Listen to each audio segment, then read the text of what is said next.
Haiti in the New World Order. Haiti in the New World Order. The limits of the democratic revolution. Alex Dupuy. To the memory of my parents André Guy Dupuy and Lisa Belle and Dupuy. 1. Meanings of the New World Order. Elected by a landslide in 1990 and taking office in February 1991 as Haiti's 44th president, Father Jean-Bertrand Aristide would be overthrown 7 months later by the military. That was the 28th coup d'état since Haiti gained its independence in 1804 and the 5th since the emerging popular movement impelled the military to overthrow the hereditary Duvalier dictatorship in 1986. But if the overthrow of President Aristide was in keeping with tradition for the Haitian military and surprised no one, the reaction of the United States was unexpected and astounding.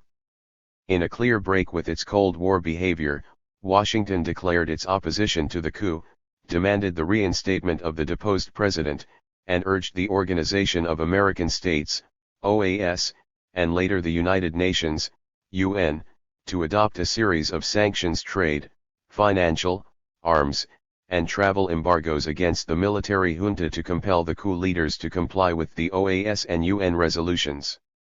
When those measures failed to dislodge the putschists, U.S. President Bill Clinton, with prior UN Security Council approval, ordered U.S. troops into Haiti on September 19, 1994, 3 years after the coup, to remove the putschists from power and reinstate President Aristide.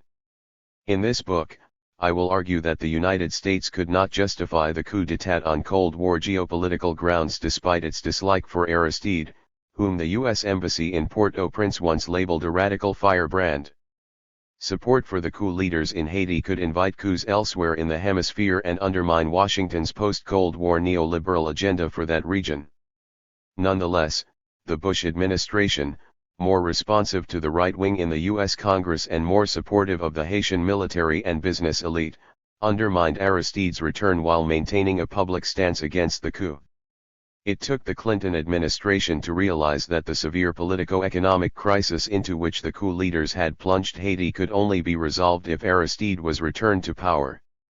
Clinton's administration also recognized the challenges this presented for U.S. policy toward Haitian refugees in particular and toward the Caribbean region in general. President Aristide was returned to office only after he agreed to make concessions to his domestic enemies and the United States, and after the Haitian military was allowed sufficient time to crack down on the popular movement that had opposed the neo-Duvalierist military governments and supported Aristide. The primary reason for the military occupation of Haiti, then, was to ensure stability in Haiti and the implementation of Washington's neoliberal agenda. I contend that the U.S. intervention and the return to constitutional government represented a defeat for the anti-democratic forces because those events led to the exile of the coup leaders and, most important, to the dismantling of the Forces Armées de Haiti, FADH, Armed Forces of Haiti, or Haitian Army. This marked the end of the Army's role as a power broker. The dissolution of the army and the resumption of the democratic process also made possible the strengthening of civil society and the re-emergence of the popular movement for a participatory, democratic, equal, and just Haiti despite the constraints imposed on that movement by the hegemony of the United States and of global capitalism in the post-Cold War New World Order. The New World Order Doctrine. In his September 1990 address on the Persian Gulf crisis before a joint session of Congress, President George Bush declared, "Out of these troubled times, a new world order can emerge, a new era freer from the threat of terror, stronger in the pursuit of justice, and more secure in the quest for peace. An era in which the nations of the world, East and West, North and South, can prosper and live in harmony. Today that new world order is struggling to be born, a world quite different from the one we've known. A world where the rule of law supplants the rule of the jungle. A world in which nations recognize the shared responsibility for freedom and justice. A world where the strong respect the rights of the weak." Bush, 1990:1359. In January 1991, 4 months after Bush's speech, the United States and its allies unleashed a massive military assault to expel Iraq from Kuwait. Washington had rejected all diplomatic initiatives to compel Iraq to withdraw from Kuwait because the decision to pursue a military solution to Iraq's invasion of its neighbor had been made as early as October 1990, very soon after President Bush's September speech, Hitchens, 1991:99-100. The military offensive resulted in 62,000 to 99,000 Iraqi civilian deaths and 100,000 to 200,000 military deaths, according to recent estimates. Thousands of Iraqi soldiers were simply buried alive in their desert trenches by U.S. tanks mounted with plows, and tens of thousands of others were killed by U.S. and Allied warplanes as they were retreating from the Kuwaiti border. U.S. pilots described their mission as shooting fish in a barrel, Sklar, 1992:15. President Bush's New World Order was born in a bloodbath, not through the shuttle diplomacy alluded to in his speech.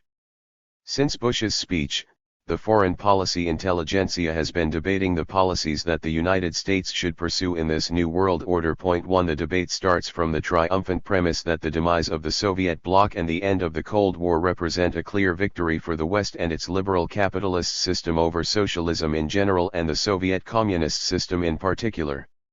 Some, like Francis Fukuyama, have gone so far as to argue that what we may be witnessing is not just the end of the Cold War, or the passing of a particular period of post-war history, but the end of history as such, that is, the end point of mankind's ideological evolution and the universalization of Western liberal democracy as the final form of human government. Fukuyama, 1989:4. A consensus exists within the foreign policy establishment that, given its superpower status, the United States must remain actively engaged in the global arena and cannot afford to turn isolationist as some conservatives, such as Patrick Buchanan, advocate. Four arguments, taken together, constitute the ideological underpinning of post-Cold War U.S. foreign policy, in what I will call the New World Order doctrine.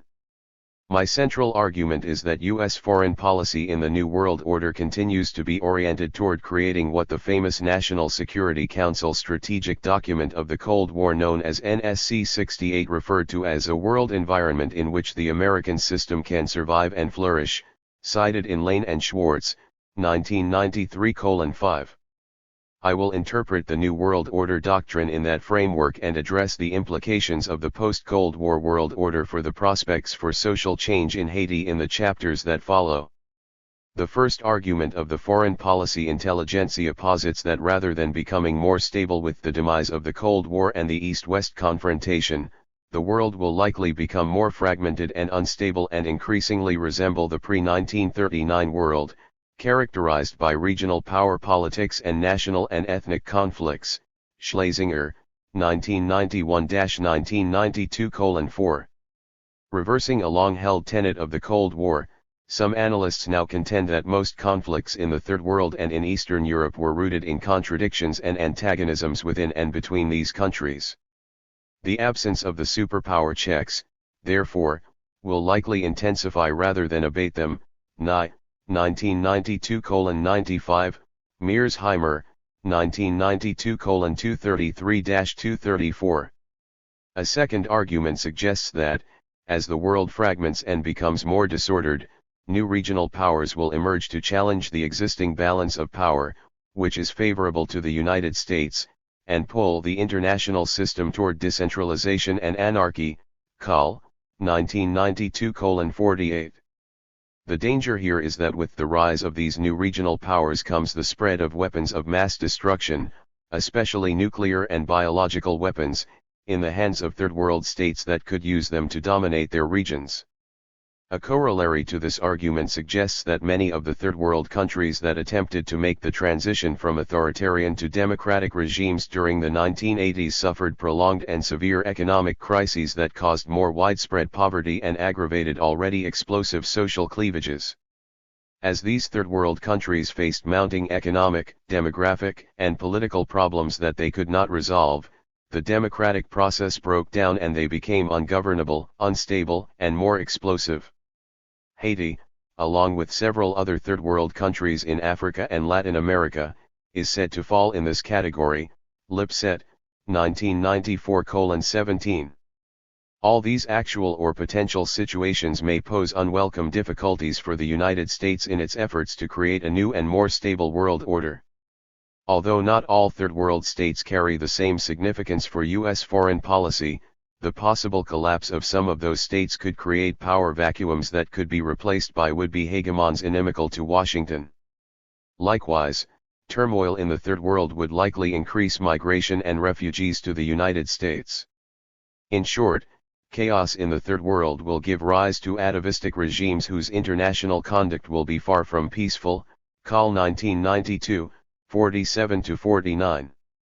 A third argument asserts that as the Third World becomes more chaotic and ungovernable, terrorist groups, nationalist insurgents, and drug traffickers will likely take advantage of advances in global communication and transportation to engage in low-intensity conflicts that can be detrimental to the interests of the United States and its friends. Call 1992:49. Lastly, the fourth argument proposes that as economic competition increases between the United States, Western Europe, and Japan, tensions could emerge over issues such as trade and protectionist barriers and the transfer of technology to third world countries. These tensions will require careful management to prevent them from damaging the fabric of United States international relationships. Call 1992:50. The Clash of Civilizations. The theme of emergent atavistic, nationalistic, and fundamentalist regimes in the Third World that threaten fundamental Western values and norms of conduct runs through most post-Cold War U.S. foreign policy debates. It might well become, along with the fear of nuclear weapons proliferation and their use by irresponsible, not to say uncivilized Third World fanatics, a substitute for the Cold War containment of communism. Like that argument, it may serve as the cement that unites conservatives and liberals alike within the foreign policy establishment. In what is likely to become a seminal essay among foreign policy analysts, Samuel P. Huntington argued recently in the pages of Foreign Affairs that the fundamental source of conflict in this new world will not be primarily ideological or primarily economic. The great divisions among humankind and the dominant source of conflict will be cultural. Huntington, 1993:25. The demise of the Cold War, Huntington continued, means that the countries of the world should no longer be grouped according to their politico-economic systems but in terms of their cultures and civilizations. The civilizations that Huntington identified as constituting those likely to enter into conflict with one another include the Western, Confucian, Japanese, Islamic, Hindu, Slavic Orthodox, Latin American, and possibly African. Huntington, 1993:25. Huntington explained why the accentuation of differences among civilizations will likely lead to greater conflicts between the West and what he termed the non-Wests. The rise in civilizational consciousness and the spread of fundamentalist religions occurred partly in response to the power of the West, thereby leading to a confrontation between the West and those seeking to reshape the world in non-Western ways. Unlike the ideological and political cleavages that divided the world during the Cold War, the cultural differences that now divide the world are proving to be much more resilient because they embody incompatible moral or cultural values, for example, those of individualism and democracy, which are not valued in non-Western civilizations. As such, they provide individuals with their identities and lead to the formation of an us versus them view of the world. To prepare itself for these likely civilizational clashes, the West must pursue a policy of cooperation among the Western powers of Europe and North America, seek to incorporate Eastern Europe and Latin America into the West, prevent the escalation of intercivilizational conflicts into major wars, limit the military expansion of the Confucian states, maintain its military capabilities and superiority, exploit the differences between the Confucian and Islamic states, support other civilizations that are receptive to Western values, and strengthen those international institutions that promote legitimate Western interests and values. Huntington, 1993:41-49. As Richard Rubinstein and Farrell Crocker showed in their reply to Huntington, the only difference between his paradigm and the earlier Cold War model is the substitution of multipolar civilizational conflicts for the bipolar conflicts among states, with cultural values replacing class ideology as the point of unity. Huntington's civilizational conflicts, which are every bit as ideological as other constructs, are no less rooted in structures of inequality than were the old conflicts among states. Furthermore, his presumption that the civilizational conflicts pit the West against the rest implies, as did the Cold War assumptions, not only that the other was different, but that he was inferior.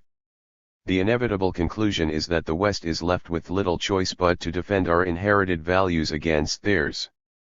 As such, Huntington's and, one could add, the foreign policy intelligentsia's policy recommendations are not easily distinguished from those inspired by the old order of competitive states and ideological blocs. Instead, they remain mired in the Cold War realist view whereby international politics was seen as a struggle for power between coherent but essentially isolated units, each of which seeks to advance its own interests in an anarchic setting. Rubinstein and Crocker, 1994:115,118-120. The engagement wing of the foreign policy intelligentsia, then, has identified new enemies that the United States must confront and contain, and it asserts that Washington must maintain a global and regional balance of power favorable to its interests. It must, as former Secretary of Defense James Schlesinger phrased it, retain command of the seas or, to put it more politely, to ensure freedom of the seas, and, for the predictable future, needs the capability to intervene rapidly in the Middle East, or elsewhere. Schlesinger, 1991-1992:20. Policymakers, he continued, should be quite clear in their minds that the basis for determining United States force structure and military expenditures in the future should not simply be the response to individual threats, but rather that which is needed to maintain the overall aura of American power. Schlesinger, 1991-1992:20. In 1993, it appeared that the Clinton administration shared his views and that the United States intended to maintain its military strength at about 1.4 million troops, slightly less than the Cold War level of 1.7 million. The defense budget would remain as high as it was during the Cold War and called for spending $1.3 trillion between 1993 and 1998. Endorsing the Bush administration's post-Cold War military doctrine, the Clinton defense plan justified its proposed extraordinary level of spending by arguing that the United States must be prepared to fight successive regional wars similar to Desert Storm against would-be Third World hegemons. Thus, the United States must increase its ability to project its power quickly anywhere in the world. Moreover, since the United States may not be able to rely on its allies to fight such wars, it may have to pursue a go-it-alone strategy. Gordon, 1993, Borisage, 1993:346, Clare, 1993:348. Ideology and power. A state seeking to maintain or extend its hegemonic dominance cannot justify its power projection on defensive and containment grounds only. It needs a system of rationalization and must cast its objectives in broader, more universal and noble terms.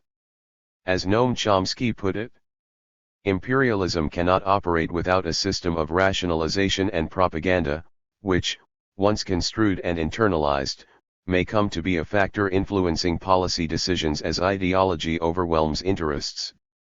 A close analysis of policy will generally unearth a structure of rational calculation based on perceived interests at its core, but in the complex world of decision-making and political planning, many other elements may also intervene, sometimes significantly, including the system of self-serving beliefs that is regularly constructed to disguise to others and to oneself what is really happening in the world.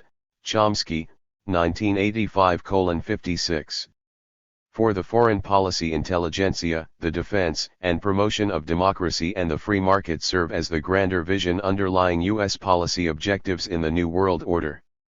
First, they argue, the United States must seize the democratic moment created by the collapse of communism and the absence of any major ideological or geopolitical rivals to the idea of democracy. Diamond, 1992:26.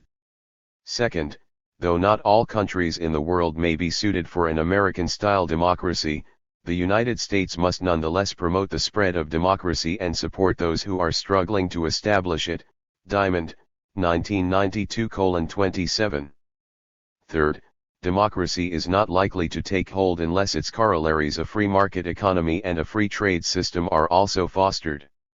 In addition to favoring the United States in its global competition, only an open market economy and a free trade system, not socialism or statism, can create the conditions for economic development and distribute resources to make political competition possible, hold the state accountable, and observe elemental standards of order, justice, and human rights. Call, 1992:52-53, Diamond, 1992:28. As Seymour Martin Lipset put it, democracy has never developed anywhere by plan. Lipset, 1994:4. The New World Order Reconsidered. In contrast to the foreign policy intelligentsia's views of the New World Order, this book advances 10 hypotheses on the characteristics, tendencies, continuities, contradictions, and possibilities of that so-called New Order. Some of these hypotheses are broad generalizations, and their relevance to the case study of Haiti may not be readily apparent. Nonetheless, they provide a context and a framework within which to analyze U.S. foreign policy toward Haiti, as well as the constraints faced by those who seek to retain or change the status quo there. Thesis 1. Like the Cold War containment doctrine, the New World Order doctrine seeks to create a bipartisan consensus behind the renewed objectives of the United States to preserve its unchallenged military status, if not also its economic and political hegemony, and prevent the emergence of any power or political movement that could threaten the post-Cold War status quo. The foregoing discussion presents a clearly defined agenda for continued U.S. dominance in the post-Cold War era. It identifies a new set of dangers: nuclear proliferation, political instability and chaos, and enemies: Third World fanatics, anti-West fundamentalists, and pre-modern, undemocratic states and civilizations. And it offers a vision of the New World Order that the United States must attempt to create and the broad policies it must implement to achieve its objectives. The United States is bound to lead in this New World Order, according to this view, not only because it stands for what is right, for freedom, and for order, but also because it is the only superpower with the capability to project its power globally to protect this New World Order from its enemies. Thesis 2. The world is now truly unipolar, only one superpower is hegemonic, and there are no longer two rival politico-economic systems competing for influence in different parts of the world. The demise of the Soviet Union and the Soviet bloc means that all those countries of the Third World that relied on the Soviet bloc as an alternative source of trade and economic and military aid to experiment with state capitalist, socialist, or non-capitalist models of development must now realign themselves with the West and reinsert their economies in the international capitalist division of labor. Friedman, 1992:26, Cummings, 1991:198, Sweezy, 1991:3. If the world is unipolar with the unchallenged dominance of the capitalist system, it is still multipolar in terms of competing capitalist economic blocs. The group of 7 advanced industrial economies that dominate the world economy can be subdivided into 3 regional blocs, namely, the European Economic Community, North America, and East Asia. Each of these blocs dominates its respective zone economically and serves as a magnet for the countries in its region. Within each of the 3 blocs, one country vies for hegemonic dominance over the others: the United States in North and South America, Germany in the European zone, and Japan in East Asia. Friedman, 1992:27. If by hegemony one means the ability of a great power to impose its rule and its wishes, at the very least by effective veto power, in the economic, political, military, diplomatic, and even cultural arenas, Wallerstein, 1985-38, then clearly the United States can no longer be considered hegemonic in the post-Cold War era. Between 1945 and the middle to late 1960s, U.S. transnational corporations, TNCs, operated virtually unchallenged. All this began to change after 1968 when, 1. transnational corporations from the core countries of Western Europe and Japan began to gain control over production and distribution networks once dominated by U.S. transnationals, and, 2. Japanese investments abroad began to overtake U.S. investments in extent and in scope. Arrighi, 1991 B 148-149. The relative equality between the economies of Western Europe, Japan, and the United States today means that the major decisions that affect the global economy can no longer be made by Washington alone. Instead, they must be made by agreement between the core capitalist powers. Ahmed, 1992:312.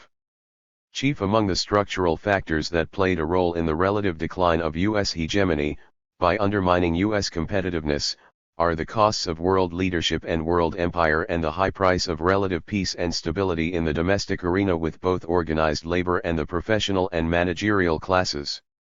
After the onset of the Cold War in 1947 and particularly after the Korean War, the United States spent vast sums to create its military-industrial complex. This involved not only the production of a massive military apparatus and sophisticated weaponry but also the deployment of a worldwide and expensive military bureaucracy.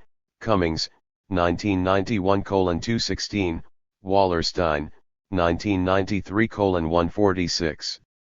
Although this allowed the United States to make significant breakthroughs and assume leadership in military technology, success came at the expense of competitiveness in civilian and commercial technology. Ultimately, this caused the United States to fall behind its major European and Japanese rivals in the fields of microelectronics and robotics and possibly in biotechnology, fiber optics, and computer technology as well. The United States is now relying on its competitors to supply it with some of the technology it needs, not only for commercial purposes but also for some advanced weaponry. Sanders, 1991:241. The wage concessions made to organized labor between 1945 and 1970 were exchanged for labor's decreasing militancy in the form of strikes. Just as important though much less frequently considered, as Emanuel Wallerstein pointed out, was what could be called the higher cost of the professional managerial classes in the United States as compared to Western Europe and Japan.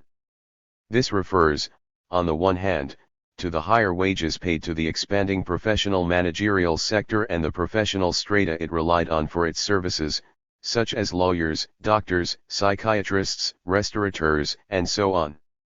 While the wages of the professional managerial class continued to rise between 1970 and 1990, union wages stagnated. On the other hand, the ratio of administrative and managerial positions to total employment is higher in the United States than in Germany or Japan and even doubled between 1970 and 1990. All this simply means that the cost of production rose faster in the United States than in Western Europe and Japan. This, in turn, led to higher productivity growth in those countries and made it more difficult for the United States to cope with what Wallerstein called the vicissitudes of the world economy, expressed in such symptoms as shrinking global profits, national fiscal crises, and higher unemployment rates. Wallerstein, 1993:146. To overcome these impediments, U.S. firms must be downsized, their productivity must be improved with more efficient technology, and their overall operating costs must be lowered. In addition to depressing wages for domestic workers, U.S. firms, especially the transnational corporations, can lower costs by relocating branch plants or subsidiaries to low-wage countries. Mexico, Central America, and the Caribbean are particularly attractive to U.S. corporations because they pay their workers substantially lower wages, offer tax and other exemptions to foreign corporations, and are close to the U.S. market. As such, Washington has sought to facilitate U.S. investments and the relocation of TNC subsidiaries in the region through such strategies as the Caribbean Basin Initiative, CBI, under the Reagan administration, the Enterprise for the Americas Initiative, EAI, of the Bush administration, and the North American Free Trade Agreement, NAFTA, of the Bush and Clinton administrations. Thesis 3. Given the relative decline of its hegemony vis-a-vis the nations of Western Europe and Japan, the United States seeks to continue to exercise leverage over those nations by preserving its military superiority. One of the unspoken or hidden agendas of the Cold War was to contain the Western Allies, primarily West Germany and Japan. Washington accomplished this goal by depriving both countries of their military strengths after World War II and by making them dependent on the United States for their own defense and the flow of essential raw materials and other natural resources to their economies. Some foreign policy analysts have suggested that containment of the risk of conflict among the economic superpowers must replace the Cold War's containment of military risk as a primary purpose of United States foreign policy. Bergston, 1992:11. Thesis 4. It is from the preceding standpoint that one can best understand the importance of the Persian Gulf War in the post-Cold War strategy of the United States. Many analysts have shown that the Bush administration's decision to reject all diplomatic initiatives and opt early for a military response to Iraq's invasion of Kuwait had nothing to do with Washington's aversion to unprovoked aggression. It also had nothing to do with its concern for human rights or even with Iraq's control over Kuwait's oil. See Alterman, 1992, Brenner, 1991, Chomsky, 1992, Kitchens, 1991, Clare, 1990. Instead, the Gulf War made it possible for the United States to, 1. Demonstrate that it remains the only superpower capable of projecting its military strength globally, and, 2.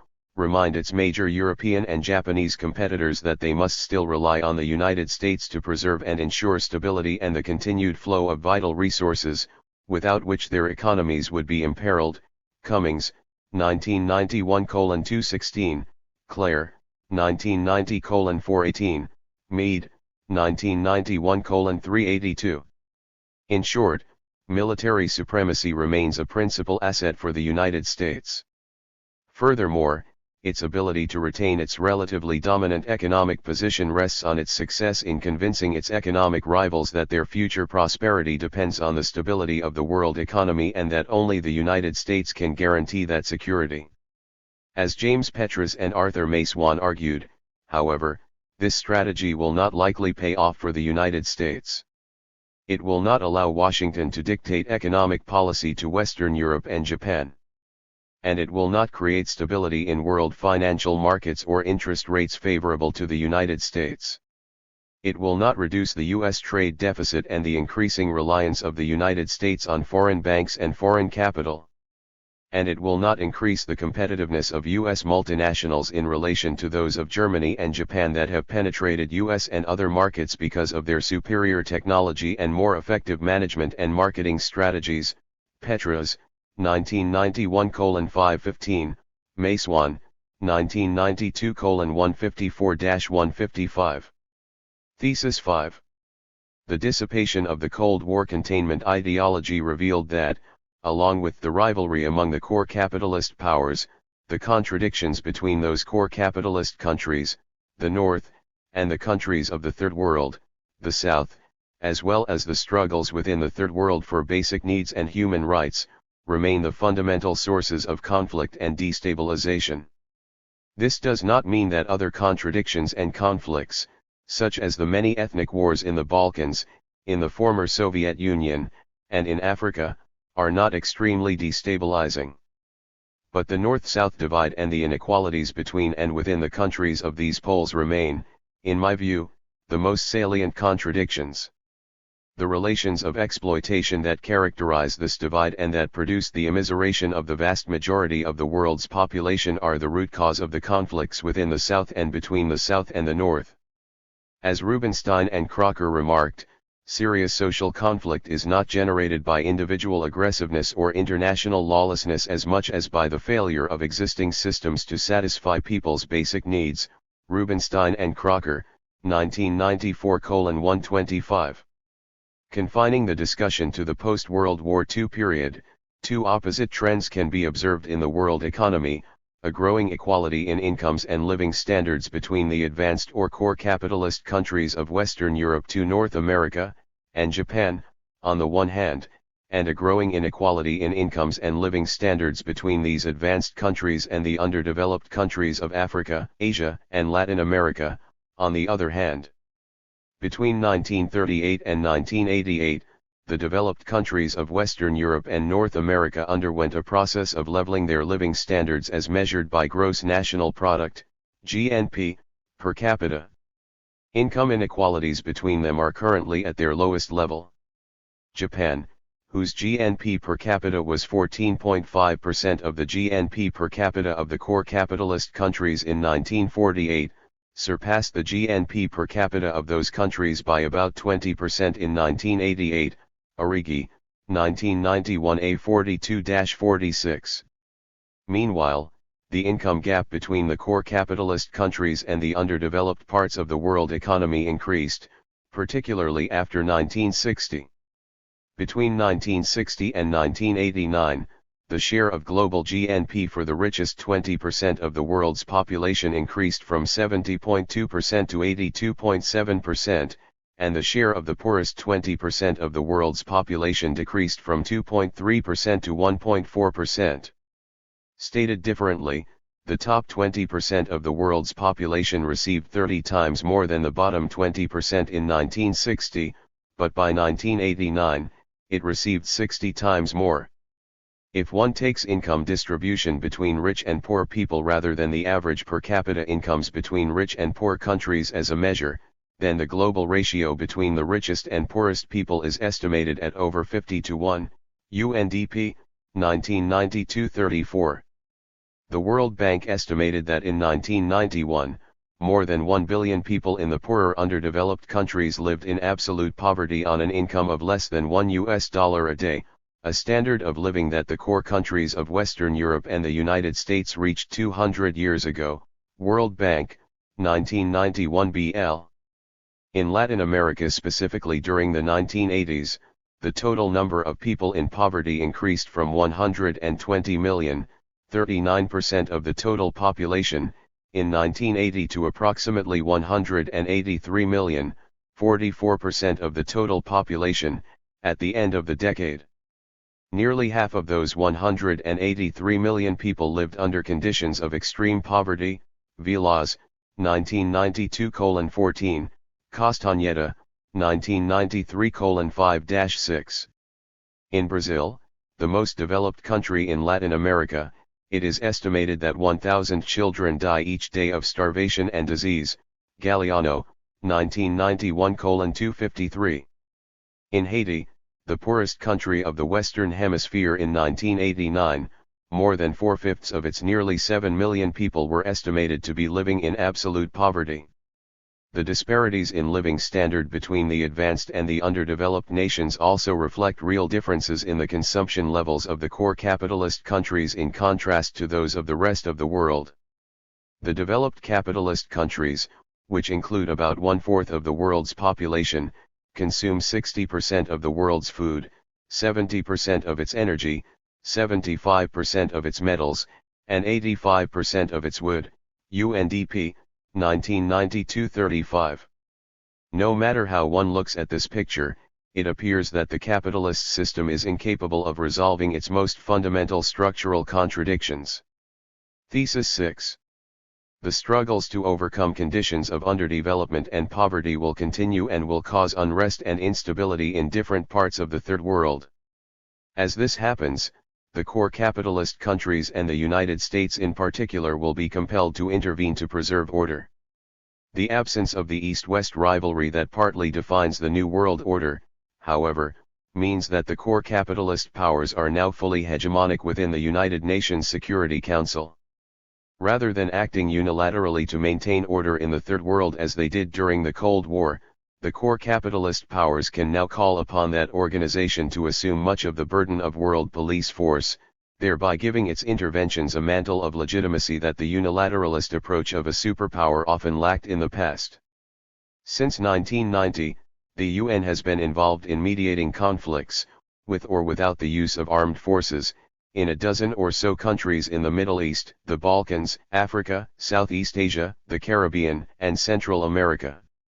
The UN's involvement in these countries is not limited to peacekeeping or peacemaking efforts but extends to institution building as well.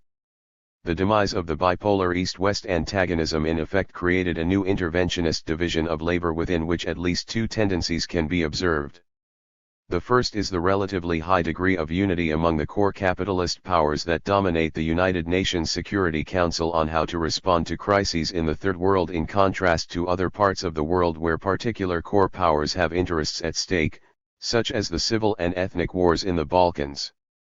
The second tendency is the attempt by the United States to use its overwhelming military power to exert its hegemony within the UN Security Council, pursue its unilateralist options with UN cover, and in essence deprive the UN of its ability to carry out those missions that call for the use of force independently of the United States. Thesis 7. The UN has emerged as a major political actor in relation to the Third World. As the UN assumes a greater policing and nation-building role in Third World countries, the criteria under which it intervenes in the internal affairs of those countries have also changed. The Secretary-General of the United Nations, Boutros Boutros-Ghali, described these new criteria in his 1992 report to the United Nations, entitled An Agenda for Peace, Boutros-Ghali, 1992. Most critical is his redefinition of the principles of national sovereignty and self-determination. That redefinition consists of a reinterpretation of the famous Article 2(7) of the United Nations Charter that explicitly prohibits UN member states from interfering in the internal affairs of any state, which served as the cornerstone of the movement against imperialism by the non-aligned movement. Asserting that the principle of national sovereignty was never matched by reality, Boutros-Ghali declared that the time of absolute and exclusive sovereignty has passed. Boutros-Ghali, 1992:9. Stronger states in both the North and the South, as well as in the socialist bloc, routinely violated this principle vis-a-vis weaker states. Critics of the international capitalist system have pointed out the many ways in which the imperialist countries and their regulatory institutions dictated economic policies and political reforms to Third World governments that effectively rendered the ideas of national sovereignty and self-determination meaningless. Nevertheless, these twin principles played an important role in the anti-colonial and post-colonial struggles of Third World countries. Even if their invocation did not deter foreign intervention, they at least scored occasional ideological points against an aggressive imperialist power, unmasked its real motives, and sometimes galvanized domestic and international opposition to its policies. The UN Secretary-General's obituary for the principle of absolute and exclusive sovereignty is a double-edged sword, however.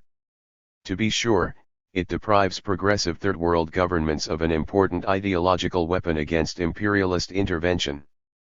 But it also undermines the ability of repressive right-wing governments in the Third World to escape international scrutiny for their human rights violations. Furthermore, the UN Charter contains many exemptions to Article 2(7) that grant the Secretary-General the authority to bring to the Security Council issues that he or she considers threatening to international peace and security and that may occasion interference in intrastate affairs. In my view, the most important of such provisions are those that refer to the international community's obligation to protect basic human rights.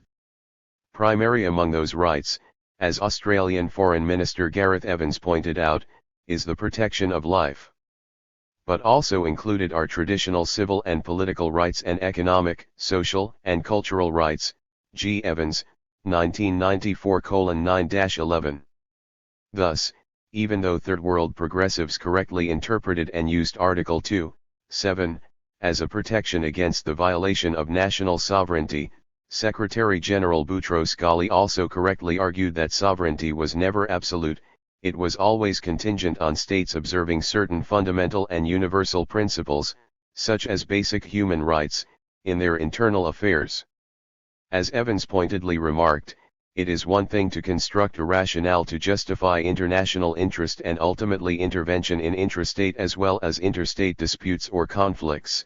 It is quite another thing to determine when and how it would be appropriate for that interest to be expressed, or the intervention mounted, in particular cases. G. Evans, 1994:10.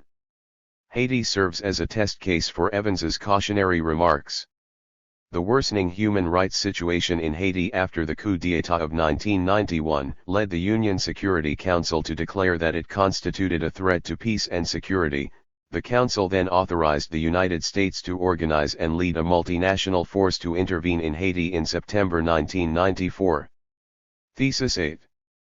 The demise of the Soviet Union, the hegemony of the Western capitalist powers within the United Nations Security Council, and the ideological onslaught against national sovereignty have effectively silenced progressive Third World governments or popular movements within the Security Council. Thus, they cannot serve as counterweights or deterrents to intervention. The dismantling of the Soviet Union not only illegitimated socialism as an alternative to capitalism but also spelled the end of the non-aligned movement that found its raison d'etre in the context of the bipolar geopolitical rivalry between East and West. Aware of the absence of alternatives and with nowhere else to go for support, socialist or progressive nationalist Third World governments are left with few alternatives but to reorient their economies to those of the capitalist West. Those movements still struggling for power in the Third World must seek negotiated solutions and compromises that inevitably advantage the dominant classes allied to the core capitalist powers. Nicaragua, El Salvador, and Haiti can be cited as examples. The end of the East-West bipolarity and the death knell of national sovereignty affect repressive right-wing military dictatorships in Latin America as well. They can no longer count on the unconditional support of the United States because they are no longer considered essential to keeping the countries of the region within the capitalist fold.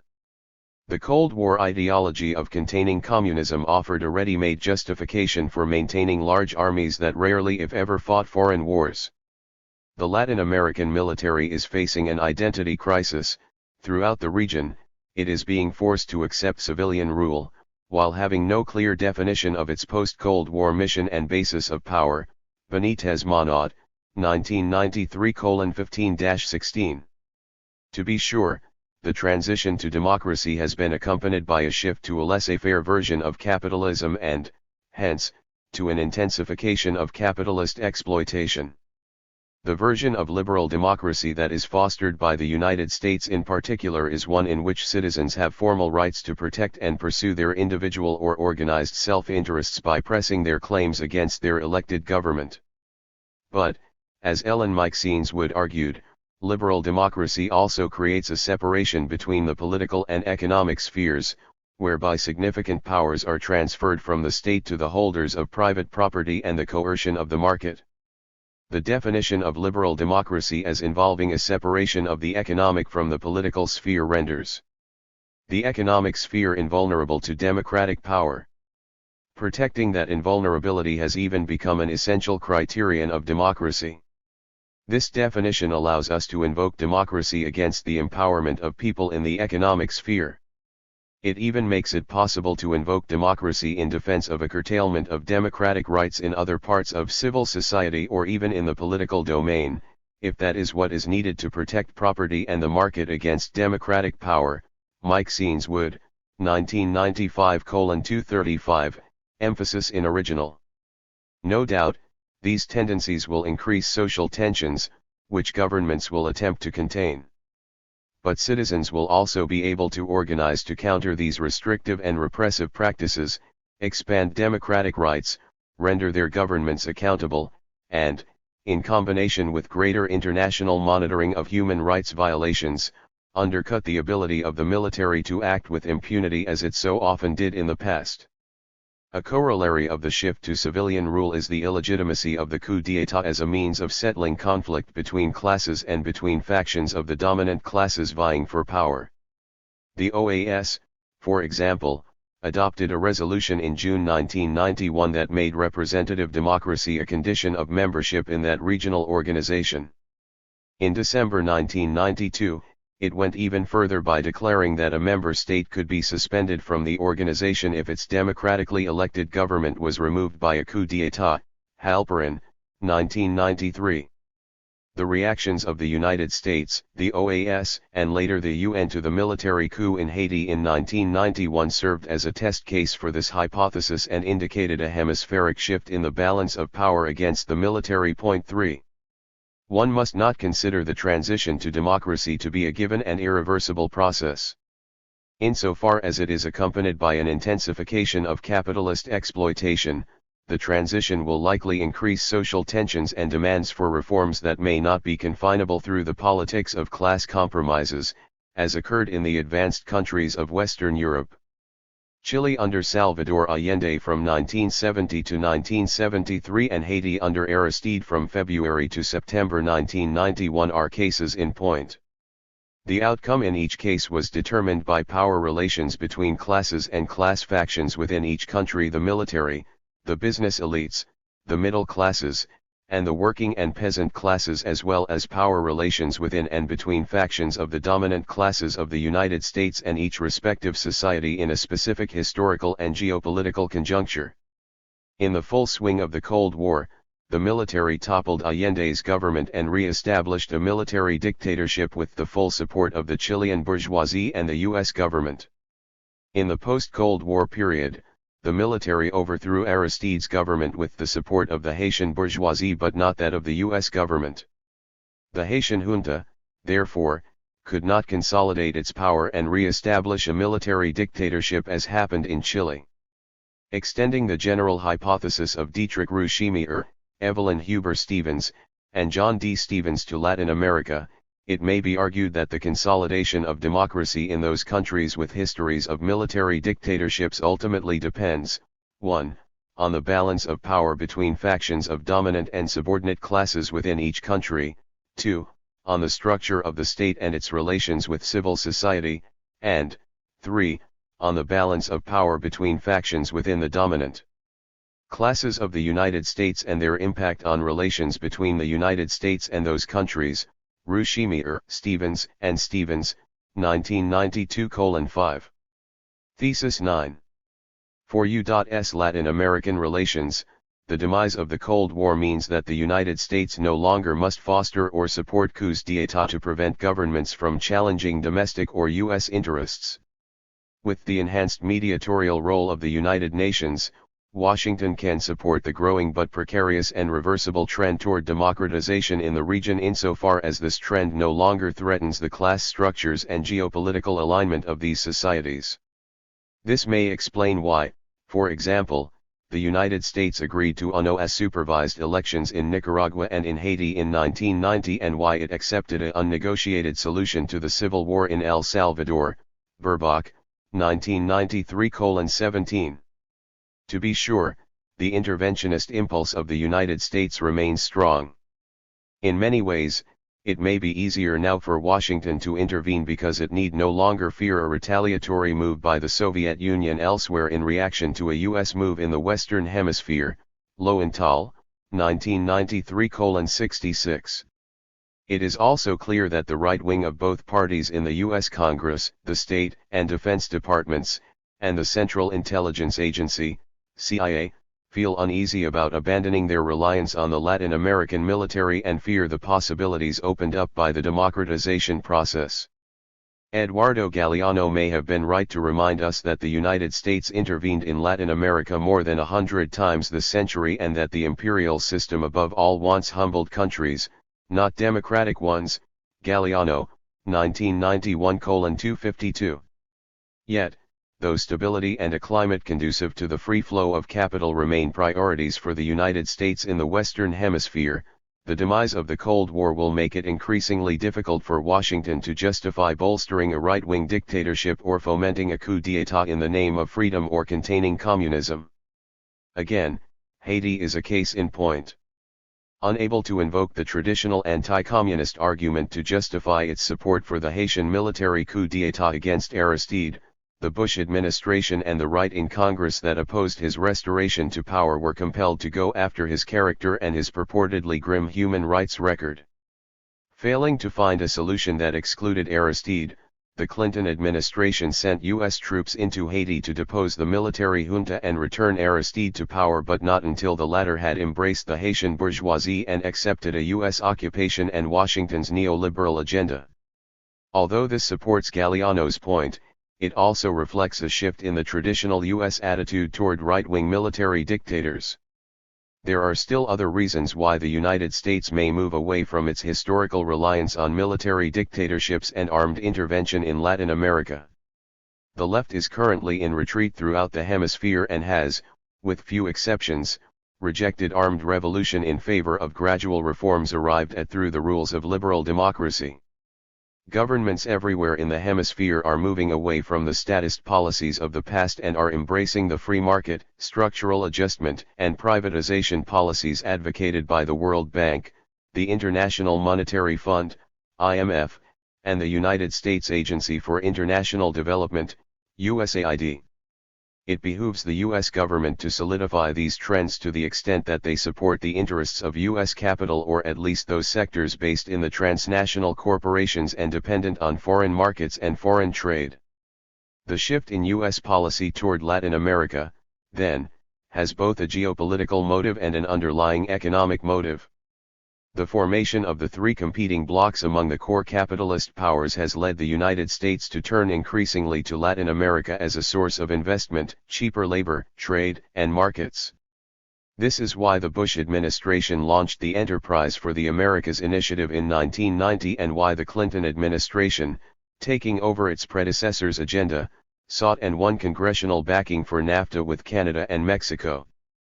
The economic setbacks suffered during the 1980s in Latin America as a result of the crippling debt crisis, as well as the adjustment policies and austerity measures adopted by most regional governments, make the nations of Latin America attractive new sources of investment and trade, especially in the new growth areas of finance and energy. Latin America is thus becoming an important market for U.S. exports, especially as the United States faces increasing competition from Western Europe and Japan and finds it more difficult to penetrate those markets. Sanchez Otero, 1993:20, Burbach, 1993:18, Lowenthal, 1993:74.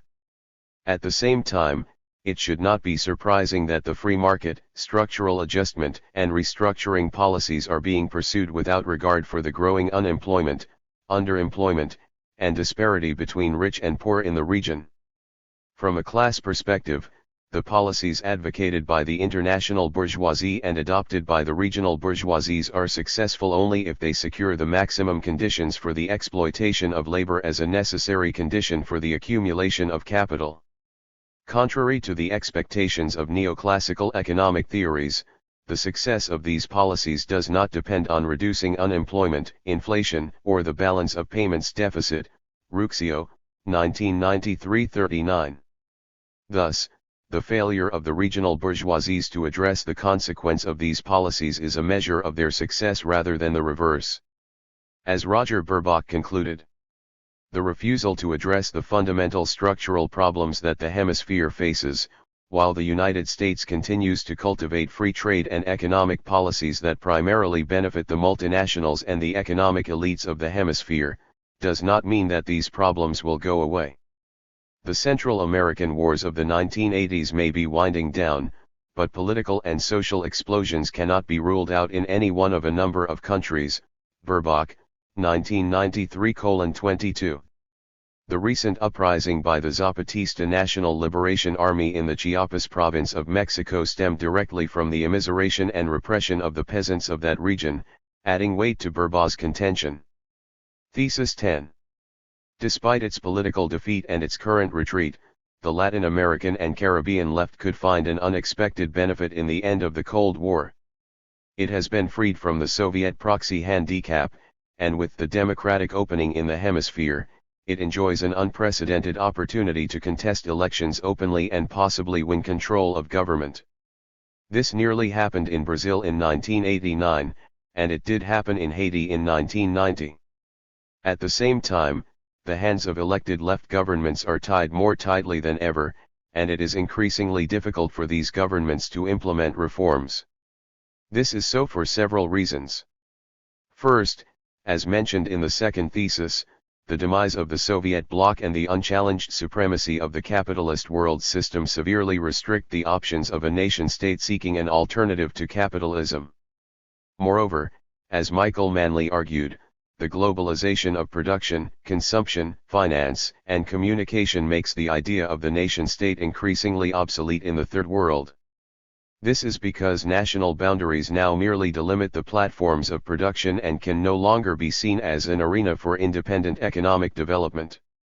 the subordination of these economies to transnational corporations and the deliberate diffusion of the various branches and processes of production, distribution, communication, and finance reduce the capacity of any one nation to affect or even significantly influence the outcome of economic activity.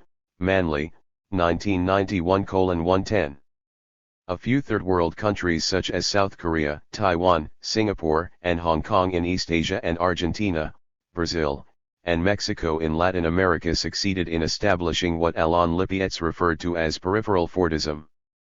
These so-called newly industrialized countries, NICs, used a combination of state intervention and import and export substitution strategies to generate relatively significant levels of industrialization and create a growing domestic market for consumer durables for the bourgeoisie, the middle classes, and a segment of the working class. These economies are still peripheral, however, because their industrialization continues to depend on importing most of their capital goods from the core capitalist economies and exporting to them their manufactured products. Lippietz, 1987:78-79. Nonetheless, a left government coming to power in any of these Latin American NICs would have more to work with and greater room in which to maneuver than it would in any of the region's less developed nations.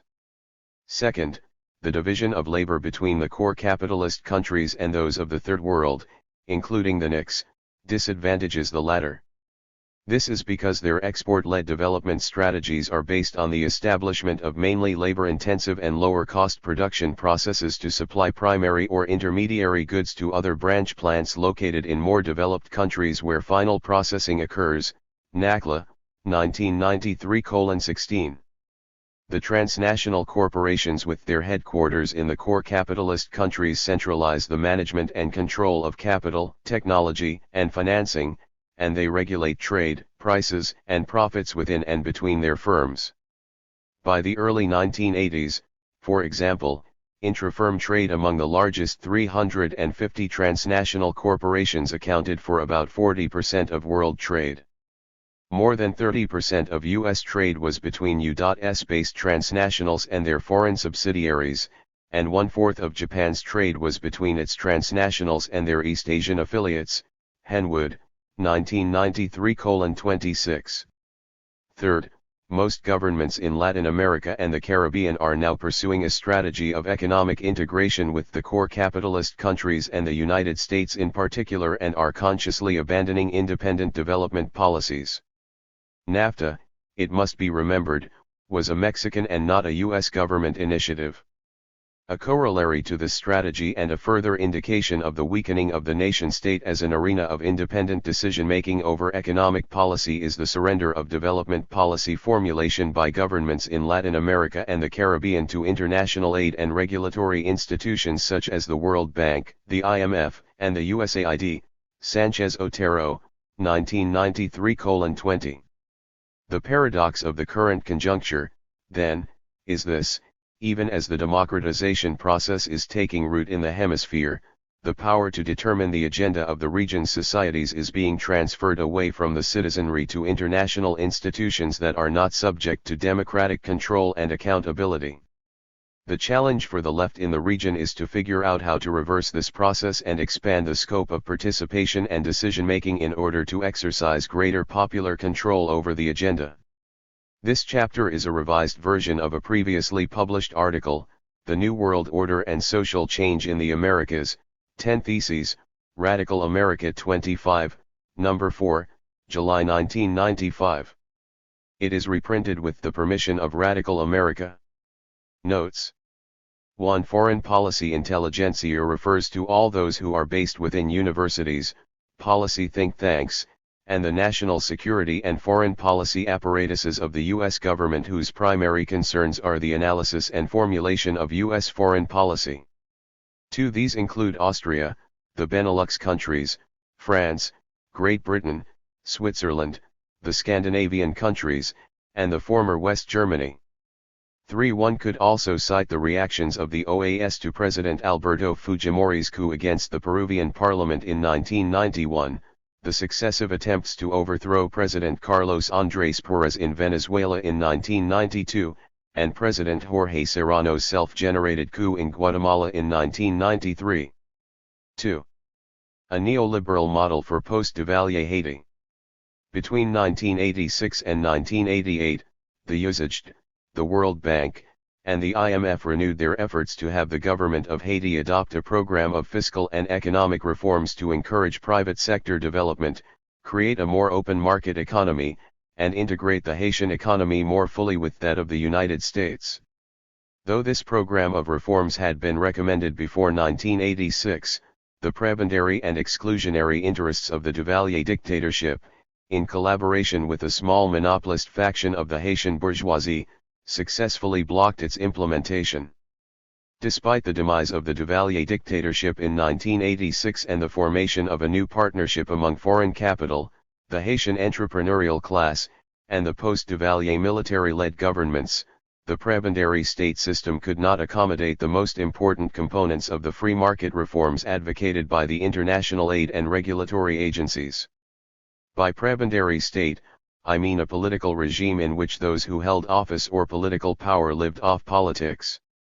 In addition to their regular salaries, these officials received perquisites of office either as bribes or by siphoning, i.e., stealing, public monies from the various government agencies or state enterprises for private ends.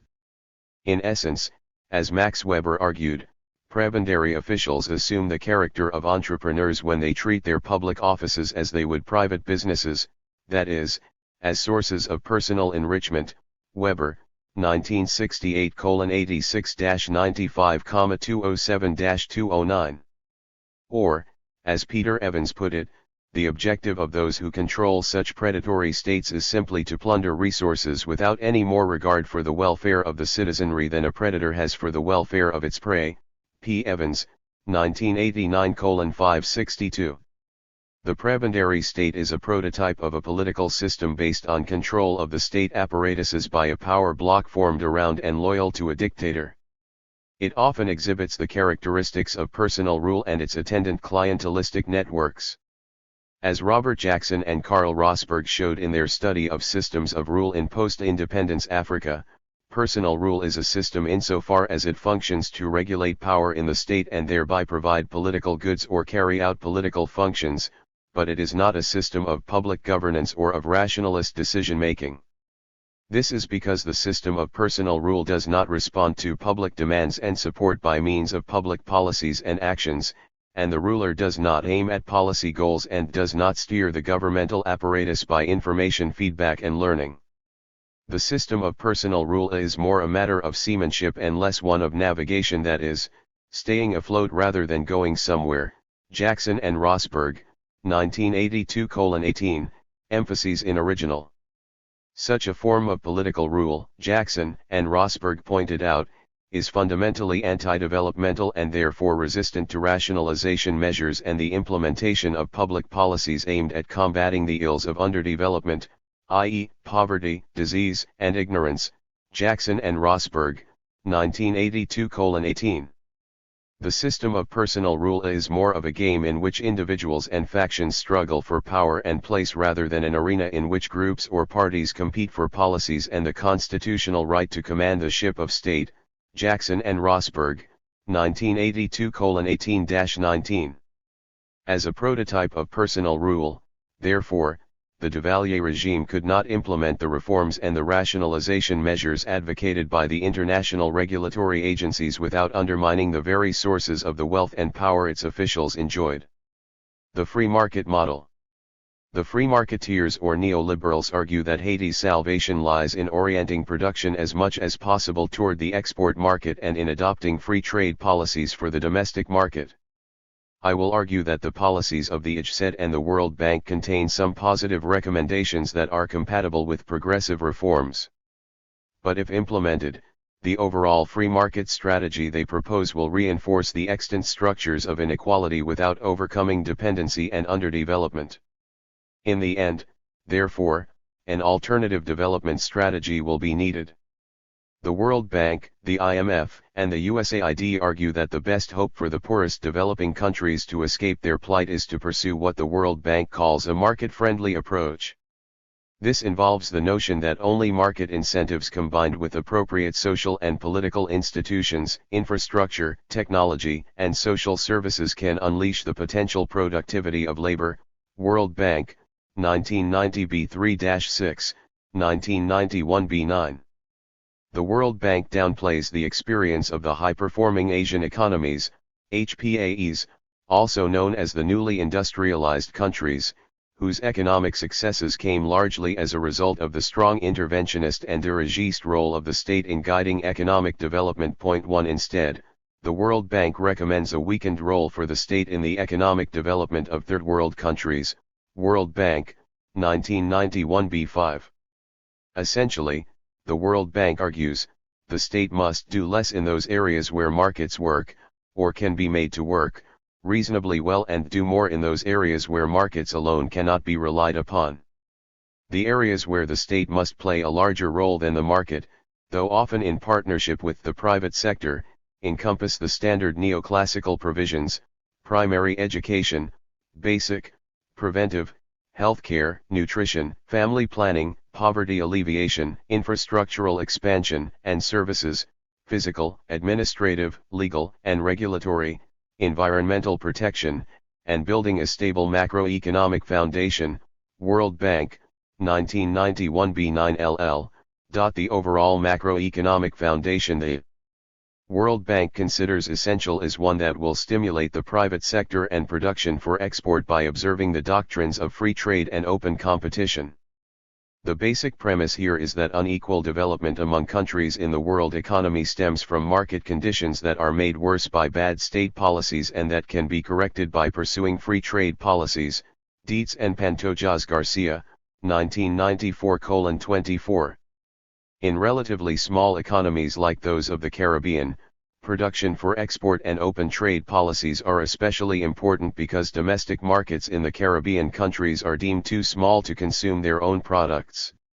Expanded production, therefore, can be achieved primarily by targeting the export market and attracting foreign transnational corporations to the area. It follows that to achieve economic growth through production for export via the transnational corporations, the Caribbean economies must implement several structural reforms. These include not only the privatization of public sector industries but also, and equally important, the adoption of sound fiscal policies that will produce the needed trade balances between exports and imports. This, in turn, means that to prevent or overcome trade deficits, caused when imports exceed exports in terms of value, and thus avoid indebtedness to foreign lenders, governments must adopt certain adjustment programs. Typically, they involve restraining wages, curbing social spending, deregulating the economy and devaluing the currency, abolishing price controls and subsidies to public sector enterprises that are not privatized, reducing consumption through higher taxes, interest rates, and credit restrictions, opening the economies to foreign investment by lowering business taxes, eliminating inappropriate legal codes on employment and bankruptcy, freeing private sector industries from cumbersome health, safety, and environmental standards, and removing inadequate property rights and industrial licensing. George, 1990:52, A. Martin, 1985:9, C. Thomas, 1988:330, World Bank, 1991 B711, Dietz and Pantojas Garcia, 1994:26. Many of the adjustment policies recommended by the neoliberals, such as curbing social spending, reducing business taxes, and deregulating private enterprises, contradict the World Bank's call on the state to spend more on health, education, nutrition, poverty reduction, and infrastructure. The World Bank seems aware of this contradiction and of the fact that the policies of the industrial countries negatively affect the development efforts of the developing countries. Consequently, the World Bank calls on the industrialized nations to further open their markets to exports from the developing countries, to increase voluntary private lending to developing countries while making more debt rescheduling concessions to the poorest debtor countries, and to expand debt forgiveness. World Bank, 1991 B9. But though the World Bank wields influence in the Third World nations through its ability to withhold financial aid to them, it has no way of affecting the policies of the advanced countries, especially those of the United States, that dominate the World Bank and determine its policy recommendations to the Third World. Thus, the bank's half-hearted appeal to its patrons to change their behavior toward the developing countries rings hollow. The free market and export strategy in Haiti. It is not surprising that the proponents of the free market and export-oriented development strategy in Haiti accepted uncritically the recipes for Latin American and Caribbean development formulated in the 1970s and 1980s by the World Bank, the IMF, the USAID, and the Reagan administration's 1983 Caribbean Basin Recovery Act, popularly known as the Caribbean Basin Initiative.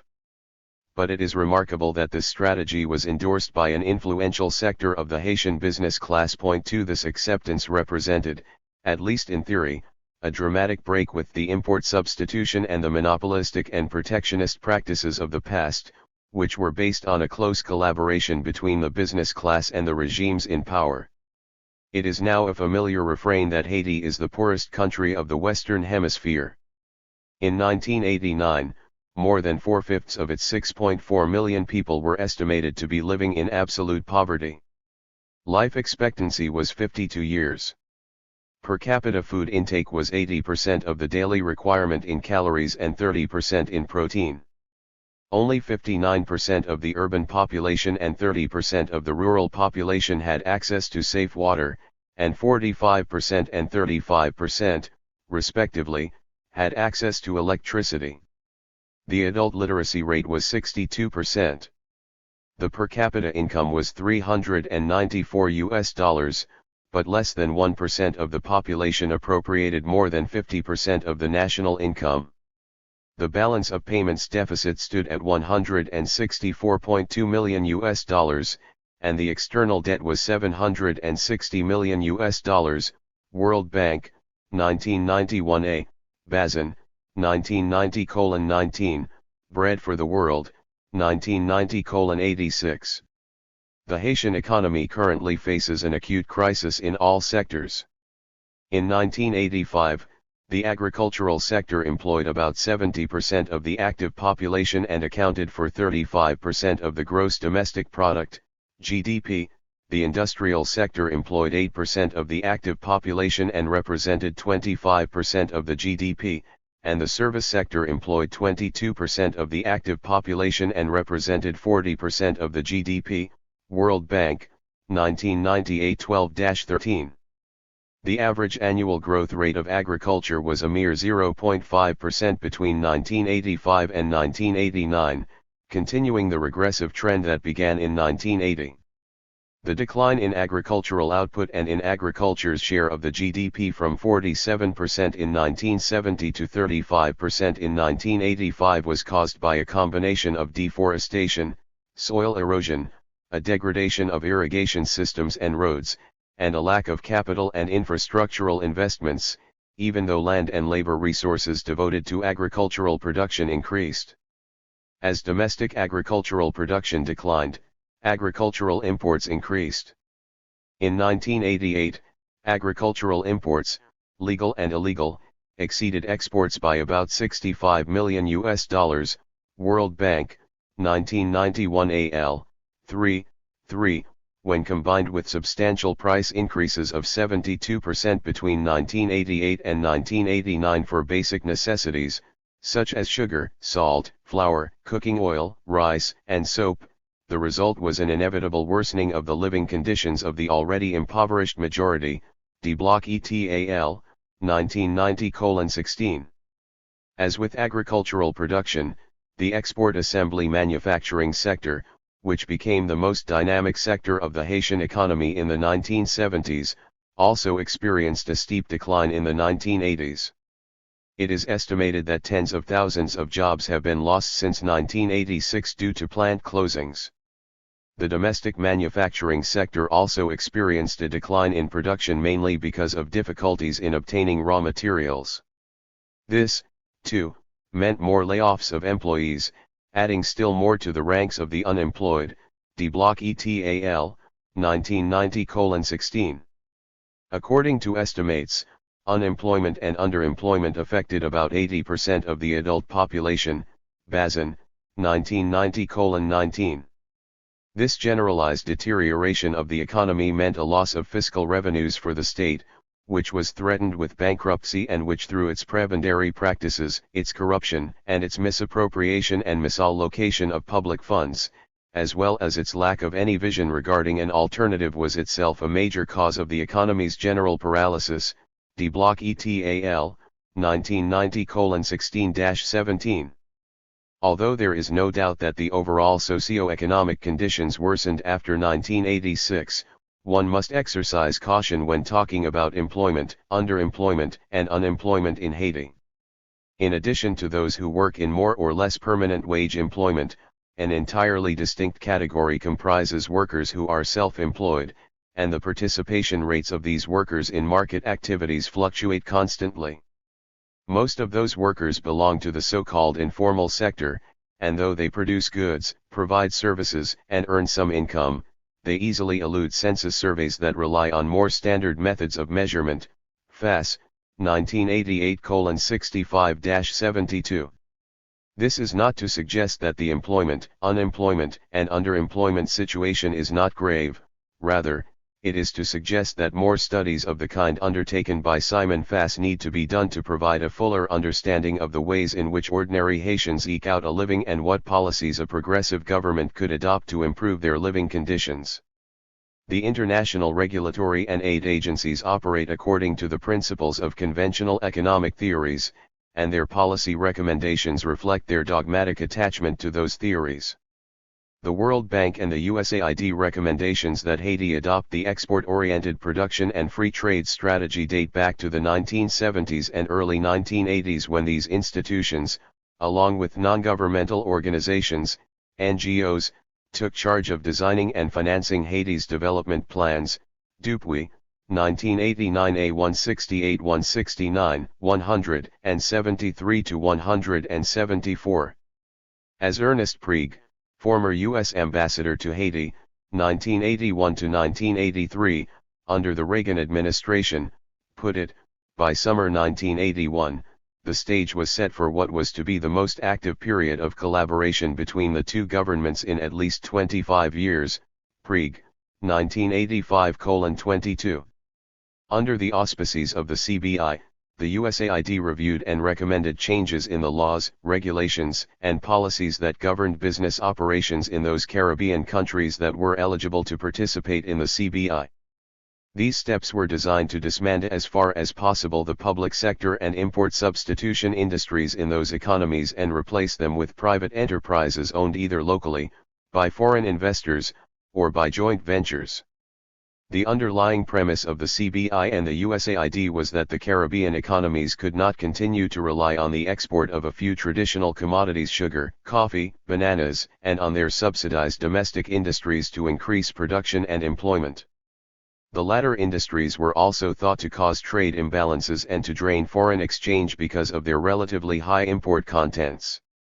The alternative was for the Caribbean economies to adopt new strategies based primarily on private sector and export-oriented growth by relying on the region's comparative advantages in low-cost labor and fertile tropical soil, as well as preferential access to the U.S. market under the terms of the CBI, Prieg, 1985:49-50, A. Martin, 1985:8-10. The proponents of the CBI readily acknowledged that the initiative was designed to further integrate the Caribbean economies with the U.S. market and that its provisions presupposed major benefits to U.S. investors and traders. This was justified on the ground that comparative advantage cannot generally be realized without the technology and marketing expertise of the American private sector, Prieg, 1985:50. Before the fall of the Duvalier regime in 1985, the World Bank proposed that Haiti could improve its place in the world, despite its low per capita income, by taking advantage of its low-cost labor, its basic infrastructure, its pro-business atmosphere, its political stability, and its closeness to the North American market. Hooper, 1995:128. On the basis of these premises, the USAID and World Bank strategy for Haiti emphasized linking more bilateral aid with trade ties and greater incentives for U.S. investors, on the one hand, and greater reliance on private sector development in Haiti, on the other hand. Moreover, economic assistance was tied to the Duvalier governments agreeing to try to deal more effectively with the problems of illegal emigration, fiscal management and accountability, and human rights liberalization, Prague, 1985:23. In effect, in return for economic and military aid, the Duvalier regime abdicated its responsibility for determining the country's development priorities. It surrendered its autonomy to the USAID and the World Bank and entered into a relationship of de facto tutelage under them, D. Block ETAL, 1990:21. The USAID proposed a twofold development strategy that called for using Haiti's low-wage comparative advantage to foster agro-processing industries and assembly manufacturing production for export to the United States. It was principally the latter that became the late 20th century mode of Haiti's insertion in the International Division of Labor. The USAID spent tens of millions of dollars to promote investment in the offshore assembly industry in Haiti.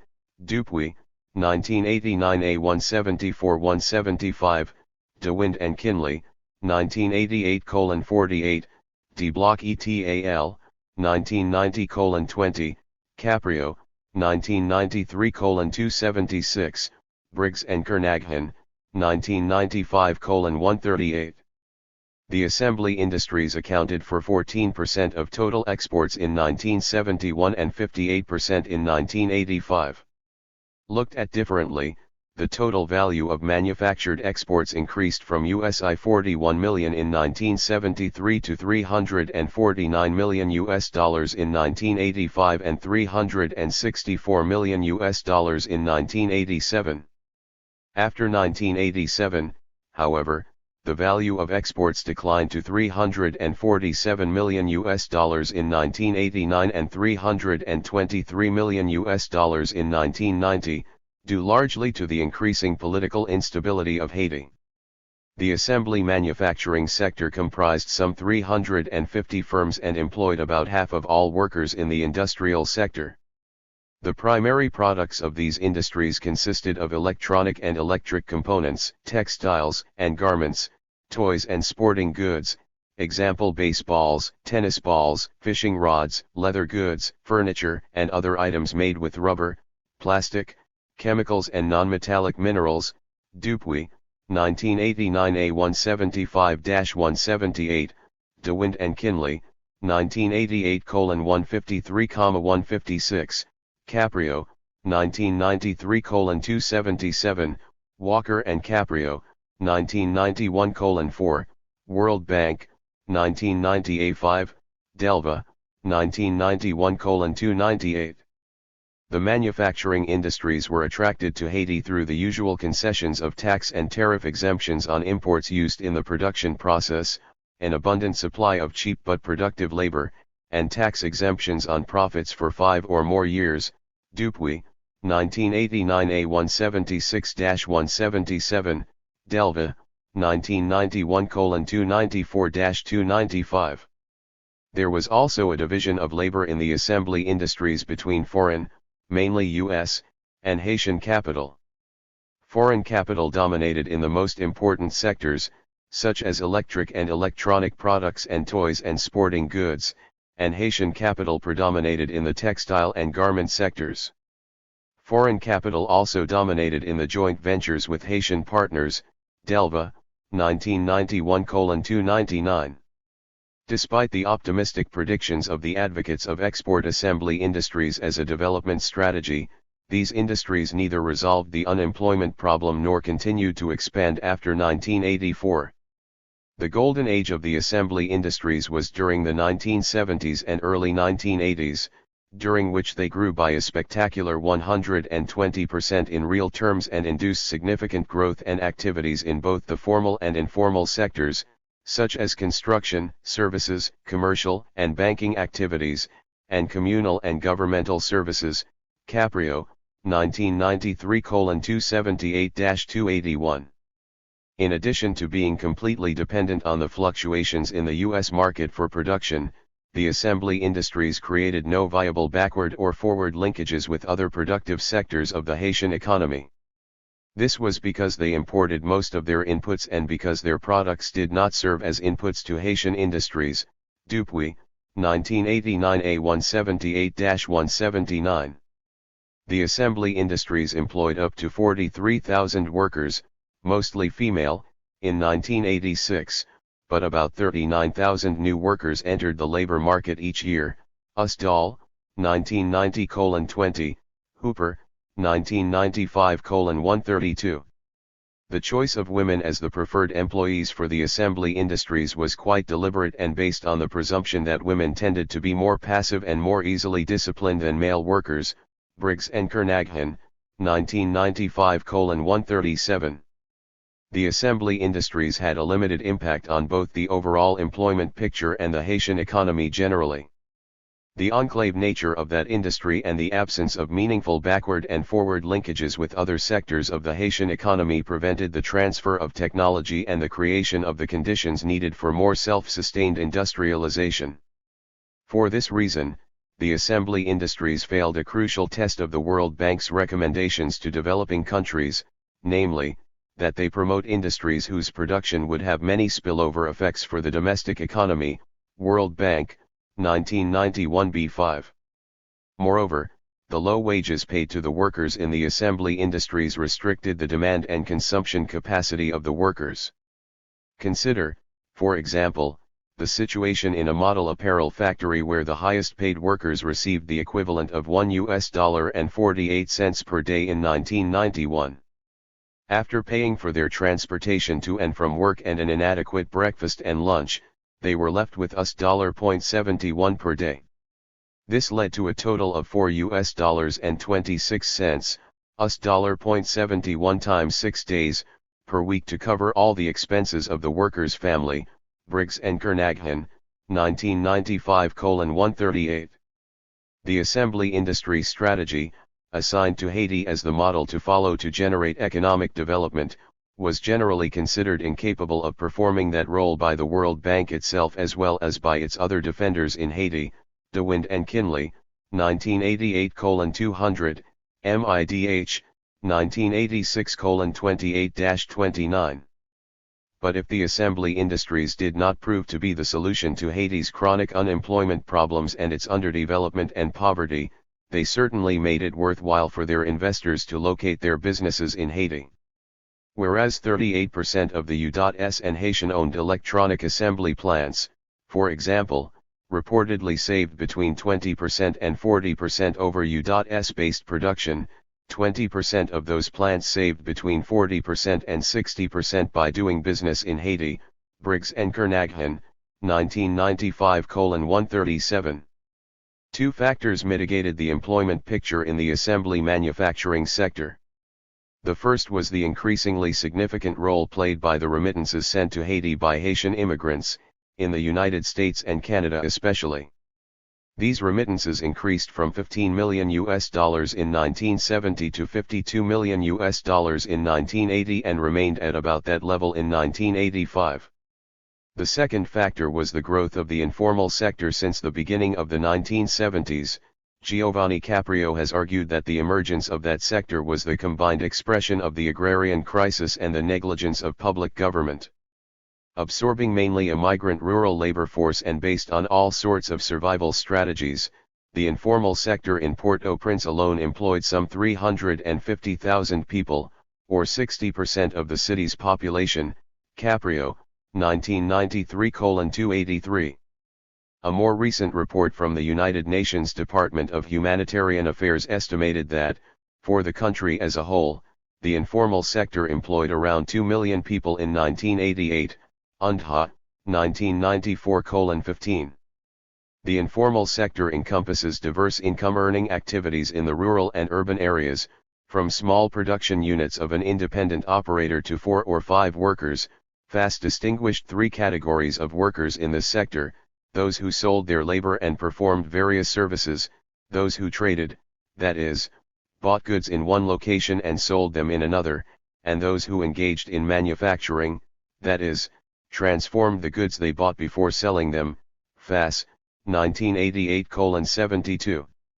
These activities involved primarily artisans, artists, street vendors, and shopkeepers, as well as workers in restaurants, public transport, beauty parlors, and repair shops, among others, UNDHA, 1994:16.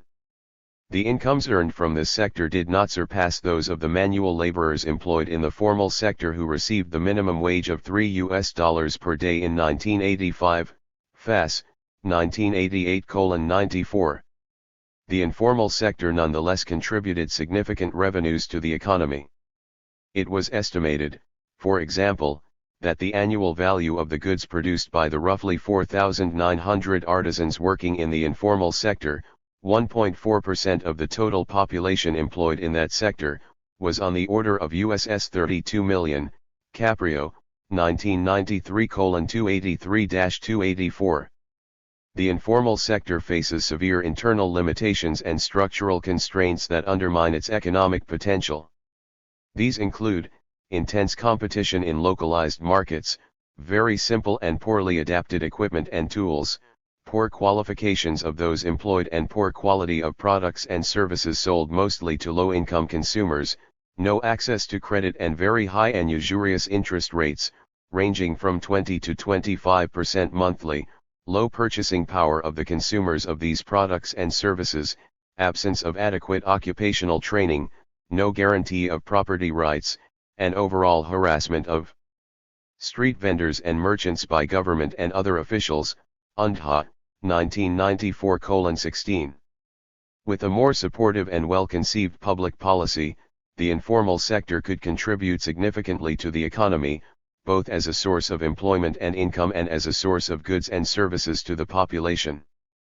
But as it stood in 1990, employment and productive contributions of the informal sector notwithstanding, large numbers of people, whether they were employed, underemployed, or unemployed, continued to be poor.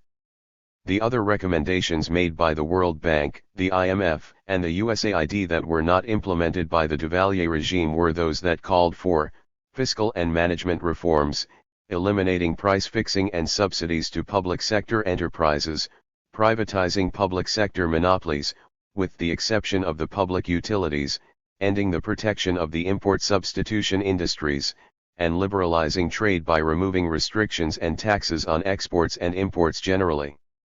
The Duvalier regime derived its revenues from a variety of excise, export, import, property, and income taxes, as well as from the profits of its public monopolies. The tax system of the regime contained both progressive and regressive features. Some features such as automobile registration taxes, insurance premiums, passport and exit visa charges, export and import taxes, and electricity and telephone service taxes affected primarily wealthier urban groups. But taxes on basic items such as flour, sugar, cooking oil, and cigarettes had a greater proportional impact on the poorer classes, FAS, 1988:8-10. Some important changes in the composition of government revenues were notable in terms of the class most directly affected by them. Export taxes, particularly on coffee, for example, represented 24% of public revenues in 1980 but decreased to 5% in 1985 and to 0% in 1988, when all export taxes were eliminated. Import taxes, which accounted for 36% of public revenues in 1981, decreased to 22% in 1985 and to 20% in 1989. Business turnover taxes went from 10% of total public revenues in 1983 to 17% in 1985 and to 19% in 1988. Excise taxes on goods and services increased from 13% of public revenues in 1978 to 25% in 1982 and to 31% in 1988. Income taxes contributed only about 15% of the total. The working class paid the bulk of those taxes since the privileged classes, the professionals and the industrial and commercial bourgeoisie, for the most part avoided paying them. Delatour, 1990:14-17. By the time of the overthrow of Jean-Claude Duvalier in 1986, some 40% of government revenues came from indirect taxes derived primarily from the wealthy and business classes rather than from property or income taxes. The public revenues appropriated by the Duvalier regime were not returned to civil society in the form of increased infrastructural investments in the urban or rural sectors, as health, education, employment, technical, and financial services, or as subsidies designed to promote economic growth and the welfare of the general population. Given the prebendary and clientelistic nature of the regime, 40% of public revenues went to pay the wages and salaries of some 32,000 public sector employees and functionaries in 1984, or 40,000 employees if the 8,000 army personnel are added. This represented 65% of the budget, in contrast to 28% of the public budget devoted to paying the wages of 17,000 employees in 1972, FAS, 1988:11. The tens of thousands of employees recruited to work in the various branches and apparatuses of the Duvalierist state bureaucracy, including the military and the Tontons Macans militia force, the regime's terror machine, officially known as the Volontaires de la Sécurité Nationale (VSN), Volunteers of National Security, became integral parts of the extended clientelistic network of the prebendary system. But they did not all benefit to the same degree or share the same power and privilege as the top functionaries of the regime. Like the class structure of civil society, in which 1% of the population appropriated more than 50% of the national income and 4,000 families had a per capita income of more than $90,000, MIDI, 1991:83, only a small fraction of the high functionaries of the Duvalierist regime received the largest salaries. 75% of the public employees earned less than $300 per month in 1989, and 15% earned between $300 and $500 per month. At the other end of the scale, 1.2% of the high functionaries earned between $1,200 and $2,000 per month, and 0.3% earned more than $2,000 per month. These high functionaries were concentrated in the most powerful ministries of the regime, such as the Foreign Affairs and Interior Ministries, in charge of the security forces, Delatour, 1990:28-29. It is estimated that Jean-Claude Duvalier, his wife Michelle Bennett, and their closest collaborators siphoned more than $505 million from the public treasury revenues, Hooper, 1995:125. Yet this tiny fraction, made up of high functionaries and the members of Duvalier's family, encompassed the dominant elements of the Duvalierist state. The clientelistic system at work in the state and the public sector bureaucracy meant that increases in the number of employees became a means of buying political loyalty to the regime. As the number of public sector employees increased, the regime also had to augment its indirect taxes and raise the prices of the goods and services of the public sector monopolies. Whereas in 1972 the net revenues of the five main public sector enterprises accounted for 5% of total public revenues from domestic sources, they represented 22% in 1984. This was an increase of 30% in real resources to the public sector in 1984 relative to 1972, FAS, 1988:9-10. Given the absence of any redistributive policies to subsidize the purchasing power of the impoverished majority, the rise in demand for public revenues to pay the salaries of the inflated public sector and the military, support the Makut forces, and enrich the potentates of the regime translated into a contraction of private consumption. In real terms, private consumption declined by 3.3% between 1978 and 1980 and by 6% between 1980 and 1984. Though there was an increase of 10% between 1984 and 1988, the level of private consumption in 1988 was below that of 1980. As Leslie Delatour concluded, given a population increase during this period, that meant an enormous erosion of the per capita private consumption, a fact that contributed to declining support for the regime among sectors of the middle class, Delatour, 1990:30.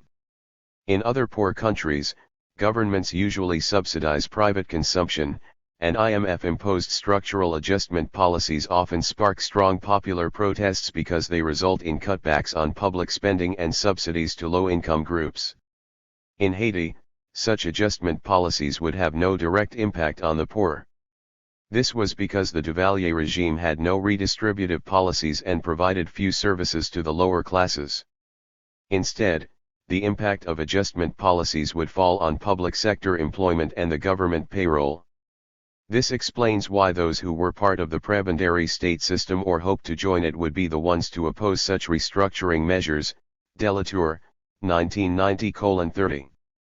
It is possible that in a specific context such as Haiti, some aspects of the adjustment policies advocated by the IMF could acquire a populist character. Understood properly, the absence of redistributive policies in the form of basic social services, example healthcare, education, or nutrition, for the poorest sectors of the population could form part of the general critique of the prebendary state system and the class interests it serves. Such demands are often linked with popular struggles for a modern and democratic state that could respond to the interests of the dispossessed classes. Historically, as Carlos Vilas argued, the question has not been whether adjustment policies are inevitable, but whether the social cost of those policies must fall on the poor. Structural adjustment may well be inevitable, but who suffers its consequences is a matter of the class nature of policy decisions. Vilas, 1992:16. In short, a progressive government could well adopt adjustment policies that protect the interests of the poor and not only those of the propertied classes. As I will show in Chapter 5, Aristide's Prime Minister, René Préval, proposed a growth with equity or basic needs model of development in an attempt to balance those conflicting class interests. For its part, the Duvalier government and the state apparatuses it controlled competed with the private sector bourgeoisie for the appropriation of resources and revenues for its own ends rather than to serve the interests of the ruling class in particular and the needs of civil society generally. The principal objective of the prebendary state was to maximize the appropriation of wealth for those who held state power, irrespective of the devastating effect that this may have had on the overall economic development of Haiti or the welfare of the general population. Because of the limited degree of economic development and opportunities in the private sector, control over the state apparatuses represented the only sure avenue of wealth appropriation and social advancement for a sector of the Haitian middle class. The prebendary practices of the Duvalier regime, then, affected private consumption negatively. Beyond that, they encroached on the interests and investments of the Haitian bourgeoisie by creating new enterprises or taking over others to compete with or undermine private sector enterprises that produced primarily for the local market. The 33 public monopolies controlled by the Duvalier regime included those involving with sugar, cooking oil, cement, flour, milk, herring, codfish, wheat, soap, and detergents, and cigarettes, as well as electricity, water, telecommunications, radio and television, transportation, insurance, banking, and the lottery. As Caprio concluded, one cannot dismiss a priori the role of the state in the management and control of public enterprises, provided that this is done efficiently and that the resources and revenues are used appropriately and productively. Unfortunately, as he continued, such was not the case in Haiti. The state sector enterprises in fact served the interests of a privileged stratum, heterogeneous socially but most often close to the holders of power. When the state sector is considered in its entirety, there is no doubt that it could have subsisted only with a waste of enormous resources. Political reasons are at the origin of the existence of this sector. In fact, the latter essentially served to buy the loyalty, more and more fragile to the regime in power, of the high functionaries. In this context, the state sector in Haiti is perceived as a constraint on development. Caprio, 1993:282-283. These anti-development practices, combined with an already restricted market for secure and short-term profitable investment, have resulted in a net decrease in private sector investment and substantial capital flight since 1981. In other words, economic stagnation and decline. In real terms, the 1983 level of private sector investment was 29% lower than in 1979, and in 1988, the level was still 10% lower than in 1983.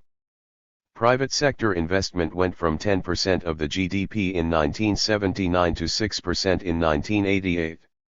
Rather than investing domestically, the Haitian bourgeoisie was transferring and investing its savings abroad, especially in North America.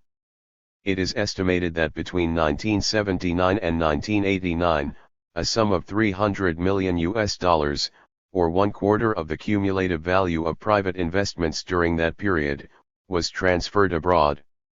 In other words, without the flight of capital, private sector investment between 1979 and 1989 could have been 25% higher than it was. Delatour, 1990:20-22. Consequently, the economy experienced a net decline of 1.3% per year in agricultural production and 2.5% per year in industrial production between 1980 and 1985.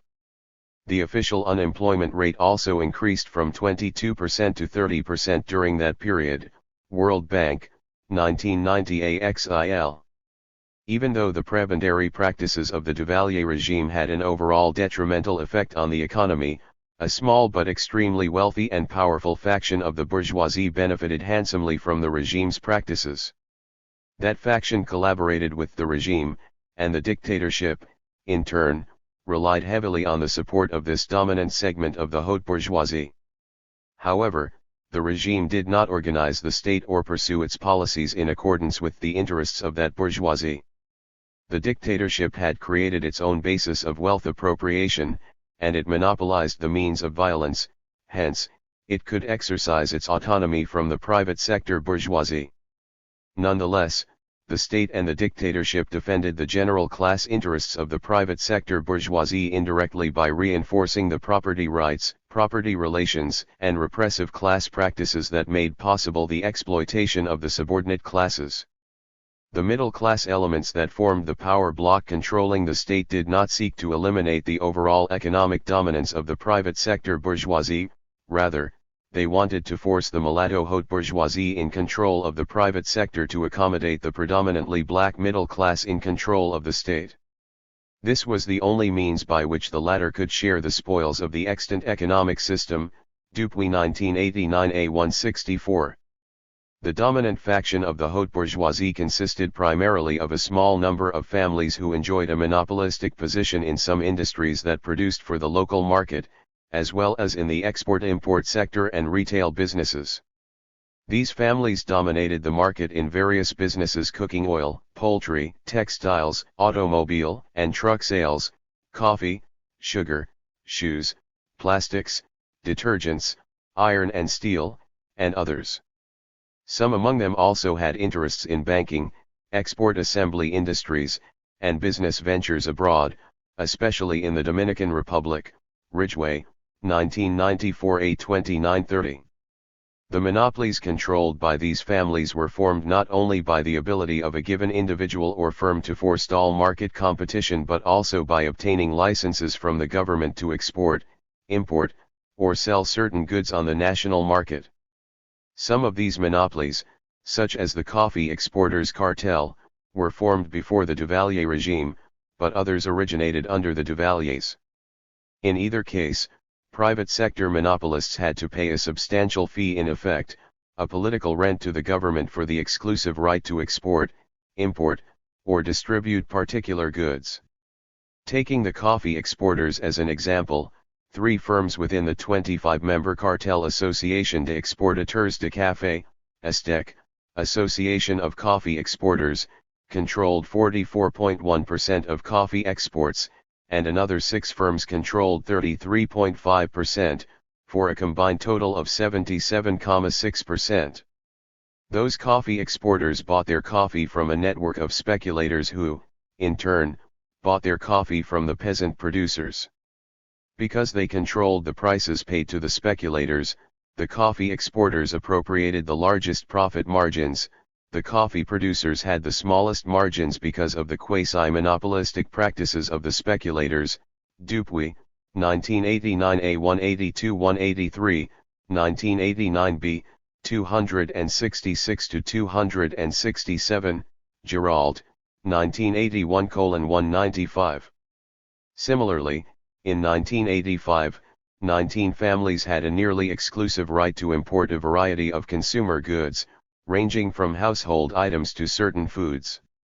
Some of them had a controlling share of the import of one or two items. A small number of families also had licenses to resell goods produced or imported by the public monopolies.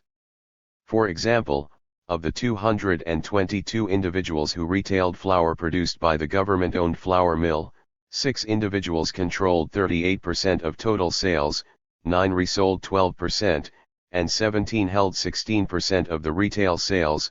Fass, 1988:30.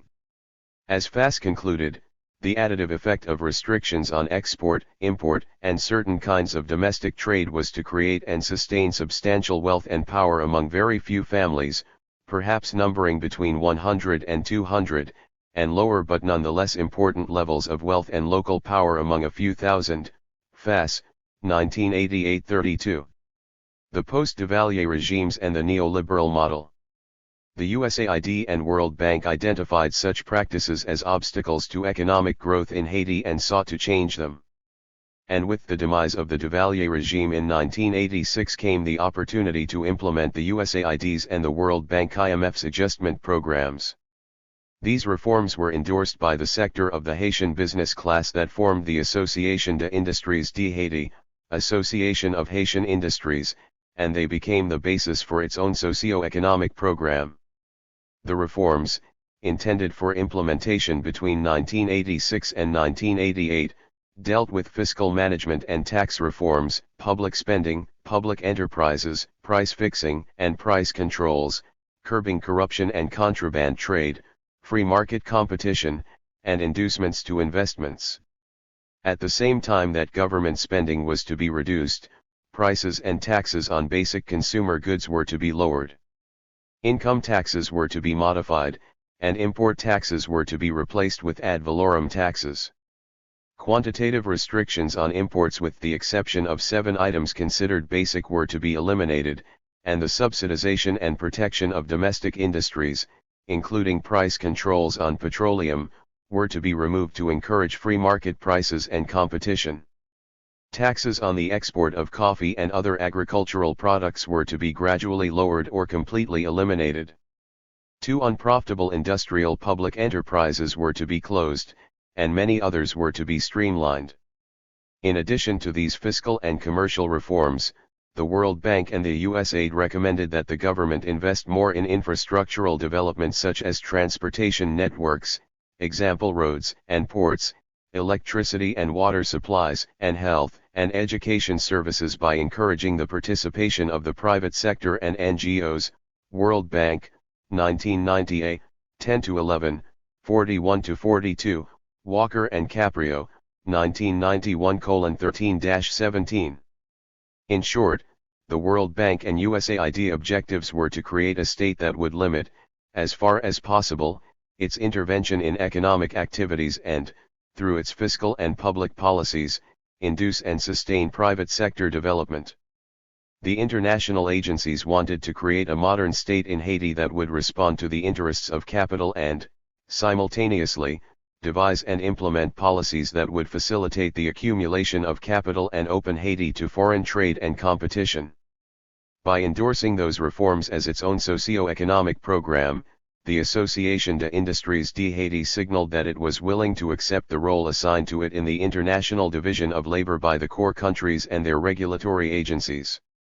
The accommodationist stance of the entrepreneurs followed the growth during the 1970s and 1980s of the export assembly industries and several hundred industries producing for the local market as well as for export. Though the industrial capitalist faction included both newcomers among the Haitian bourgeoisie and foreigners, it consisted largely of members of the traditional haute bourgeoisie who diversified their wealth from their mercantilist operations to the export manufacturing industries and other businesses. That bourgeoisie, along with foreign investors and foreign governments, namely, the United States, entered into a newly formed tripartite alliance with the regimes that succeeded the ouster of Jean-Claude Duvalier. The realignment of the business class did not mean a widespread redistribution of wealth among a growing Haitian entrepreneurial class. Rather, it expressed the adaptability and versatility of the haute bourgeoisie and the diversification of the wealth concentrated between them and perhaps a few hundred families into new activities dictated by the international division of labor. By making the transition from mercantilists to industrial capitalists and accepting the principle of competition, Fass argued, the concentration of wealth may therefore have served at least one productive political purpose as well as a productive economic purpose. Fass, 1988-37. Essentially, the reforms were seen as necessary for the successful implementation of the development strategy based on increasing Haiti's competitiveness in the production of agricultural and manufacturing goods for export. Here again, the objective was to create as many free market conditions as possible by calling on the state to eliminate its protectionist and price control policies for all the agricultural and manufactured goods produced locally.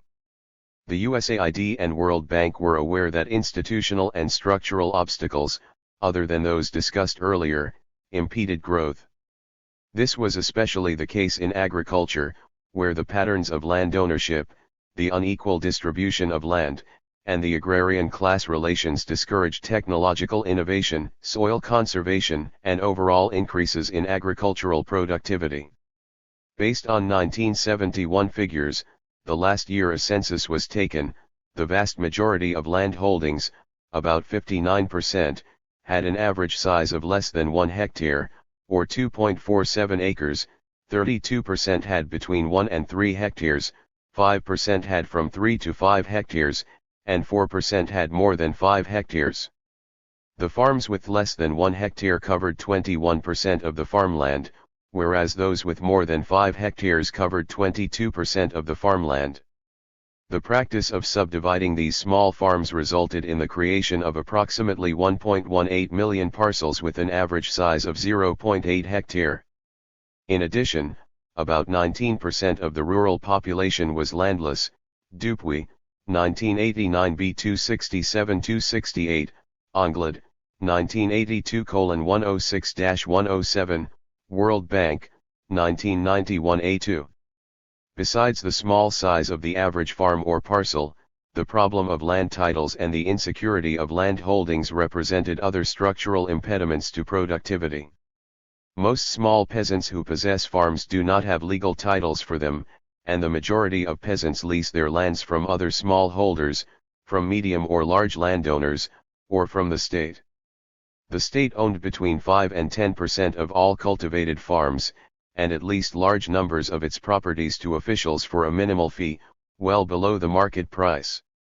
These officials, in turn, parceled out and subleased these lands to farmers at or above market prices and appropriated the difference as profit. The value of such profits was estimated at between 100 million and 200 million gourds, or between $15.4 million and $30.7 million per year. 4 This was yet another mechanism of surplus appropriation by the beneficiaries of the prebendary state. World Bank, 1990 A44-45, 1991 AVL. The absence of legal titles and the non-transferability of the leases discouraged peasant farmers from investing in better techniques of production and environmental protection measures, such as terracing and planting trees and growing perennial rather than annual crops. Both factors limited access to financial credits since the peasants lacked security in land ownership and could not use their lands as collateral. The system of property rights was inequitable, and the distribution and subdivision of land among the peasants were unequal. The land tenure system was insecure, the farming methods were intensive, and modern farming techniques and technology were inapplicable to the small farms held by most peasants. At the same time, the state provided no infrastructural, technical, financial, or other services to the rural sector, and the peasants were subjected to various mechanisms of wealth extraction by the state and urban business classes. All these factors combined to cause a further degradation of agricultural production and hence the immiseration of the already impoverished majority of the peasants. As Anthony Catanese has shown, The preceding factors also contributed to the deforestation of the Haitian countryside, which, in turn, caused soil erosion. These conditions led to further declines in agricultural productivity and thus the standard of living of the peasantry. The peasants' survival strategies compel them to cut trees from their own properties as well as from public lands, with 70 to 80% of Haiti's energy coming from wood. Cutting trees for fuel, for personal consumption as well as for the local and urban charcoal markets, becomes a source of revenues for peasants to supplement their meager incomes from agriculture. Given that 80% of Haiti's topography is mountainous, deforestation, which has now left Haiti with only 2% of dense forest cover, causes soil erosion at a rate of about 37 million tons of soil per year, and it has stripped 40% of the land area of its productive soil.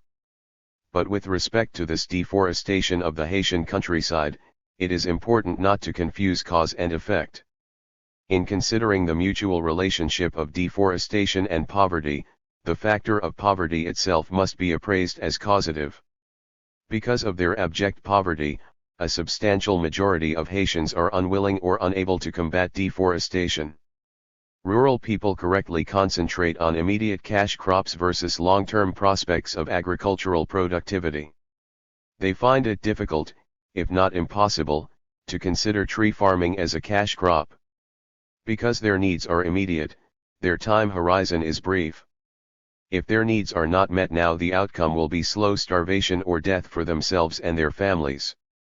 Reforestation, as a means of reducing deforestation, is not inviting to the majority of rural Haitians or to virtually all the urban poor. The length of time between human hunger and the maturity of a tree crop bears no relation to the facts of poverty. Catanese, 1991:28.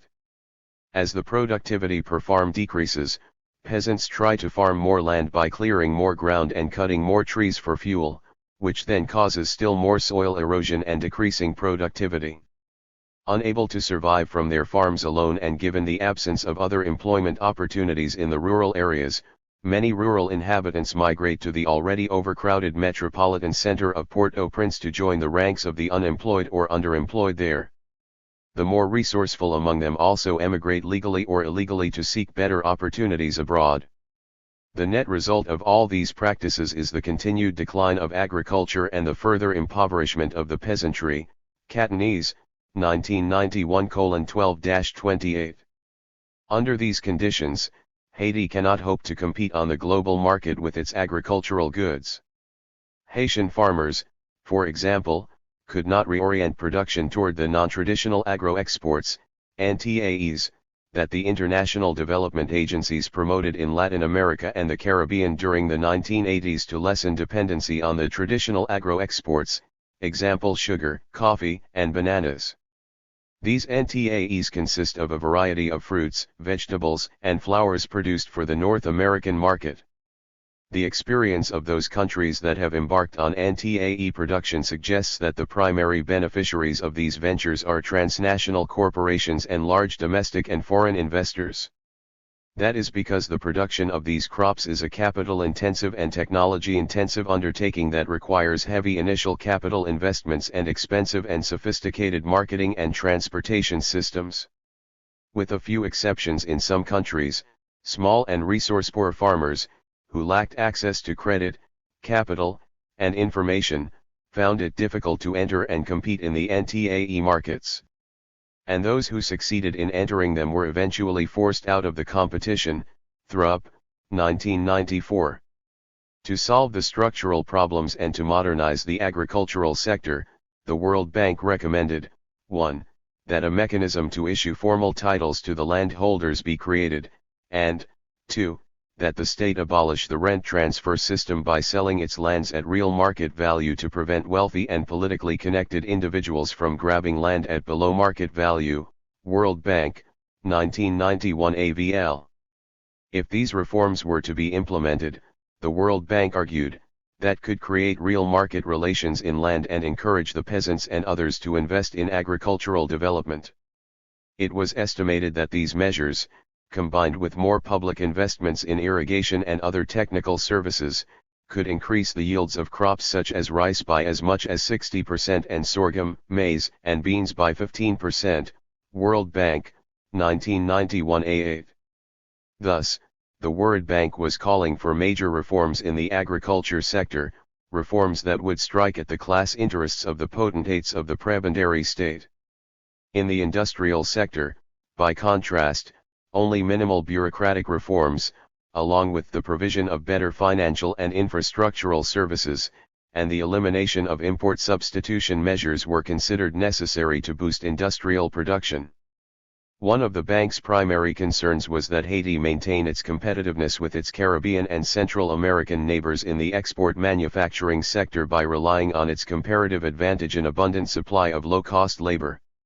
That implied keeping wages low, preventing wage and price inflation by devaluing the Haitian currency, and allowing the rate of exchange with the US dollar to fluctuate with the market and thereby eliminate the parallel currency market and the contraband trade in food and household good imports that hurt domestic producers. World Bank, 1990 A42-44, 1991 A24.5. Some of the consequences of the free trade policies adopted since 1986 can be discerned. Whether goods entered the country legally or illegally with the complicity of Haitian military and government officials, the opening of Haitian ports as well as the border trade with the Dominican Republic caused the Haitian market to become flooded with a variety of consumer goods, ranging from processed foods to household items, automobiles, and chemical and petroleum products. Haitian rice farmers were particularly hard hit by the importation of so-called Miami rice that sold for less than Haitian rice. DeWind, 1990, 71-72. The deliberate policies of both the U.S. and Haitian governments to increase food imports actually undermined domestic food production for basic crops, such as rice, vegetables, and various cereals, where Haiti has the capacity to be self-sufficient. U.S. food aid programs, such as Food for Work and Food for Peace, made it possible for Haiti to import wheat from the United States at concessionary prices, thereby making it less profitable for Haitian farmers to produce cereals for domestic consumption. Hooper, 1995:129. As far back as 1982, the USAID recommended that 30% of the land being cultivated for domestic food production and consumption should be shifted to the production of export crops. This recommendation was advanced even though agency experts were fully aware that such a drastic reorientation of agriculture will cause a decline in income and nutritional status, especially for small farmers and peasants, and that this will cause a massive displacement of peasant farmers and migration to urban centers. USAID document cited in Hooper, 1995:138. The World Bank had recommended that Haiti boost domestic food production, but the USAID apparently had a different objective in mind. That was to undermine domestic food self-sufficiency, increase dependency on food imports, encourage food production for export to the United States, and create an abundant supply of cheap labor for the assembly manufacturing sector by drawing from the ranks of displaced rural farmers. Haitian manufacturers were also negatively affected by the trade liberalization. That was especially true in agro-processing industries producing sugar, flour, cooking oil, textile goods, and soap. Their sales dropped by 20 to 75%, causing massive layoffs. By contrast, the export assembly industries showed signs of recovery during 1987, particularly the garment industry, due largely to an increase in the quota assigned to Haiti by the United States. The political turmoil during that period led to a drop in the production of other assembly manufactured goods, such as machine and electric tools and accessories. But these sectors were also undercut by competition from Jamaica, the Dominican Republic, and Costa Rica, leading the World Bank to conclude that Haiti must take measures to preserve and improve its competitiveness with its Caribbean and Central American neighbors. World Bank, 1990 A18-19. To improve Haiti's competitiveness, the Haitian government and the Association des Industries de Haiti, which had recognized the formation of independent trade unions prohibited under the Duvalier regime, resisted the demands of workers in the assembly industries for higher wages. Haitian and foreign firms involved in the assembly sector argued that unless wages were kept low, i.e., at the $3 a day minimum set by the Haitian government in 1984, Haiti would lose its competitiveness in relation to other Caribbean producers and therefore would lose contracts and plants that would relocate elsewhere.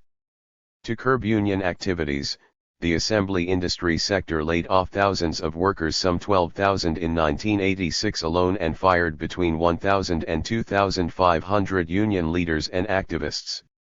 In June 1988, after those measures failed to produce the desired result, the military government abolished one of the main trade unions involved in the assembly industry but was forced to restore it in the face of massive popular protest. DeWind, 1990:73. A critique of the neoliberal development model. There is no doubt that some of the reforms proposed by the World Bank could be included in any progressive program of social change in Haiti. Many of the reforms emphasized public investments in technological, educational, health, financial, and infrastructural services to the rural and urban areas. But the most important recommendations of the World Bank were those that directly attacked the class interests and the practices of the prebendary state and the monopolist faction of the private sector bourgeoisie. They included demands to streamline the bloated public sector, to end subsidies to the inefficient public monopolies, and to combat corruption and halt the practice of appropriating public funds for private ends.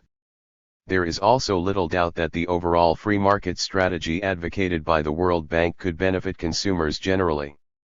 But rather than laying the foundation for a less dependent or integrated process of growth with equity, the free market strategy will reinforce Haiti's underdevelopment and dependence on the core countries, primarily the United States, and their regulatory agencies.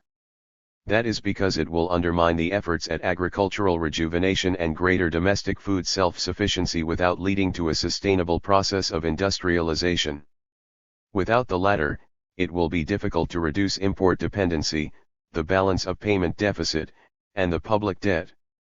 And without increasing revenues, the government will be compelled by the regulatory agencies to adopt fiscal and other adjustment measures that are more stringent and regressive, inevitably resulting in cutbacks in essential services and subsidies to the poor. In other words, the classic IMF adjustment policies that protect the interests of capital at the expense of the poor would have to be put in place. If avoiding the latter outcome is a desired goal, the reforms need to go deeper and in a different direction than those advocated by the World Bank and the USAID. The greatest indictment against the free market and export-oriented strategy recommended by the USAID and the World Bank is that it has not resulted in the creation of more NICs among the developing countries. Stated bluntly, the World Bank's assumptions about the structure of the capitalist world economy and the workings of the market system are simply wrong. Contrary to the World Bank, IMF, and USAID insistence on a free trade orthodoxy for the peripheral countries, the core countries have maintained many protectionist barriers and increased their restrictions on third world imports since the late 1970s. This is particularly the case for those products, example textiles, apparel, shoes, and electronics, advocated by the World Bank for the peripheral would-be NICs, Broad and Kavanagh, 1988:83-92. As Cathy McAfee showed for the Caribbean region in particular, the fastest growing industries with the greatest potential increases in trade revenues, such as petroleum and petroleum derivatives, clothing and textiles, shoes, and other leather goods, were the ones excluded from CBI duty-free status because they competed with similar goods produced in the United States. McAfee, 1991-38. The increases in the export of those goods eligible for duty-free status under the CBI, such as textiles, sporting goods, pharmaceuticals, electronics, chemicals, and coffee, represented about 11% of total Caribbean exports to the United States in 1986.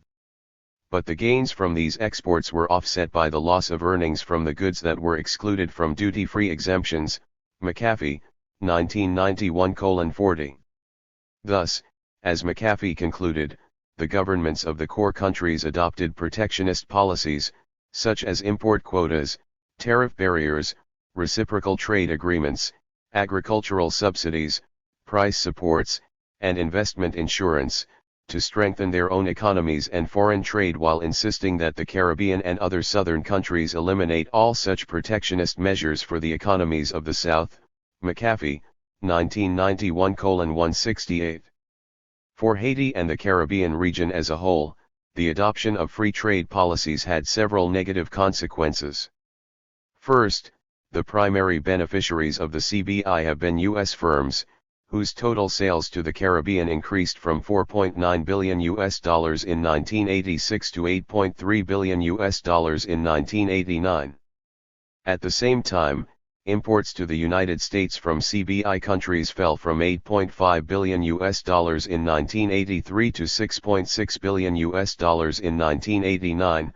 McAfee, 1991:42.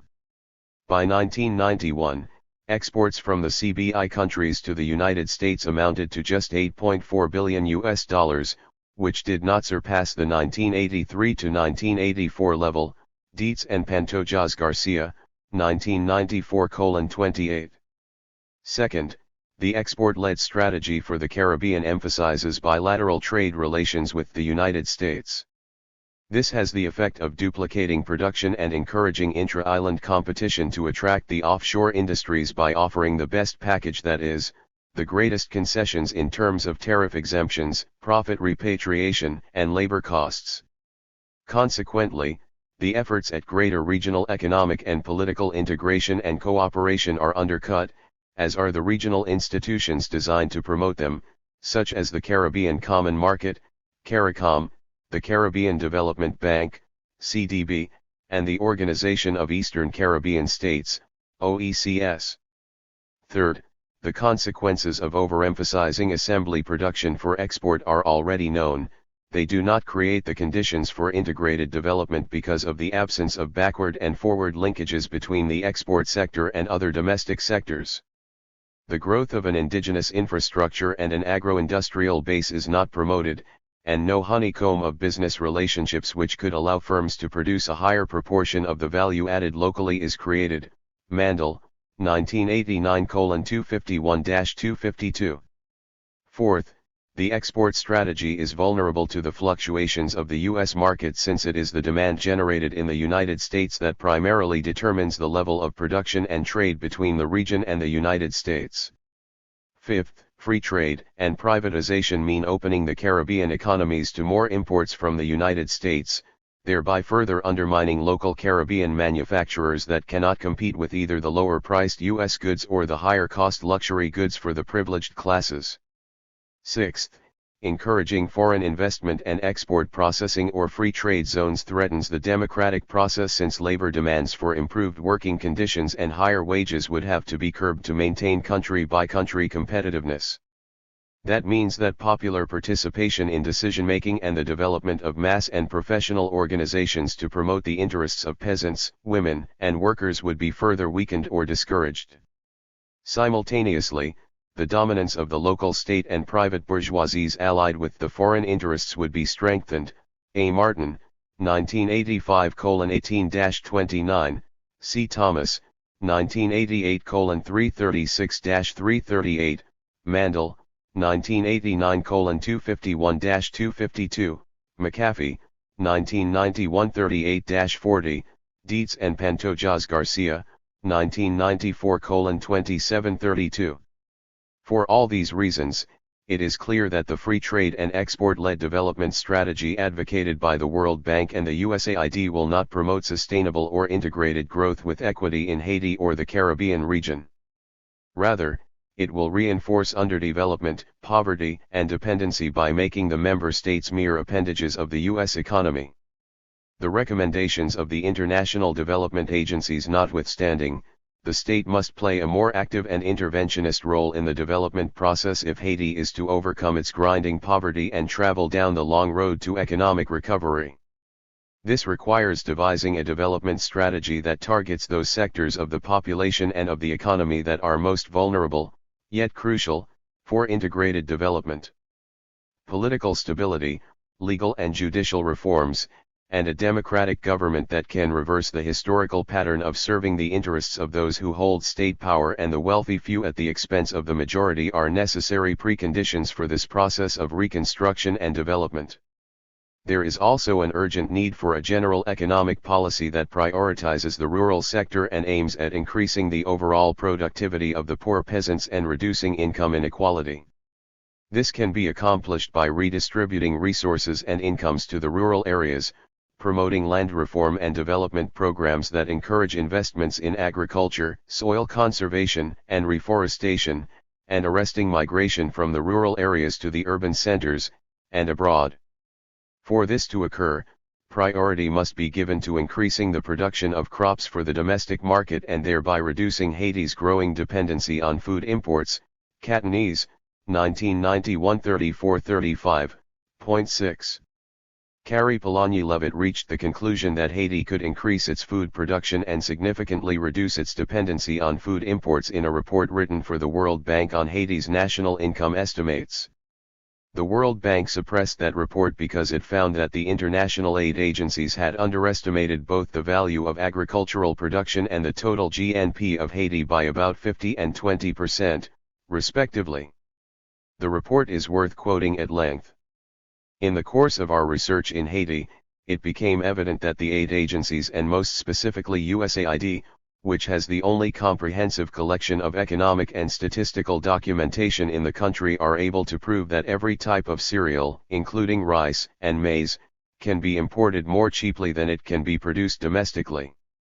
Hence, these agencies pursue and support programs which involve the substitution of domestic foodstuffs by imports, including food aid. The availability of food aid and the thrust toward the liberalization of external trade presents a major problem. Why? Because such policies threaten and destroy the rural economy and the independence of the peasantry.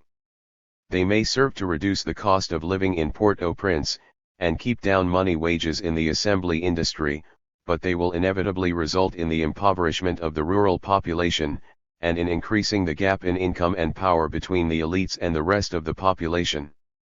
The exposure of domestic food production to competition from subsidized imports would, in our view, destroy the most valuable asset of the country, which is the culture of independence, initiative, dignity, and cooperation of its working people. Decades of economic development have proven that it is not poverty but dependence which has destroyed the capacity of societies to provide an improving standard of living for the masses of the population. Polanyi-Levitt, 1991. To reverse these conditions, a strategy of agricultural development that promotes food and agro-industrial production for the domestic market and reduces dependency on food aid and food imports must be given priority. This strategy could be pursued along with continued reliance on the export assembly industries and the rejuvenation of the tourist industry as ways to earn the much-needed foreign exchange. A progressive taxation policy, combined with measures to raise the real wages of the working population, could also be devised. These could include subsidizing food consumption and housing costs and construction and providing essential services, such as clean water, health, basic education, and technical training. The policy could also promote a jobs program through investments in infrastructural projects in the urban and rural areas, extend technical and financial assistance to the informal sector, and create small and medium-sized labor-intensive agro-industrial and artisanal enterprises, some of which could be export-oriented. The strategy outlined here includes many of the recommendations of the international development and aid agencies, but it differs from them in significant respects. It calls for a more interventionist state that prioritizes the needs of the majority of the population above stimulating the growth of the private sector, as advocated by the anti-statist market-friendly approach. This chapter is a revised version of a previously published article, Free Trade and Underdevelopment in Haiti, the World Bank/USAID Agenda for Social Change in the Post-Duvalier Era, From the Caribbean in the Global Political Economy, edited by Hilburn A. Watson. Copyright 1994 by Lynn Renner Publishers Incorporated. It is reprinted with permission of the publisher. Notes. 1. Several recent analysts challenged the World Bank's claim that the successes of the HPAEs vindicate the free market approach to development. They argued that the reasons lie in the role of the state in the following arenas: comprehensive land reform, basic universal education, granting subsidies or low-interest loans to, and protecting selected industries with high growth potential from, foreign imports, restricting foreign investment to better control and direct economic development, and encouraging competition through high labor productivity rather than low wages. Fishlow et al., 1994, Judas, 1994, McGuire, 1995. As McGuire concluded, the development success of the East Asian NICs does owe something to good macroeconomic management. However, it provides not the slightest evidence for the central claim of the free market approach, that the smaller the state's role in the economy and the more open the economy to the world market forces, the faster the rate of economic growth and, through a rise in overall affluence, the faster the rate of poverty reduction. McGuire, 1995:207. 2.1 Know from private conversations with the president of one of the business associations that only 1 out of 16 representative associations did not endorse the white paper of the private sector. The associations of the business class had put forward their program in a white paper written by the Association Professionnelle de Banques, APB, the Bankers Professional Association, entitled Le Livre Blanc du Secteur Privé National, Propositions de Politique Économique, the White Paper of the National Private Sector, Economic Policy Proposals, APB, 1991. Leslie Delatour, a former economist with the World Bank who served as Minister of Finance under the first military government formed after Jean-Claude Duvalier's ouster, also reflects the views of the business class. Delatour, 1990.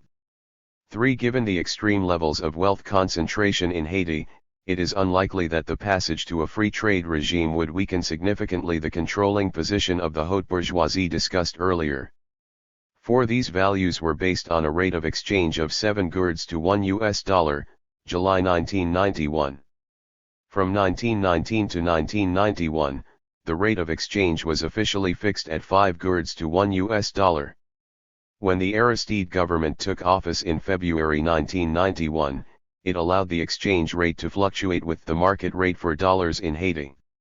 The subsequent military-backed de facto governments that succeeded Aristide in September 1991 continued the practice of floating the gourd, as did the new government formed by Prime Minister Marc Michel after the restoration of Aristide to the presidency in September 1994. 5. There is no doubt that contraband trade undermines domestic producers while enriching those involved in it, and that the protectionist and tariff policies of the government encourage this.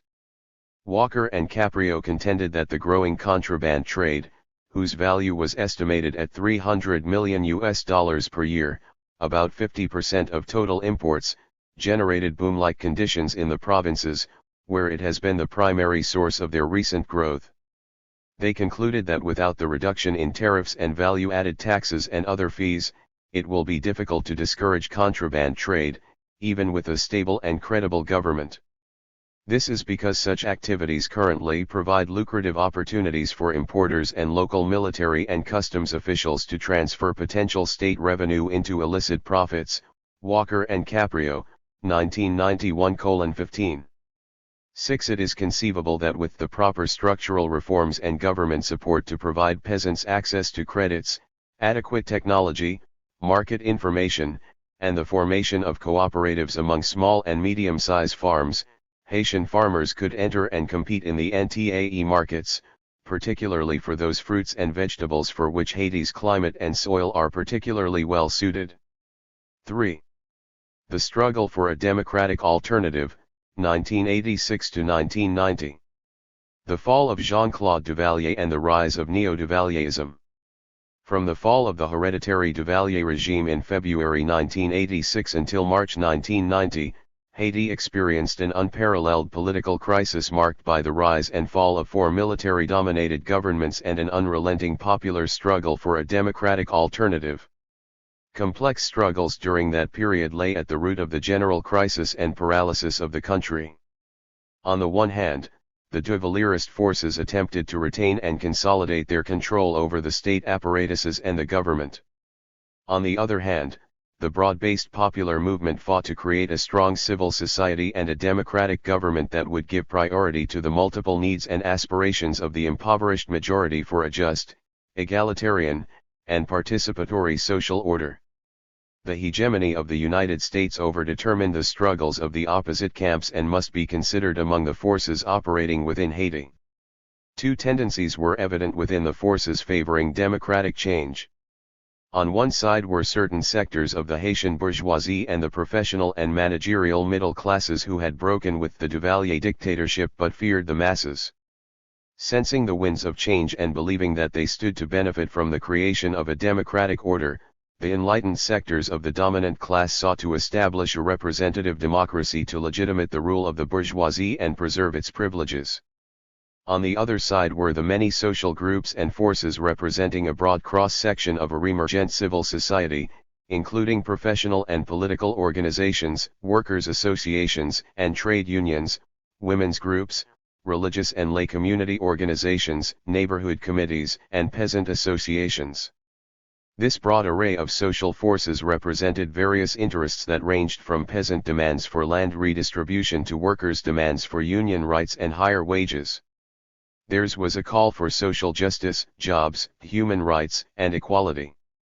Though decentralized organizationally and ideologically divergent, these forces symbolized the broad popular movement for a more inclusive and participatory democracy. They sought to transform an exclusionary social system dominated by a small, wealthy elite, and a rapacious and tyrannical dictatorship. Those who wanted to preserve the status quo of the previous 30 years opposed both expressions of the democratic movement. Most of these individuals were from the social groups that had had total control of the military, the state, and the public sector enterprises and bureaucracy, that is, the prebendary state system.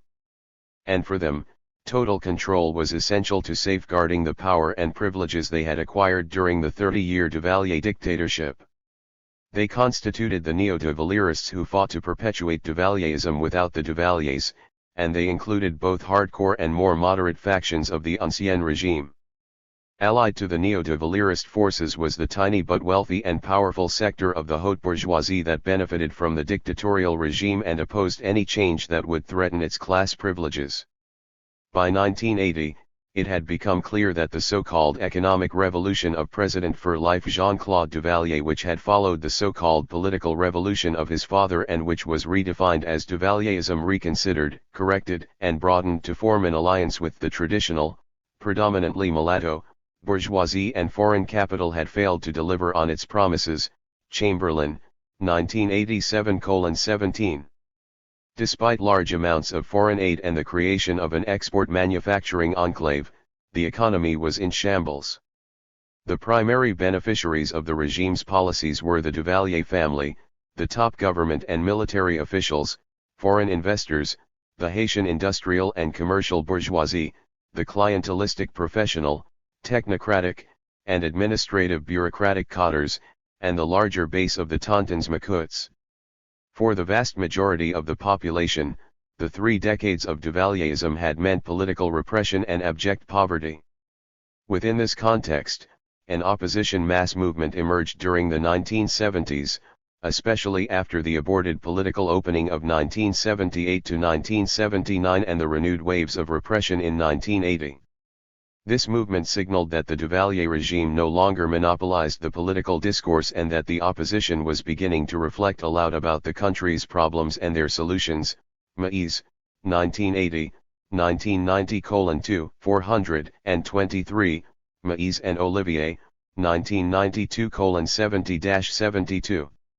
This movement drew particular significance from the fact that it was the first major wave of political opposition since the United States occupation of Haiti, 1915 to 1934, to emerge in the provinces before it spread to the capital city of Port-au-Prince. Nichols, 1986:1243. The domestic opposition movement, backed by the Haitian community living abroad and encouraged by President Jimmy Carter's human rights foreign policy, 1976 to 1980, compelled the regime of Jean-Claude Duvalier to contemplate democratic reforms. The dictatorship knew that it could not survive a free and open democratic contest for power, however, and that it could retain power only through force and by monopolizing the political space. In the dual tendency of liberalization and repression that marked the 1970s and 1980s, the latter prevailed and proved once and for all that the dictatorship could not be reformed and could not move beyond the economic, social, and political impasse it had reached. Maes and Olivier, 1992:67-69, 85. Once the popular movement gathered momentum in the 1980s, the Duvalier regime, which at one time had seemed so powerful and unshakable, crumbled more quickly than expected.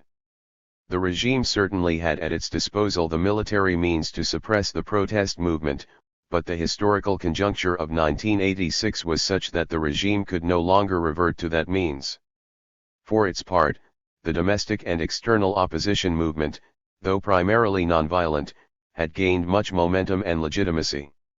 It had become a force to be reckoned with, and it gradually succeeded in eroding the alliance between the bourgeoisie, the Catholic Church, foreign capital, and the U.S. government that had supported the Duvalier regime.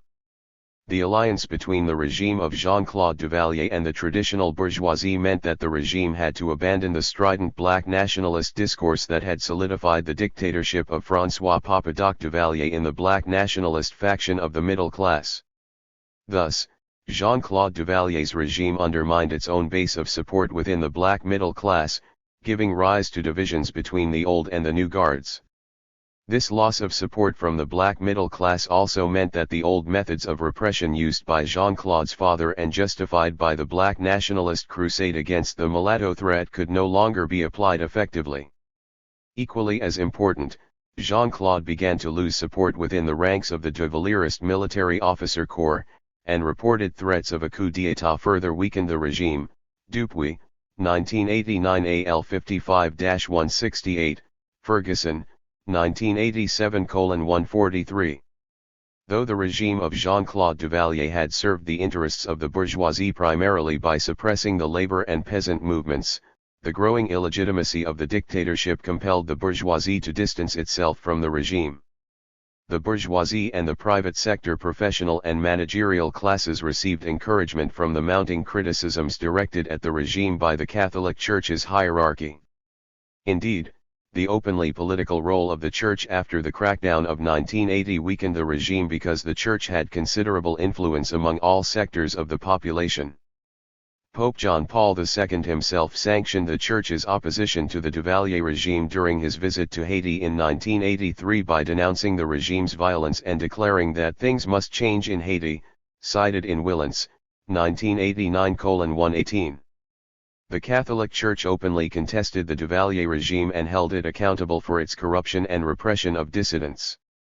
This paved the way for those in the Church's most progressive sectors, in particular, the proponents of liberation theology and participants in the ecclesiastical base community movement known in Haiti as the Ti Communautes Légieuses or Ti l'Église, TKL, the Little Church, to assail the dictatorship, and the entire system of exploitation that it presupposed, and to express their preferential option for the poor one.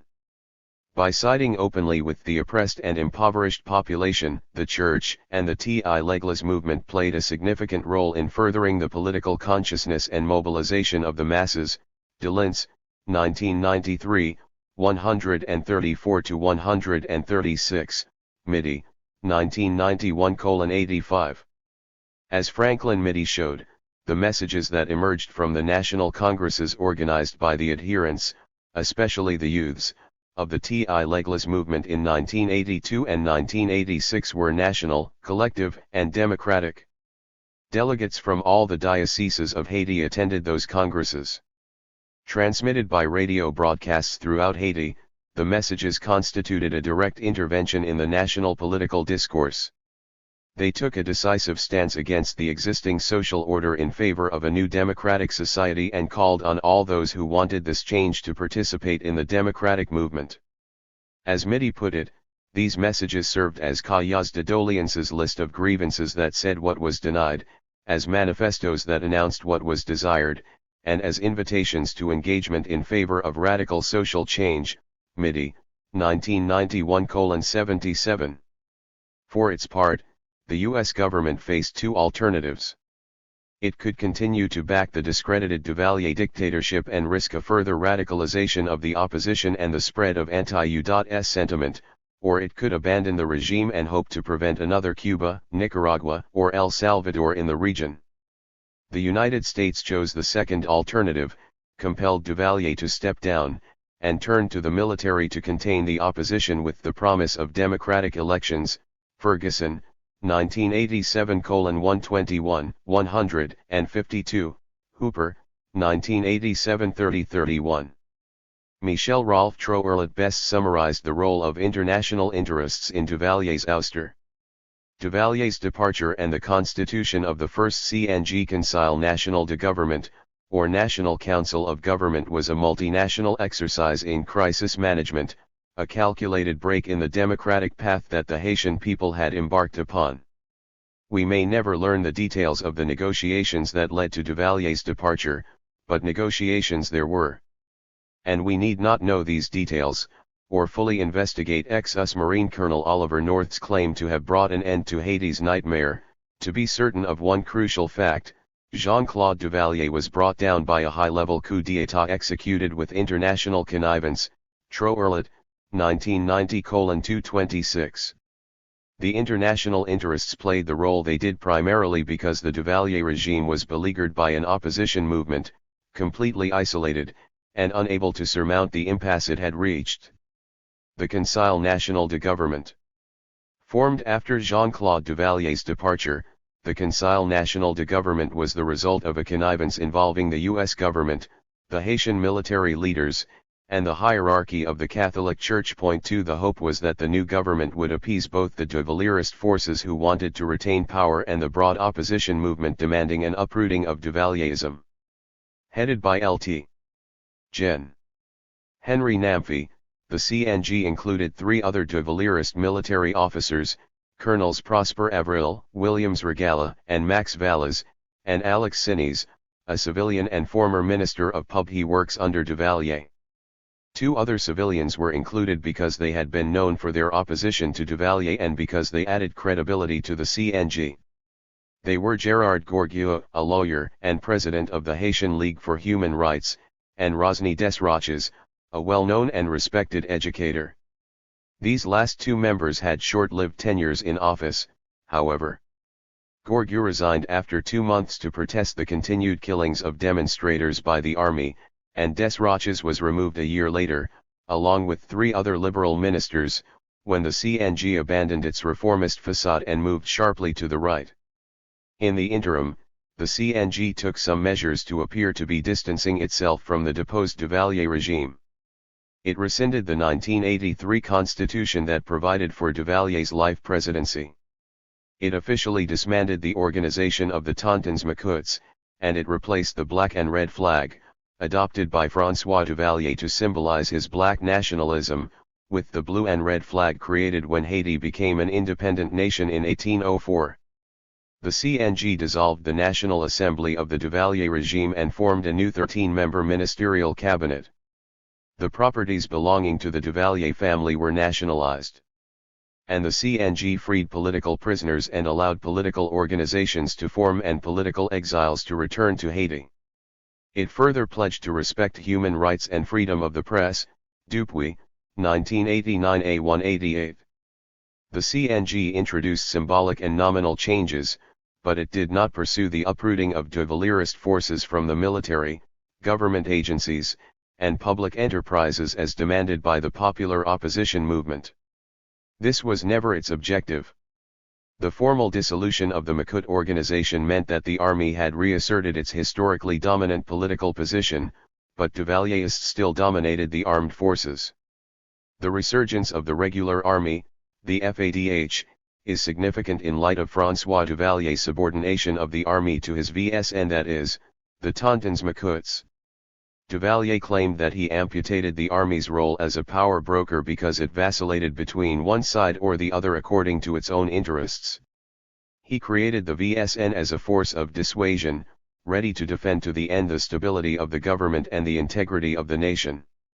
For Duvalier, who had equated himself with the Nation 3 and linked its well-being with that of the chief executive, the VSN only had one soul, Duvalier, only knows one chief, Duvalier, only struggles for one goal, Duvalier in power, Duvalier, 1969:324. As Frank Laroque argued, Duvalier amputated the army to prevent it from being a power broker as it had been in 1946, 1950, and 1957 when, after consulting with Washington, it would take power and select the next president. By creating the Tontons Macoutes and subordinating the army to that organization, Duvalier weakened not only the regular army but also the influence of the United States on Haitian politics. This explains why, when Jean-Claude Duvalier assumed the presidency after his father's death in 1971, Washington demanded that he create the special force known as the Leopards in return for substantial economic and military aid. The Leopards, Laroque maintained, gave the army a force that was superior in quality, mobility, communication, and heavy weapons, to that of the Tontons Macoutes, who retained their advantage in numbers. As he concluded, the American government regained control over the Haitian military apparatus by re-establishing contact with army officers, among whom the most gifted for suppression and repression were trained in the U.S. and Panama. Laroque, 1982:9. Namfi's disbandment of the Macoute organization, therefore, was simply the culmination of a struggle for supremacy by that faction of the Duvalierist forces that controlled the FADH and had been subordinated under the regime of François Duvalier to the VSN. Though weakened and subordinated, the disbanded Macoutes were never disarmed, and many were reincorporated into the regular army. Many of the former, but still armed, Macoutes, deprived of their institutionalized means of extortion, engaged in criminal activities that were not curbed or investigated by the police. Dictatorial regimes in Third World peripheral societies often make use of armed civilian death squads or militias to assassinate their opponents and terrorize and subdue the population without giving these groups official sanction or status. This allows such governments to deny responsibility for the operation of these organizations, thereby avoiding official investigations and permitting the death squads to operate with impunity. See Thomas, 1984:91. However, this was never the case in Haiti. Unconcerned with their accountability to civil society and unable to legitimate their rule, the successive military-led governments relied on both former Macoutes and members of the regular armed forces to pursue a campaign of intimidation, violence, and assassination of political leaders, trade union activists, and organized peasant cooperatives between 1986 and 1990. The army, which had regained some legitimacy among the population for its role in toppling the Duvalier dictatorship by withdrawing its support for the regime at a crucial moment in the mass struggle, had now become completely divorced from the masses, discredited and distrusted by them. Pierre Charles, 1988:69. Despite the increasing brutality, human rights abuses, and widespread corruption of officials within the CNG, the United States, Canada, France, and West Germany continued to provide military and economic aid to the Haitian government. The Reagan administration repeatedly maintained to Congress that the CNG was improving its human rights record and was the best guarantor of a future democratization of Haiti. Hooper, 1987:31. The United States and the other Western powers supported the CNG because it followed pro-US and free market policies and maintained stability, meaning that it contained the opposition and prevented the left from gaining power. The World Bank was supportive of the CNG because it believed that the appointment of economist and former World Bank official Leslie Delatour as finance minister was an indication that the CNG would implement the USAID World Bank development plan recommended under Jean-Claude Duvalier. But the military-dominated CNG did not represent a viable alternative to Duvalier. Instead, it was a continuation of Duvalierism without the Duvaliers. The regular army, rather than the Macoute organization, dominated militarily and politically, and Duvalierist military officers rather than civilian Macoute leaders benefited directly from the new arrangements. Yet the same pro-Duvalierist groups continued to hold influential and dominant positions within the various government agencies and public enterprises. In one important respect, the CNG differed from the defunct Duvalier regime: it tolerated press freedom and political organizing. This change was not caused by the sudden conversion of the military hierarchy to the principles of democracy. Rather, the political conjuncture and the balance of power in the immediate aftermath of the overthrow of the Duvalier regime favored the widespread and better organized opposition movement and compelled the CNG to make certain concessions to the opposition. The popular opposition that emerged after 1986 differed in several ways from the one that confronted the Duvalier regime before 1986. This broad social movement took many different organizational and political forms. It included several political groupings, professional associations, democratic coalitions, and human rights organizations, radicalized community-based religious groups, women's organizations, neighborhood committees, and civic action groups, trade unions, peasant cooperatives, and a plethora of newspapers, journals, and radio programs expressing a broad range of views and agendas from the popular opposition movement. The emergence of independent media played a singularly strategic role in the opposition movement. Point 4, as Mitty argued, the independent press, within which radio broadcasts played a prominent role, implanted the idea of independence from the absolute power of the state. It launched the struggle for freedom of information and expression by informing the population of events and issues that the government tried to suppress. By transmitting news, events, and ideas that expressed the grievances, aspirations, and critiques of the powerless and the victims of the dictatorship, the independent press became an engaged press and played a key role in the national struggle for civil society and democracy. Mitty, 1991:78-80. The national scope of the opposition movement reflected a decline in the dominance of the capital city of Port-au-Prince as the hub of political activity. Taken together, the views and struggles waged by the broad and varied opposition movement represented nothing less than a call for the restructuring of Haiti into a democratic, just, and egalitarian society. Sucre, 1987:19, Pierre Charles, 1988:65, Ferguson, 1987:160. As Gerard Pierre Charles put it, this popular movement was a truly democratic revolution that began in the minds and hearts of the people prior to the mass uprisings against the Duvalier regime. It is an ongoing process born from the belly of the system of oppression that has made the Haitian people the most exploited and poorest of the hemisphere. Pierre Charles, 1988:65. The characteristics of this broad and decentralized democratic movement meant that no single political organization or specific individuals emerged as the identifiable leaders. This was the most important virtue of that movement, for without identifiable leaders, the cadres and participants in the movement could not be easily targeted and eliminated. Hence, the movement as a whole could withstand and survive the repression directed against it by the would-be dictatorial governments that succeeded the Duvalier regime. The absence of a centralized organization and an identifiable leadership also meant that, short of a broadly shared consensus against Duvalierism and the neo-Duvalierist dictatorships that emerged after the fall of Jean-Claude Duvalier, the opposition movement did not articulate an alternative vision or a national political platform for a reconstructed Haiti. Maïs and Olivier, 1992:87. The challenge of the democratic opposition. It is in this context that one can measure the significance of the January 1987 creation of a broad, left-of-center social democratic coalition known as the Comité National Congrès Organisations Démocratiques, CONACOM, National Committee of the Congress of Democratic Organizations.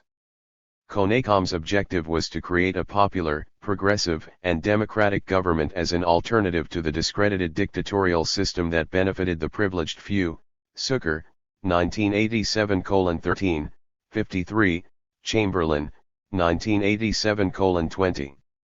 As it became the most active opponent of the CNG and the most articulate proponent of progressive alternatives, the CONACOM prevented the centrist and right-of-center political leaders and their parties from monopolizing the political discourse. 5 The determined struggles waged by the CONACOM and the issues that group put on the agenda played a large role in the new constitution that was drafted and approved by an overwhelming majority of voters in the March 1987 referendum. The 1987 constitution was the most progressive Haiti had ever known. Calling for the creation of a parliamentary democracy, The Constitution barred former close collaborators of the Duvalier regime from running for or holding public office for a period of 10 years. Going beyond the traditional liberal provisions, the Constitution embodied several social democratic principles and articles. It called for a thorough agrarian reform, and it declared that healthcare, housing, education, food, and social security were fundamental human rights, in addition to those of personal liberty, freedom of thought, and freedom of political association. In yet another significant acknowledgement of the historical exclusion of the majority of Creole-speaking Haitians, the Constitution declared Creole as an official language along with French, the language of the educated and propertied classes. To deter the consolidation and indefinite prolongation of power by the President of the Republic, the Constitution counterbalanced the chief executive's power with that of a prime minister chosen from the party with either a plurality or a majority of seats in both houses of the National Assembly, comprised of the Senate and the Chamber of Deputies. The presidential term was set for 5 years. A former president could run for the same position only after being out of office for at least 5 years. A system of checks and balances and of power sharing between the president, the prime minister, and the two houses of parliament was instituted to prevent the executive from monopolizing power. Ministers and secretaries of state were to be chosen jointly by the president and the prime minister, and, once formed, the government had to be approved by the two houses of the National Assembly. The president still had the power to appoint high state functionaries, but often this would have to be done with the approval of the Senate. This was also the case for nominating the commander of the army, the chief of police, and ambassadors, among others. Ho, 20-27 March 1987, Herbon, 1987:23, Ferguson, 1987:156, St. Gerard, 1988:33-34. Since it preserved the right of individuals to hold private property, the Constitution did not undermine the privileges of the propertied classes, but it did strike at the heart of the Duvalierist system and its traditional means of perpetuating itself in power. As Claude Maïs concluded, the greatest innovations of the 1987 Constitution were that it redistributed power between the three branches, redefined their relationships, and created autonomous institutions and new regional and local assemblies in order to decentralize political power to a certain extent. Maïs, 1990:2, 467. Even though the Constitution embodied the principles of a representative democracy, which historically has been compatible with and conducive to the rule of the propertied classes, it opened the door to progressive reforms aimed at achieving a more equitable distribution of resources to the disempowered and impoverished majority. The Constitution not only embodied lofty principles in the abstract but also registered the aspirations and the struggles of the heterogeneous forces opposed to the continuation of a dictatorship of any kind. It was a product of all the conflicts of interests, the socio-political demands, and, above all, the relations of forces between the diverse social and political sectors, as well as the points of formal agreement. It was a project of popular participation in creating a society with a new kind of relationship between the state and the people, in other words, a democracy. Pierre Charles, 1988:71. In this context, the demand for its adoption and implementation was nothing short of revolutionary, and the Duvalierist forces understood it as such. The progressive forces regrouped around the CONACOM realized that they could not force the CNG out of office and that a progressive rebellion from within the ranks of the army was not likely. The electoral route, therefore, seemed to offer the best opportunity to oust the Duvalierist forces from the government and the state apparatuses once reform-minded and democratic forces gained control of them. At that point, 57 organizations within the CONACOM formed the Front National de Concertation, FNC, National United Front, to contest the parliamentary and presidential elections scheduled for November 29, 1987, and nominated Gérard Gorghiou, the former CNG Minister of Justice, as their presidential candidate. Though Gorghiou was a moderate and a centrist, the FNC members chose him as their candidate because they believed he could defeat the other two major candidates, Marc Bazin and Louis Dejoitu, who were more right of center. Nonetheless, Gorgio's choice as the candidate of the left-of-center FNC was controversial, and it reflected the conflicting tendencies within the organization. Zucker, 1987:16. Because of these internal conflicts, the FNC never issued a political platform that spelled out its program of government. Though moderate forces had prevailed in the choice of Gorgio, several left-of-center and radical organizations, such as the Bloc Union Patriotic, BIP, Patriotic Unity Bloc, and the Comite Democratic, KID, Democratic Unity Committee, continued to militate within the FNC.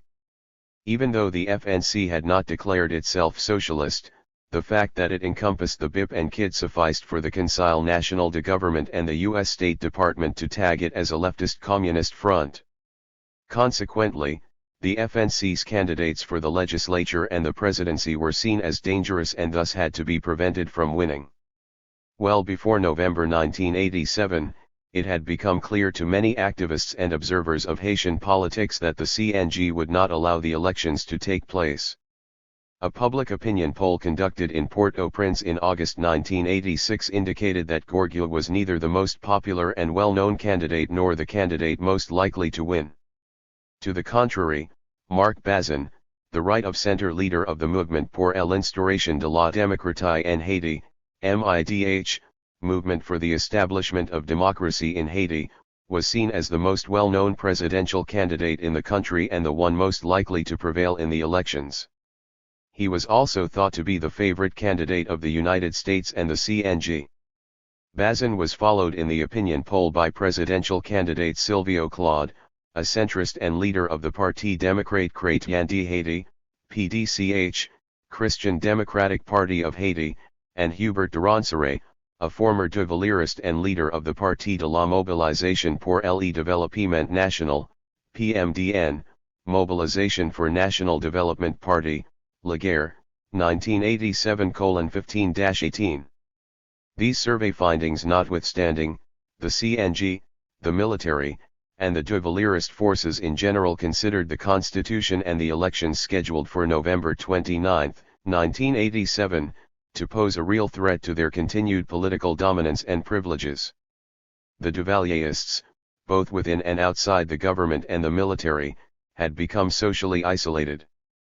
The candidates who represented the interests of the bourgeoisie, such as Marc Bazin and Louis Dejoitu, had joined with the candidates representing other social interests and the left to demand the application of the famous Article 291 of the 1987 Constitution, which barred former close collaborators of the Duvalier regime from seeking office for 10 years. All the presidential candidates agreed that the elections should be organized and supervised by the Independent Conseil Electoral Permanent, CEP, Permanent Electoral Council. The bourgeoisie as a whole, which had broken with the Duvalier regime, supported free elections because it was confident that one of its own candidates would win. And a win at the polls would allow that class to reassert its political influence, legitimate its dominance, and attract new foreign investments and foreign aid to Haiti. Moreover, the legitimacy gained from the elections would allow the bourgeoisie to contain the more radical fringes of the democratic movement, by force, if necessary, by branding them as extremists and anti-democratic. For the de Valériste forces, holding free elections that they could not control and that excluded their candidates represented a major threat to their continued hold on the government and the state apparatuses and, as noted earlier, that control was the only means they had to guarantee the continuity of the interests established by the last 30 years of dictatorship. The Duvalierists vowed to wage a civil war if their candidates were prevented from running for office, which they, in fact, were according to the list of eligible candidates published by the CEP on November 2, 1989, L'Ouverture, 1987:8. By early November 1987, it had become clear that the CNG intended to sabotage the elections scheduled for November 29. In addition to refusing all logistical and other support to the CEP, the CNG allowed soldiers and Makuts to unleash a wave of terror throughout the month. On election day, when the people still defied the threats and turned out to vote en masse, soldiers and Makuts opened fire on them, killing at least 22 and wounding another 67. The CNG immediately cancelled the elections and disbanded the independent CEP. General Namfi justified the CNG's actions on the grounds that, if the elections had been held, the CEP would have handed victory to a candidate of the left, a claim with no basis in fact. Louverture, 1987:8-16, St. Gerard, 1988:81-83, Chamberlain, 1988:1. Former U.S. Ambassador to Haiti Brunson McKinley sided with General Namfi when he accused Gorgio of being at least a communist front man, if not a communist himself, and declared that the CEP was being run by foreign leftists, cited in Willans, 1989:327.6. Whoever, other than the military's choice, had won the elections, whether from the bourgeoisie or from the left, would have been perceived as a threat by Namfi and the Duvallierists and would not have been allowed to assume power. Like both Duvalliers, Namfi understood quite well that dictatorship was the only means to retain power and that only someone who could be controlled by the military could be elected president. For its part, the U.S. State Department, which had historically relied on dictatorial regimes to preserve the existing social system and prevent the coming to power of elements potentially inimical to U.S. interests, mildly protested the Election Day massacre and continued to defend the CNG as the best guarantor of democracy in Haiti. Caribbean Report, 1988:6. The Reagan administration, always apprehensive about the left and more partial to dictators in the region, was not willing to force the Haitian military to accept a democratic alternative, and it condoned the military's behavior. The CNG had achieved its objective. The Duvallierists were kept in power but at great cost. The Election Day massacre completely illegitimate the CNG nationally and internationally. The four major presidential candidates Marc Bazin, Louis Dejoitu, Silvio Claude, and Gérard Gorgio joined together to create the Comité d'Entente Démocratique, said, Democratic Agreement Committee, and condemn the CNG, demand the restoration of the independent CEP, and oppose and abstain from any new elections organized and supervised by the CNG. The U.S. Congress cut off all non-humanitarian economic and military assistance to the CNG. 7 All other major foreign aid donors and the English-speaking member countries of CARICOM also condemned the CNG, cancelled foreign aid to the discredited regime, and called for new free elections as a precondition for the renewal of aid. The Manigat Presidency. Responding to foreign pressure, the CNG decided to hold new elections on January 17, 1988, but this time under its own appointed electoral council. Chosen by the CNG as its candidate after prodding by the United States and Jamaica, Leslie F. Manigat was elected president on January 17 with less than 10% of the electorate voting in what all independent Haitian and foreign observers agreed were fraudulent elections. Chamberlain, 1988:2. As a staunch anti-communist and a member of the International Christian Democratic Party and with connections in other Caribbean countries, notably Venezuela and Jamaica, and the U.S. intelligence and conservative communities, Manigat was seen as the perfect man for the job. As with the elections in Honduras and El Salvador, the United States, still captive to its Cold War mentality, sought elections in Haiti that would bring to power a weak president who would remain subservient to a powerful military. Despite acknowledging that the elections were fraudulent, the U.S. State Department still welcomed Manigat's election as a positive development that would move Haiti in a democratic direction. Haiti beat, 1988:11. Manigat's presidency lasted less than 5 months after he took office in February 1988. Relations between Manigat and the military soon began to sour. Contrary to expectations, Manigat was unable to deliver on his promise to win the renewal of military and economic assistance and hence some sort of legitimacy from foreign aid donors. In an attempt to increase revenues, he initiated a policy of fighting contraband trade and sought to pursue legal actions against Jean-Claude Duvalier to recoup the hundreds of millions of dollars allegedly stolen by him. Both of these actions threatened vested interests within the armed forces. Moreover, Manigat seemed unable to do anything about those powerful military officers, such as Colonel Jean-Claude Paul, who were allegedly implicated by the U.S. State Department in international drug trafficking. Thus, in an attempt to remove some top military officers and consolidate his power, Manigat appeared to align himself with the very officers opposed by the U.S. State Department. Reacting to this apparent move against them, the same officers of the former CNG who had chosen him for the presidency backed a coup d'état organized by non-commissioned officers in June 1988. Though the Reagan administration publicly decried the coup, it was the first to recognize the new military government with Gen. Henry Namfi again as its president, Willans, 1989:335-336. The second Namfi regime. Namfi, who claimed that Haitians were not yet ready for elections and democracy, declared that his government would rule by decree. He subsequently abolished the 1987 constitution, which he condemned for having introduced elements that are foreign to Haiti's history and traditions. Ho, 15–22 July 1988, 13–19 July 1988. Though he had been accepted by the army as the president of the new military government, deep divisions remained within the higher ranks of the army. Several factions and factions within factions rivaled each other to capture the presidency and control the military establishment, and none of those factions favored turning power over to an elected government. As Amy Willans put it, the Haitian army is a collection of gangs run by individual Guonegs, strongmen. Willans, 1989:372. Knowing the precariousness of his support within the military hierarchy, Namfi quickly moved to ally himself with some of the most notorious henchmen of the Duvalier regime, men who were responsible for countless crimes, including the Election Day massacre in November 1987.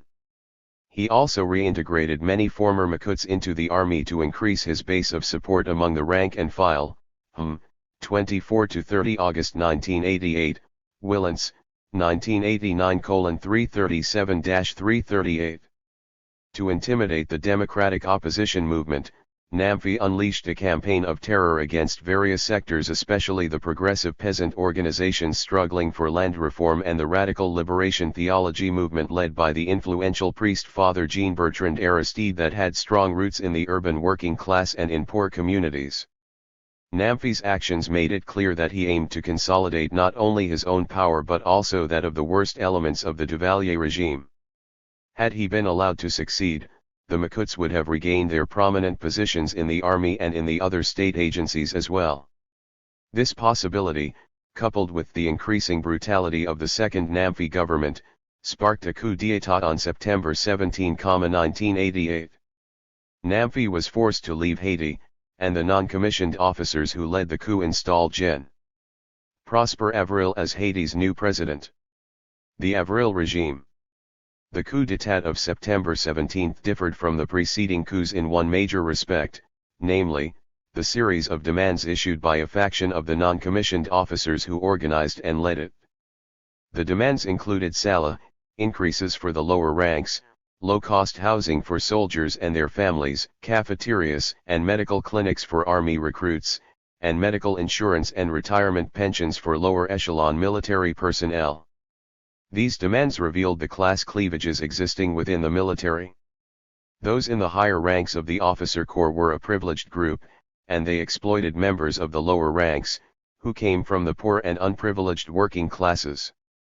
Many among the officer class increased their modest military salaries through corruption within the military establishment.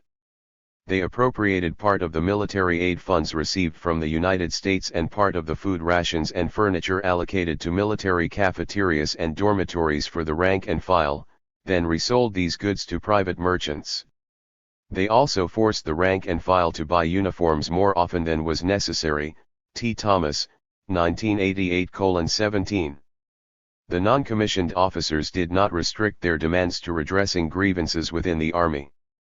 They joined with the popular progressive forces to call for the restoration of the 1987 Constitution, the scheduling of new legislative and presidential elections, respect for human rights, the retirement of all officers who had reached retirement age, meaning all those promoted by François Duvalier, an end to corruption within all branches of government, the removal of the Makuts reintegrated in the army as attaches, the disarming of all remaining paramilitary Makut gangs, the separation of the army from the police, and an end to police brutality, Willens, 1989:361.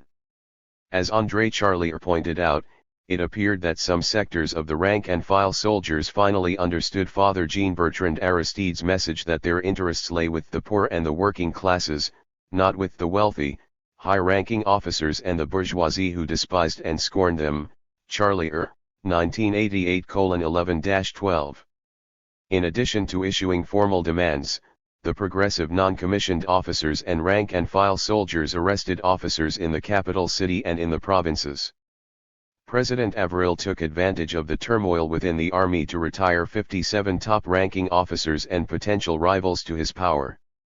Seeing an opening provided by the soldiers' rebellion, citizen vigilante groups from working class and poor neighborhoods unleashed a new effort to uproot the Macoutes. All over Port-au-Prince, bands of Macoutes, particularly those who had participated in the Bloody Sunday massacre at Father Aristide's church at St. Jean Bosco on September 11, 1988, were hunted down, beaten, and killed. The demand for immediate justice in the capital echoed throughout the provinces, and for a moment, it appeared as if the country was on the verge of another popular uprising, Willens, 1989:363, 21–27 September/1988. The soldiers' rebellion, however, proved ephemeral. General Avril in effect used the rank and file for his own benefit. By allowing them to get rid of de Valierist officers and Macoutes loyal to his rivals in the officer corps, Avril was in a stronger position to avert possible counter-coups and could consolidate his own power. He did this swiftly and quickly. Having removed some of the most powerful de Valierist officers, Avril then moved against those who helped put him in power. Charging that soldiers were plotting a coup d'état against him for October 15, 1988, Avril arrested 15 non-commissioned officers, among them one of the leaders of the coup of September 17 that overthrew Namfi and a leader of the faction that had issued the list of progressive demands mentioned earlier. By striking at the progressive and anti-de Valierist forces among the rank-and-file and non-commissioned officers, Avril appealed to his right flank among the de Valierist officers and civilians allied to him. These individuals also opposed the Democrats and saw them as their ideological enemies. Willens, 1989:379. Avril, who was once a financial manager for the Duvalier family and a personal aide to the young Jean-Claude Duvalier before he rose to prominence, had no intention of breaking with Duvalierism per se. An astute politician and tactician, Avril had learned much during his long association with François Duvalier. To remain in power, he knew he had to be ready to sacrifice his friends and strike at his enemies or enlist others to do his dirty work for him. He demonstrated this skill very early in his career as president. Willens, 1989:379, 21–27 September/B 1988. In addition to his constant vigilance and political maneuvering, Avril, like many of his predecessors, kept himself in power by buying loyalty from others. This took many forms, augmenting the salaries of public employees and the soldiers of the Presidential Guard, misappropriating the profits of the public enterprises, and all kinds of favoritism, such as allowing certain officers and even enlisted men to buy goods from public enterprises or military warehouses at subsidized prices and resell them on the market at substantially higher prices. Another practice consisted of granting certain favorites of the government a share of the goods that Haiti imported, such as rice and sugar, which they could then resell to the merchant houses that offered these goods on the national market. Among the nefarious consequences of these practices was an increase in the deficit of the government budget by $60 million in just 1 year, 13–19 September 1989, November 29 to December 5, 1989. These practices and the spoils they yielded were anathema to those who believed in democratic rule and to proponents of Washington's neoliberal agenda, but the White House and the State Department were not yet ready to abandon Avril for fear of the alternative to him. The inclusion of Duvalierists, albeit less notorious ones, and non-Duvalierists in his 13-member ministerial cabinet also reflected Avril's attempt to placate simultaneously his Duvalierist constituency, some sectors of the bourgeoisie, and the more moderate opposition. Avril also sought to satisfy the undaunted opposition movement, which demanded the scheduling of new legislative and presidential elections, and to win renewed military and economic aid from the U.S. Congress, which insisted on free elections as a precondition for renewing such aid. In November 1988, Avril decreed the formation of an electoral council that would be in charge of drafting an electoral law and organizing and supervising the elections.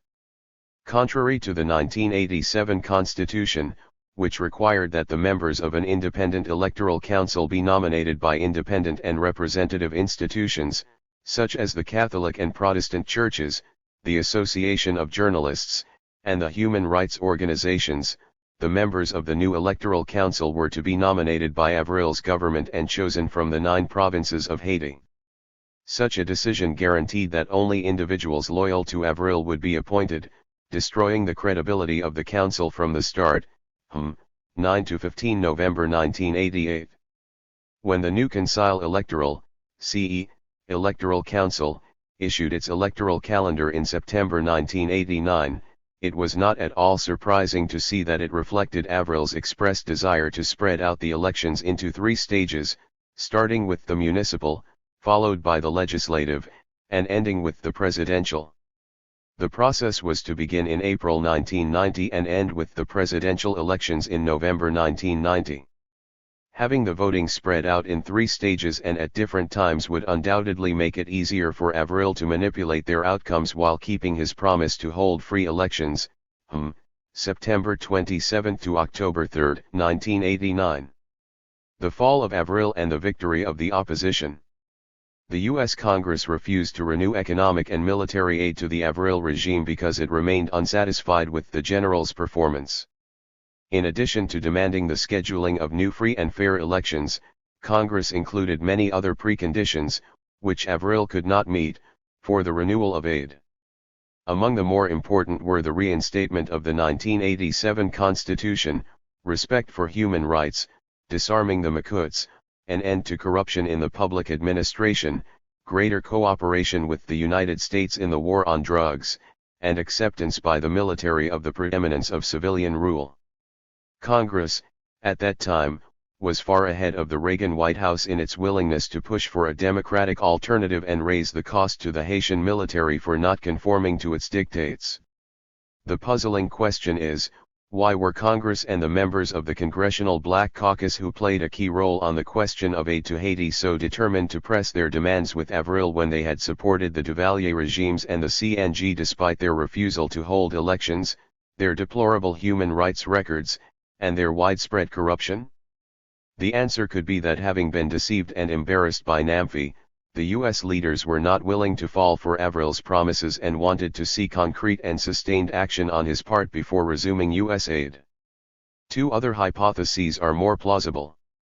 The first has to do with the international conjuncture of 1985–1989, the emergence of glasnost and perestroika in the Soviet Union in 1985 and the momentous democratic revolutions in Eastern Europe in 1989 signaled the demise of Soviet communism, the fall of the Soviet bloc, and the end of the Cold War.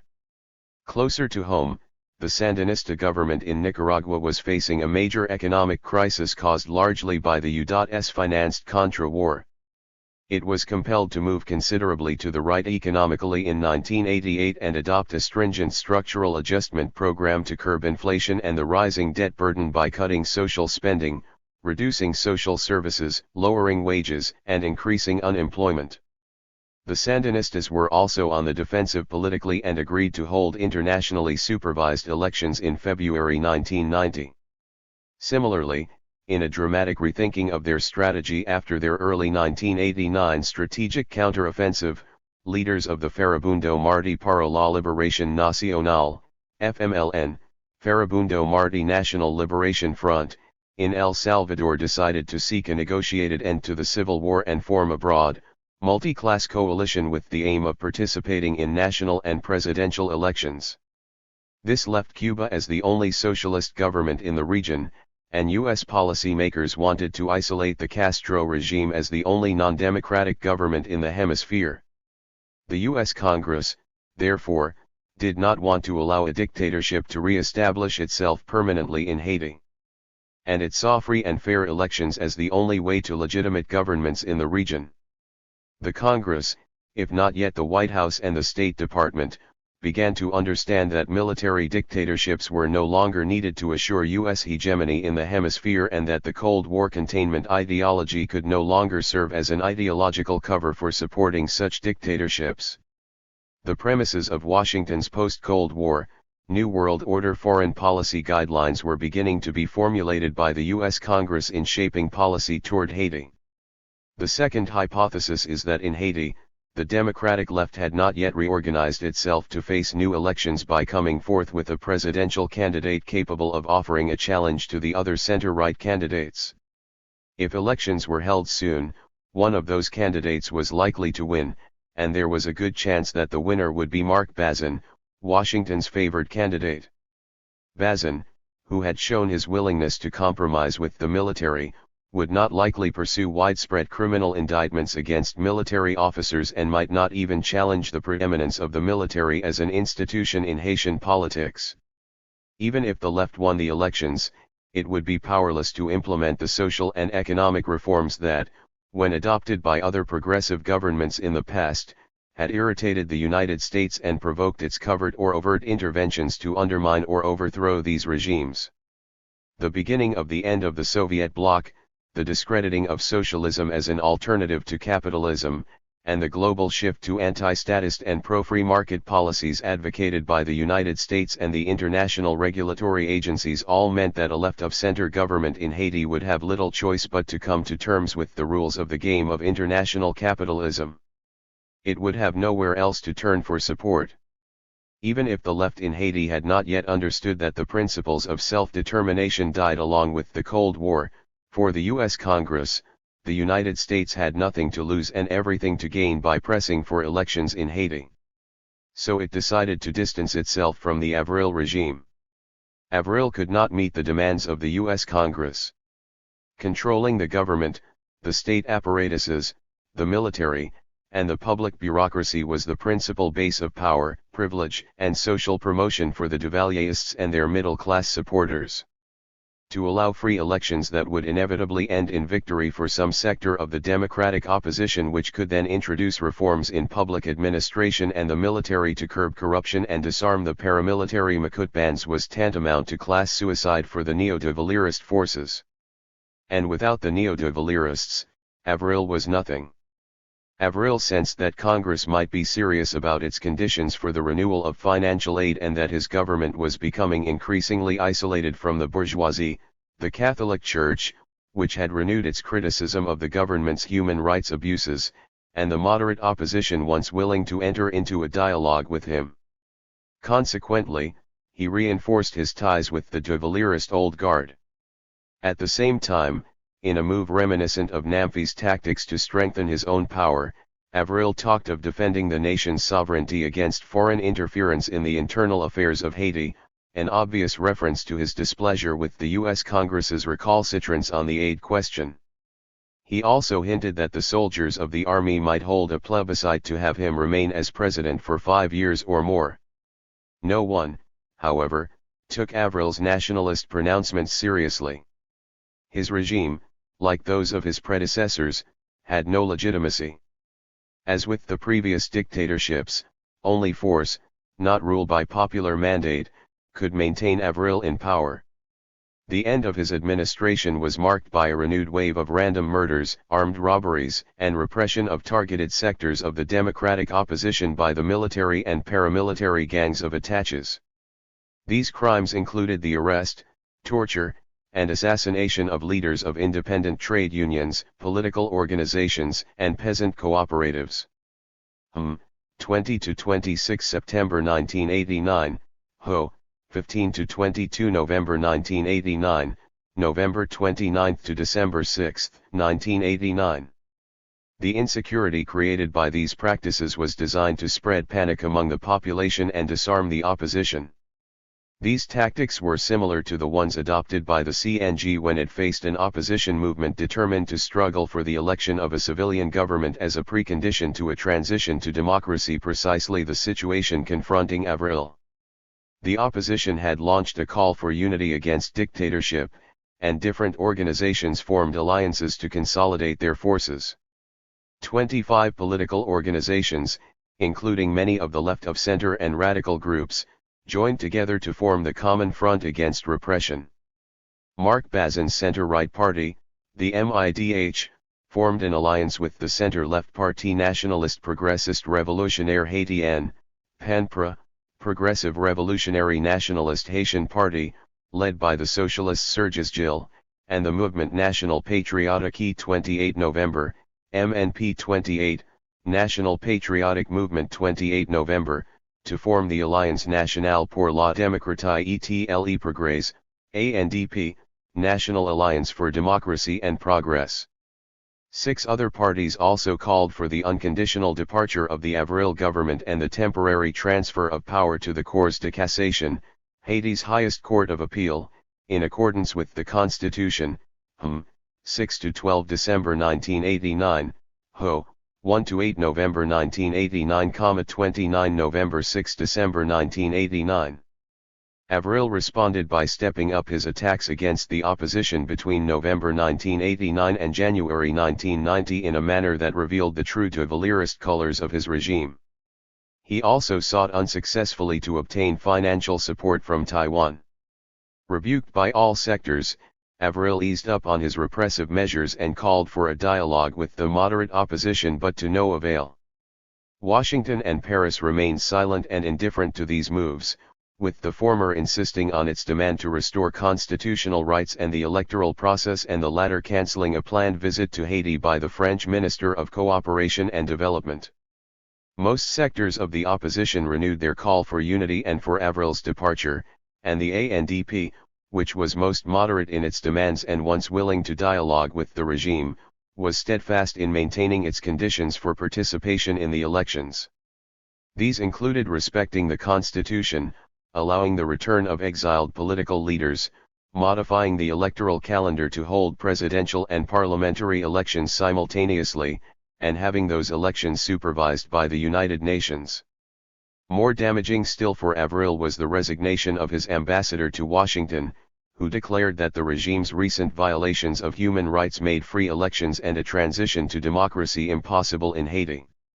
Similarly, in a sermon delivered on February 14, 1990, the Bishop of Jeremy, Messenger, Willie Romulus, declared that elections were impossible under Avril and called for his departure. 21–27 February 1990, McGuire, 1991:11–12. Completely isolated, discredited, and illegitimate, Avril received the famous phone call from U.S. Ambassador Alvin Adams VIII, who compelled him to resign as president and leave Haiti on March 12, 1990, 14–20 March 1990. The Council of State and the December 1990 elections. The fall of the Avril regime was a major defeat for the neo-de Valériste forces and a significant victory for the broad democratic opposition and for U.S. diplomacy. Had the White House and the U.S. State Department decided to oppose Congress vis-a-vis Avril and renew economic and military assistance to his regime, Avril might have weathered the storm of the opposition movement with stepped-up repression and consolidated his power.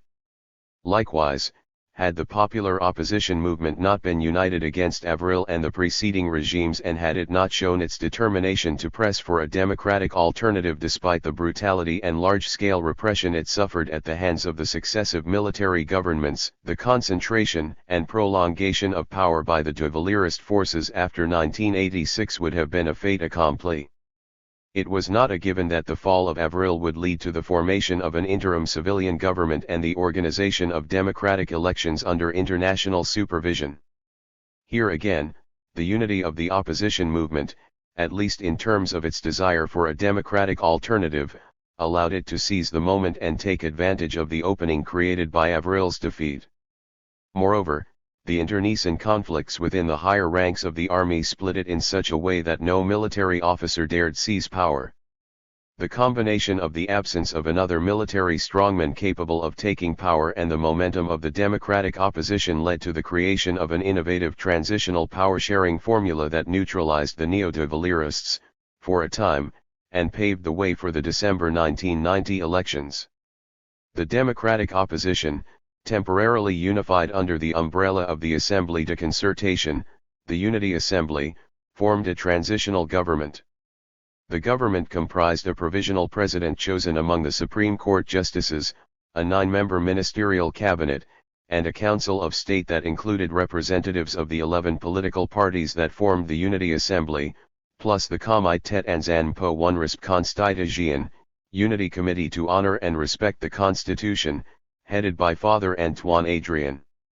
An accord signed on March 4, 1990, between Provisional President Eartha Pascal Troerlet, a former Justice of the Cours de Cassation, and the Council of State made it clear that the latter would exercise overall control and vigilance over the government. The Council of State was empowered to approve most decisions taken by the provisional government before they could take effect.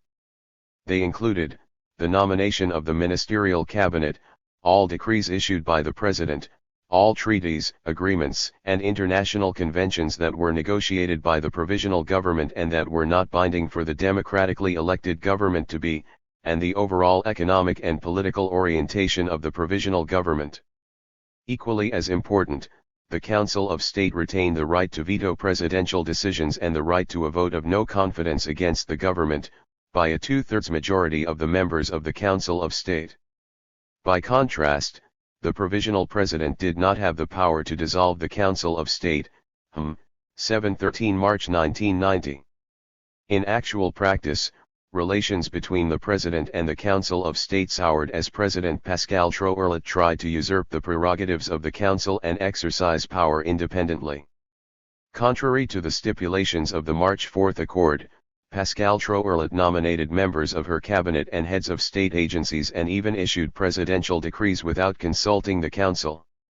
The greatest rift between the executive branch and the Council of State occurred over the return to Haiti of some notorious exiled henchmen of the Duvalier regime, namely, Roger Lafontant, former Interior Minister under Jean-Claude Duvalier, 1982–1985, and head of the Tontons Macoutes, and Gen.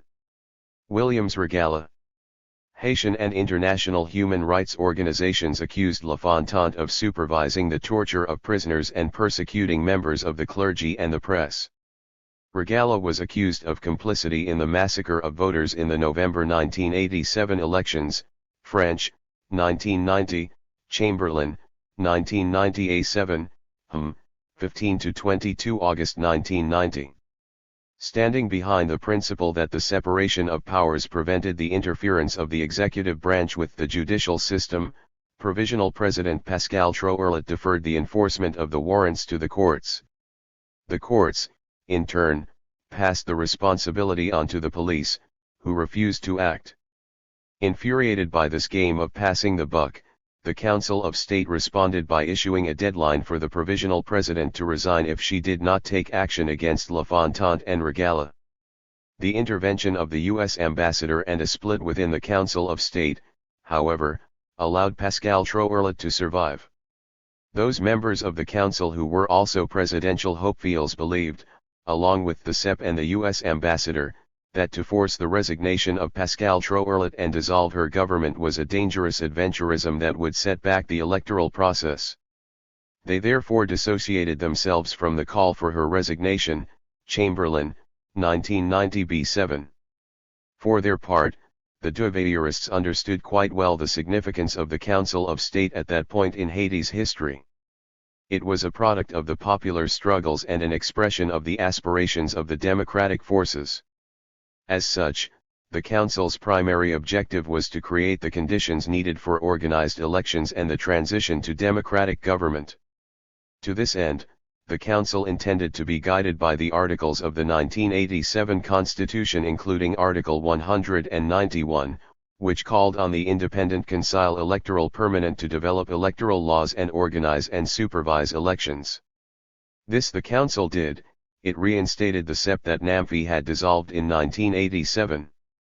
the president of the CEP declared that the Council would apply the famous Article 291 of the Constitution that barred former close and zealous collaborators of the Ancien regime from exercising any public functions for a period of 10 years following the adoption of the 1987 Constitution.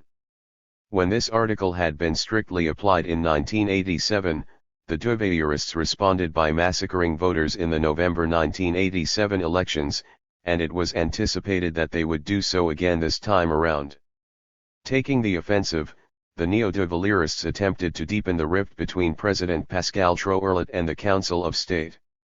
They revived the color question and depicted Pascal Trouerlet as an heiress to Papa Doc Duvalier and the Council of State as the representative of the reactionary mulatto bourgeoisie. 9 Not satisfied with propaganda alone, the neo-Duvalierists also stepped up their violence by attacking the Council of State and assassinating one of its elder members in a failed attempt to kill the Council's president. 2-8 May 1990, Chamberlain, 1990 A7. The CEP was not to be intimidated, however. The Council of State was encouraged by the U.S. government's willingness to finance many of the election costs and its warnings to the Haitian military high command that it would not tolerate another coup d'état or interference with the electoral process.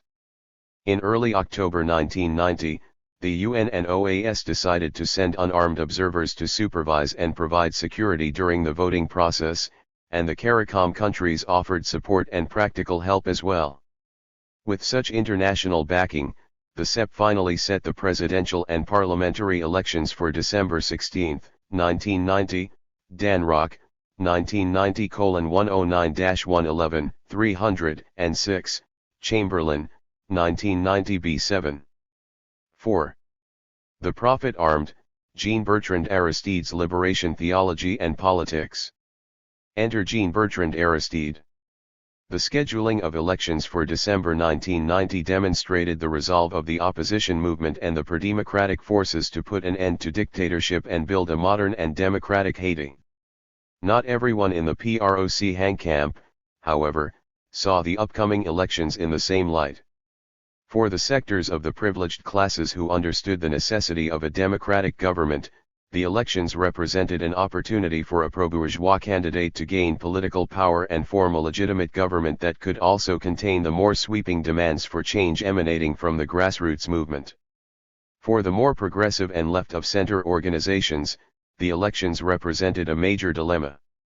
Some activists opposed the elections altogether and argued instead for the formation of a coalition government that would reflect the various sectors of the progressive popular movement.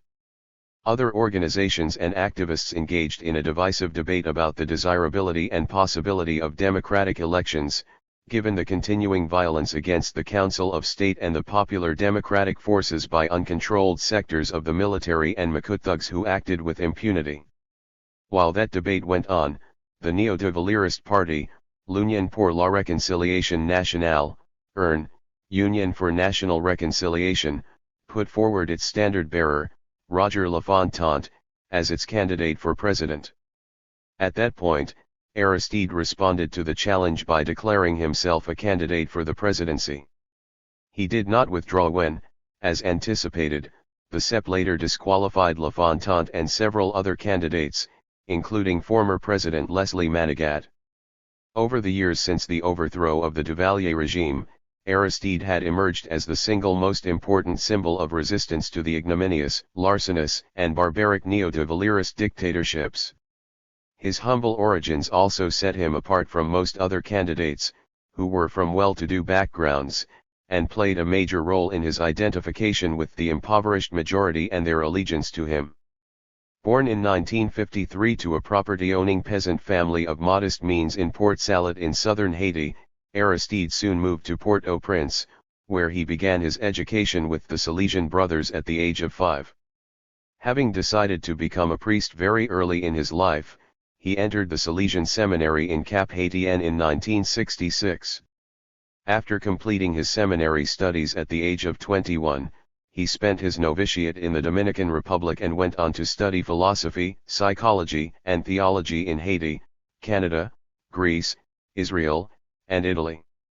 By 1975, long before his ordination in 1982, Aristide had defined his position vis-a-vis the traditional church. The top priority of his pastoral work would be the poor. Aristide, 1990 33-58.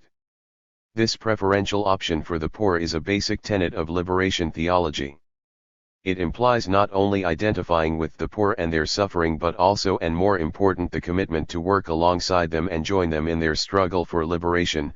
Boff and Boff, 1990:2-9, Gutierrez, 1990:12-14.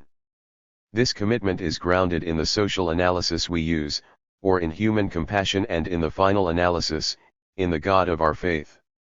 It is a theocentric, prophetic option that has its roots in the unmerited love of God and is demanded by this love. Gutierrez, 1990:14. In this context, Aristide's option for the poor led to the unfolding of the connecting thread of a theological view which surely brings one back to the one God, that of the excluded, manipulated by the more privileged to maintain an ancestral domination over the poor. Aristide, 1992-69. This stance inevitably put Aristide on a collision course with the Catholic Church hierarchy, for it led him to another conclusion, namely, that the Catholic Church in Haiti either compromised with the dictatorships or at least preached acceptance of their regimes. Henceforth, his relationship with the Church in Haiti and with the Vatican would be marked by increasing divergence and confrontation. Returning to his homeland in 1985 after nearly 6 years of study abroad, Aristide found a country in a state of general mobilization for change. Aristide, 1992-66. Already an ardent proponent of liberation theology, he soon emerged as one of the most outspoken leaders of the radicalized ecclesiastical base community movement THIRD-WORLDISM. The fusion of mysticism, martyrdom, and antimacudism added a messianic character to Aristide's leadership and immediately won him the devotion of a population that, crushed by the abject exploitation of the dominant classes and the violence of the dictatorships and steeped in its own religious mysticism, was ready to accept a savior. Pierre Charles, 1991:18, Maïs and Olivier, 1992:147.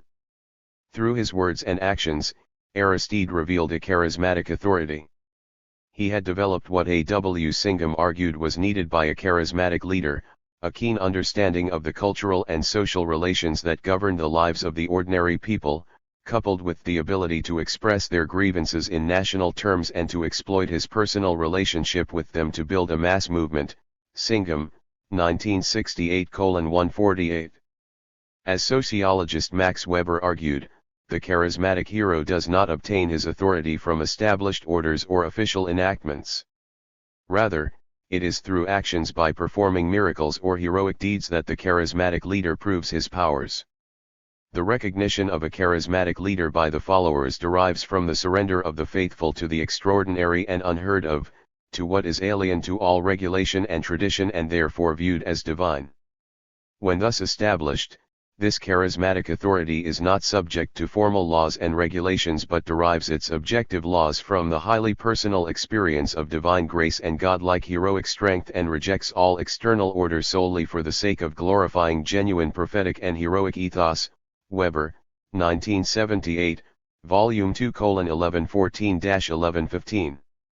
A leader acquires and exercises charismatic authority in concrete social contexts and at specific historical moments. As such, charismatic authority is always socially and historically contingent. Aristide developed his charismatic powers in the specific context of the post-Duvalier period, the democratic opening occasioned by the dictator's departure, and the popular movement for a democratic Haiti.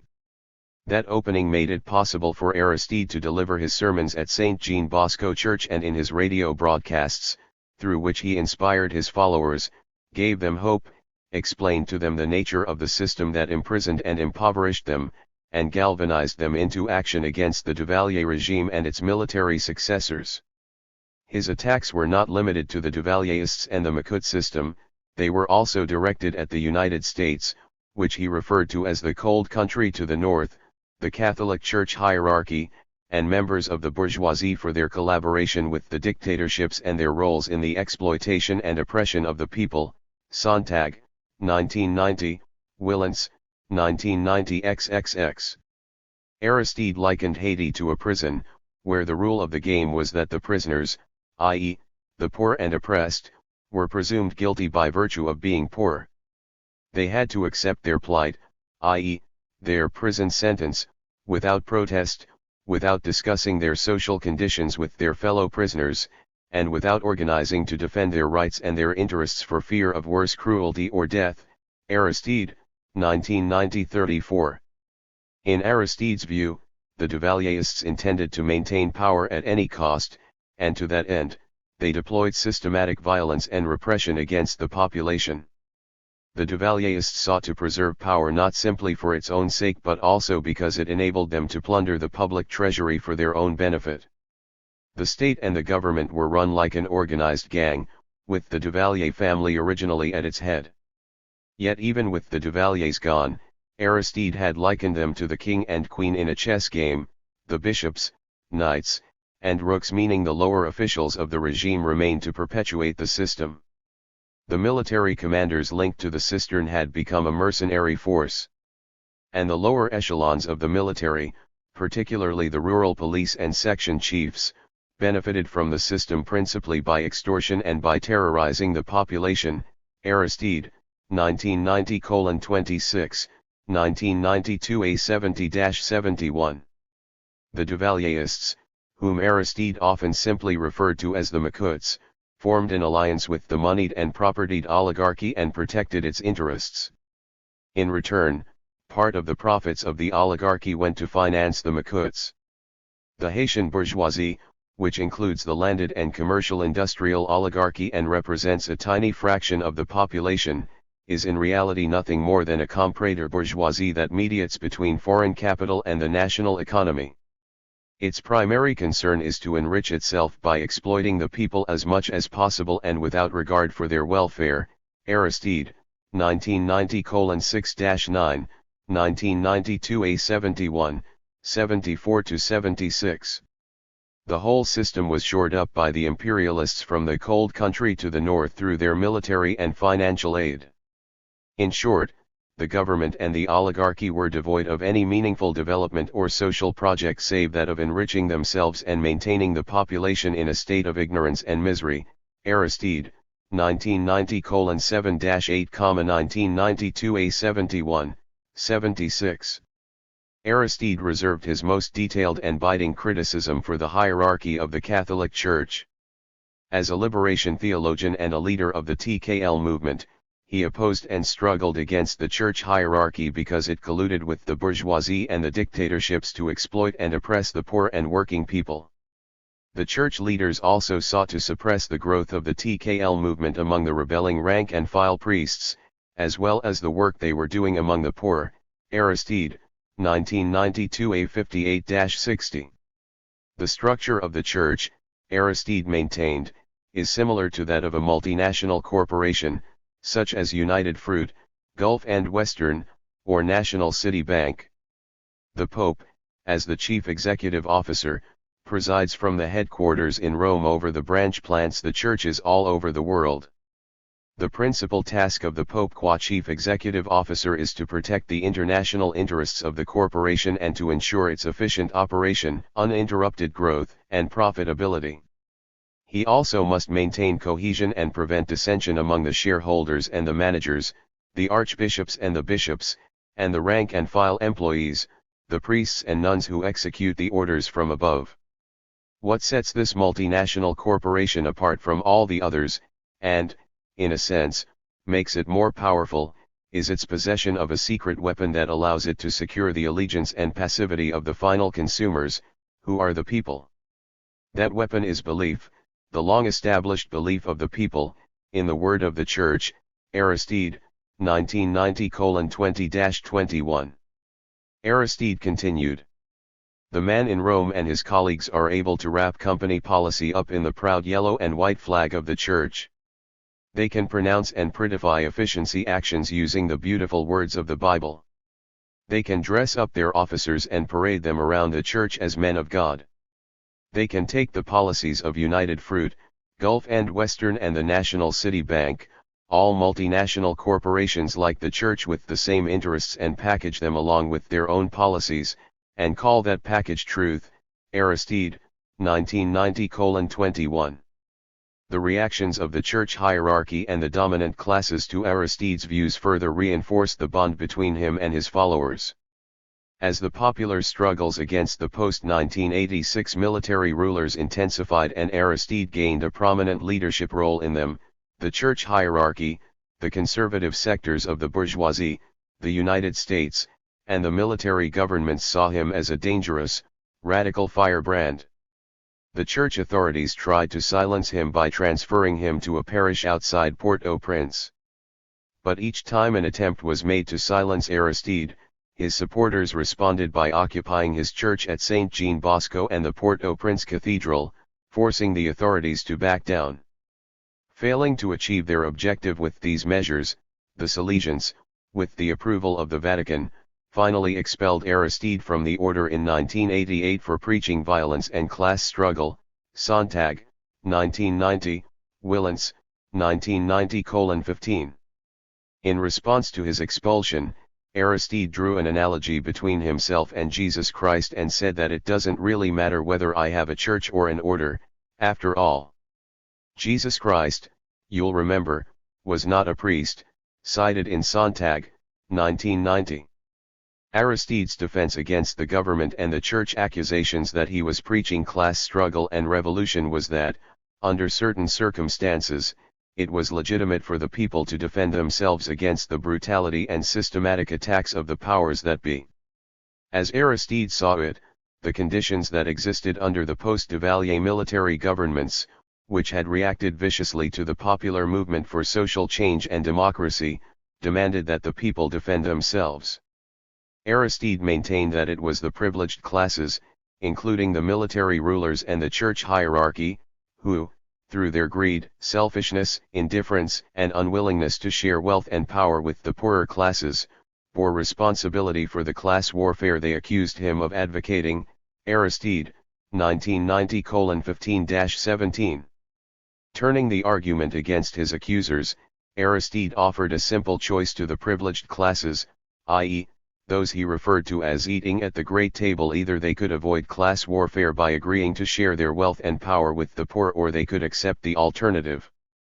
They must accept the simple fact that it is they, and not I and my colleagues, who are advocating war. Aristide, 1990:17.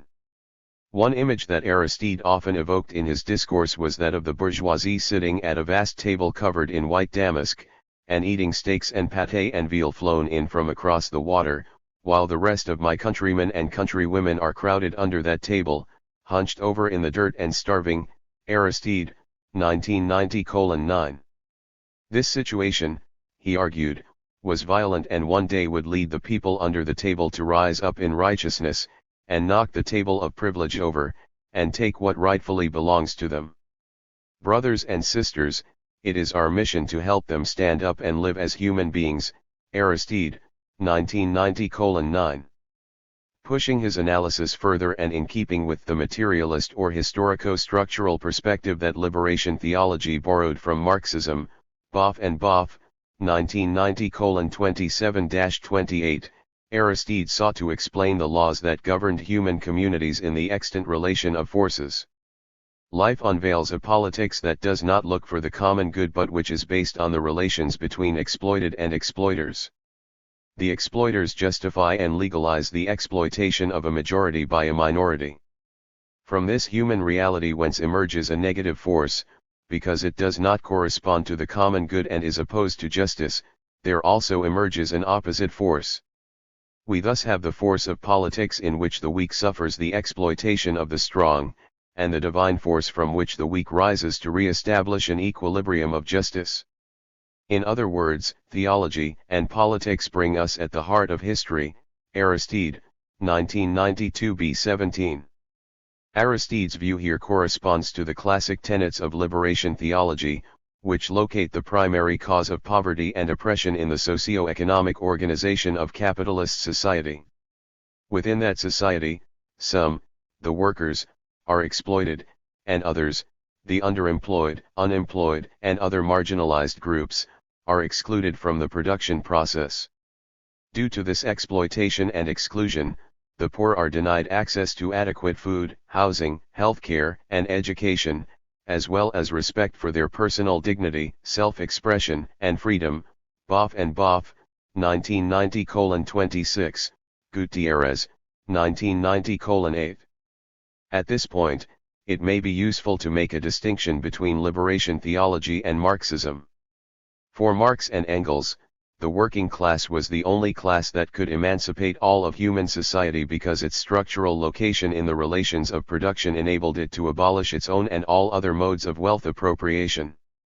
All dominant social classes in history, Marx and Engels argued, sought to consolidate their rule by subjecting the rest of society to their forms of wealth appropriation.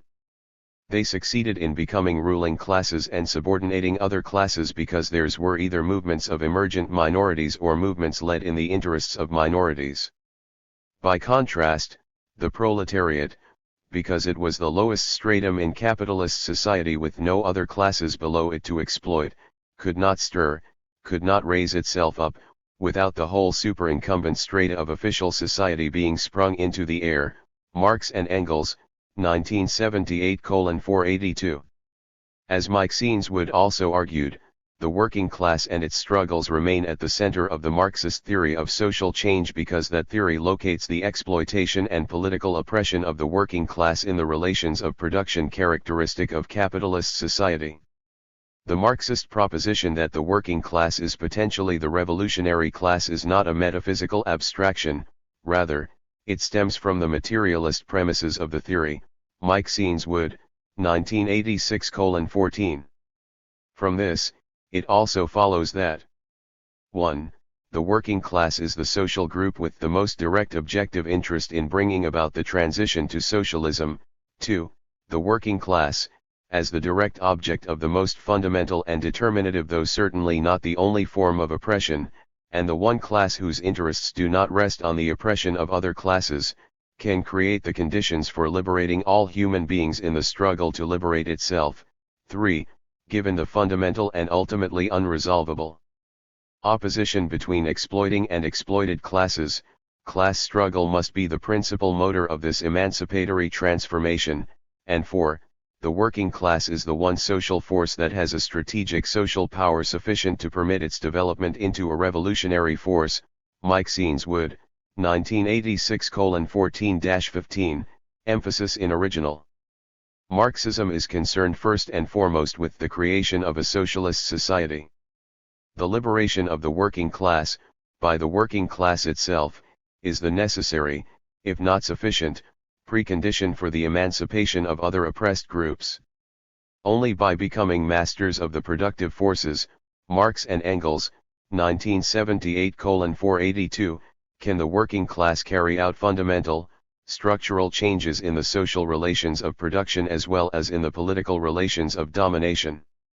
Although liberation theology is also concerned with this worldly social emancipation of the poor and the oppressed, it remains committed to the spiritual or prophetic aspects of liberation. This is, in fact, its guiding principle.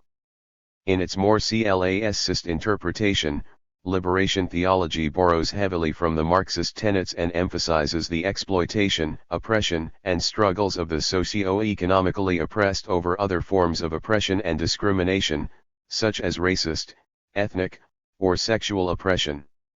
In the words of Leonardo and Clovis Boff, the socio-economically oppressed, the poor, do not simply exist alongside other oppressed groups, such as blacks, indigenous peoples, women, to take the three major categories in the Third World.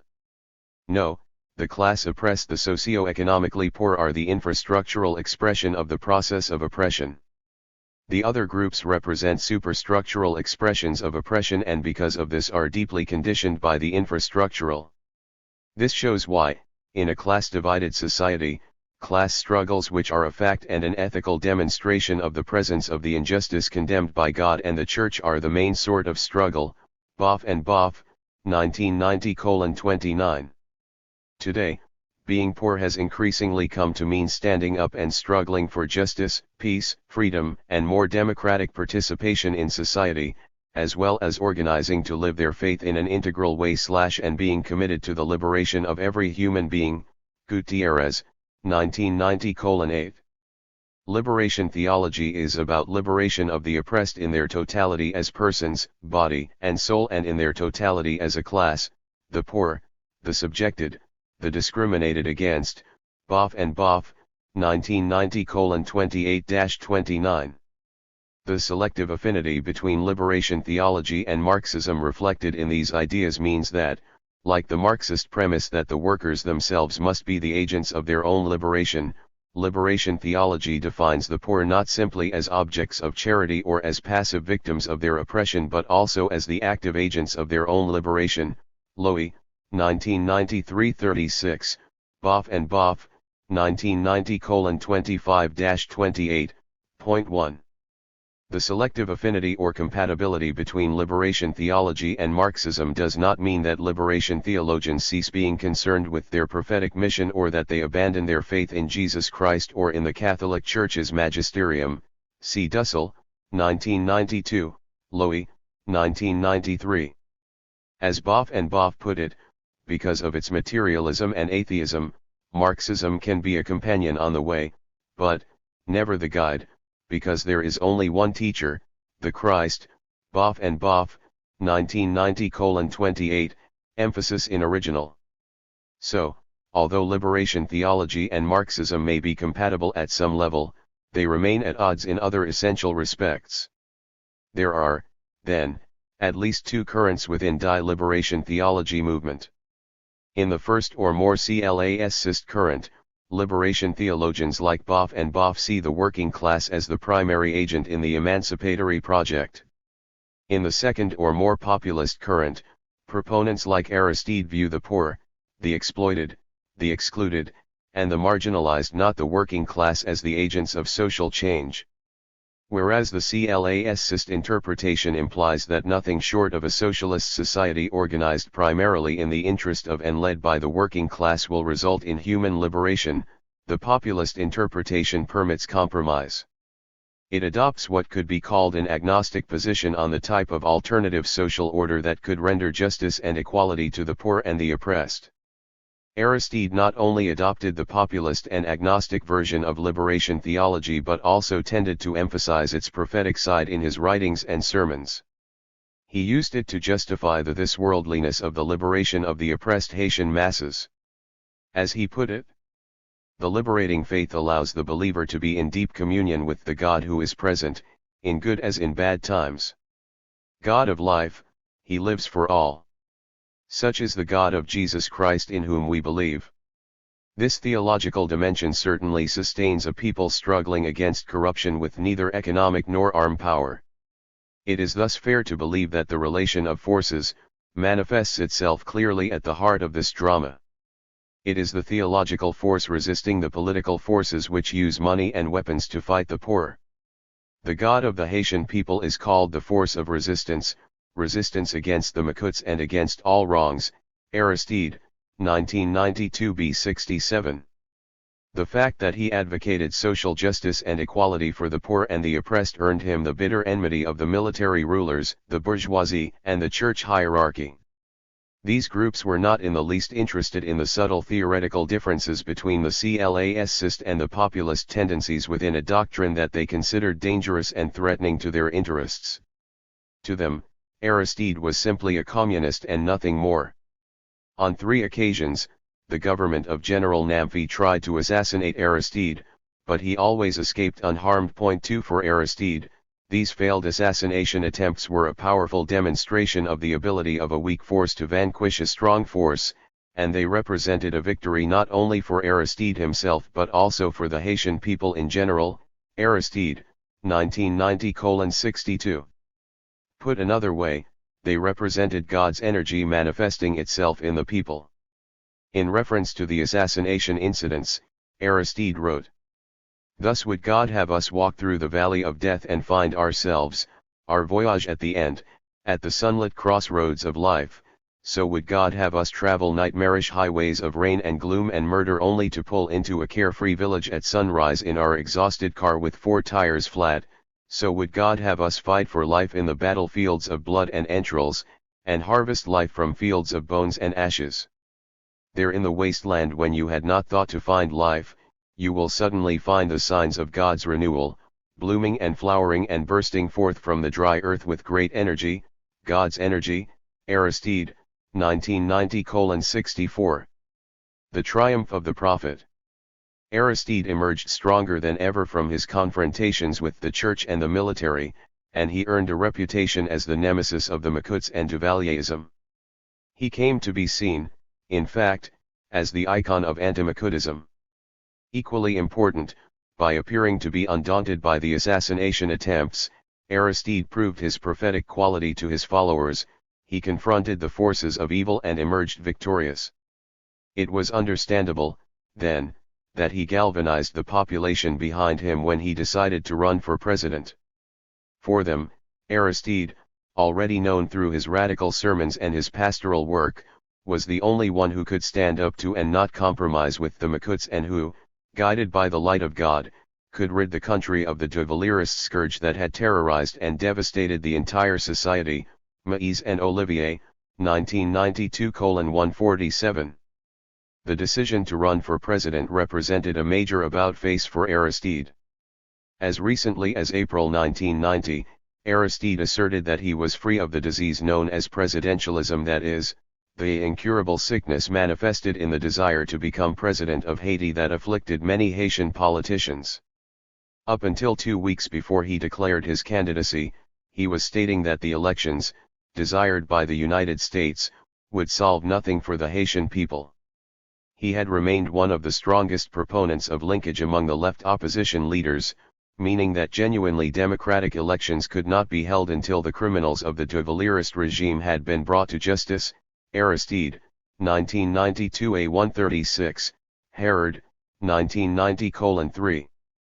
The entry of Lafontaine in the presidential race and his own rethinking of the political conjuncture of September-October 1990 led Aristide to change his mind. He offered 3 reasons for his decision to run for president. First, he argued that, by insisting on the arrest and trial of Duvalierists accused of crimes and by boycotting the elections until this demand was met, the left would inadvertently allow one of the acceptable and electable conservative candidates, supported by moderate Duvalierists like Provisional President Pascal Trouerlet, the privileged bourgeoisie, and imperialists, to win.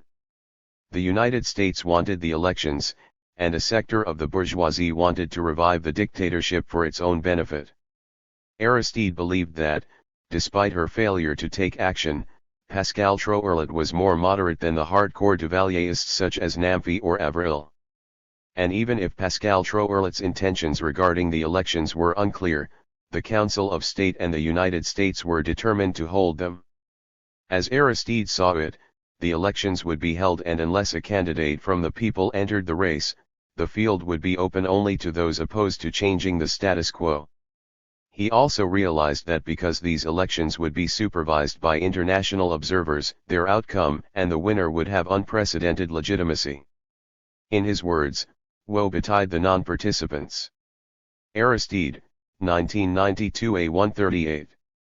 But without a strong candidate from the people who could galvanize and unify the masses, the bourgeoisie could establish a formal democracy that would exclude the lower classes, allow that bourgeoisie to form an alliance with the moderate neo-Duvalierists, and enable it to rule without any vision for a reconstructed Haiti or any commitment to justice and equality. Aristide concluded that, in this way, the obscure forces, relieved of their mafia components, could dominate anew and perpetuate themselves in power. Aristide, 1992:138-141. The second reason Aristide gave for participating in the elections pertained to the divisions he saw within the pro-democratic and anti-Macoute camp. Splintered into various factions, the pro-democratic forces would divide the electorate and thus facilitate the victory of the pro-Macoute forces. That is why, in his view, there was a need for a candidate chosen from among the people, an individual who would move forward with the people and in the same direction. Only one solution imposed itself to us: unity. The unity of all those men and women who had said no to the return of the Makuts to power and yes to the democratic transition. Aristide, 1992 b30. The third reason stemmed from Aristide's sense of his own role as a political leader and his relationship with the oppressed masses. Even though it had been suggested to him, long before 1990, that he run for president, Aristide maintained that he had always refused because he considered himself a spokesman for the oppressed, a man whose role was to raise their political consciousness. Aristide, 1992 a140. Because the left parties had not advanced any candidate who could defeat L'Enfant and the other Duvallierists or the other candidates, Aristide believed that he had an obligation to the people to declare his candidacy, even though his aversion to the presidency and his sense of himself as an opposition leader pushed him towards saying no. The people, with whom he had formed a close bond long before and who considered him a shield, and a free and disinterested spokesman, would consider it a betrayal if he declined. My candidacy was akin to a reflex of self-defense, Aristide claimed. My place at the heart of the popular demands was reassuring. I would accept the responsibility, I would be the candidate of all my known and unknown companions of misery. Aristide, 1992 a143. Although L'Enfant's candidacy was the precipitating factor in his decision to run, Aristide made it clear that his own candidacy was more of a counterforce to the Duvalierist system as a whole, not to any particular Duvalierist candidate.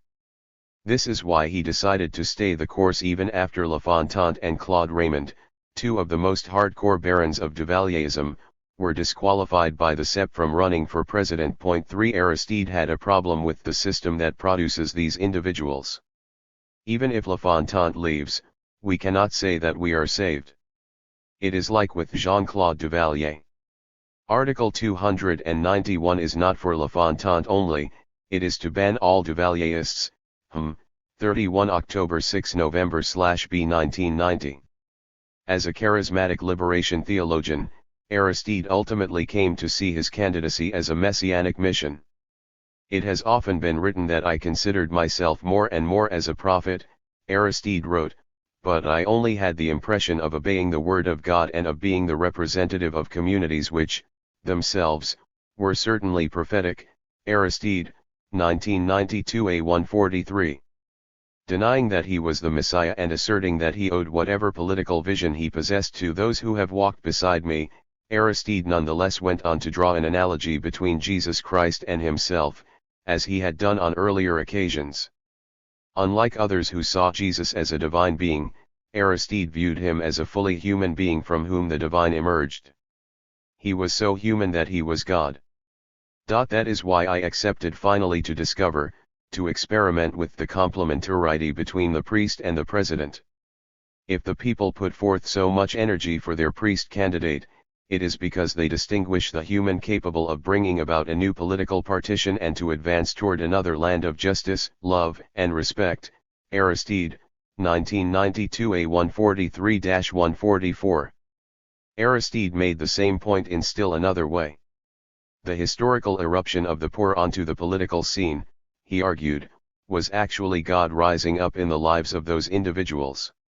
It was a process whereby the people's faith in God transformed itself into a lever that lifted a whole people against a whole range of false promises made by the traditional candidates. Having found the crystallization of this God at the center of its own reality, that of the poor fighting for liberty, having discovered the communion of the poor building a whole new world, the people transformed itself into a theophany which was the manifestation of this God. This living God that guides. The God who advises. The God who accompanies. The God who anthropomorphizes himself so that the Haitian people can theomorphize themselves. Aristide, 1992 b20. With this fusion of politics and theology, or of the secular and the sacred, the enlightened people chose the one who simultaneously incarnated the political authority and the power willed by God. Aristide continued. It is this collective thrust that imposes a political choice. Theology is no longer an ensemble of credos, but a force which pushes toward a better world. One does not recite credos, one lives by this force. Lived in this manner, theology goes beyond the singular to articulate the plural. The ensemble of the Haitian people found a voice that expressed the different dimensions of a history, while making of the collective the sign of each. They all wanted to find a candidate who responded to their taste, to their choice. The gaze of all, brothers and sisters, converged in the same direction. The light of God had to be discerned to render unto God what God was due. Reality had to be scrutinized to find in it the concrete gestures expressing this unity to be offered to a unique God. Thus, the people found a candidate to provoke with it the eruption, the manifestation of this divine face reflecting the human reality.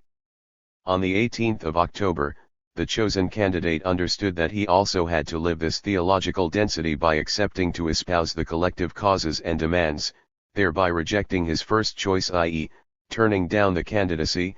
Aristide, 1992 b21.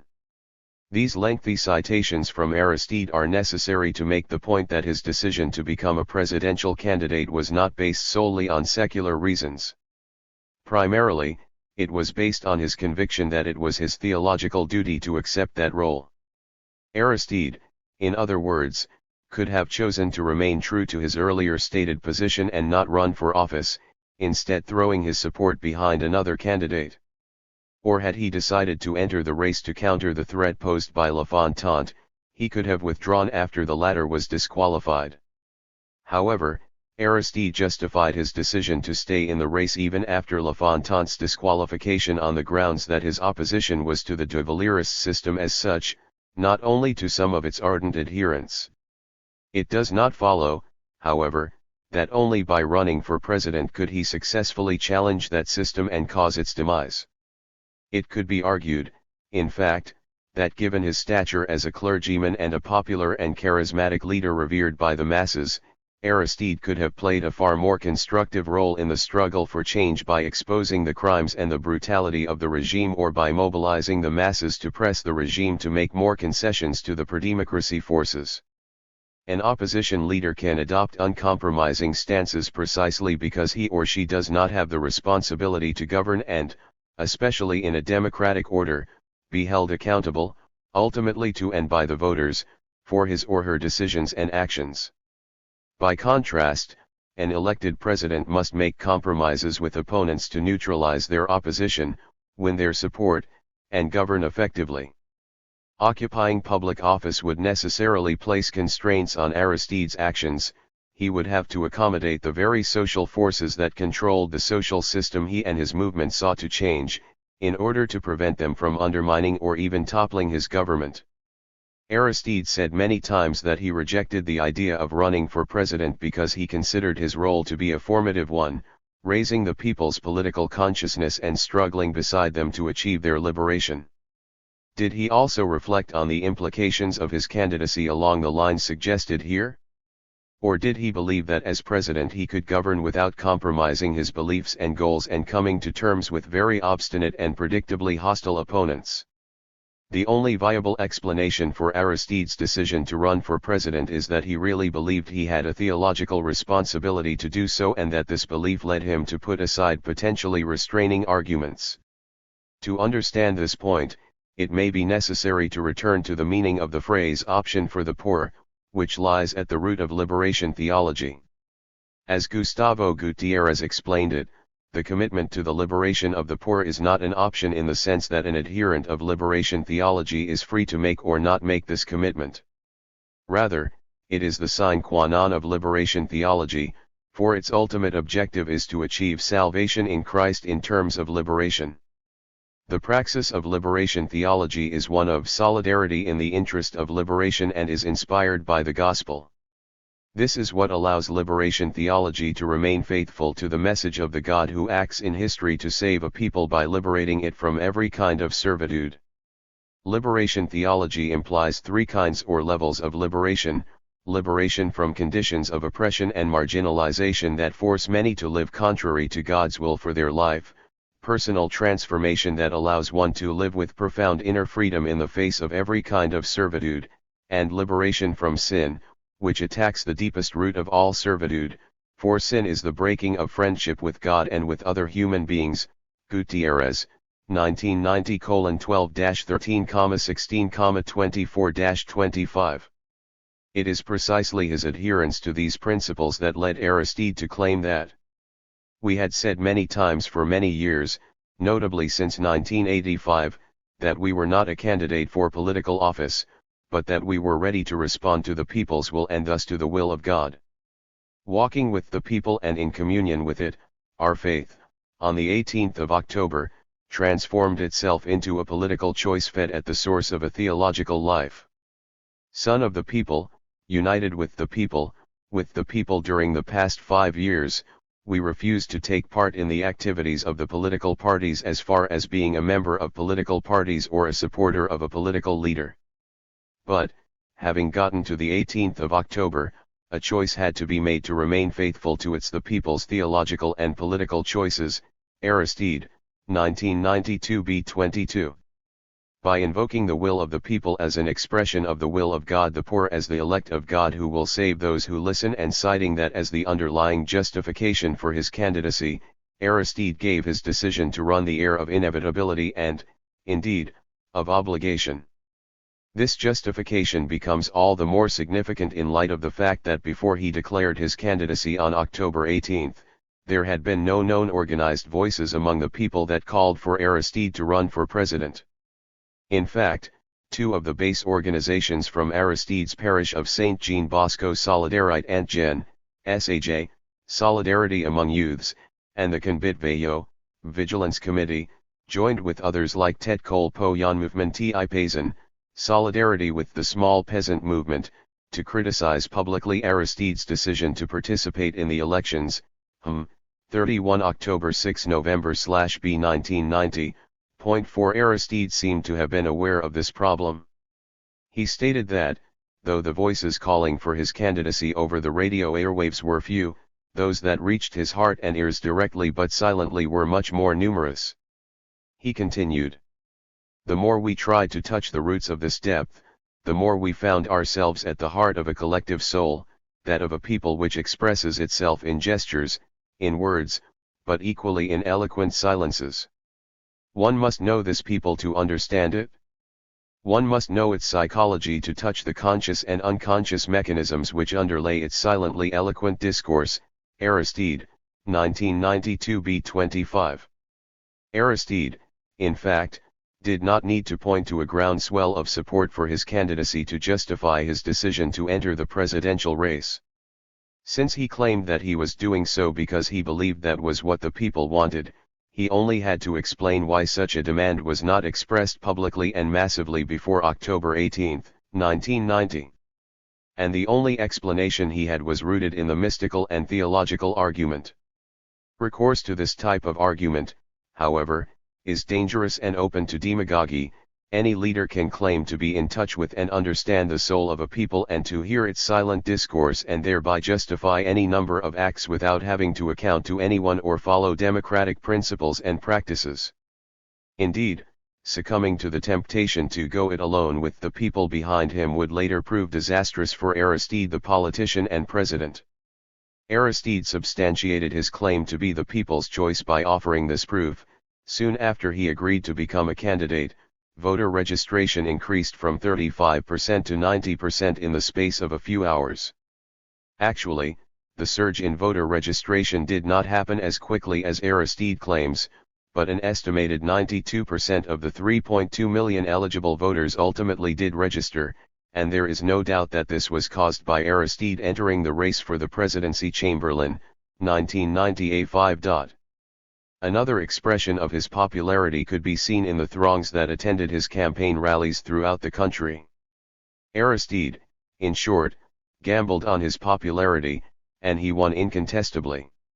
For him, this was yet another demonstration of God's work. The hand of God was not hidden that day. Guided by him and in communion with him, our theological reality was able to project the choice of the people and of a man. Choice of a man, choice of his people, choice of the people, choice of its man. People of God, man of God, together they only obeyed their God, by rendering unto him what was due him. Aristide, 1992b-25. Whatever justifications he offered for his decision, Aristide could not run for office without the cover of a political organization. He had not yet formed his own and therefore had to find a home in one already active on the political scene. The recently formed Front National pour le Changement et la Démocratie, FNCD, National Front for Democracy and Change, had asked Aristide to run under its banner. The FNCD, which regrouped 15 left-of-center organizations, including CONACOM and KID, had initially chosen the leader of the CONACOM, Victor Benoit, as its presidential candidate. However, it became evident that Benoit lacked the popular appeal to defeat the other well-known candidates, particularly Marc Bazin, the leader of the well-financed and well-organized right-of-center MIDH, and the candidate of the ANDP, who was then considered the front-runner. Aristide, for his part, wanted to avoid being seen as an opportunist and was reluctant to displace Benoit as the FNCD's candidate unless Benoit withdrew his name. Aristide, 1992a142. Pressured by the KID, the FNCD apparently went over Benoit's head to nominate Aristide and compelled Benoit to agree, reluctantly, if not angrily, to withdraw his candidacy. He reportedly did so for cause, that is, because of the need to counter the threat posed by the Makud forces, not because he favored Aristide. Benoit and his organization, CONACOM, then left the FNCD, 24–30 October 1990, Charlie 1990:9, Chamberlain, 1990a5, Sontag, 1990. Though he became the candidate of the FNCD, Aristide never considered himself beholden to that organization.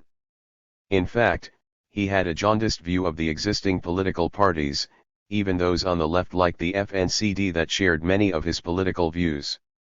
He saw them basically as talk shops that held congresses and engaged in legitimate but Byzantine discussions in which he did not participate. He believed that they had difficulty coming up with unified candidates, individuals whom the different left-of-center groups could support, and that their proliferation rendered them ineffective. Aristide, 1992a141. Thus, for Aristide, the FNCD served merely as a conduit and a legal cover for his candidacy, nothing more. His allegiance was only to the people and to his soon-to-be baptized Operation Lavalaise movement, OL, Operation Lavalaise, meaning cleansing flood, which he believed was more significant than the FNCD, or any other political organization then in place, and of which he was the self-proclaimed leader. The issue went deeper than Aristide's sense of the limitations of the extant political parties. He also believed that he had formed a special bond with the masses and that he embodied their aspirations and had become their spokesman. Since he believed that the will of God was manifested in the will of the people, it follows that accepting their call to become a candidate was an expression of God's will. He further believed that he stood above all other political actors or organizations, who lacked this symbiotic relationship with the masses. In short, Aristide became persuaded that the prophetic people had propelled him onto the historical stage and that only he and his Lavalaise movement could bring about the transformations that the people demanded. For Aristide, Lavalaise was not to be confused with a political party restricted only to those who adhered to its principles. Rather, it was a movement open to all who wanted to join with the people to bring about change, regardless of their class, location or institutional affiliation. 5 The idea of Lavalaise, the torrent that cleans everything in its path, was growing in the people's opinion: unity, the unraveling, the cleansing of a shameful past, eradicating the roots of the Makud system. To unravel. To uproot. To be born again. Aristide, 1992a142. He went on to say, "Our program is simple. We say no to the corruption and terror of the past and yes to the mobilization of the people, yes to change, change that we undertake ourselves," cited in Sontag, 1990. From these ideas came the slogan that would become the refrain of the Lavalaise movement, heard for the first time on October 8, 1990, in a broadcast on Radio Antilles: "Yon sel no feb, anzanm no fo, anzanm no se Lavalaise, alone we are weak, united we are strong, altogether we are a cleansing torrent." Lavalas had its roots in the ecclesiastical base communities, or TKL, movement. Its principal sociological and demographic base was among the urban youths and the marginalized and urban poor, but not among the working class as such. Lavalas also regrouped diverse grassroots organizations from the rural areas and provincial cities that were formed after 1986, peasant organizations, and principally among them the Mouvement Paysan PUP, MPP, PUP Peasant Movement, as well as many civic and political educational networks, professional cadres, and progressive elements from the private sector and from the Haitian diaspora. Pierre Charles, 1991:16-17, 1993:222-223. Lavalas, in short, could be thought of as a broad popular front that aimed to dismantle the prebendary and discredited dictatorship and build a democratic state that made the demands of the excluded and exploited majority a priority and sought their full participation in setting the agenda of their communities and the nation. Even though Lavalas regrouped many political organizations and tendencies and relied on the mobilization of the organized and unorganized popular sectors for its eventual electoral success, it was not at all clear how the various constituents of Lavalas expressed their ideas and their demands within the movement. No efforts were made before or after the elections to create a structure that coordinated and integrated the groups that were part of the Lavalas movement, Orist, 1992:4.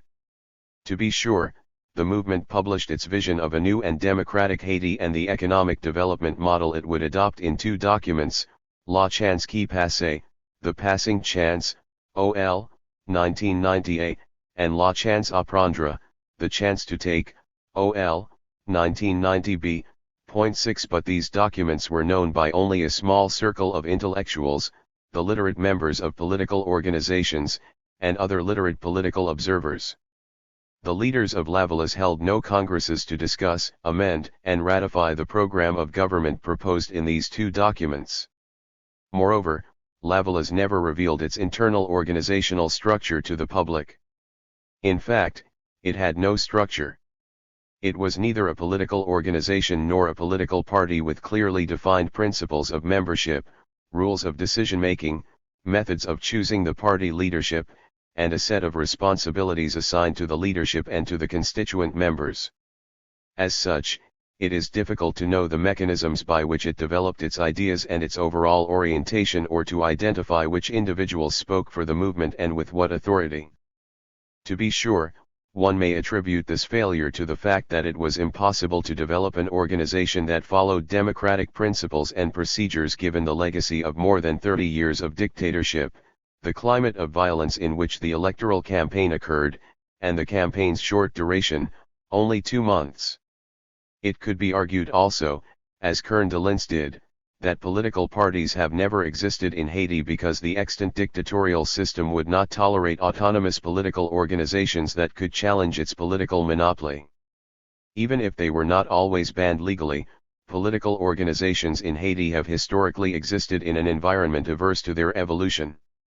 This explains why Haitian citizens and political activists have traditionally thrown their support behind an influential or powerful leader whose authority they accept and from whom they expect assistance and protection in return. De Lins, 1993:142. This latter tendency prevailed in the case of Aristide and his Lavalas movement. The primary social base of Lavalas came overwhelmingly from the urban youths, especially from Port-au-Prince, the marginalized, and the urbanized poor. As Alain Gilles argued, the members of these marginalized cities confront conditions of permanent poverty and other factors such as illiteracy and inadequate health care, housing, and employment.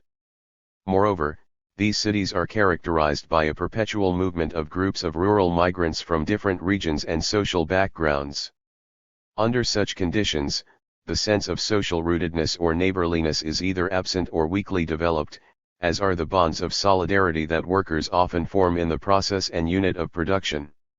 Consequently, Gilles concluded, the populations of these marginalized cities tend not to develop a specific class consciousness, and they typically do not analyze society in terms of group or class conflicts but in terms of a generalized opposition to society as a whole. They are thus more open to a religious or messianic interpretation of their social problems and become very receptive to populist, Charismatic Leadership, Jill, 1991:109. It should not be surprising, then, that Lavallaz recruited its mass base from the marginalized cities of Haiti, that it was a fluid and loosely knit organization, and that Aristide's charismatic and messianic leadership was precisely the sine qua non of his symbiotic relationship with the impoverished masses. This much was candidly admitted by the leadership of the Organisation Politique Lavallaz, OPL, Lavallaz Political Organization, in an internal document written in June 1992, 9 months after the September 1991 coup d'état that overthrew Aristide and Prime Minister Préval's government. The characteristics of Lavallaz, they argued, emerged from the impulse of a powerful popular movement in favor of change and democracy and from the personalistic and charismatic nature of the political leadership. They rest on the force of popular demands and the popularity of one man, who incarnated it, and not on adherence to an explicit political group or program, OPL, 1992:6. In the absence of such mechanisms of control and accountability and a program debated and approved by the rank and file of the movement, there was a danger that anyone could speak and anything could be said in the name of Lavallaz. Given the personalistic nature of the leadership, however, it is reasonable to conclude that Aristide, along with a cadre of close advisors and intellectuals, made all the decisions, wrote the documents, and spoke for the organization and the movement it claimed to represent. While ostensibly representing the aspirations of the majority and struggling for an inclusive democracy, Aristide and Lavallaz did not depart from that all too Haitian and all too Caribbean tradition of one-mainism. Under that tradition, class politics and factional interests become personalized, and leaders substitute themselves for those they claim to represent and arrogate to themselves the right to speak and set goals for their followers. G. Lewis, 1987:165-166. More universally, this phenomenon is simply known as the cult of personality. This phenomenon would have occurred in Haiti regardless of the fact that Aristide was popular, that his candidacy was backed by some of the best organized groups as well as the unorganized sectors who together represented various cross-sections of the population, and that his progressive theological and secular views corresponded to the real aspirations and demands of the excluded majority. Despite its unquestionably democratic aspirations, Lavallaz was not a democratically structured organization.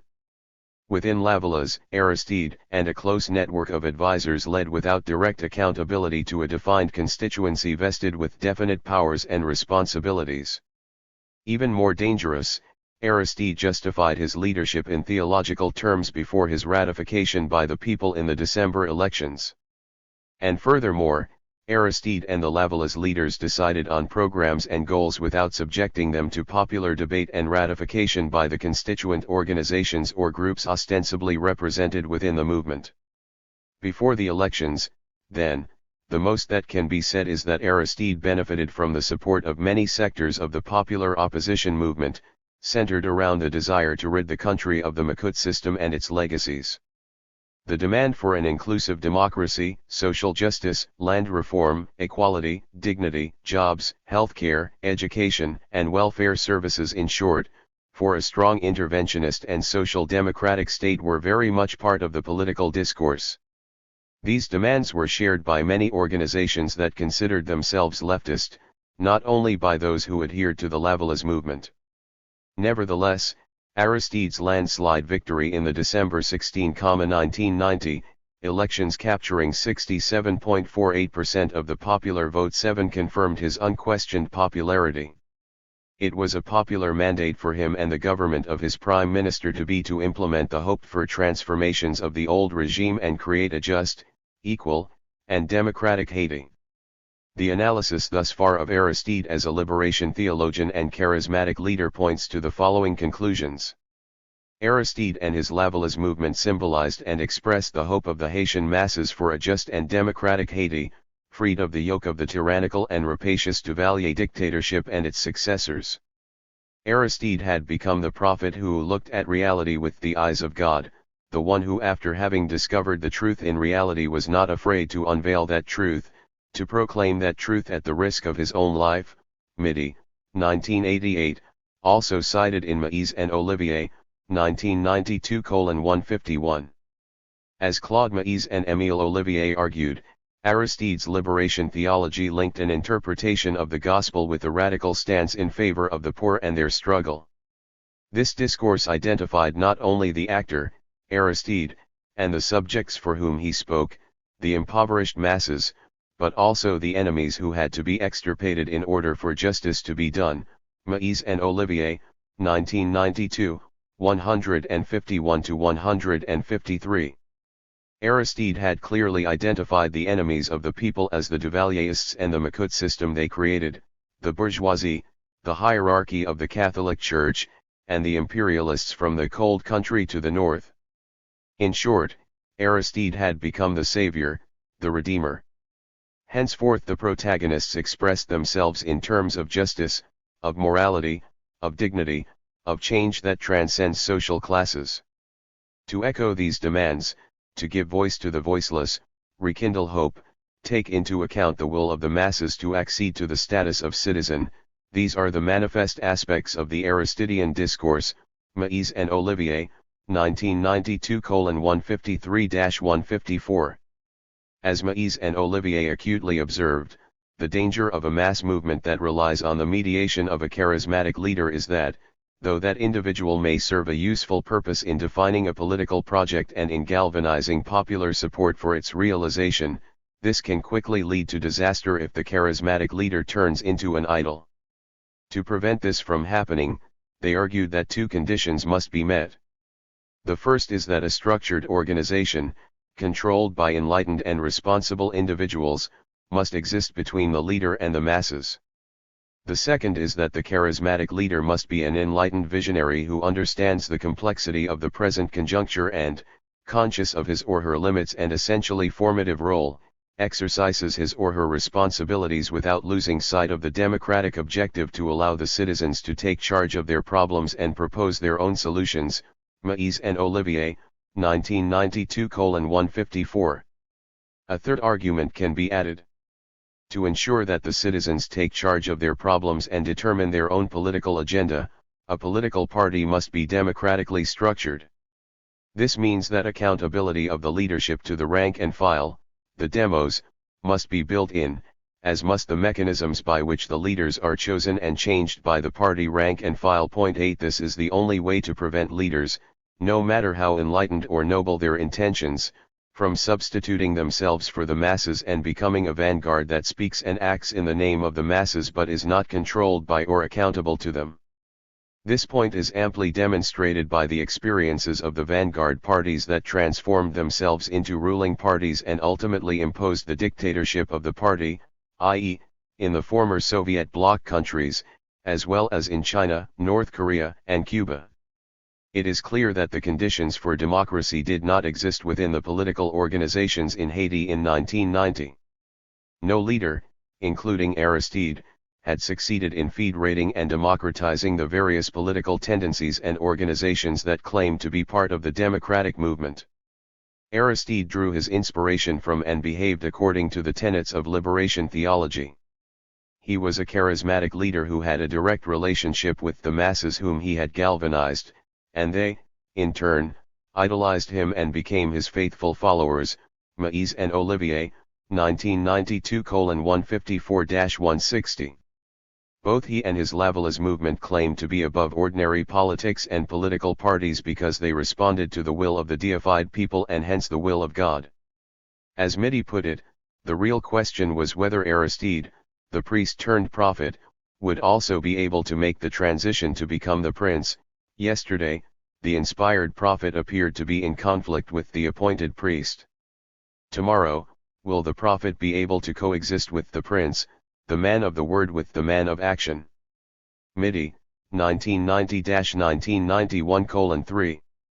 Put differently, how would Aristide resolve the antinomies of his beliefs and his politics?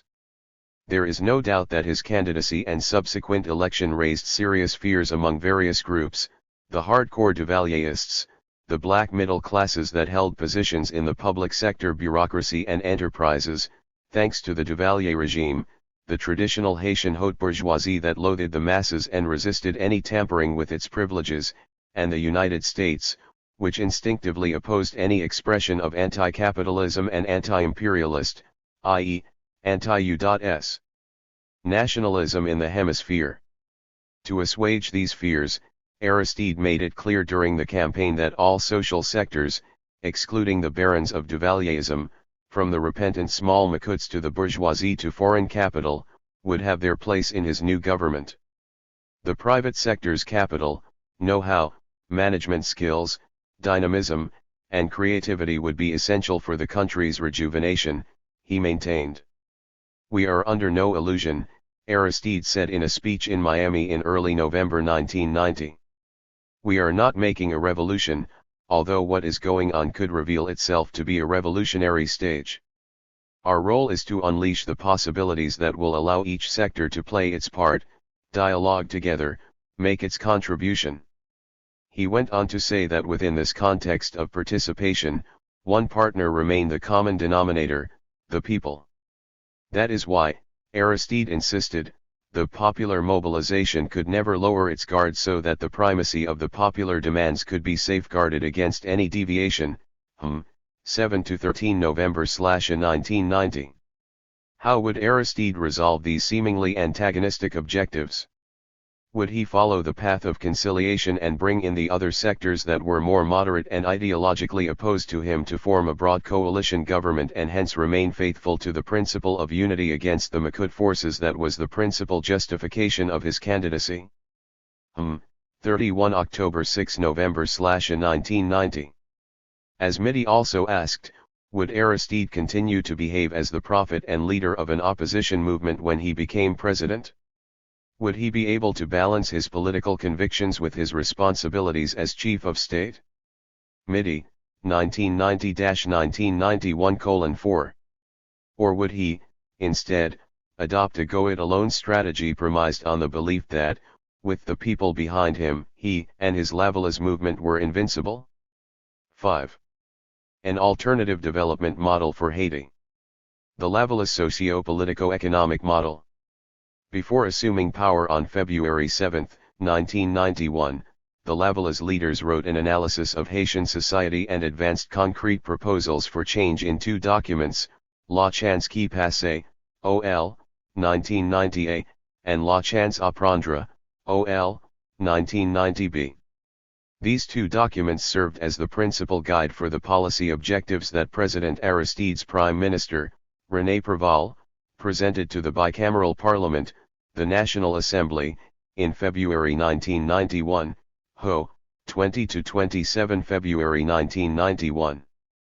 The new government also outlined its objectives in the Cadre de Politique Économique et Programme d'Investissement Public, Economic Policy Framework and Public Investment Program, that the Ministère de la Planification de la Coopération Externe et de la Fonction Publique, Office of Planning for External Cooperation and Civil Service, and the Ministère de l'Économie et des Finances, Office of Management and Budget, submitted to the IMF in April 1991, Haiti, 1991.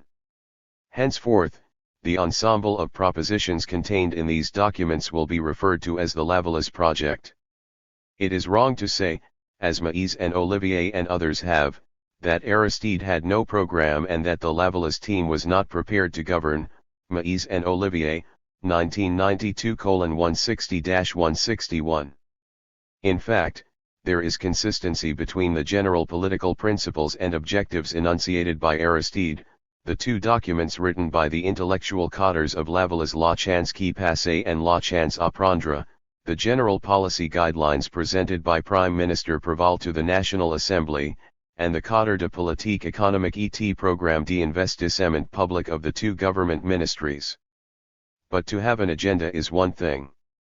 To be able to translate it into specific public policies and then implement them is yet another. The Lavalliste project was to be implemented over Aristide's 5-year mandate. Aristide and his government, however, lasted only 7 months. No government anywhere could be expected to implement its program in such a short time, no matter how well crafted or how well prepared its leaders were. It also takes time for any new administration just to get organized. This is certainly true in a democracy where the government in power must engage in the give and take of parliamentary politics. And it was even more true in a country such as Haiti, where the people had just elected their first democratic government, where there was no tradition of democratic governance to draw upon, and where the government that came to power by majority vote was despised by political, military and economic elites, groups who had depended upon dictatorships for their existence and who now sought to undermine and overthrow the newly elected government. This does not mean that the Lavallese government was simply a passive victim of the forces of reaction or that its contradictory actions did not exacerbate the tensions with its enemies. Rather, the Lavallese government came to power under foreboding conditions, which resulted from the contradictions and conflicts between the contending forces as well as those within the Lavallese government itself. In a speech at the United Nations on September 25, 1991, just 5 days before he was toppled by the Haitian military, Aristide outlined his views on democracy in the form of 10 democratic commandments. He started from the premise that the pedagogy of a democratic praxis enlightened by liberation theology was informed by the lived experience of the poor, the second democratic commandment. Then Aristide listed 3 rights he considered to be fundamental human rights, alongside the universal rights to life, liberty, and the pursuit of happiness. They were, the right to eat and the right to work, the 4th commandment, and the right of the impoverished masses to demand what they are owed, the 5th commandment. This meant justice and respect for all and an end to the social injustices suffered by Haitians nationally and internationally. Aristide, 1992 A193-223, 1994 B128-147. To guarantee these rights, Aristide argued that his government would be based on the principles of justice, participation, and openness, and that it would respect the individual and individual rights, respect private property and private initiatives, and respect the rights of workers. Aristide, 1994 B158-160.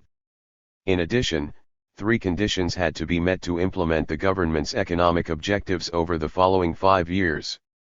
Collectively characterized as components of a transition from misery to poverty with dignity, they included, 1. The decentralization of political structures to increase popular participation in decision-making at the rural, communal, departmental, and national levels, 2. A literacy campaign, and 3. Agrarian reform. Aristide, 1994 B160-161.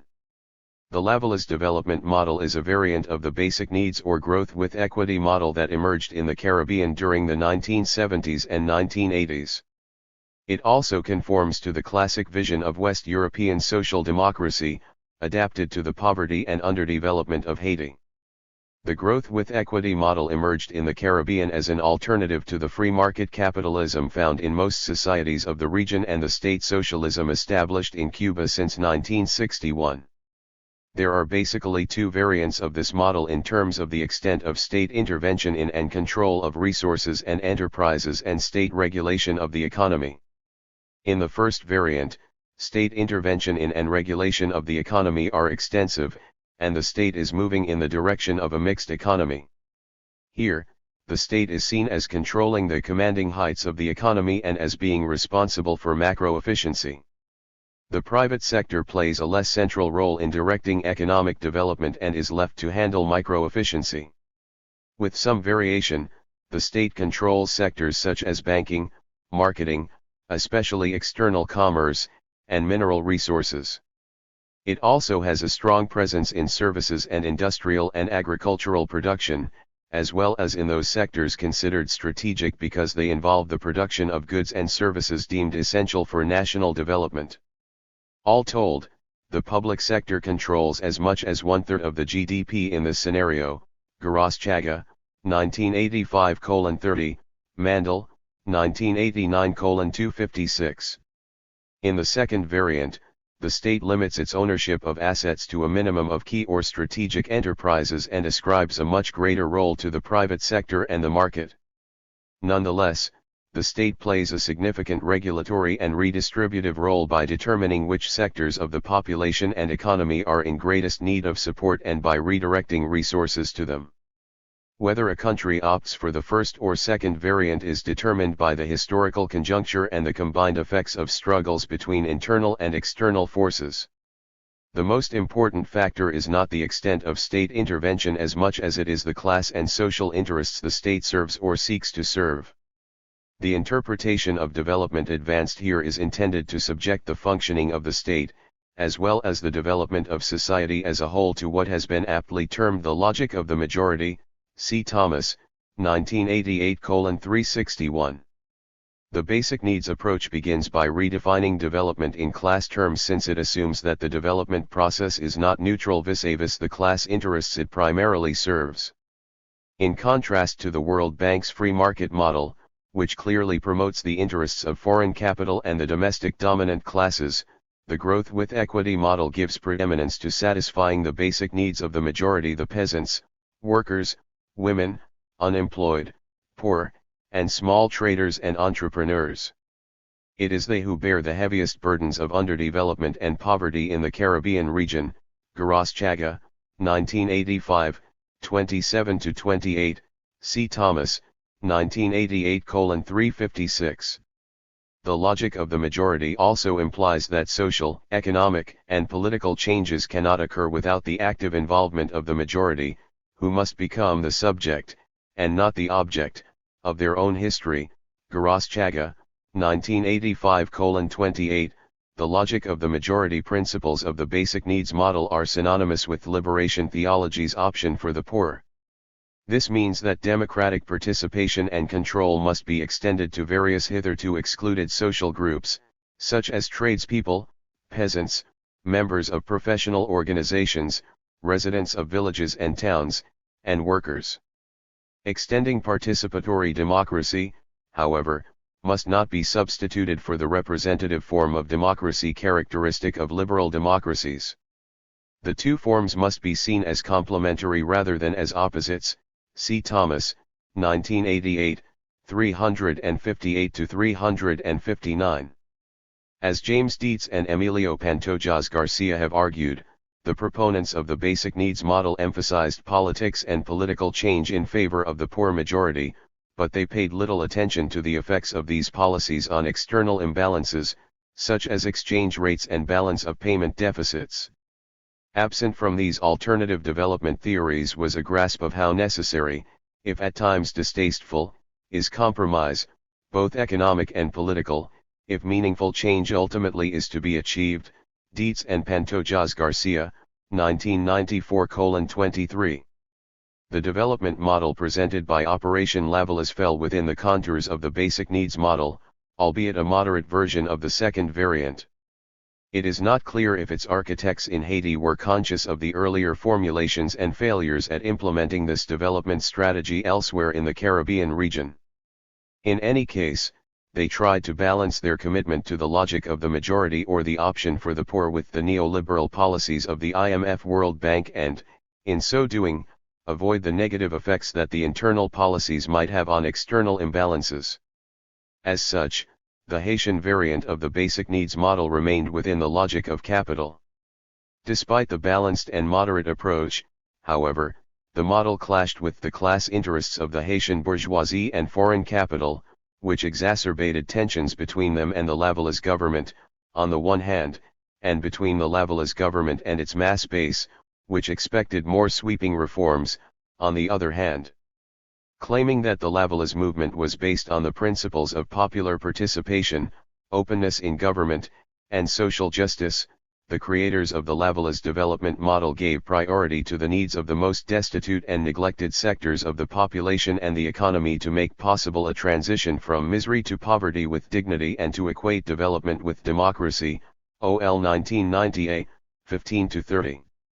They sought to create not only a state of laws that respected individual liberties but also a just and equitable society that targeted the most basic needs of the population. Haiti, 1991:2-4. As Susie Castor put it succinctly, the Lavalas project could be viewed as a modernizing economic development project based on social justice and a politics of redistribution. Castor, 1991-34. The alternative development program proposed by Operation Lavalas presupposed a thorough uprooting of the de Valérist system in all branches of the state and public sector as a requisite of a reconstructed and democratic Haiti. This uprooting was the pillar of the popular mobilization and of the national consensus around the new government. It was the cement that unite all strata of the nation. Castor, 1991:25. The government also intended to increase public revenues by collecting taxes on profits, tariffs, and patents on the principle of equity, by eliminating all favoritism to the wealthy and powerful, and by combating corruption and curbing waste in government spending. Aristide, 1994b 166-167, Haiti, 1991:8. All subsequent propositions of the project rested on these fundamental premises. The project offered an original reconceptualization of the Haitian economy and the principal sources of its wealth and culture. 1. The core of the Haitian economy and society, it was argued, were the rural and agricultural sectors, centered around the Bourg Jardin, that is, the link between the market town and the micro-farms cultivated by the peasants. Yet those sectors were the most neglected and would require the most massive intervention on the part of the state to unleash the new processes of growth with equity. OL, 1998 56-58. The degradation and impoverishment of the rural and agricultural sectors resulted directly from the process of increasing urbanization and centralization of power and resources in one large metropolitan center, Port-au-Prince, during the 20th century. The process of centralization reached its apogee and entered a period of crisis beginning in 1980, not only in Haiti but also in most other underdeveloped Third World countries. This still unresolved crisis of centralization in the underdeveloped parts of the Third World stemmed from the insertion of the principal urban centers of these societies into the networks of international exchange. The processes of underdevelopment that resulted from the patterns of insertion of the peripheral countries into the world economy meant that the urban centers of the Third World derived their economic significance more from their relations with the urban centers in the developed or core countries than with the hinterlands of their own countries. OL, 1998 34-35. Point 2. Thus, as the hub of economic activities in Haiti, Port-au-Prince was much more integrated with the markets of North America and Western Europe than with the provincial towns and cities of Haiti. In Haiti, the transformation of Port-au-Prince into the principal metropolitan center and the accumulation and concentration there of material, social, and cultural resources occurred at the expense of the provincial cities and their hinterlands. The formation of a principal and centralized metropolitan zone happened simultaneously with the impoverishment and displacement of the peasantry and with the ghettoization of neighborhoods in and around Port-au-Prince and in the secondary cities throughout Haiti. The catastrophic environmental degradation that Haiti has undergone during the second half of the 20th century resulted equally from 1. The social and spatial distortions caused by the processes of centralization and accumulation by the metropolitan center, and 2. The country's exploitation of the human and material resources of the hinterland. OL, 1998 35-36. It is not at all surprising that the nationwide mass protest movements that emerged in the early 1980s and paved the way for the downfall of the Duvalier regime had their beginnings in the ghettos of provincial cities like Gonaives, Cap-Haïtien, Cays, and Jérémie, among others, before reaching Port-au-Prince. There was also an explosion in the contraband trade of basic need items imported from abroad and destined principally for urban consumers, such as rice, sugar, and used clothing. This was used as a palliative by the political authorities, who could not resolve the crisis. This contributed to the worsening of domestic agricultural production and lay at the root of the conflicts between the poor consumers from the ghettos, who benefited from the lower prices of the imported contraband goods, and the peasant producers of local crops, who could not compete with the cheaper illicit imports. OL, 1998-39. The policies of the U.S. and Haitian governments to increase food imports also undermine the domestic production of basic crops, such as rice, vegetables, and various cereals, where Haiti had the capacity to be self-sufficient. The U.S. food aid programs, example Food for Work and Food for Peace, encouraged the importation of wheat from the United States at concessionary prices, thereby discouraging Haitian farmers from producing cereals for domestic consumption.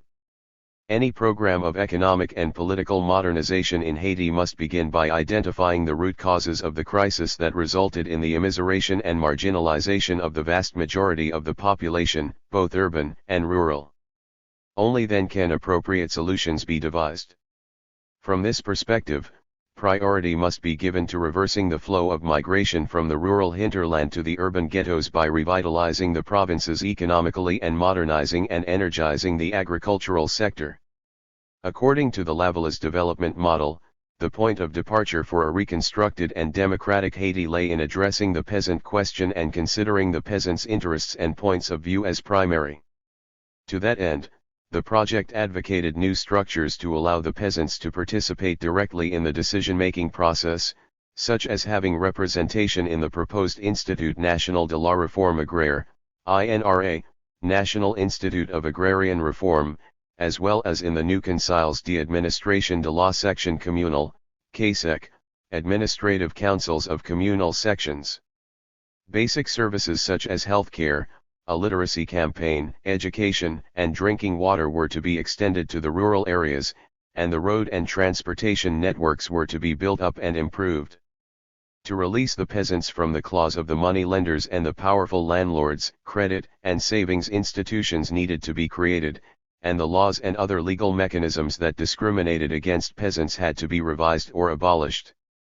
This included, above all, the most oppressive institutionalized extortionary force in the rural areas, the infamous chef section, section chiefs, system, the various other methods of directly and indirectly taxing the peasants, and the laws regulating the operation of the notary publics, the surveyors, and the judges, OL, 1990 B 26-27. The project considered these propositions to be necessary preconditions to improve immediately the daily lives of the peasants and remove the repressive socio-political relations to which they were subjected. On a longer-term basis, the modernization of the agricultural sector and the stimulation of economic growth in the rural and provincial hinterlands demanded more changes in the relations of production and the distribution of land and other resources. The Lavallée project envisioned a land reform program with the objective of making entrepreneurs out of farmers and encouraging others to invest in the agricultural sector.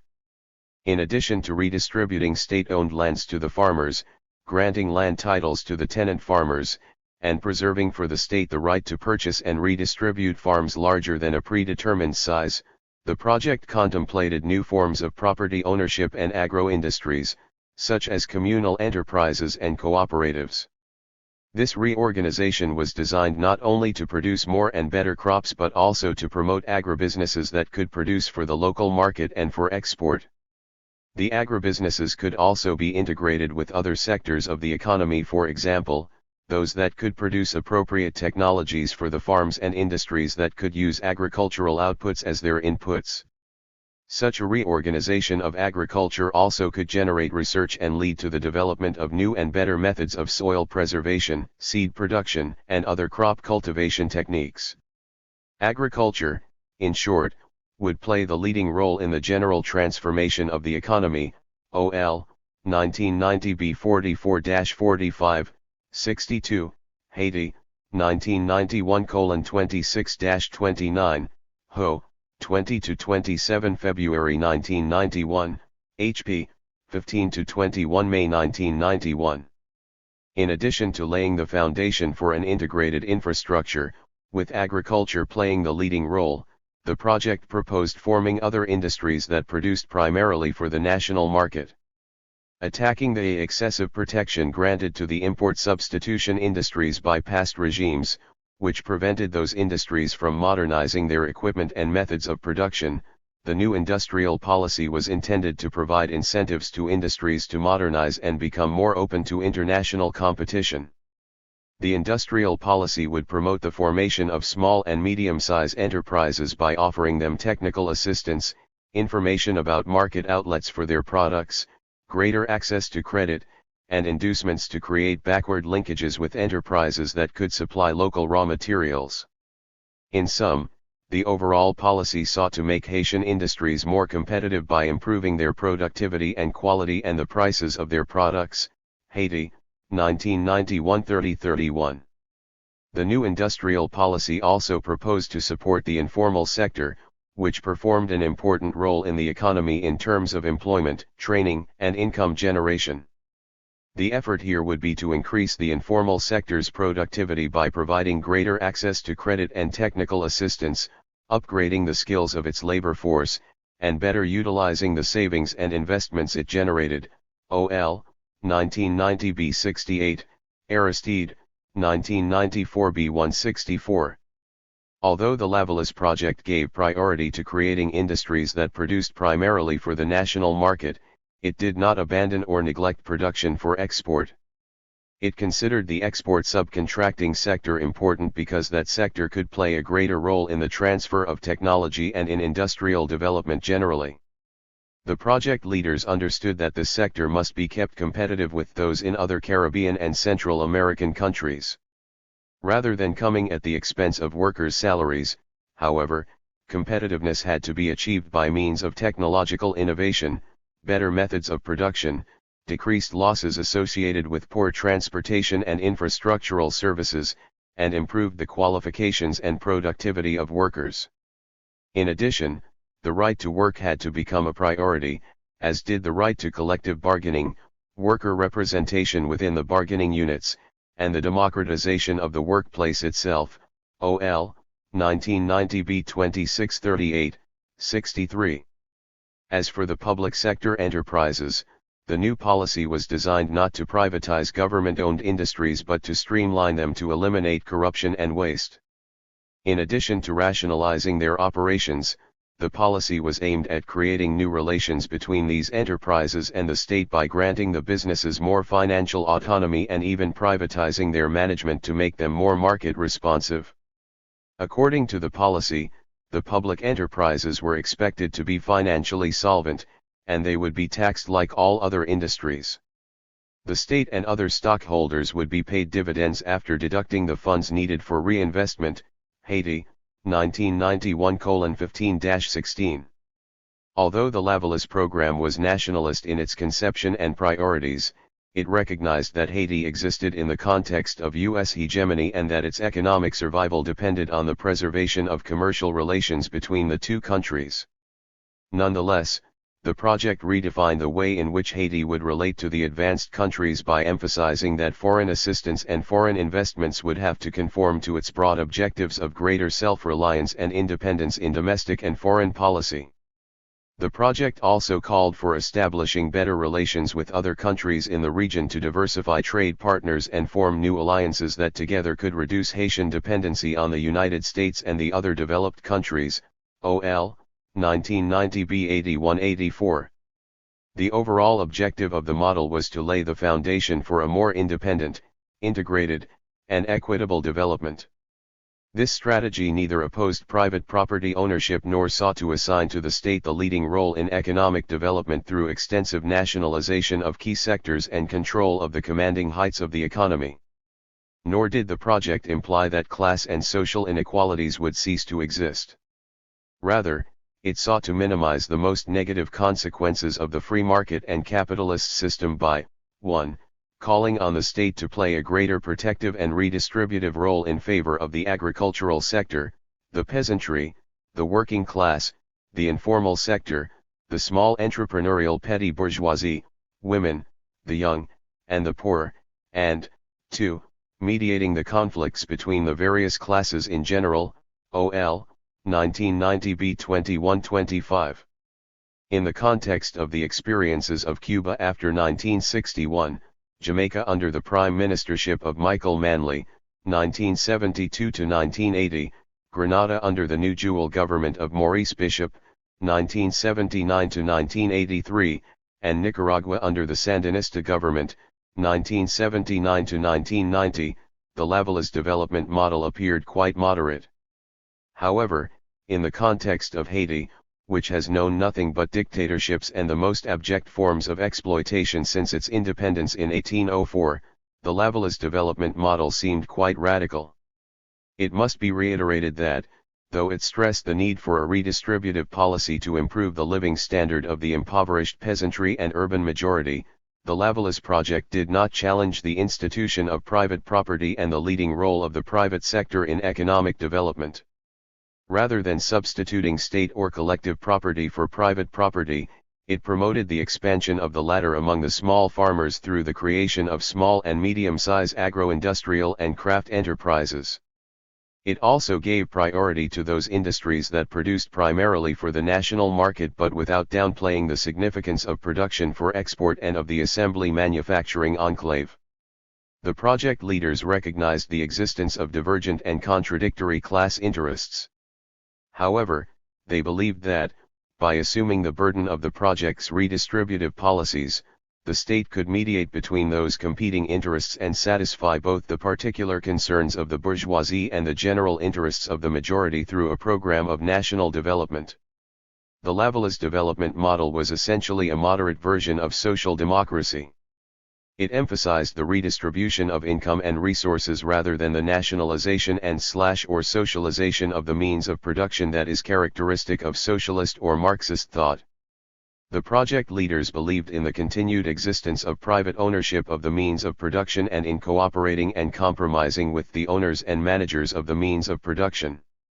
As Michael Kaufman argued in the case of Jamaica in the 1970s, the social democratic project shares with modern liberalism the view that the injustices of capitalism can be corrected through the actions of a state under the control of enlightened and technocratic leaders. Kaufman, 1985:59-60. The creators of the levelist model agreed with the liberal view that capitalists had a right to appropriate the profits of their enterprises because they would presumably save and reinvest them productively. Pierzewski, 1985:43. It fell to the state to assume the role of redistributing wealth and resources to other social strata. The social democratic model envisioned by the architects of the levelist project, like the authors of the democratic socialist program proposed by Michael Manley in Jamaica, insisted on class reconciliation as a vehicle for the gradual reduction of class divisions. Kaufman, 1985:60. The levelist project incorporated the liberal democratic premise that the bourgeoisie, especially the sector that invested nationally, had an essential role to play in the new democratic order because the private sector was best capable of generating economic development. The class compromise it called for, therefore, would occur primarily on the terms of the bourgeoisie since it was the logic of capital, efficiency, and profit that would guide the expected reforms. Rather than the bourgeoisie being asked to make concessions, the liberal state with its progressive, technocratic intelligentsia would assume the role of redistributor and modifier of class injustices and the conflicts they generated. The levelist model sought to defend the interests of all sectors of society while remaining faithful to the rules of the game established by the owners of capital and the international capitalist system. Although the project conformed to many of the tenets of the World Bank, the IMF, and the USAID, it differed from them in some fundamental ways as well. It was designed to streamline and rationalize the public sector to make it more efficient, more market responsive, financially solvent, and less reliant on government subsidies. It assigned a leading role in economic development to the private sector rather than to the state, and it kept Haiti open to free trade and production for export through the assembly manufacturing industries.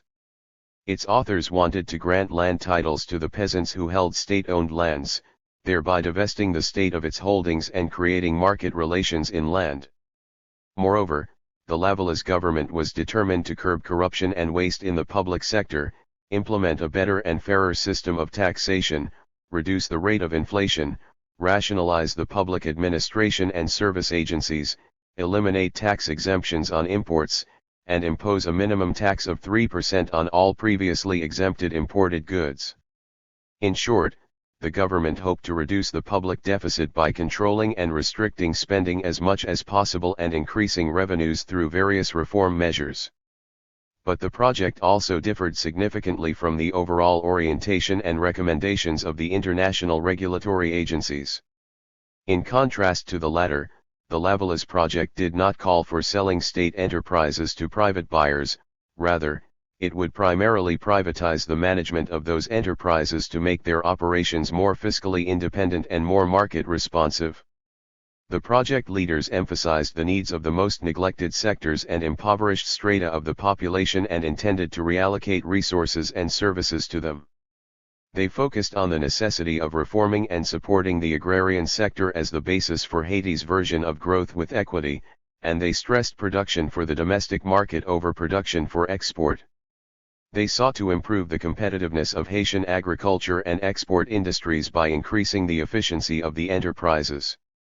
They also intended to raise the wages and productivity of workers rather than rely on the low-wage strategy of the USAID. Lastly, though the project leaders recognized the need to maintain Haiti's ties to the U.S. economy, they advocated greater regional and South-South economic and political relations as an alternative way to increase Haiti's autonomy and counteract the hegemony of the United States. Although the project leaders did not advocate state control over the commanding heights of the economy and although they assigned a leading role to the private sector, they contemplated playing an interventionist, dirigiste, and even protectionist role in economic development. Theirs was not a state-led or state-dominated model, but it was more interventionist and more social democratic than the market-friendly model advocated by the World Bank. Just as the social democratic project sought to balance the interest of classes within Haiti, it aimed to negotiate the nation's historical subordination to foreign capital and the rules of the international capitalist division of labor by balancing those interests with its own model of growth with equity. This was decidedly a novel approach that would test whether the so-called New World Order would allow a hitherto client state of the United States to experiment with its own homegrown model of democracy and economic development. Walking a tightrope. At first glance, the Lavalas development model appeared to be very moderate and feasible because it remained compatible with the apparent interests of the Haitian bourgeoisie and would later win the approval of regulatory agencies in the core capitalist countries. One could go further and claim that the Lavalas development model would have strengthened the dominance of the Haitian bourgeoisie in the long run by creating a modern state dedicated to providing essential services to the population and improving the country's infrastructure. This, in turn, would have created more opportunities for investments and economic development led by the private sector. What, then, stood in the way of implementing the project? And why would Aristide be overthrown in September 1991 by the military, with the support of the bourgeoisie?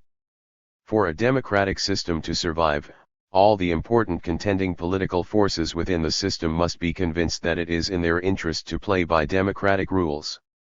That is, the political forces must be assured that they can compete and that their interests and values have a fair chance of winning occasionally. They must also come to realize that, even when they lose, they are better off under a democratic regime than they would be under an undemocratic one. Przeworski, 1991-33. Haiti never had democratic regimes precisely because the most important political forces, the military, the prebendary state bourgeoisie, and the private sector bourgeoisie, always believed they had more to gain under a dictatorship and more to lose under a democracy. The latter would inevitably have meant competition for public office and the right to rule legitimately. A democracy would also have raised issues of the effectiveness of government, public accountability, fairness, justice, and equality, all or any one of which would have threatened the interests of the beneficiaries of the prebendary state system. Under such conditions, when powerful actors believe that they would be worse off under a democratic government and that there are no more powerful institutions or forces that could sanction their veto over the democratic process, the chances of democracy winning out over dictatorship are slim. Przeworski, 1991:2633, Lipset, 1994:7-12. It could be said that the likelihood of a successful transition to democracy in Haiti, even to a democratic government that would seek to preserve the interests of the powerful and propertied elites, was very remote. This was so if only because democracies, no matter how conservative and repressive they may be, are unpredictable. They may create opportunities for social forces that stand to benefit more from such a regime to advance their interests and challenge established privileges. Events from 1986 to 1990 made this point very clear to the privileged classes in Haiti as the popular forces seized on the slightest democratic openings to further their agenda, culminating with the election of Aristide in December 1990. Aristide symbolized the worst fears of the prebendary state and the propertied bourgeoisie because he was not preaching a democracy that would protect the interests of all sectors of Haitian society equally. Rather, he advocated a democracy that would rectify past injustices and promote the interests of the impoverished and excluded majority more than it would those of the privileged classes. From the outset, the most powerful political actors in Haiti feared Aristide's objectives, and they lined up against him. Yet he needed to win some of these actors over to his side to have the slightest chance of success. Because it called for the creation of a liberal social democratic state, the Lavalliste project threatened the most fundamental interests of the de Valériste state, which was anti-modern, anti-democratic, and anti-developmentalist. Consequently, it was to be expected that the Duvalierists would oppose the Lavalliste government and seek to overthrow it. For its part, the Haitian bourgeoisie generally, and especially the small but powerful monopolist faction that collaborated with the Duvalier and post-Duvalier dictatorships, feared and despised Aristide. Therefore, it was imperative for the Lavalliste government to convince the bourgeoisie and the professional strata that it was in their interest to break with Duvalierism and side with the new government. They had to be convinced that they would have more to gain under the new system than they would ever obtain by staying with the old regime. Aristide had a chance of succeeding only if he could neutralize the business elite and prevent it from undermining his government by withdrawing its financial support and opposing the government's initiatives. To do this, Aristide had to woo the business leaders by forming as broad a consensus and as inclusive a government as possible, but without abandoning his commitment to the reforms outlined in the project. The Lavalliste government also had to speak frankly to the masses about the nature of the project, to tell them that this was a liberal and not a revolutionary project, to explain to them why they should accept the compromises it called for with the propertied and privileged classes, and to show how, even with such compromises, they would still derive greater benefits under the new order. Aristide must have known that he was walking a tightrope without a safety net and that the slightest error might send him tumbling down.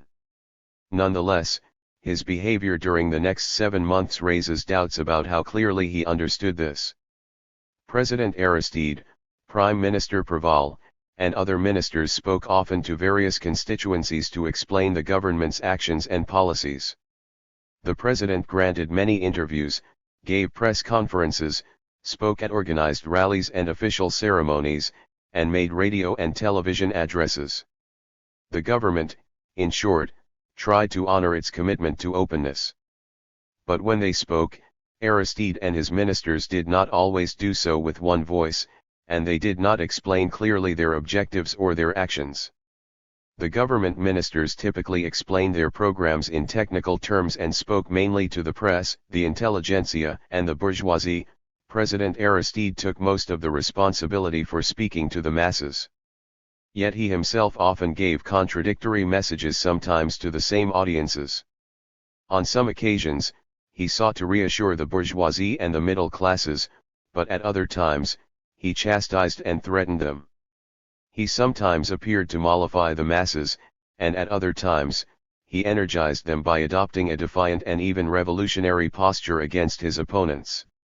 This dual strategy gave the impression that the government was proceeding on an ad hoc basis, improvising, unsure of itself, and contradictory. This inconsistency could not help but create confusion among both supporters and detractors of the government, and ultimately, it played into the hands of the government's enemies.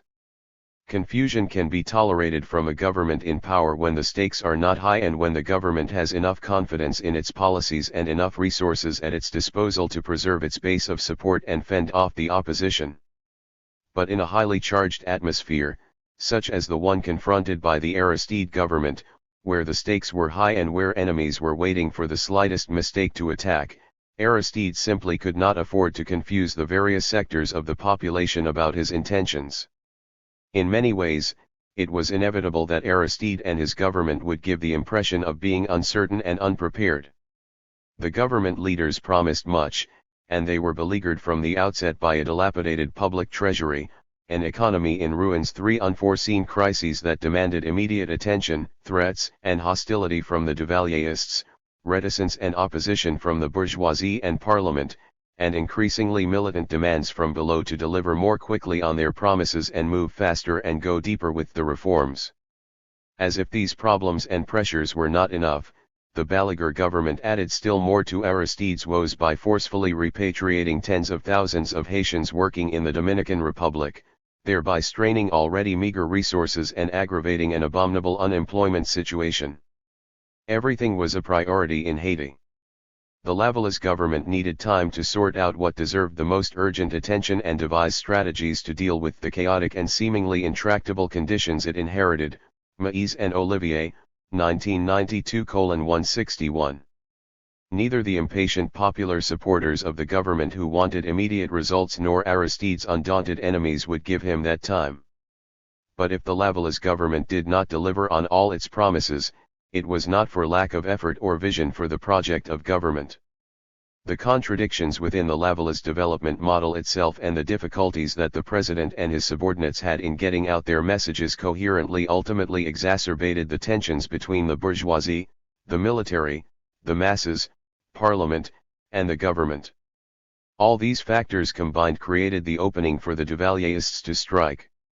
The Haitian bourgeoisie as a whole, the United States, and the other foreign aid donors, which had collaborated with the most repressive and rapacious dictatorships Haiti has known, suddenly became concerned about protecting human and democratic rights after Aristide's election.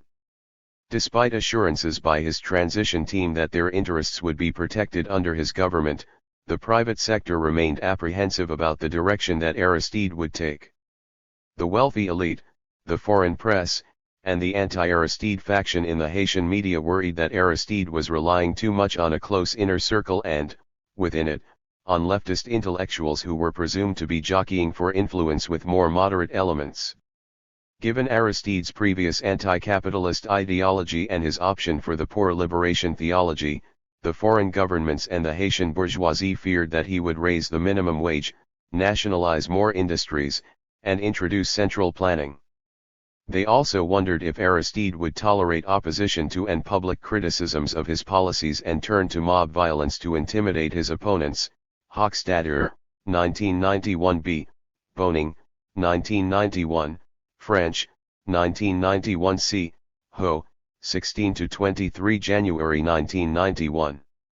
In an unprecedented open meeting held with members of the press at the National Palace on February 14, Aristide pledged that press freedom would be respected under his administration, FBIS, February 15, 1991.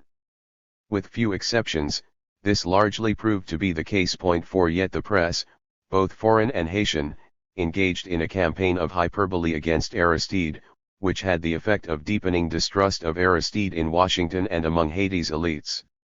For example, an editorial written for the Wall Street Journal by one of the editors of the New York-based conservative Haitian weekly Haiti Observateur wasted little time in warning the Haitian bourgeoisie and the United States that if U.S. experts expect some miraculous free market conversion by the lifelong socialist, they likely will be disappointed. According to one source who accompanied Father Aristide as he visited the home of a wealthy Haitian family on election day, the president-elect walked out of the house with a look of astonishment. "Wow!" Father Aristide is reported to have exclaimed. "What a house! I'm pretty sure this could house 12 families." Joseph, 1990. Howard French, a longtime New York Times correspondent whose columns influenced opinions on Haiti among the U.S. intelligentsia and policymakers, reminded readers of Aristide's scathing oratory against the United States and the Haitian bourgeoisie. He told readers that one of Aristide's most fervent backers was the wealthy but staunchly anti-American businessman of Palestinian descent Antoine Ismery. Although French suggested that Ismery may have been slipping out of the president-elect's inner orbit of advisors, he pointed out that the man continued to have Aristide's ear in order to assure himself that Aristide was not softening. French, 1991d. Conservatives at the Heritage Foundation in the United States joined the chorus and urged the Bush administration not to deliver the $82 million in aid earmarked for Haiti. They warned that, as happened with the Sandinistas in Nicaragua in 1979, the aid monies would be used to establish a communist dictatorship in Haiti. Wilson, 1991. The anxiety about Aristide among the bourgeoisie was revealed not only in exaggerations about an impending communist dictatorship but also in deeds. During the 2 months preceding Aristide's inauguration, businesses reduced their inventories by emptying their warehouses and slowing down imports. Many exporters made plans to relocate their operations to the Dominican Republic because they anticipated unrest in Haiti. Hochstadter, 1991b. Then came the first strike by the Duvalierists. With the help of 15 collaborators, Roger Lafontant, who had pledged that Aristide would not take office, launched an attempted coup d'état on January 6, 1991, arrested Provisional President Pascal Troerlet, and forced her to resign. The real target of the coup was Aristide. According to Aristide's account of the event, he escaped Lafontant's commandos who came for him at his house only because he had gone to the headquarters of the Mouvement pour l'Organisation du Pays, MOP, Movement for the Organization of the Country, that afternoon. FBIS, January 9, 1991. Soon after learning of the attempted coup, thousands of Aristide's supporters took to the streets in protest. Over a span of 2 days, they erected barricades and blocked access to the airport, attacked Lafontant's headquarters and killed many of his supporters, in some cases, by using the infamous Père Lebrun practice of placing a burning tire around the victim's neck. 5 burned 2 supermarkets, and severely damaged businesses owned by individuals with ties to Lafontant. The mobs also ransacked the papal nunciature and burned the historic Cathedral of Port-au-Prince and the residence of the Conference of Catholic Bishops.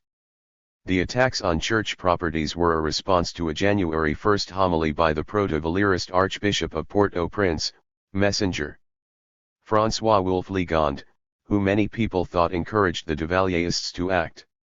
Echoing the conservative hysteria about Aristide, Monsignor Ligand called the president-elect a socio-Bolshevik and warned that under his government, Haiti would become a dictatorship. But he reassured his listeners that this too shall pass. FBIS, January 4, 1991, Farmer, 1994:158. Faced with a general uprising against Lafontant's coup, Gen. Herod Abraham, the army's commander-in-chief, ordered the army to crush the coup and arrest Lafontant and his collaborators. But Abraham made his move 12 hours after the coup and only after the US and Venezuelan ambassadors, among others, pressed him to do so. They made it clear to him that, unless the army intervened, the masses might turn against him and the army as well. Hochstadter, 1991a, Krauss, 1991a, French, 1991a, 15–21 January 1991. That same month, on January 27, another rumored coup attempt to free the imprisoned Lafontant provoked a violent response by the population, and on February 3, a fire allegedly set by a Macut burned Aristide's orphanage, La Famille Salavi, Family is Life, killing 4 of its young residents. In all, at least 125 people died in street violence and clashes with the army and police during the 7 weeks preceding Aristide's inauguration on February 7. Most of them during the January 7–8 angry popular response to Lafontant's attempted coup. MH, January 28, 1991, Diadeschi, 1991, Hochstadter, 1991c. In this context, one can better understand the very important speeches Aristide gave on January 9 and at his inauguration on February 7, 1991. In the first speech, Aristide told the masses who had defied the coup that he understood their disappointment at not having captured the powerful Macuts today so that they do not destroy you tomorrow. He warned them, however, not to be provoked by others into committing acts for which they would be blamed. He called on the masses to remain vigilant and on the officers and enlisted men of the army to join with the people to arrest the terrorist Makuts and prevent them from destroying the newly born democracy. The key part of the speech related to the attacks on church property. All religious authorities, Democrats, diplomats, and friends of the Haitian people, please listen to the call of our dear Haiti and say no once again to impunity. We, the elected President of the Republic of Haiti, are protesting energetically against impunity and injustice. The fires of the Nuncio and the ancient Cathedra of Port-au-Prince, the sacking of the building of the Episcopal Conference of Haiti, and other painful scenes offer a hideous show. People, the shrewd observer can recognize the explosion of popular anger in the face of impunity for the terrorists. I share the pain of the religious authorities and the diplomatic corps. If more than one can restrain their anger, soon all will dance the dance of joy at the advent of our government, a government of justice for all, of openness and honesty, of participation. FBIS, January 9, 1991. This speech and subsequent statements by Aristide made it clear that he considered the violent actions of his followers to be a legitimate defense against the Makuts, who attempted to usurp power by force and whose impunity begets the crumbling of society, where gun-toting people do not let unarmed people exercise their rights. Until there was a system of justice that could prosecute those who hitherto committed crimes and assassinations with impunity, Aristide maintained, he would not condemn the people for taking the law into their own hands and necklacing the Makuts because one must understand what is happening and what is meant by that action. FBIS, January 13, 1991. This bold stance told the masses that Aristide stood with them, but it also reinforced the suspicions of the bourgeoisie, the United States, and other foreign governments about his willingness to encourage mob violence to intimidate his opponents. French, 1991b. Those fears were heightened still further in Aristide's inaugural address on February 7, when he let it be known that his agenda in favor of the poor remained a priority. He called for unity among all Haitians and a marriage between the army and the people to oppose the Makuts and those who opposed democracy. He also asserted that the electoral victory of December 16, 1990, tore off the veil of confinement skillfully draped around the isolation of the people. He made clear his intention to organize the Lavalas movement that brought him to power to implement the changes the people demanded. From now on, this historical mobilization and avalanche organization, embedded with the stamp of Haitian genius, will regenerate the nation. It is at this new cornerstone of history that the decisive emergence of strength asserts itself, now that the people's will is irreversible. It is at this new cornerstone of history that begins the demystifying speech of collective voices denouncing with the deep resonance of the language spoken by the whole population a language of imposture, of stolen speech, gloriously conquered indeed on the day of independence, but perfidiously conjured again later. FBIS, February 7, 1991, Aristide, 1992 B103. The time had come for the situation to really change. Echoing views he had espoused as an opposition leader, Aristide announced that this meant the boiler must not burn only on one side, that the poor people must share in the country's wealth, that those still sitting under the table must be sitting around the table, that donkeys must stop working for horses, poor people must stop working for rich ones, and that whether they like it or not, no matter what, stones in water must get to know the pain of stones in the sun. Rich people must know the struggle of the poor. FBIS, February 7, 1991, Aristide, 1992 B101-104. To symbolize that things had changed and that henceforth the poor and excluded masses would be included and made a priority, the new president chose a peasant woman to put the presidential sash on him. The next morning, President Aristide served breakfast to hundreds of homeless people and street kids invited to the National Palace. There is little doubt that for the wealthy Haitian elite, who abhor the common Haitian people, these two gestures alone justified all their hatred of Aristide, whom many among them contemptuously called the ugly little man from the ghetto. 8–14 May 1991.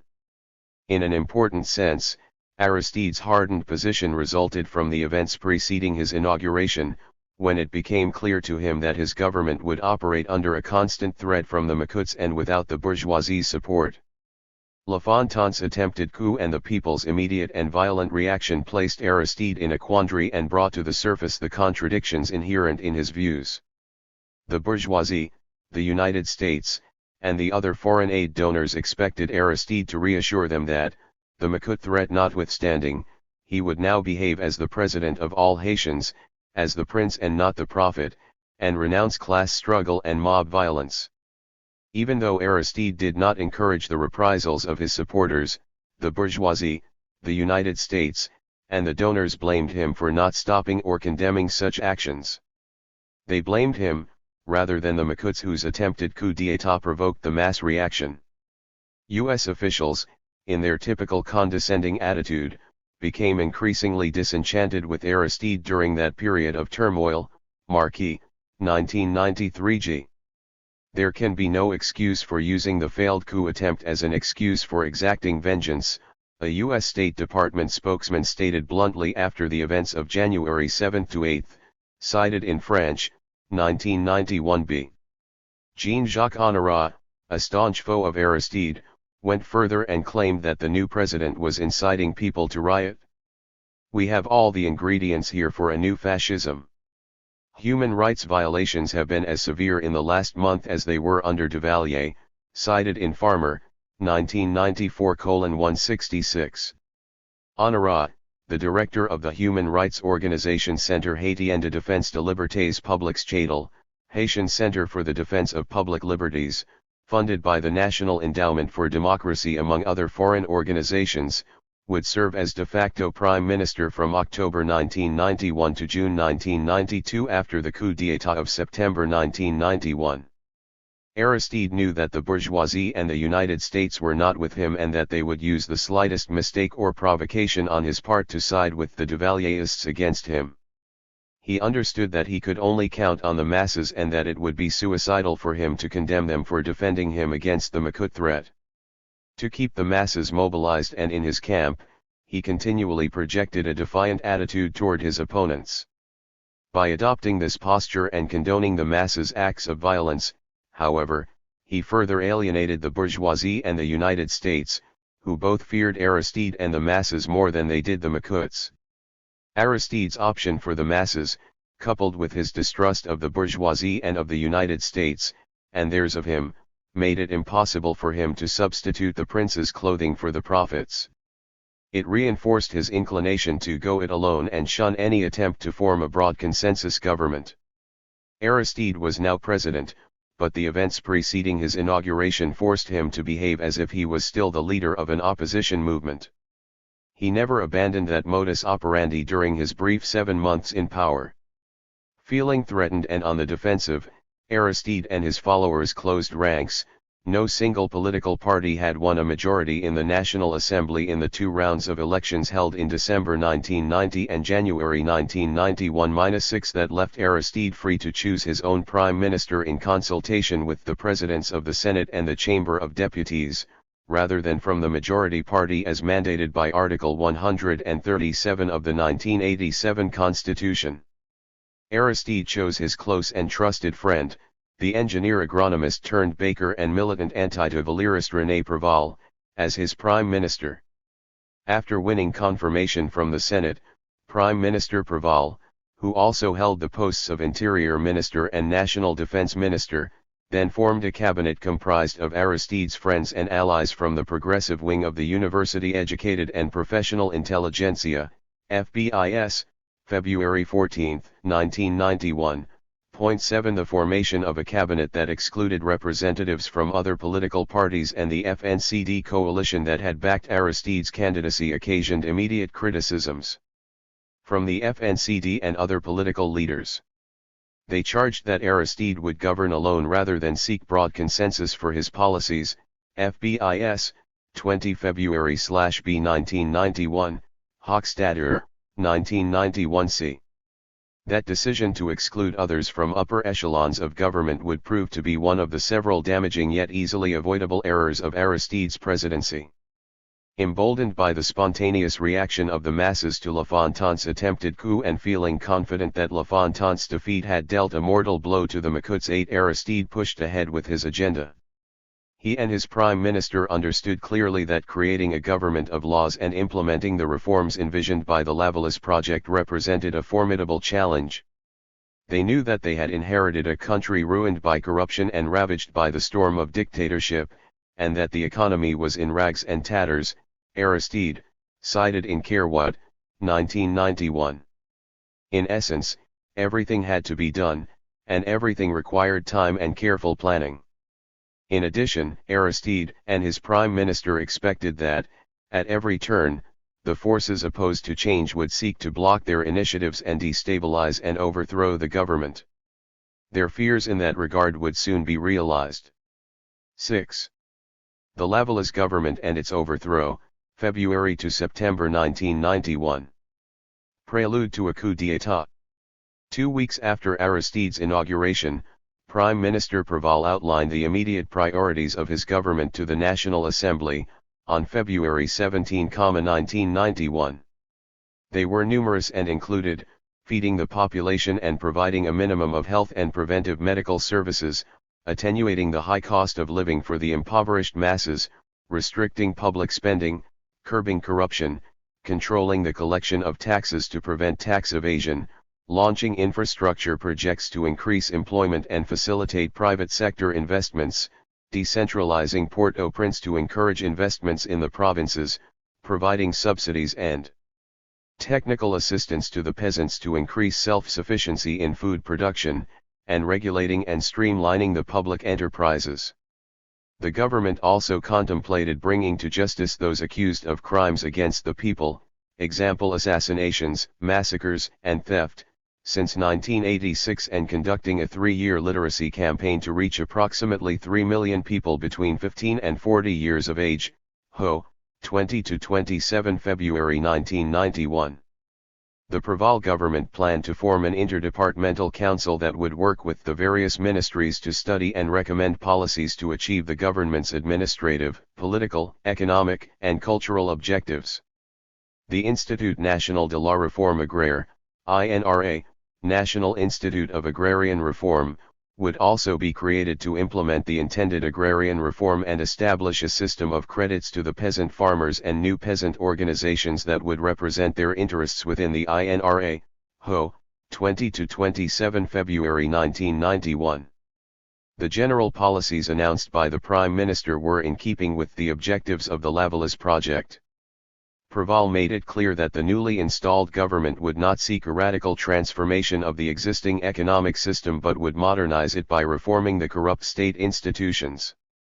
This would enable the government to perform its class-mediating role and absorb many of the costs of capital accumulation and economic development.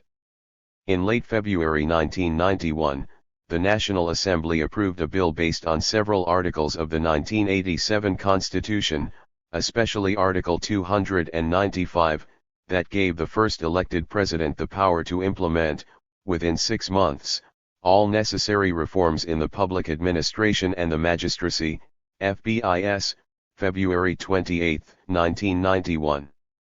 Aristide and his prime minister were well aware that the announced measures would not stand a chance of implementation unless Aristide first neutralized the traditional power bases of the prebendary state system.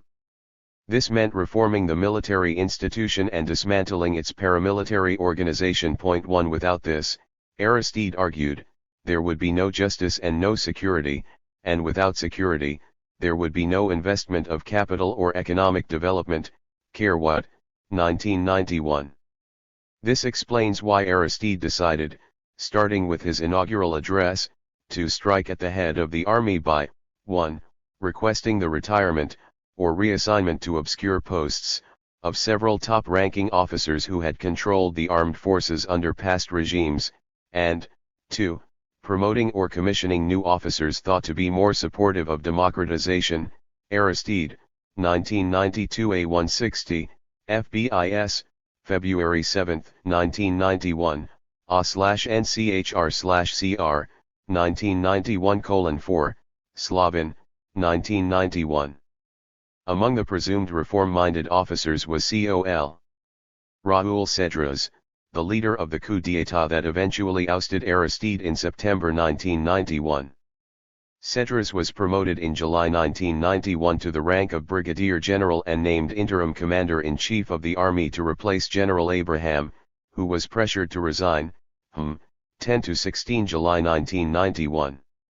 In addition to the reshuffling at the top, the reforms contemplated for the army included three essential measures: separating the army from the police, disarming the paramilitary organization, and dismantling the chef-section system. Historically, the police force in Haiti was a division of the army, and the section chiefs, who reported to the local sub-district army commanders, functioned as a rural police force.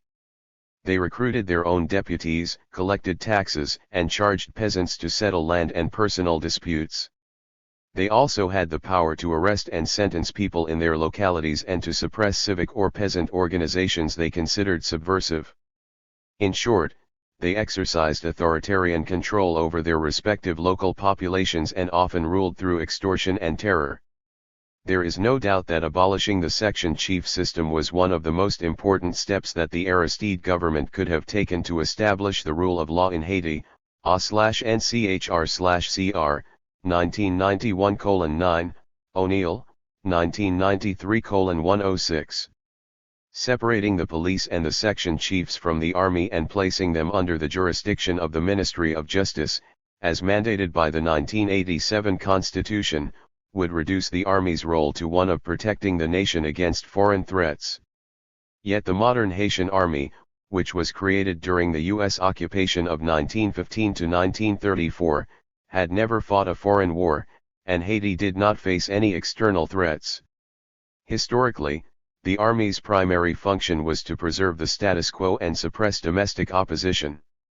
The restructuring envisioned by Aristide's government, therefore, would disempower it. The army and its extended apparatuses stood to lose more than they would gain under the new order, and as expected, many within the army and the police, as well as the section chiefs, opposed the intended reforms.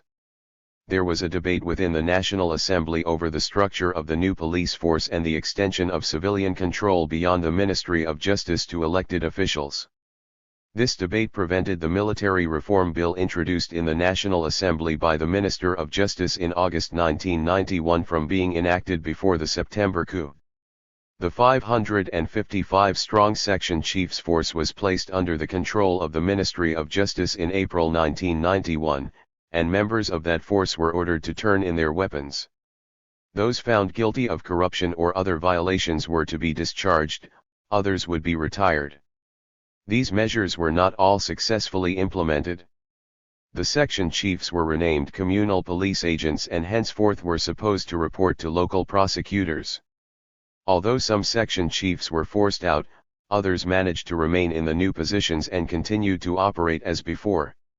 No new laws had been passed to specify their powers or the authority of the local prosecutors over them. Thus, peasants' demands for a thorough break with the old system and for the training of a new rural police force remained largely unfulfilled. /NCHR/CR, 1991:9,16, Gaillard, 1991:48. In addition to separating the police and the section chiefs from the army, the reforms called for the creation of a small but highly trained presidential security service. The U.S. State Department and the CIA offered to train a personal security force to protect Aristide shortly after the December 1990 elections. The goal was to prevent Aristide from being dangerously exposed to a restive military. The security team was to comprise 3 aides and 15 soldiers. After accepting the offer, however, Aristide apparently became suspicious of the team and changed his mind. He turned instead to the French and Swiss governments to train the presidential security team, Marquis, 1993 g. The suggestion of forming the Service de Sécurité du Président, SSP, immediately gave rise to speculations in the pages of the anti-Aristide weekly Haiti Observateur and other media sources that the president intended to pattern the SSP after Duvalier's Tontons Macoutes and, like Duvalier, use that force to establish his lifetime dictatorship. 17 to 24 July 1991, 24 to 31 July 1991. These rumors persisted despite evidence that the SSP would not be larger than 30 men and that it would be placed under the command of an army officer. The chief of the Swiss police team, who was sent to Haiti along with French police officers to train the presidential security force, also gave assurances that the SSP was to serve only as a personal security guard for the president, not as his private militia. Obviously, the rumors were aimed at fomenting discord between the army and President Aristide in order to block the desired reforms, A/NCHR/CR, 1991:18, and to create the Tonton-Macoute syndrome, putting Aristide on the defensive and preventing him from taking any measures to assure his own security. Whatever the real reasons for creating the SSP, the army leadership interpreted the move as yet another indication that Aristide did not trust them and that he intended to dilute their power and influence as much as possible. If Aristide's government did not succeed in fully implementing the military reforms, it made significant headway in combating corruption, contraband activities, drug trafficking, and human rights abuses within the military. The government established an interministerial commission in February and a second independent commission in August to investigate and bring to justice those accused of crimes and massacres between 1986 and 1990, such as those that occurred at Jean Rabel, Piat, Dante, Labadie, and Saint Jean Bosco. Several former officers and government officials were arrested, and arrest warrants were issued for others. Aristide also replaced several compromised Supreme Court justices, that is, justices who had collaborated with the previous military regimes or served under Jean-Claude Duvalier, along with many other judges in the countryside. Soldiers conducted raids against the Zengalandas, a pejorative term for the Macoutes, and disarmed and arrested scores of them. With the exception of 5 young men killed in July 1991, human rights abuses committed by soldiers and the police no longer occurred with impunity and actually declined significantly during the 7 months of the Lavallée government. With the re-establishment of a climate of relative security, citizens no longer feared resuming nightly activities, and corpses would no longer be found on sidewalks at dawn, A/NCHR/CR, 1991, Diadeschi, 1991, Willens, 1991, Gaillard, 1991, FBIS, March 20, 1991, April 19, 1991. Rather than cementing the marriage announced by President Aristide in his inaugural address, the measures pursued by his government worsened relations between the army and the president during his short term in office. Unrest within the army occurred throughout the first 6 months. Some actions were directed against Duvalierist officers whom soldiers wanted removed, but others were directed against the government. They included several government preempted plots by both civilians and soldiers to assassinate or overthrow Aristide, Ives, 1991, FBIS, April 23, 1991. On at least 2 occasions, U.S. Ambassador Alvin Adams, acting on CIA intelligence reports, warned Aristide of assassination and coup attempts, Marquis, 1993 G. Macoutes also engaged in many actions designed to spread panic and destabilize the government. The most dramatic event occurred on April 16 to 17, when Zengalandas carried out their threat to burn the landmark Hippolyte public market in Port-au-Prince, which housed over 2,000 mostly independent petty merchants and crafts workers, FBIS, April 18, 1991. Thus, by the time of the September coup, the Macoute camp and the rank-and-file soldiers had been whipped into an anti-Aristide frenzy. Constable, 1992-1993:178. The Aristide government also came under fire from several quarters for not doing enough to reduce the high cost of living and not moving fast enough to uproot the Macoute functionaries from the public enterprises, ministries, and agencies. Aristide and his ministers responded that the government was determined to implement the reforms during its allotted 6-month period. They warned the impatient activists that reforming a state system in complete disarray and ridden with corruption necessarily required time and care, only then could they avoid arbitrary dismissals and retain those individuals who were not implicated in criminal activities and whose competence and skills were needed to keep the public sector functioning.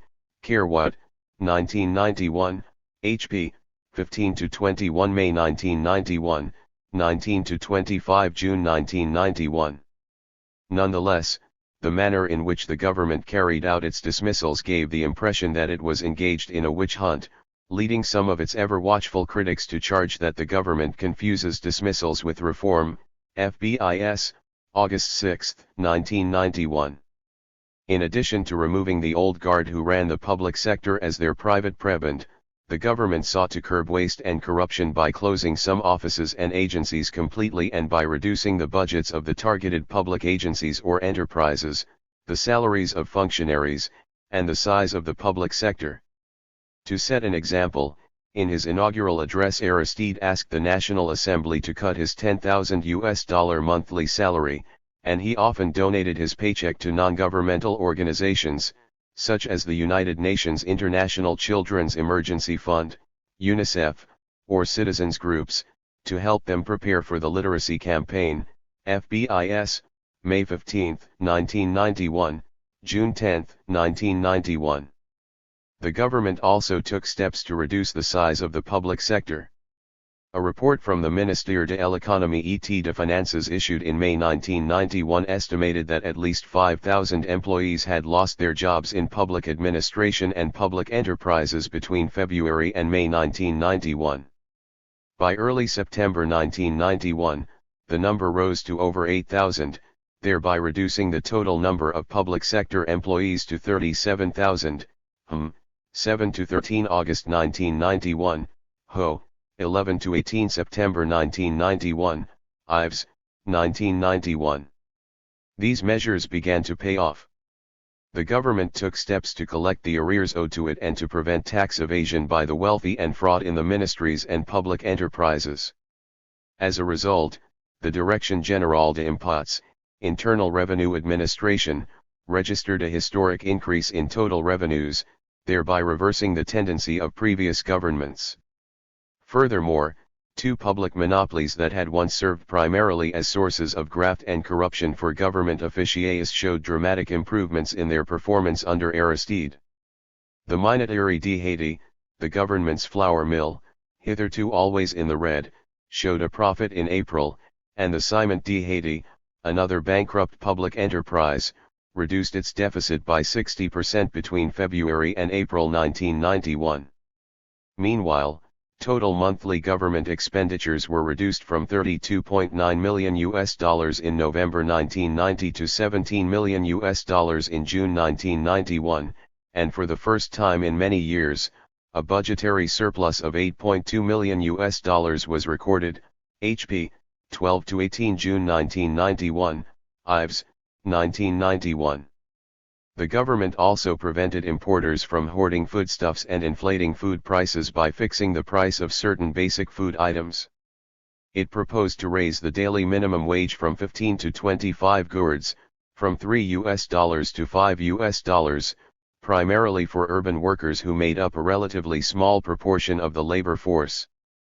But after heavy opposition and lobbying by the private sector, the National Assembly set the minimum wage at 24 gourds, $4.80, in March, March 27 to April 2, 1991, Ho.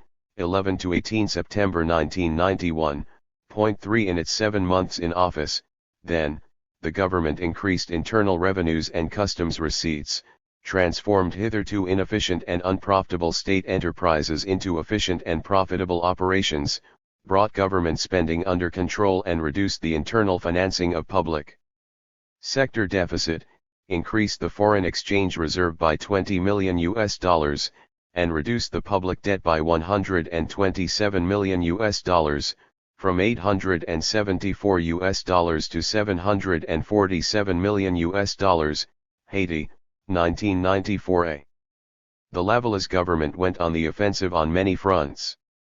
Though it achieved mixed results with its attempted reforms in the military, public administration, magistracy, and public enterprises, there is no question that the measures it took struck at the heart of the old regime's power base and intensified the antagonism between the pro-Makut camp and the Aristide government. The Makut camp and the prebendary military and public sector officialdom would be the biggest losers with the advent of democracy and a government bent on implementing sweeping reforms in these institutions. They therefore had an interest in subverting the democratization process, and this could only be done by reverting to dictatorship. To avoid a collision between the Makut or neo-de Valériste forces and the Aristide government, the latter would have had to respect the status quo and do nothing. But to do so would have earned Aristide the enmity of the popular democratic movement and of the 67% of all voters who elected him to carry out the decoupage, uprooting, of the de Valériste and prebendary state system. Moreover, to capitulate to the Makut camp would have meant abandoning all hopes for a democratic alternative, of whatever kind, since this would grant the forces in control of the army and the state apparatus's veto power over any reforms. If the animosity between the Aristide government and the neo-de Valériste forces was expected and inevitable, the friction with the bourgeoisie, as well as the altercations with the National Assembly that paralyzed the government and prompted popular violence, could have been minimized. Aristide needed the cooperation of the bourgeoisie and the National Assembly if his reforms and his government were to have any chance of survival. Therefore, it was imperative for him to woo the bourgeoisie and both his supporters and his opponents in the National Assembly by forming a broad coalition government that included representatives from these sectors. Aristide failed to do so not only because he was predisposed to pursue a go-it-alone strategy but also because the events of January 1991, which he did not provoke, reinforced his conviction that he could not trust those who were not proven Lavoisians. Aristide's contradictory messages and actions as president helped sour relations with the bourgeoisie and the National Assembly. The Lavallisse project, Préval's general policies, and the cadre de politique économique made it clear that the government intended to pursue an economic policy ostensibly acceptable to the IMF, World Bank, international aid donors, and the Haitian bourgeoisie. After nearly 4 months of negotiation, the Préval government and the IMF signed a standby arrangement in September 1991, 18–24 September 1991, 18–25 September 1991. President Aristide, who had once denounced the IMF as the Front de Misère Internationale, International Misery Front, tried to put the best face on the agreement. Addressing the mass organizations that had criticized him and his government for negotiating with the IMF, he argued, "The rules of the game have changed. The situation with the IMF is almost identical. The difference is that they are not here to give orders. They cannot give us orders. They can come to hold discussions with us and we will be willing to speak with them. They have recognized the good job we have been doing, and have said so. We are happy that they said so. They did not order us to do a good job. We are simply doing a good job. They recognize that, and will capitalize on it. In our negotiations with them, we continue doing a good job for best results, FBIS, September 16, 1991. Aristide could have sounded less defensive about his government's negotiations and thereby deflected criticisms by pointing out that structural adjustment in Haiti would not mean the same thing as in other third world countries, for example, Jamaica under Manley or Nicaragua under the Sandinistas. In those countries, the governments were being asked to cut social spending and social services that targeted the working classes and the poorest sectors of society. He could have explained that in Haiti, by contrast, the government never provided social services or subsidies to the poor or the working and peasant classes, and that any reforms in the public sector would affect primarily the prebendary state officials, the clientelistic civil servants, and the extended Makut network that siphoned off public resources for its own benefit. Aristide could have argued that the structural and other adjustments his government intended to implement were necessary if it were to reach the goal of dismantling the prebendary state system and establishing a modern liberal state that would, for the first time, provide essential services and subsidies to the poor majority. As things stood, Aristide tried to dismiss the misguided reflexive criticisms of the government's structural adjustment agreements by taking an equally misleading and defensive nationalist stance. The good job that Aristide referred to simply meant that his government had adopted an economic program sufficiently compatible with the goals of the IMF and the World Bank, and that, as a result, those institutions and other donor governments had pledged about $500 million in loans and foreign aid to Haiti, 14 to 20 August 1991. Though the much-promised foreign aid had not materialized by the time of the September coup, Washington, which had established cordial relations with and approved several aid packages for the Aristide government, agreed to cancel Haiti's $107 million debt to the United States as a result of the IMF agreement, TAR, 1991A, French, 1991E, FBIS, August 12, 1991. Despite the government's moderate economic policies, members of the Haitian bourgeoisie, especially the few powerful families that dominated the private sector, withheld their support from the government. If the Lavallée project had been implemented, the bourgeoisie would have benefited, and its influence as a class would have been strengthened. However, this would have been a long-term consequence, and the Haitian bourgeoisie usually pursued its interests in the short term. For most of its history, the Haitian bourgeoisie has been a visionless, retrograde social class concerned primarily with safeguarding its immediate wealth and privileges. The monopolist faction of the bourgeoisie had collaborated closely with the Duvalier dictatorships and their successors. It has been said that if the Duvaliers did not exist, the wealthy elite would have invented them, 8 to 14 May 1991. Aristide understood this, and it was imperative for him to try to persuade the bourgeoisie that it ultimately had more to gain under the new regime, even if in the short term it had to make some concessions. Unfortunately for Aristide, he attempted to persuade the bourgeoisie by threatening it, thereby dashing any hope for a rapprochement, improbable as the latter may have been. As expected, the business elite opposed the social democratic and redistribute thrust of the Aristide government, particularly the reforms that targeted the loopholes and other prerogatives the elite enjoyed under the old regimes. The business elite considered the law that raised the minimum daily wage by a mere $1.80, from $3 to $4.80, to be anti-economic and anti-national. In a meeting with Aristide, representatives of this group argued that implementation of the law would negatively impact Haiti's competitiveness vis-à-vis its Caribbean neighbors, increase unemployment, and compel many investors to relocate in countries where labor was cheaper.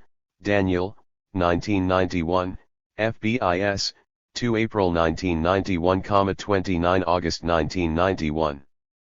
The USAID also opposed the planned increase in the minimum daily wage on grounds similar to those offered by the Haitian business elite.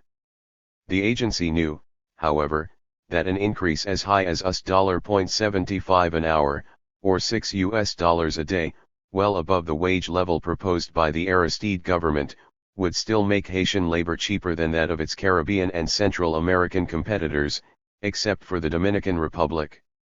Essentially, the Haitian business elite and the USAID wanted nothing other than the oppressive but highly profitable labor conditions that existed prior to February 1991, NLC, 1994:144-145.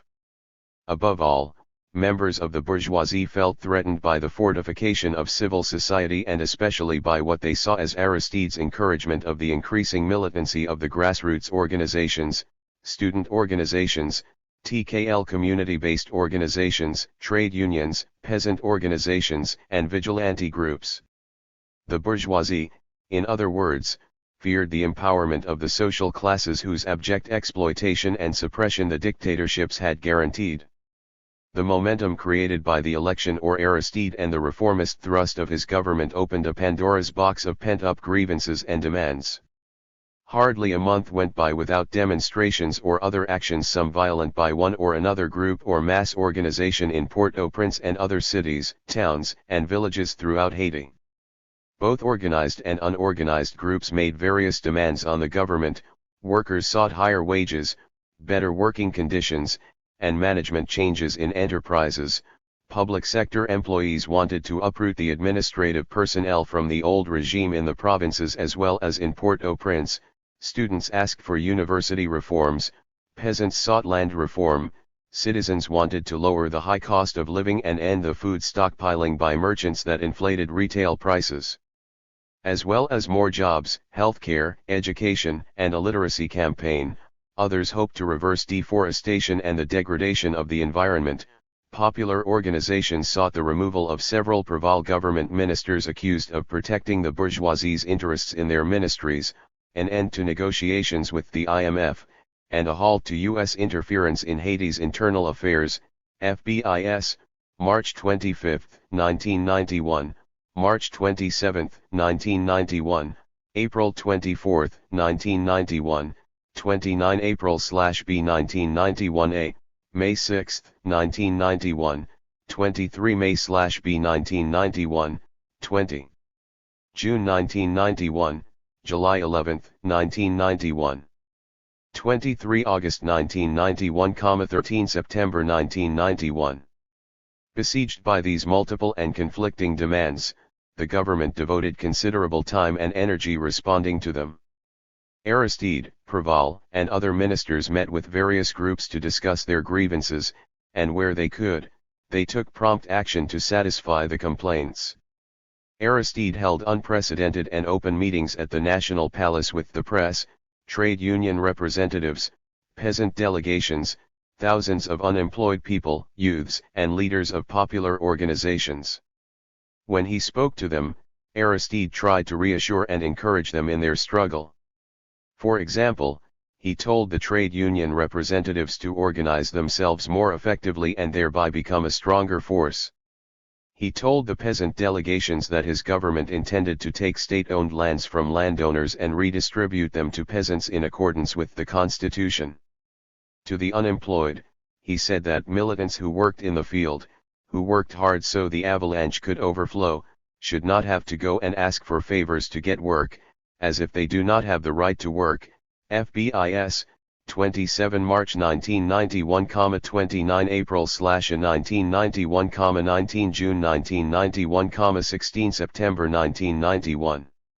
Yet when he spoke to the private sector bourgeoisie or to other groups about the bourgeoisie, Aristide often employed a more severe and even threatening tone. Although he told the bourgeoisie that without them it would be difficult to promote a productive society and reach a balanced economy, he also reminded them that all private property has a social mortgage, and that to mortgage the sovereignty of the state and of the president's power is to reject dignity. FBIS, March 18, 1991, March 25, 1991. He went even further, making a distinction between the good and bad bourgeois.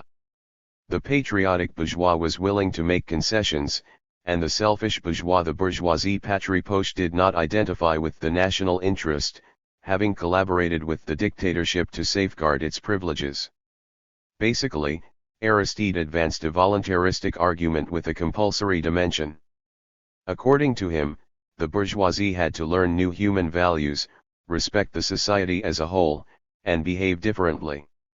It had to learn that it was in its own interest to make concessions, to accept the hand offered by the lower classes, and to form an alliance between its capital and the revolutionary capital of Lavalas to create the new economic order.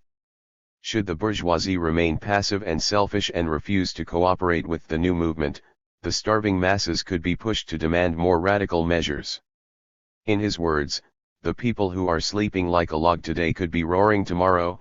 Aristide, 1992a, 162-164, FBIS, April 2, 1991. Aristide's argument was premised on the threat of force as a determinant in the last instance. As he saw it, the bourgeoisie was left with a choice: either it cooperated with the Lavalas revolution or it risked pushing the Haitian masses to revolution. Aristide, 1992a, 164. It is difficult to see why the bourgeoisie would accept such a proposition and why, under such a threat, it would believe Aristide when he said that he would respect its rights and property. The provocative and threatening actions of some of the groups and organizations that supported Aristide, as well as his encouragement of their behavior in several instances, further damaged his credibility with the bourgeoisie. One instance occurred with the actions taken by Jean-Auguste Mézières, the leader of the Centrale Autonome de Travailleurs Haitiens, CAT, Autonomous Union of Haitian Workers, who launched the Operation Vent Tempête, Operation Stormwind, in June 1991, FBIS, May 31, 1991. In the name of uprooting Makuts from the public administration, Mézières and his followers threatened to enter government offices, take employees hostage, and deliver them to the National Palace. On June 17 and 18, some 2,000 to 3,000 protesters demanded the dismissal of the Prime Minister, his cabinet, and even the President himself. The demonstrators also threatened Preval with Père Lebre. On August 13, supporters of Aristide retaliated and burned down the CAF's headquarters, FBIS, 14 August/C 1991. Yet later, Aristide received Mézières at the National Palace and offered him a job as an advisor in Preval's office, which Mézières refused, 21 to 27 August 1991. This led some critics to charge that the government was implicated in Operation Stormwind, FBIS, June 17, 1991. The government did nothing to repudiate this allegation. Another damaging incident for Aristide occurred with the July 1991 trial of L'Enfant and his accomplices for their attempted coup d'état in January. Unable to find lawyers willing to defend them for fear of popular reprisals and refusing to accept court-appointed lawyers, L'Enfant and 15 of his accomplices were found guilty of plotting against the state. They were sentenced to life imprisonment at forced labor, even though the law for such an offense provides for sentences of only 15 to 20 years. Only 4 of the defendants received 10 to 15 years at forced labor, 31 July 6 August/B 1991. Several days before the trial, Aristide lashed out against the alleged maneuvering designed to delay the trial, denounced the corruption in the judicial administration, asked the population to remain vigilant and to follow the trial closely, and threatened to take action if the trial did not go on as scheduled, 31 July 6 August/1991. Speaking at a youth rally a few days after the trial, he praised the people for their vigilance and their wise use of the threat of Père Lebre. Was there Père Lebre inside the courthouse? Audience yells no. Was there Père Lebre in front of the courthouse? Audience yells yes. Did the people use Père Lebre? Audience yells no. Did the people forget it? Audience yells no. Did they have a right to forget it? Audience yells no. Do not say that I said it. Laughter. In front of the courthouse, toward 24 hours, Père Lebre became a good firm bed. The people slept on it. Its springs bounced back. The Justice Ministry inside the courthouse had the law in its hands, the people had their cushion outside. The people had their little matches in their hands. They had gas nearby. Did they use it? Audience yells no. That means that the people respect. Audience yells the Constitution. Does the Constitution tell the people to forget little Père Lebre? Audience yells no. Therefore, when those inside know what is going on outside, those inside had to tread carefully, literally, walk on 13 so as not to break 14. The audience answers, 14 is the masses of the people. The masses have their own tool, their own secret way, their own wisdom. When they spoke of 15 years inside the courthouse, according to the law, outside the people began to clamor for Père Lebre. That's why the verdict came out as a life sentence. The people, who respect the law, who uphold the Constitution, when the people heard life in prison, they forgot their little matches, little gasoline, and little Père Lebre. Did the people use Père Lebre that day? Audience yells no. But if it had not gone well, wouldn't the people have used Père Lebre? Audience yells yes. That means that when you are in your literacy class you are learning to write Père Lebre, you are learning to think about Père Lebre, it's because you have to know when to use it, and where to use it. And you may never use it again in a state where law prevails. That's what I hope, as long as they stop using deception and corruption.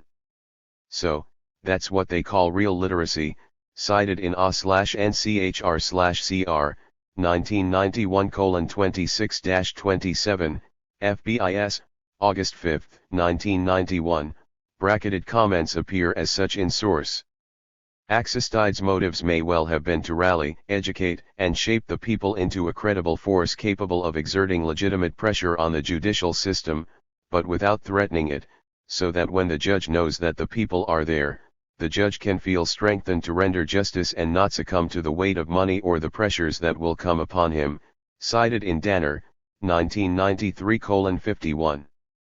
As with many of his other speeches, however, this speech sent contradictory messages to different audiences. As Danner observed, Aristide may have wanted his followers to hear that he still believed that only they could constitute the revolutionary force that would change things in Haiti. At the same time, that speech frightened the moneyed and privileged classes. For them, the threat of deadly violence to change the system did not seem at all reassuring coming from an elected president of the Republic, the man who was supposed to have responsibility to govern his people through the Constitution and the established mechanisms of power. Danner, 1993:51-52. Aristide committed a major blunder here. He had chosen the electoral path to reform over the revolutionary or armed takeover of the state.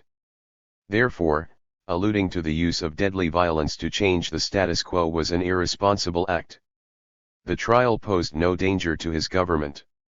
And furthermore, he had everything to gain by using the opportunity offered by the trial to set an example and show that his administration would respect the principle of separation of powers outlined in the 1987 Constitution, allowing the courts to function without interference from the executive. The masses who assembled in front of the courthouse during the trial had the right to demand a life sentence for Lafontaine and his collaborators, but they did not have the right to threaten the justices for imposing a sentence in accordance with the law. Aristide overstepped his powers by encouraging them in that direction. As Maïs and Olivier observed, instead of using the trial to indict Duvalierism as a whole, the government preferred a botched job that left the troublesome impression that the courts were being used as an instrument to settle accounts with the Macoutes. The general offensive of the executive against a wanting judicial system, the indiscriminate accusations of corruption against the judges encouraged the popular pressure groups to intimidate judges in several regions. Maïs and Olivier, 1992:167. Another costly error on Aristide's part came when he failed to condemn his supporters for threatening to use Pierre Lebrun on members of the National Assembly who opposed the government. In addition, the government became embroiled in ceaseless conflict with the National Assembly over numerous issues: the interpretation of the transitional Article 295 of the Constitution, the delays in approving government appointments, voting on the budget presented by the government, the separation of the police from the army, the law to create a permanent electoral council, and a series of other government initiatives. It may be that, at bottom, the conflict between the executive and the legislative was about which of the two branches would exercise greater control over the government. Ironically, the unfolding power struggle pitted Aristide against the FNCD, the very coalition that made his candidacy and his election possible. Leaders of the FNCD began to feud openly with Aristide. They accused him of having betrayed them when he referred to the FNCD as just a legal hat that enabled him to run in the elections, and when he opted to form a cabinet that excluded representatives from their group and other political organizations that offered to form a broad left-of-center parliamentary majority in support of the government. Some of Aristide's supporters contended that the FNCD wanted Aristide to choose one of their members as prime minister. When Aristide refused, the FNCD began to oppose him, signaling that the newly formed National Assembly would become the locus of opposition to the Lavallée government. The President and Prime Minister deepened the rift by bypassing members of the FNCD and other parliamentary parties for administrative posts, reserving those spots for close Lavallée supporters instead. Aristide considered the political parties to be mere talk shops and believed that he and Lavallée alone truly represented the people. With the people behind him, he thought, he could govern without the National Assembly and the give and take of democratic politics. He thus rejected the hand offered him, May 29 to June 4, 1991, 14 to 20 August 1991, 21 to 27 August 1991, French, 1991 G, FBIS, 23 May/1991, TAR, 1991 B. The conflict between the legislature and the executive reached the boiling point when the National Assembly summoned Preval to appear before it and account for his government's performance during the preceding 6 months. When he failed to appear, the Assembly called for his resignation and threatened a vote of no confidence against him that could have brought down his government. Reacting to these parliamentary maneuvers against the Prime Minister and seeing them as attacks against Aristide himself, the ever-vigilant popular groups, who had burned the headquarters of the CAF, soon attacked the home of an FNCD senator, ransacked the offices of the KID, a faction within the FNCD, and stoned the office of Evans Paul, KID leader and mayor of Port-au-Prince. Between 2,000 and 4,000 demonstrators descended on the National Assembly, threatened legislators with pierre lebras, beat 2 of them, and trapped the legislators along with the Prime Minister inside the Legislative Palace. The police finally intervened with tear gas to disperse the protesters and allow the legislators and Prime Minister to leave the premises. FBIS, August 13, 1991, 14 August/AB 1991. The government condemned and distanced itself from the actions of the demonstrators, called on the people to respect the rights of others, and expressed sympathy toward the legislators and the victims of the violence. His response was too little and too late, however. The National Assembly, bowing to popular threats, postponed the censuring debate but subjected Preval to a 6-hour public interrogation and criticism of his government's behavior. The Senate also unanimously denounced the popular acts of intimidation against members of the National Assembly, interpreting them as a threat to the burgeoning democracy.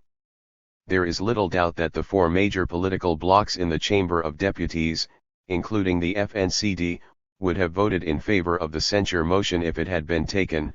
FBIS, 14 August/C 1991, August 15, 1991, August 17, 1991, TAR, 1991 B, French, 1991 F. By the time the coup d'état got underway in September, Aristide and the government of his prime minister had clearly lost the support of their major allies in the National Assembly. The coup d'état of September 1991.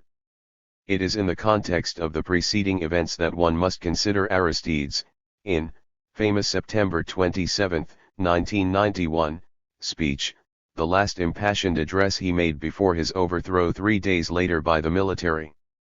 Aristide had just returned to Haiti from New York, where he had addressed the United Nations on September 25, and the defiant tone of his September 27 speech was a reaction to the information that he received in New York about the impending coup d'état against him, /NCHR/CR, 1991:24, Danner, 1993:52.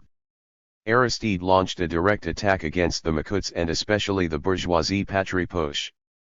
Speaking to the bourgeoisie, he said, "That money which you have is not really yours. You earned it in thievery, through bad choices you've made, under an evil regime and system and in all other unsavory ways. Today, 7 months after February 7, in this day ending with the numeral 7, I give you a chance, because you won't have 2, nor 3 chances. It's only 1 chance that you'll have. Otherwise, things won't be so good for you. If I speak to you in that way, it's because I've given you 7 months to conform, and the 7 months are up to the day." Turning to the masses, he said, "Now whenever you are hungry, turn your eyes in the direction of those people who aren't hungry. Whenever you are out of work, turn your eyes in the direction of those who can put people to work. Ask them why not. What are you waiting for? Whenever you feel the heat of unemployment, whenever the heat of the pavement gets to you, whenever you feel revolt inside you, turn your eyes in the direction of those with the means. And if you catch a cat, the slang in the Creole language for thier, if you catch a sticky finger slob, if you catch a false lavalassienne, if you catch..." He stopped in the middle of the word, "if you catch one who shouldn't be there," Don't hesitate to give him what he deserves, staccato for effect and repeated twice. Your tool in hand, your instrument in hand, your constitution in hand. Don't hesitate to give him what he deserves. Your equipment in hand, your trowel in hand, your pencil in hand, your constitution in hand, don't hesitate to give him what he deserves. The 291 says, Makut isn't in the game. Don't hesitate to give him what he deserves, repeated twice.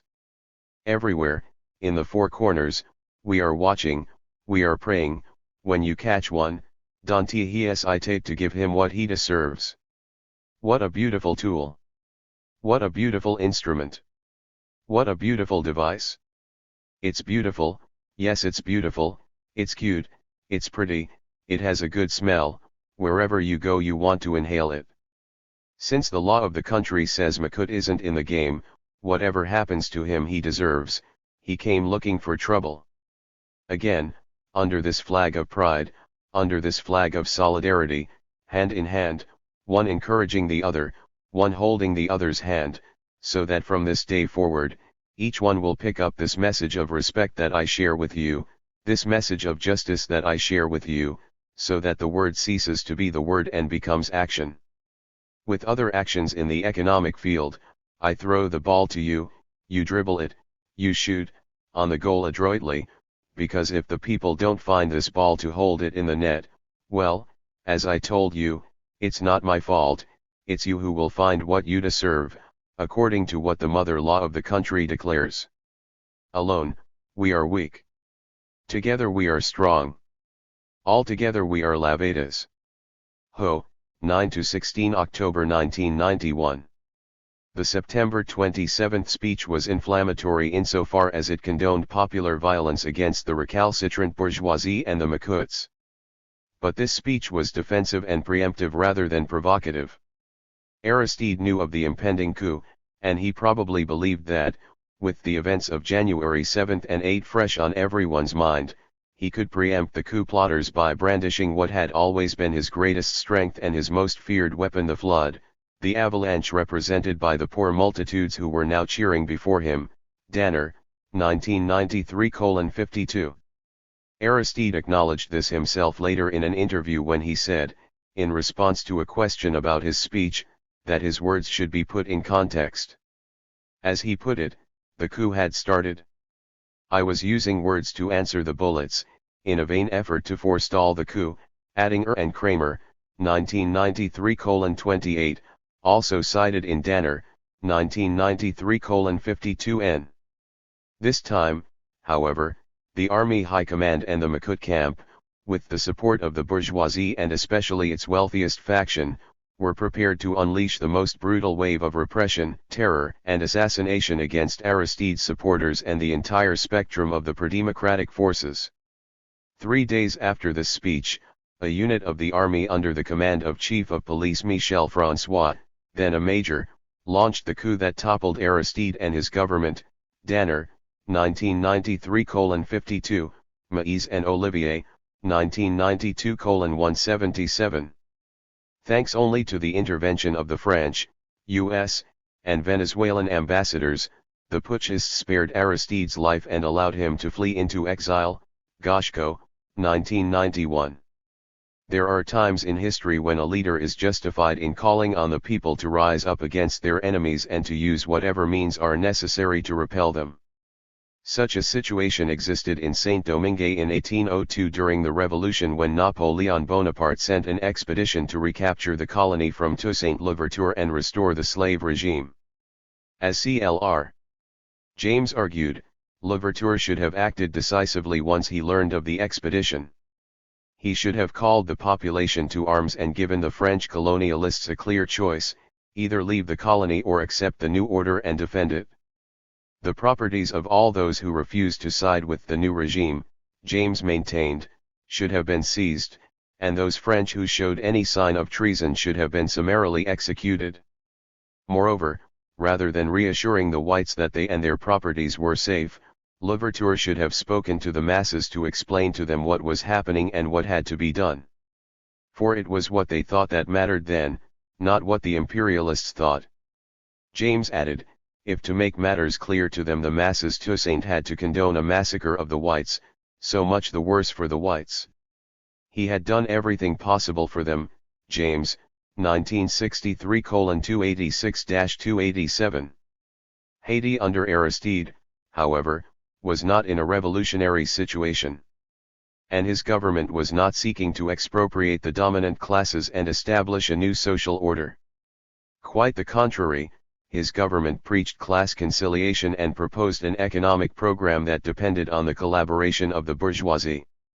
This does not mean that Aristide should have remained passive against threats to his government.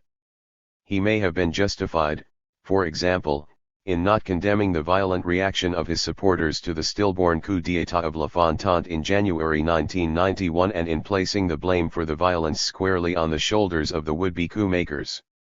He certainly had a right to call on his supporters to be vigilant and to defend his government on September 27 if a coup was launched against him. But just as he was wrong to praise his popular supporters on August 4 for their wise reference to Pierre Lebrun during the trial of Lafontaine and his accomplices, he was wrong to threaten popular violence against the bourgeoisie for the latter's recalcitrance and exercise of its property rights. Aristide himself, after all, had promised to respect the bourgeoisie's property and interests. In politics, it is always dangerous to threaten to use force against one's opponent unless one is willing and able to carry out the threat. In a fragile transitional period, as was the case in Haiti in 1991, empty threats against opponents who were by class instincts predisposed to subvert the democratization process were disastrous. Aristide had never armed or formed a disciplined organization among his supporters, and he therefore relied only on veiled threats and an unpredictable populace. These two combinations are always deadly.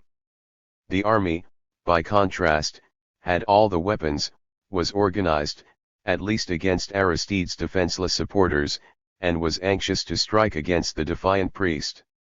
As president, it was Aristide's ultimate responsibility to uphold the law and human rights, to refrain from any statement that could be understood to support Pierre Lebrun, and to speak out firmly and consistently against this barbaric practice, A/NCHR/CR, 1991:28. Aristide failed to do so because he became deluded by his own charismatic powers and believed that, with the masses behind him, he was invincible and could rule without winning over the bourgeoisie, the parliament, or the army. This was his greatest mistake. The error that Aristide made in all those instances when popular violence was used or threatened with his explicit or implicit encouragement was political, not moral. It stemmed from his failure to distinguish between democratic rights and violent and illegal threats to democracy, and his presidency. Aristide's erratic behavior and errors of judgment divided and confused his defenders and ultimately weakened them. But they also reinforced the worst fears of the bourgeoisie, who came to believe that their future lay in joining with the neo-de Valerists to topple the Lavallée government and get rid of Aristide once and for all. By the time of the coup, the bourgeoisie, who had wanted to topple Aristide from the start, had found an excuse to act. Aided by Aristide's blunders, members of the bourgeoisie convinced themselves that he was determined to carry out his social revolution and that there was no alternative but to overthrow him. Danner, 1993:52. The Macoute forces in control of the armed forces, for their part, needed no justification to act, only the right moment. For them, the right moment came with Aristide's departure for New York to address the United Nations. The president's standing with the National Assembly had reached a low point, even among his own parliamentary supporters. He was under attack by many popular organizations for his government's agreement with the IMF. He had completely alienated the bourgeoisie after the events of July and August. The military hierarchy was angered by Aristide's attacks against corruption and drug trafficking and worried that the warming of relations between the Aristide government and the U.S. Embassy in Haiti would lead to greater drug enforcement activities in the country. They were also restive about the formation of a presidential security force that would be loyal to Aristide, his intentions to disband the infamous Leopard Battalion, and Cédrus's interim status as commander-in-chief of the army. In sum, the political climate seemed propitious. If the Makut forces did not act, they might well lose their chance to do so later, especially if Aristide returned from his intended visit with President Bush with hundreds of millions of foreign aid dollars starting to flow into the country. Danner, 1993:52, COHA, October 2, 1991. Neither the Makuts nor the bourgeoisie, however, understood that this was 1991 and not 1986, and that Washington, under the guise of the so-called New World Order, was reassessing its long-standing Cold War policy of instinctively supporting military or right-wing dictatorships in the hemisphere in the name of anti-communism. It is quite wrong to say, as Aristide's detractors did, that his September 27 speech was the straw that broke the camel's back, about the military rebellion that forced the Haitian president out of power, Ho, 2–9 October 1991. The coup had been plotted well before the speech, which itself was a desperate attempt on Aristide's part to forestall his overthrow. If the September 27 speech was not the immediate cause of the coup, neither was Aristide's allegedly poor human rights record or his violation of the Constitution.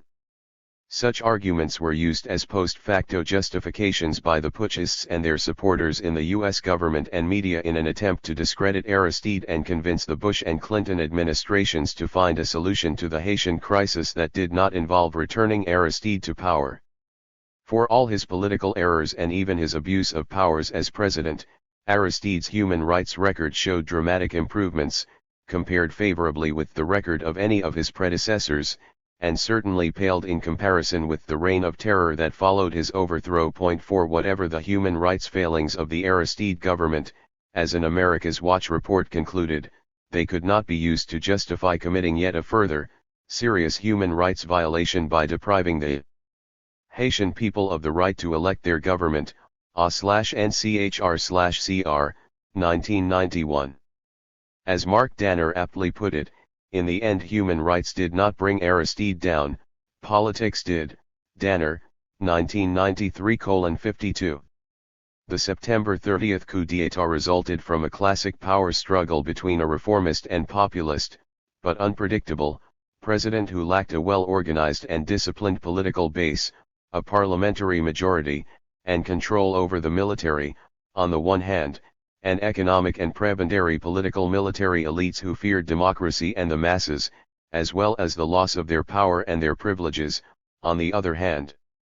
Aristide himself understood his overthrow in political terms and referred to the social forces lined up against him as the Gang of Four, the army, the political class and the bourgeoisie, the church hierarchy, and the United States. First, he argued, the army could not tolerate any reform that would affect it directly and weaken its powers and prerogatives. The creation of a constitutional order would take away from that institution its true vocation, that is, its expertise in coups d'état and ruling by terror. The army also feared losing control over its lucrative and illicit activities, particularly its participation in drug trafficking, an activity it shared with the Makuts and the continental mafias. Second, the bourgeoisie and the political class allied to the army also had an aversion to democracy and the creation of a government of laws. For the political class, that is, the functionaries of the public bureaucracy and public enterprises, total control over the state apparatuses and the prebendary practices that this made possible constituted the source of their power, wealth, and privileges. For the bourgeoisie, who held the uneducated popular classes in contempt, nothing was more frightening than the masses attaining the status of citizens. 7 months of the Lavalassian nightmare, Aristide wrote, excused and justified the reinforcement of the walls of class, their watchtowers lined with armed watchmen.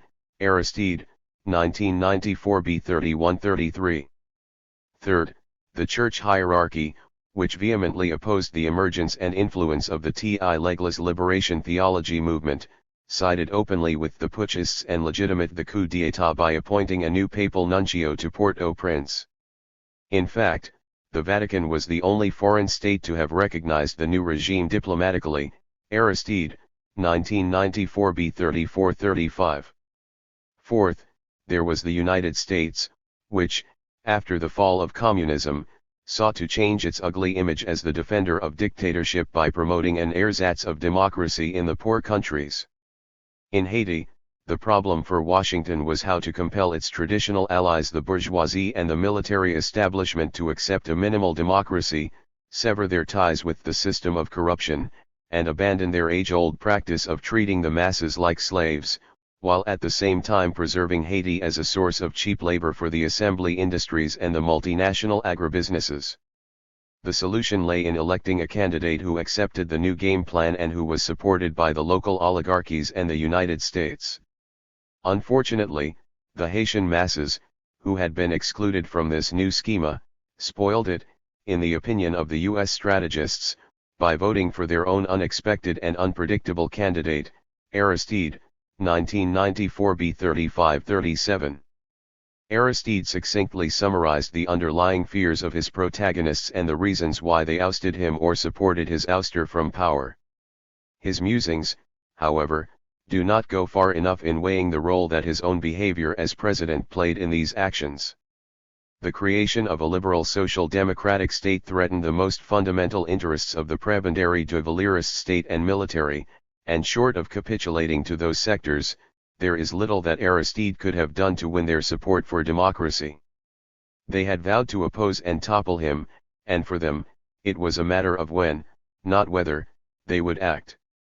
Although the marriage that Aristide called for between the army and the people may not have been possible, he could have done much more to reassure the bourgeoisie and win it over to his side, difficult as that task was. But in fact, the entire post-election conjuncture worked against this rapprochement. Even if Aristide had succeeded in wooing the bourgeoisie, it may still not have been sufficient to prevent the military from toppling him. The class imperatives of the military leadership, not those of the bourgeoisie, compelled it to act. But the army would have acted alone and been left completely isolated and without influential and wealthy supporters within Haiti. As things stood, Aristide's contradictory behavior reinforced the bourgeoisie's distrust of him and encouraged it to side with the army and the Macoutcam arrayed against him. On one hand, Aristide preached class conciliation, and the entire social democratic project of his government was based on forming a broad consensus and a class alliance between the bourgeoisie, the working class, and the peasants. On the other hand, he threatened to unleash popular violence against and expropriate the bourgeoisie when the latter refused to go along with his program. He preached respect for the constitution and the rule of law but sanctioned the use of force if necessary to achieve his vision of justice, even when that contravened the law. And though he declared his adherence to the democratic process and the separation of powers, he disdained all established political parties, sought to bypass the National Assembly, and even encouraged his popular supporters to harass and intimidate parliamentarians who opposed him. Aristide, therefore, sent quite contradictory messages to his supporters and opponents alike, and the confusion that this caused among all sectors of the population eroded confidence in him and weakened his defenders while emboldening his enemies to act. In short, though the demise of Aristide's presidency stemmed from the unwillingness of the anti-democratic forces to accept any changes in the status quo, Aristide's confrontational and sometimes threatening behavior added fuel to the fire of the class conflicts that were exacerbated by his election to the presidency. Aristide, in other words, failed to make the change from prophet to prince. He proved unable to abandon the radical rhetoric he employed as a charismatic opposition leader and adopt the compromising discourse and conciliatory behavior of a democratically elected president. Doing so was all the more important because he lacked a parliamentary majority and had no control over the army and its extended apparatuses and instruments of power. Under such conditions, the chances that his reformist program would succeed were slim at best. Given the configuration of class interests and the balance of class forces in Haiti and globally after Aristide took office, the anti-democratic forces would have sought to overthrow him even if he had adopted a conciliatory and princely approach. By eschewing that approach, Aristide played into the hands of his zealous enemies and gave them the excuses they needed to topple him. In the end, only a power bigger than the Haitian army could veto the army's veto of the democratic process. And that power did not reside with Aristide or his Lavallées movement but with the cold country to the north. 7. The Prophet tamed, the coup d'état and the moderation of Aristide.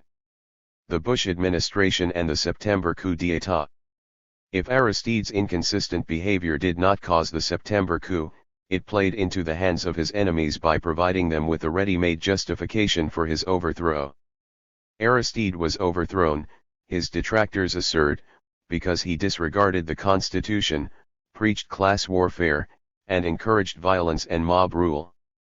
In other words, his opponents blame him for his overthrow and not the neo-de Valerists, the military, and the bourgeoisie who wanted to preserve their power and privileges and who felt threatened by Aristide's agenda. At the same time, Aristide's opponents in Haiti and abroad portrayed the Haitian army as acting to save the nation from mob rule, rather than being the principal obstacle to a democratic transition. Echoing the views of the Haitian right, Lally Weymouth wrote in the Washington Post that the Haitian army staged the coup to protect opposition leaders who feared for their lives. Weymouth, 1992. John Goshko, a Washington Post staff writer, also opined that Aristide's strident populism led the Haitian armed forces to seize power. Goshko, 1992. Howard French of the New York Times asserted that, his immense popularity notwithstanding, Father Aristide was overthrown in part because of concerns among politically active people over his commitment to the Constitution, and growing fears of political and class-based violence, which many believe the president endorsed. French, 1992. Bush administration officials also shared these sentiments. They blamed the coup in part on Aristide's condoning and even encouragement of vigilante justice by mobs and used what they referred to as a thick notebook detailing accounts of human rights abuses that took place during Father Aristide's rule to distance themselves from him shortly after his overthrow. Father Aristide, these officials maintained, must publicly disavow mob violence and work toward sharing power with the parliament. Such acts are necessary if he is to gain the Haitian and international support he needs to return to office, cited in Krause, 1991b. This attitude underscored the dual strategy that the Bush and Clinton administrations pursued vis-a-vis Aristide, condemning the coup publicly while pressuring him to make concessions to his domestic enemies as the price for his return to office. These concessions included, granting a general amnesty for the coup leaders and reining in the popular movement through a politics of reconciliation with the anti-democratic camp, forming a broader-based government that included representatives from the bourgeoisie who opposed Aristide and supported the coup against him, accepting the U.S. neoliberal agenda developed by the U.S. aid and the multilateral lending and regulatory institutions, and agreeing to hold new presidential elections in 1995. And not to reclaim the years Aristide lost from his 5-year term due to the coup. Aristide understood the underlying objectives of U.S. policies toward the military leaders. The United States, Aristide argued, pushed the OAS and later the UN to adopt a series of embargoes against the putschists in Haiti. 1 But those embargoes remained largely unenforced until May 1994, and it soon became evident that Aristide, not the putschists and their de facto governments, was the real target of U.S. pressure.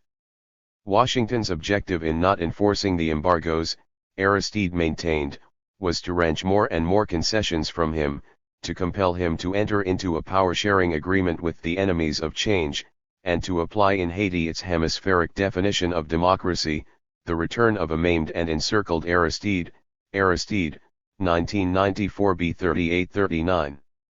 To understand the responses of the Bush and Clinton administrations to the coup in Haiti, they must be analyzed in the context of the post-Cold War New World Order ideology. The end of the Cold War, the June 1991 OAS resolution making representative democracy the sine qua non of membership in the hemispheric organization, and the OAS pledge to suspend the membership of any state whose democratically elected government was overthrown by a coup d'état all made it difficult for the United States to support the coup against Aristide and obtain the consent of the rest of the OAS members in the name of containing communism. Moreover, the Bush administration and the conservative right in Congress were seeking to isolate and squeeze the Castro government further under the guise that it was the only non-elect and hence non-democratic government in the hemisphere. So, appearing to support the coup in Haiti would make the case against Cuba that much more difficult to sell to Congress. 2. At the same time, the United States could not simply abandon its traditional allies in the Haitian military and the bourgeoisie and return Aristide to power without weakening him and forcing him to compromise with both the army leadership and the bourgeoisie. To ensure that Aristide would be unable to rekindle the popular mobilization that brought him to power, the popular organizations and Aristide's base of support had to be severely weakened, if not destroyed, and the ties between them and Aristide had to be broken. As an America's Watch and National Coalition for Haitian Refugees report put it, the military forces that overthrew Haiti's first freely elected president, have consolidated their rule by ruthlessly suppressing Haiti's once diverse and vibrant civil society. The range of civic, popular, and professional organizations that had blossomed since the downfall of the Duvalier dictatorship 7 years ago. The primary aim of the repression, the report continued, was to return Haiti to the atomized and fearful society of the Duvalier era, so that even if international pressure secures the return of President Aristide, he would have difficulty transforming his personal popularity into the organized support needed to exert civilian authority over a violent and recalcitrant army. A/NCHR, 1993:1. Many analysts observed that both the Bush and Clinton administrations pursued a dual policy. On the one hand, they publicly condemned the coup d'état and refused to accept any of the governments installed by the military leaders between October 1991 and September 1994. On the other hand, both administrations pressured Aristide to make more and more concessions to his enemies, and they allowed the military to consolidate its power and pursue a campaign of terror against the Popular Democratic Movement and Aristide's supporters. By the time the U.S.-led forces ended the junta's rule in September 1994, the human toll for their 3-year reign was staggering. An estimated 4,000 people were killed, around 300,000 became internal refugees, thousands more fled across the border to the Dominican Republic, and more than 60,000 took to the high seas to seek asylum in the United States. Constable, 1992-1993, Doyle, 1994, Ives, 1995a, 1995b, I. Martin, 1994.4. It is necessary to distinguish between the objectives of the two administrations. The Bush administration supported the interests of the Haitian military and bourgeoisie and was more responsive to the right within the U.S. Congress, the CIA, and the State Department, all of which opposed Aristide's return. 5 Thus, even though the coup d'état challenged Washington's post-Cold War doctrine of supporting democracy and human rights, the Bush administration was working to find a solution to the crisis in Haiti that involved a return to civilian rule but without Aristide and with the military as a dominant institution. Since the Haitian Constitution of 1987 prohibited the re-election of an incumbent president, the Bush administration thought it could simply stall Aristide's return until his term of office expired in 1996. To achieve this goal, it was necessary to appear to be encouraging a negotiated settlement of the crisis while allowing the Haitian military junta Lt. Gen. Raoul Cedras, Brig. Gen. Philippe Biambi, and Lt. Col. Michel François to reject any deals that involved Aristide's return. 6 The administration justified its position by recalling Aristide's allegedly poor human rights record, and it participated in a campaign of misinformation and character assassination designed to portray Aristide as unstable and unfit to hold office. The strategy followed by the Bush administration consisted of weakening the embargo, downplaying the human rights violations committed by the military, accusing Aristide, but not the military, of intransigence when the Haitian president rejected certain demands, and always pressuring him instead of the military to make more concessions. The signals the administration sent to the Haitian military leaders were clear: the United States was not going to force them out of power, even if they continued to defy the international community and refused to negotiate seriously for Aristide's return. Doyle, 1994:51. Moreover, the Bush administration defined the Haitian refugees who sought asylum in the United States as economic and not political refugees and forcefully repatriated those intercepted at sea without asylum hearings. This policy may well have been adopted for two reasons: because the administration exaggerated the threat of an invasion of unskilled and illiterate boat people to the United States, and because it feared alienating conservative and anti-immigrant voters, especially in Florida. Constable, 1992-1993:184-187. But by defining the boat people as economic rather than political refugees and returning them to Haiti, the Bush administration implicitly endorsed the coup, disregarded the military's human rights violations, and encouraged its further repression of Aristide's supporters. It also sent a clear message to Aristide: if he wanted an end to the repression and the killings of his supporters, as well as a solution to the refugee crisis, it was incumbent upon him to reach a political settlement with the de facto authorities. See the chronology at the end of this volume. As Kate Doyle concluded, by the end of the Bush presidency, the administration's mistrust of Aristide was an open secret. As one senior UN official put it, two lines about Haiti coexisted at the time. There was the line about the return to democracy, which was for public consumption. And then there was a second line, spoken privately within the administration. And the Haitian military knew it perfectly well. Doyle, 1994:52.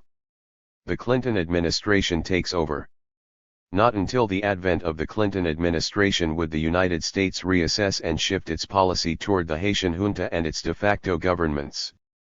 But this would not come until 1994. As a presidential candidate, Clinton had vowed to end Bush's inhumane policy of repatriating Haitian refugees. But he reversed himself after assuming office when confronted with the possibility of having tens of thousands of Haitians reaching U.S. shores. While he continued the same practice as his predecessor, Clinton claimed that he would resolve the crisis that caused the outflow of refugees by returning Aristide to office. Doyle, 1994:52, I. Martin, 1994:74. Clinton warned Aristide, however, that his return to power would occur under conditions of national reconciliation and mutual respect for human rights, cited in COHA, March 30, 1993. This phrase conveyed the fears of the White House, the Haitian military, and the bourgeoisie about the possibility of popular vengeance if Aristide returned. Clinton also expected Aristide to make concessions to the dominant classes and to contain the masses when he returned. Aristide's endorsement of the concept of reconciliation was an important factor in the decision to return him to Haiti in October 1994. Translated, reconciliation meant an amnesty for and no popular reprisals against the coup leaders and those who killed, tortured, raped, and mutilated Haitian citizens during the 3 years of the junta. To stem the flow of refugees, Clinton enlisted Aristide's cooperation in urging Haitians to stay in their homeland in return for the U.S. government taking a tougher stance against the Haitian military. Doyle, 1994:52, COHA, January 8, 1993. As Aristide himself put it, a deal could be struck between President Clinton and me. I would discourage the boat people, and he would work for a return to democracy. The Haitian refugees would stay in the country and, in cooperation with the UN, the American president would put all his weight in the balance to oust the de facto government. Aristide, 1994 B 133-134. Aristide wrote a letter to the UN and OAS Secretaries General in early January 1993 to request that multinational observers be sent to Haiti to monitor the human rights situation. In that letter and in a subsequent address to Haiti on the Voice of America, Aristide also agreed that once the multinational observers were in place, he would name a new prime minister, form a consensus government, and grant amnesty to the army. In return, the sanctions against Haiti would be lifted, international aid resumed, and international assistance provided to professionalize the army, separate the police from the army, and reform the judicial system. Once the new prime minister was chosen and a new government was formed, a date would be set for Aristide's return. The Haitian Army's high command agreed to this plan after a visit by Maj. Gen. John Sheehan of the U.S. Marines, who presumably told them that things would get tougher for them if they did not cooperate. The general also made offers of non-lethal aid to help professionalize the army, as a carrot for cooperation. Farah, 1993a, I. Martin, 1994:76-77.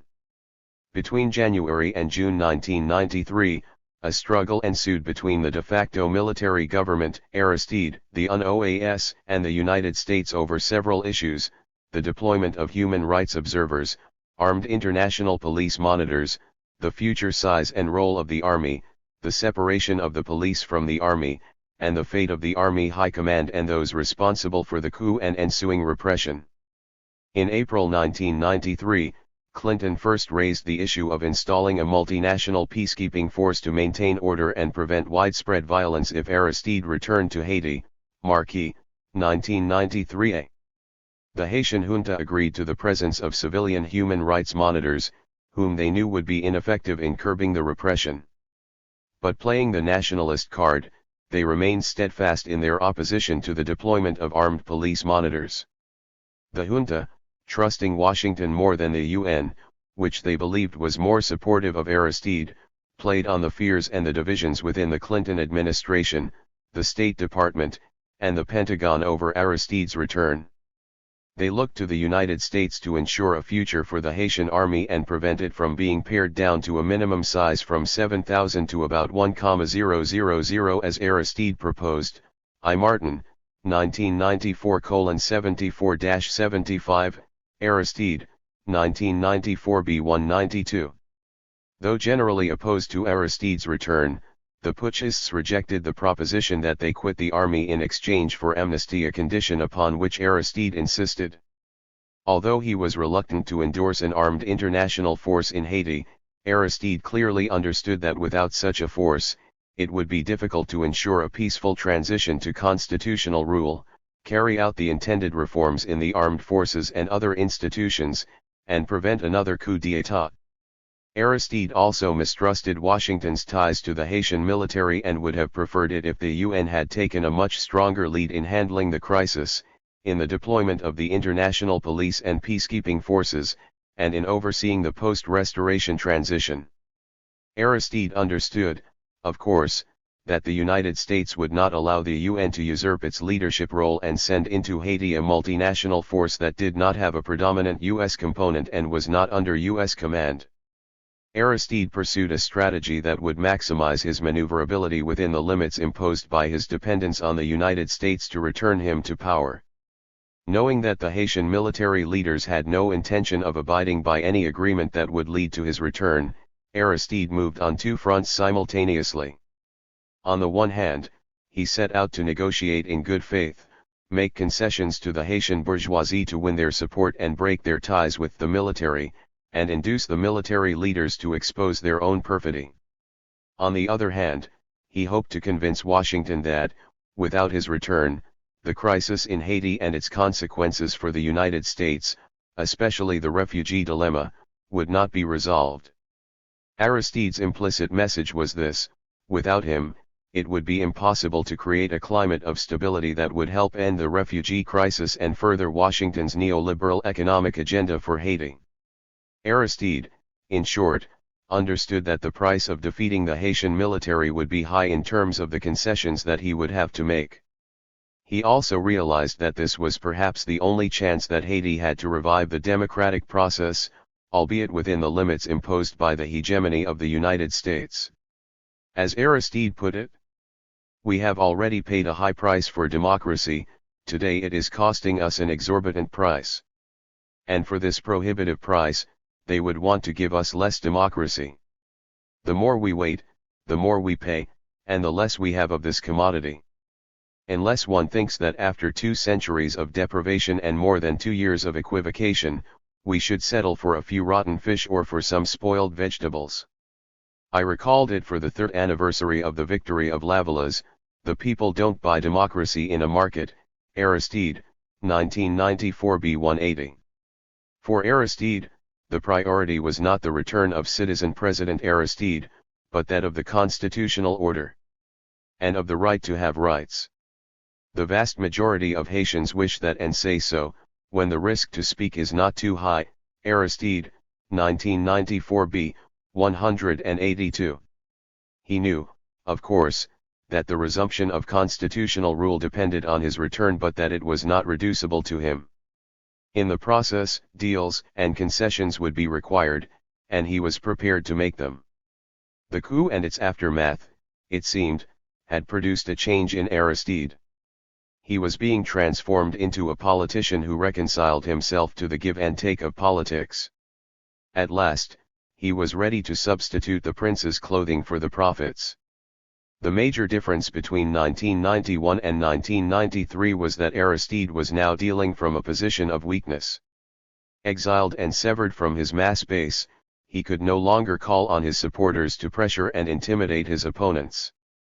Without a following, his charismatic powers lacked their contextual and material bases and simply could not be used to mobilize the masses. Consequently, he had to adopt the language of conciliation. The prophet, in other words, had been tamed and silenced. The central problem of the Clinton administration in its original approach to the Haitian crisis stemmed from 1. Splits between the liberal and conservative forces within the various U.S. state apparatuses, i.e., the White House, State Department, Defense Department, CIA, and Congress, and 2. The initial decision to retain the key personnel in the State Department who had been responsible for Haiti policy under Bush and who had worked to prevent Aristide's reinstatement, COHA, February 11, 1993. Despite the Haitian military's brutal history of repression, its known corruption and involvement in drug trafficking, and its aversion to democracy, these officials still believed that they could professionalize that institution and convert the high command into ardent Democrats. The real reason for insisting on a future role for the Haitian military, of course, was that many U.S. officials in the White House, State Department, Pentagon, CIA, and Congress simply could not conceive of Aristide returning to Haiti without a counterbalancing force to check his and the popular movement's power. The balance of class forces had to be maintained at all cost in favor of the propertied elite and the military. Thus, while Clinton and other administration officials declared their support for Aristide and sought concessions from him, others within the administration worked behind the scenes to undermine that eventuality and protect the Haitian army. As Ian Martin observed, U.S. officials, who had been in direct discussion with the military, concluded that the army needed further reassurance of its future. That was a key moment. For the first time, the military learned that the Clinton administration was not prepared to have tough talk followed by tough action. I. Martin, 1994:77. Haitian military leaders received this sort of reassurance all along from U.S. officials. That led them to dismiss the tough talk coming from Washington and to reject the plan proposed to them in May 1993 by Lawrence Petzullo, President Clinton's special envoy to Haiti, and Dante Caputo, Petzullo's counterpart at the UNOAS. Petzullo, a former U.S. ambassador to Nicaragua, had replaced Bernard Aronson, Bush's special envoy to Haiti, in March 1993. The plan, endorsed by Aristide, reiterated proposals made earlier.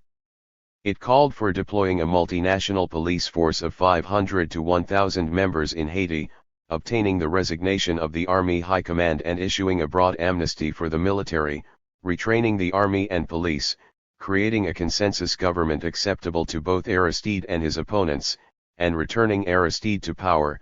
Boning, 1993a, Farah, 1993b, French, 1993a, 1993c.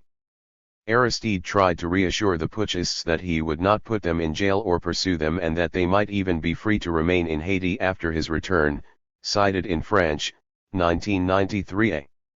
He never promised, however, that they would not be subject to criminal indictments by citizens pursuing justice through the courts or that he would allow them to remain in the armed forces. Indeed, he remained consistent on this point throughout the negotiating process. On October 4, 1994, shortly before he returned to Haiti, Aristide addressed the UN and repeated his pledge of yes to reconciliation, no to violence, no to vengeance, no to impunity, yes to justice. Aristide, 1994c. The Haitian junta, certain that Washington would not force it to accept the terms of the plan and Aristide's return, not only rebuffed the United States and the UN but also showed its flagrant disregard for the presence of human rights monitors by stepping up its repression during March and April, TAR, 1993, French, 1993b. Clinton and members of his administration, who had believed that the junta wanted a deal, felt double-crossed and angered by its defiance. They ordered tougher sanctions against the military high command, the de facto government, and other officials and pushed for a stronger trade embargo against Haiti at the UN Security Council, Marquis, 1993a. The sanctions included targeting and freezing the assets of state-owned enterprises and those Haitians who supported the coup, as well as barring entry to the United States for those who impeded negotiations toward a settlement and a return to constitutional rule, Marquis, 1993b, Farah, 1993c. On June 15, 1993, the UN Security Council voted unanimously to adopt sweeping new sanctions against the Haitian junta, now without the semblance of a government since the resignation of de facto Prime Minister Bazoum on June 8. The UN sanctions included those adopted earlier by the Clinton administration, plus a worldwide ban on the sale to Haiti of petroleum and petroleum products, arms, ammunition, and military vehicles and equipment, Marquis, 1993c. The new sanctions, combined with the threat of a naval blockade of Haiti, sent General Cedras to the negotiating table. For the first time, it appeared that the Haitian junta was serious about reaching a settlement. Negotiations arranged by the UN between Cedras and Aristide began in late June on Governor's Island in New York and ended on July 3, 1993, with the signing of the 10-point Agreement of Governor's Island. The agreement, essentially crafted by Caputo and U.S. officials with the endorsement of the other friends of Haiti, Canada, France, and Venezuela, called for the departure of the junta and Aristide's return to power. In fact, the pact contained all the loopholes that would allow the junta to violate the agreement and prolong its own hold on power for another year. Under heavy pressure from UN and U.S. mediators, Aristide, who had serious reservations about many of the clauses of the agreement and who warned against trusting Cedras's words, agreed to sign it on July 3. Cedras had done so the day before. Essentially, UN and U.S. officials told Aristide that this was a take-it-or-leave-it deal and threatened that, even without his approval of the agreement, Washington would push the UN Security Council to lift the embargo against Haiti, COHA, October 18, 1993, The Challenges Ahead, 1993. UN Secretary-General Boutros Boutros-Ghali reportedly told Aristide, "Don't think anymore, Mr. President, just sign." Caputo, reacting to Aristide's hesitation, told a reporter in an indignant tone, Aristide will have to answer to history. "I am fed up," cited in Marquis, 1993d, 1993e, French, 1993d. Aristide's reservations were well founded. The Agreement of Governor's Island included the following: nomination of a new Prime Minister by Aristide and his or her confirmation by the legally reconstituted National Assembly, suspension of the UN sanctions of June 1993, assistance for economic development, administrative and judicial reforms, and modernizing the armed forces of Haiti, the creation of a new police force and appointment of a new commander-in-chief of the police force by the President, amnesty for the military, the retirement of Cedras and the appointment of a new commander-in-chief of the armed forces of Haiti, the return of Aristide on October 30, 1993, i.e., in 4 months, and an OAS verification of the fulfillment of the agreement, Aristide, 1994b 195-197. The Agreement of Governor's Island was profoundly flawed, Doyle observed. On many levels, it made dangerous concessions to the Haitian military leaders, contained no mechanisms of enforcement or penalties for non-compliance, granted amnesty to those responsible for the mass killings and the repression, allowed the military leaders to stay in power until Aristide's return, and lifted the embargo after Aristide's newly chosen prime minister was confirmed and before Aristide returned to Haiti. Doyle, 1994:53-54. Doyle concluded that behind the terms of the accord, lay a fundamental miscalculation about the Haitian military, which led Petsulo and Caputo to stake the transition on the word of Raoul Cedras. Their faith in him as an honest broker and in his role as the ultimate guarantor for the agreement was based only in part on the belief that Cedras had no alternative. Doyle, 1994:54. When one places the agreement in the broader context of U.S. relations with the Haitian military since the coup d'état, if not since 1986, it becomes apparent that the fundamental miscalculation Doyle mentioned was not a miscalculation at all. The UN and US mediators obtained precisely what they wanted, namely, an agreement from Cedras that he and possibly some of the other henchmen of the military high command such as the Chief of Police, Lt. Col. Michel François would resign, but that the armed forces of Haiti would be preserved as an institution, albeit professionalized and reformed, with Aristide forced into a power-sharing arrangement with the military and the bourgeoisie. This would be done by forming a new consensus government, a new power bloc that would be approved by them and that would leave Aristide powerless. That this was the real objective of Petsulo would be revealed in the months ahead, after the Haitian junta disregarded the agreement and stepped up its repression. The new partnership. For his part, Aristide knew that the military rulers could not be trusted and that they would not implement the agreement. Hence, he would gain the high ground by calling their bluff. He set out to implement the provisions of the accord that pertained to him nominating a new prime minister and later issuing an amnesty that was never voted on by parliament because the junta prevented it. Aristide also started to do what he should have done when he was in power in 1991, wooing the Haitian bourgeoisie and getting it to rescind its support for the putschists. On July 22, 1993, Aristide's government in exile organized the Haiti Government/Business Partnership Conference in Miami.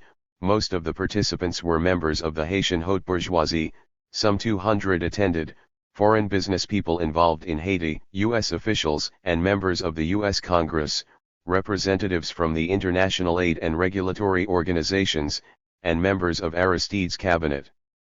At that conference, Aristide pledged that his next government would create the mechanisms of consultation, call on the resources and the exercise of the private sector and of the 10th Department, promote capital investment from local and foreign investors, and establish an industrial and tourist development plan.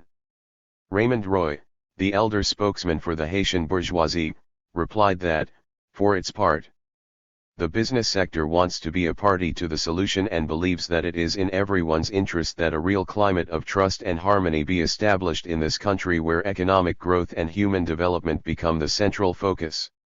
In this sense, we are convinced that the essential prerequisite for growth and development is the re-establishment of a climate of confidence by putting in place a state of laws where private property and civil liberties are guaranteed, and where all relations are regulated by laws and contracts and by clear and fair rules, cited in Ethiart, 1993:8. By climate of confidence, the bourgeoisie always means a government that understands, respects, and responds to the interests of business. A government that fails to do so quickly loses the confidence of business, and when this loss of confidence is based on outright fear, business goes on strike by disinvesting. The climate of confidence is restored when government changes its policies to conform to business interests.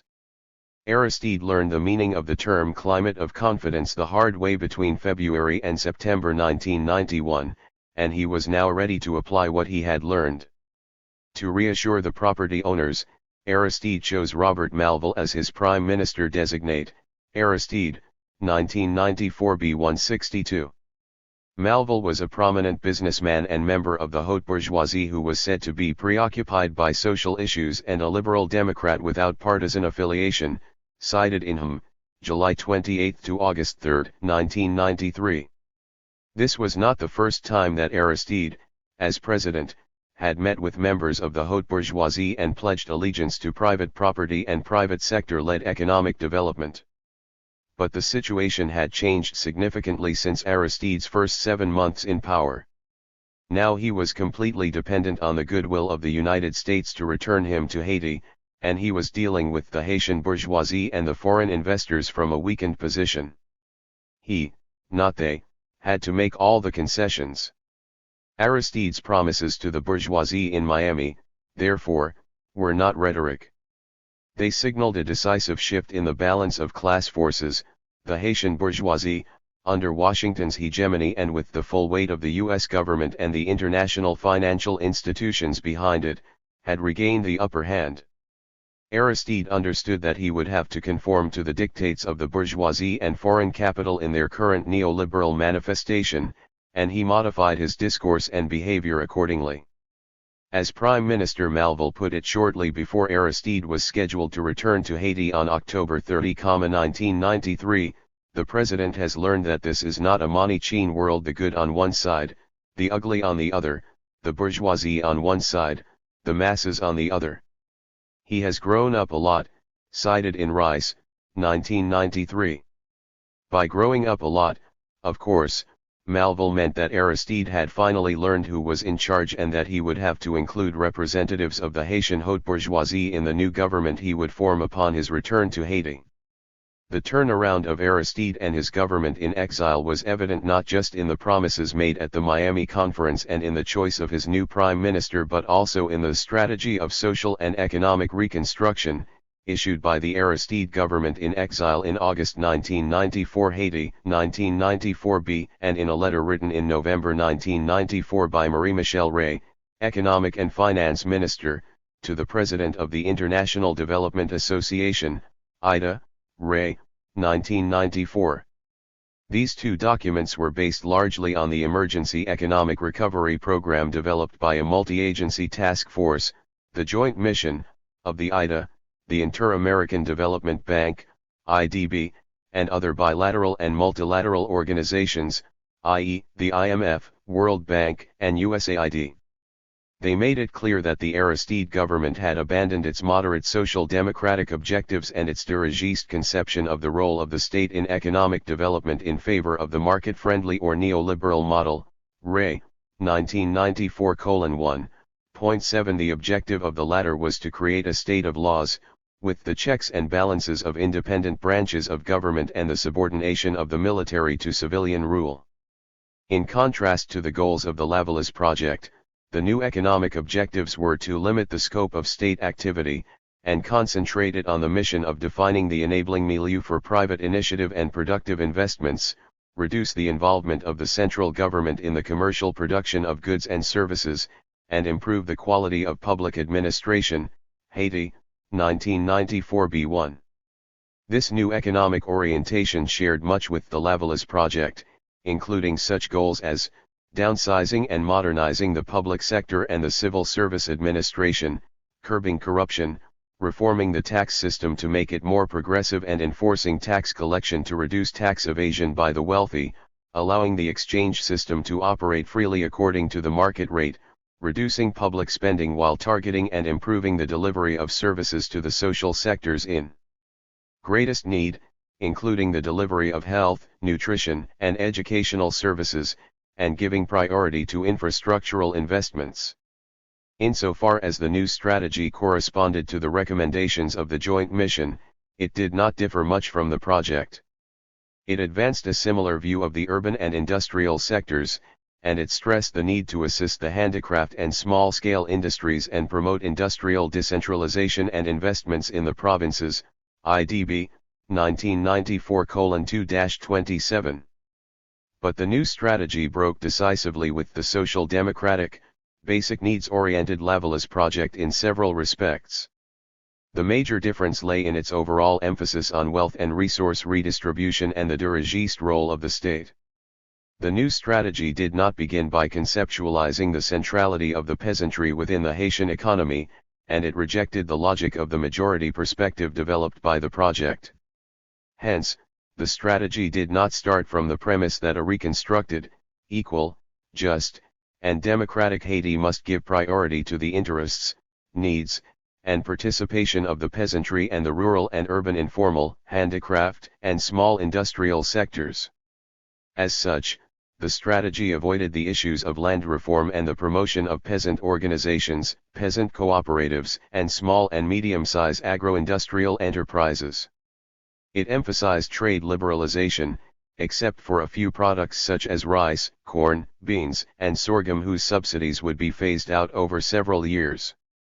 The strategy, advanced via the joint mission, emphasized the accumulation of capital and specified numerous functions for the state, providing basic services, creating labor-intensive projects to generate employment, rebuilding the rural infrastructure, example irrigation systems, tertiary roads and footpaths, and water cisterns, controlling erosion and encouraging reforestation, providing production inputs, such as fertilizers, pesticides, and hand tools, offering veterinary services, and facilitating access to credit for selected small-scale farmers and marketing groups to increase agricultural production and boost the income of small farmers, IDB, 1994:20.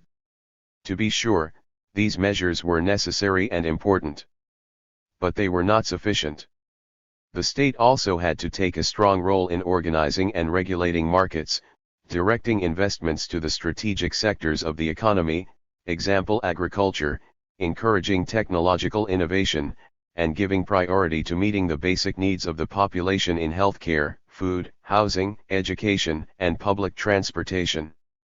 Concerning the privatization of public enterprises, the recommendations of the strategy differed only in emphasis from the objectives of the Lavallès project. Whereas the project emphasized streamlining and/or privatizing the management of the enterprises still owned by the state to make them more efficient and responsive to the market, the strategy called for the immediate sale, partial or whole, of several public enterprises, such as the flour mill, the cement factory, the electric and telephone companies, and the central bank. Mindful of the politically sensitive nature of this proposition, government officials stated that they were democratizing the sale of these public assets by targeting foreign investors, domestic savers, and members of the Haitian diaspora.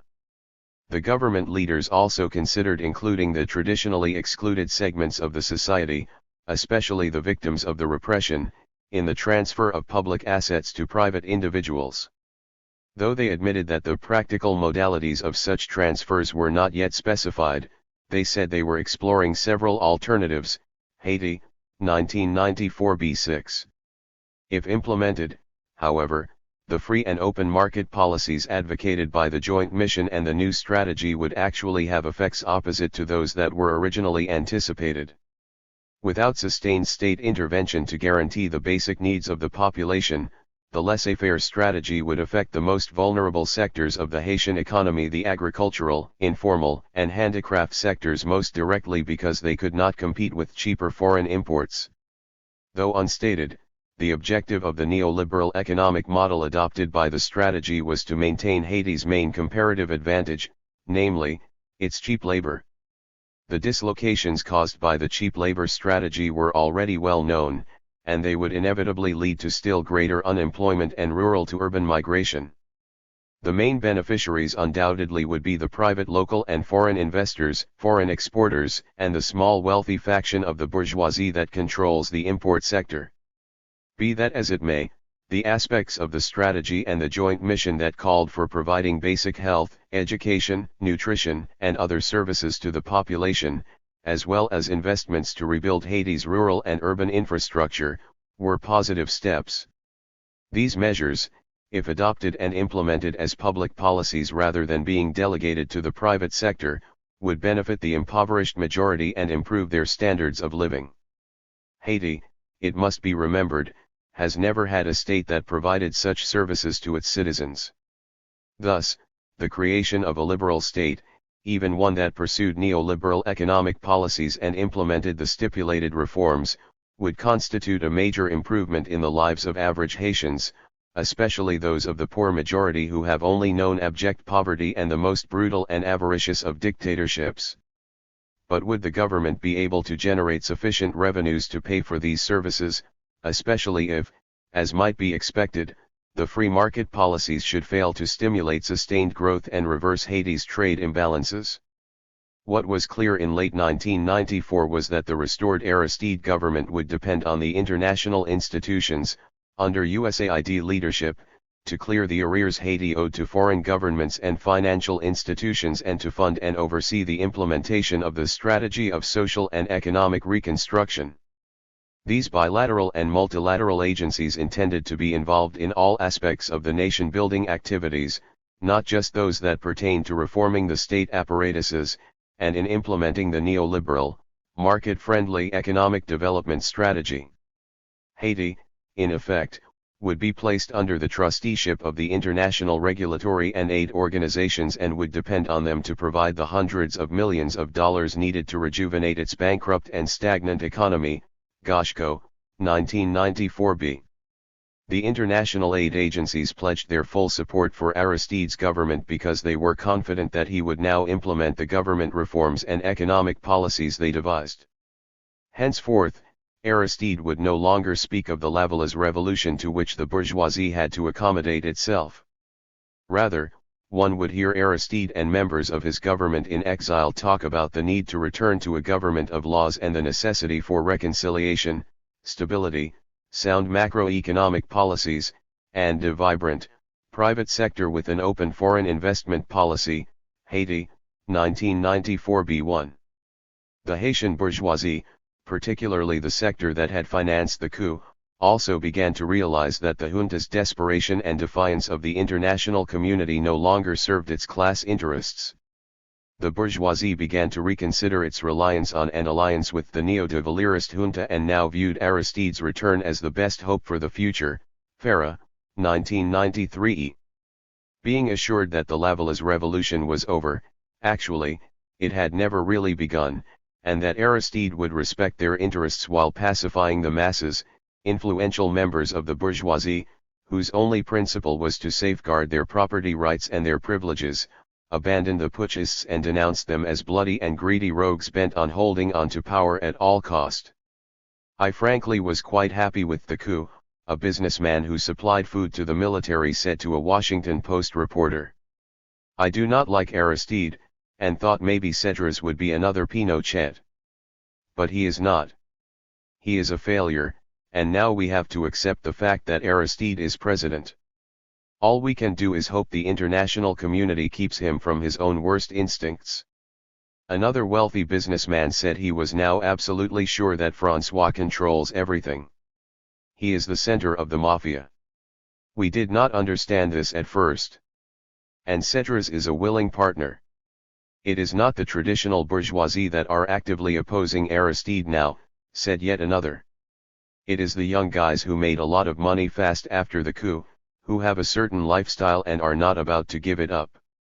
They have no money outside the country, nothing to fall back on, so it is all or nothing, cited in Farah, 1993e. Aristide, once a hated symbol to the bourgeoisie, had become its symbol of salvation from a voracious and barbaric military. Members of the bourgeoisie may still not have liked Aristide, but they needed him because they knew no one else could compromise with them as he did and still remain revered by the popular classes. For them, this was the best of both worlds. They could now embrace Aristide and sing the Haitian national anthem along with him. 8 But this was an opportunistic marriage, one of convenience, not affinity or compatibility of interests. The recalcitrance of the Haitian junta and their misunderstanding that a new deal had been reached stood in the way of this new partnership between Aristide and his government, the Haitian bourgeoisie, foreign investors, and the bilateral and multilateral aid agencies. Aristide took the Governor's Island Agreement seriously, but Cedras and the putschists, who personally stood to lose much if the agreement was implemented, had no intention of abiding by its provisions. Soon after Prime Minister Malval was sworn into office and he and his new cabinet began their functions, the putschists went on a killing spree and a terror campaign against Aristide's supporters. On September 11, 1993, armed attaches, ostensibly under the orders of Lt. Col. Michel François, pulled Antoine Ismery, Aristide's close personal friend and financial backer during the 1990 electoral campaign, from the church where he was attending Mass and murdered him. Afterward, bands of attaches terrorized street vendors in downtown Port-au-Prince. Earlier in the week, attaches had also killed several people as they tried to stop Evans Paul, the mayor of Port-au-Prince and an Aristide supporter who had gone into hiding after the coup, from returning to his office. In July and August, scores of grassroots and neighborhood organization members disappeared, often turning up dead on sidewalks at dawn. In all, it was estimated that attaches and the police killed more than 100 people between July and October 1993, Marquis, 1993 F, Boning, 1993 B, French, 1993 E, Farah, 1993 D. Then came the USS Harlan County incident. The Clinton administration sent the Harlan County to Haiti to transport the first contingent of U.S. and Canadian soldiers, about 200 in all, to professionalize the Haitian army and oversee the return to democracy, as mandated by the Governor's Island Agreement. When the Harlan County reached the Port-au-Prince harbor, however, the White House ordered it to retreat after foreign diplomats who had assembled to welcome the troops were threatened by about 100 armed attaches, organized by the recently formed Neo-de Death Squad Front pour l'Avancement et le Progrès de Haiti, FRAVE, Front for the Advancement and Progress of Haiti. This was yet another demonstration of the divisions within the Clinton administration over Haiti policy. The Harlan County was ordered to return to the U.S. naval base at Guantanamo Bay in Cuba, and future troop deployments to Haiti were canceled primarily because the Defense Department and conservative members of Congress opposed efforts to restore Aristide to power. Fears of becoming embroiled in a Somalia-like situation in Haiti played only a secondary part in this decision. Ultimately, it was Pentagon and congressional pressure that led Clinton to order the ship's retreat. Ciolino, 1993, Holmes, 1993, Doyle, 1994:55-56.9. The opposition to Aristide's return was not confined to Washington. As Alan Nairn has shown, the CIA and U.S. Defense Intelligence Agency, DIA, have long been involved in building, supervising, and training the brutal Haitian military security system, and the CIA itself was instrumental in helping Emmanuel Toto Constant, who was on its payroll, to launch FRAVE in 1993. Originally known as the Haitian Resistance League, FRAVE was formed specifically to counterbalance and spy on Aristide's Lavalas movement and the grassroots TI-Leglas movement. Nairn, 1994b, 458-461, 1994 c. 481-482. Moreover, U.S. intelligence sources in Haiti knew of Constant's planned portside demonstrations at least one day before the Harlan County arrived at the Port-au-Prince harbor and yet did nothing to halt them.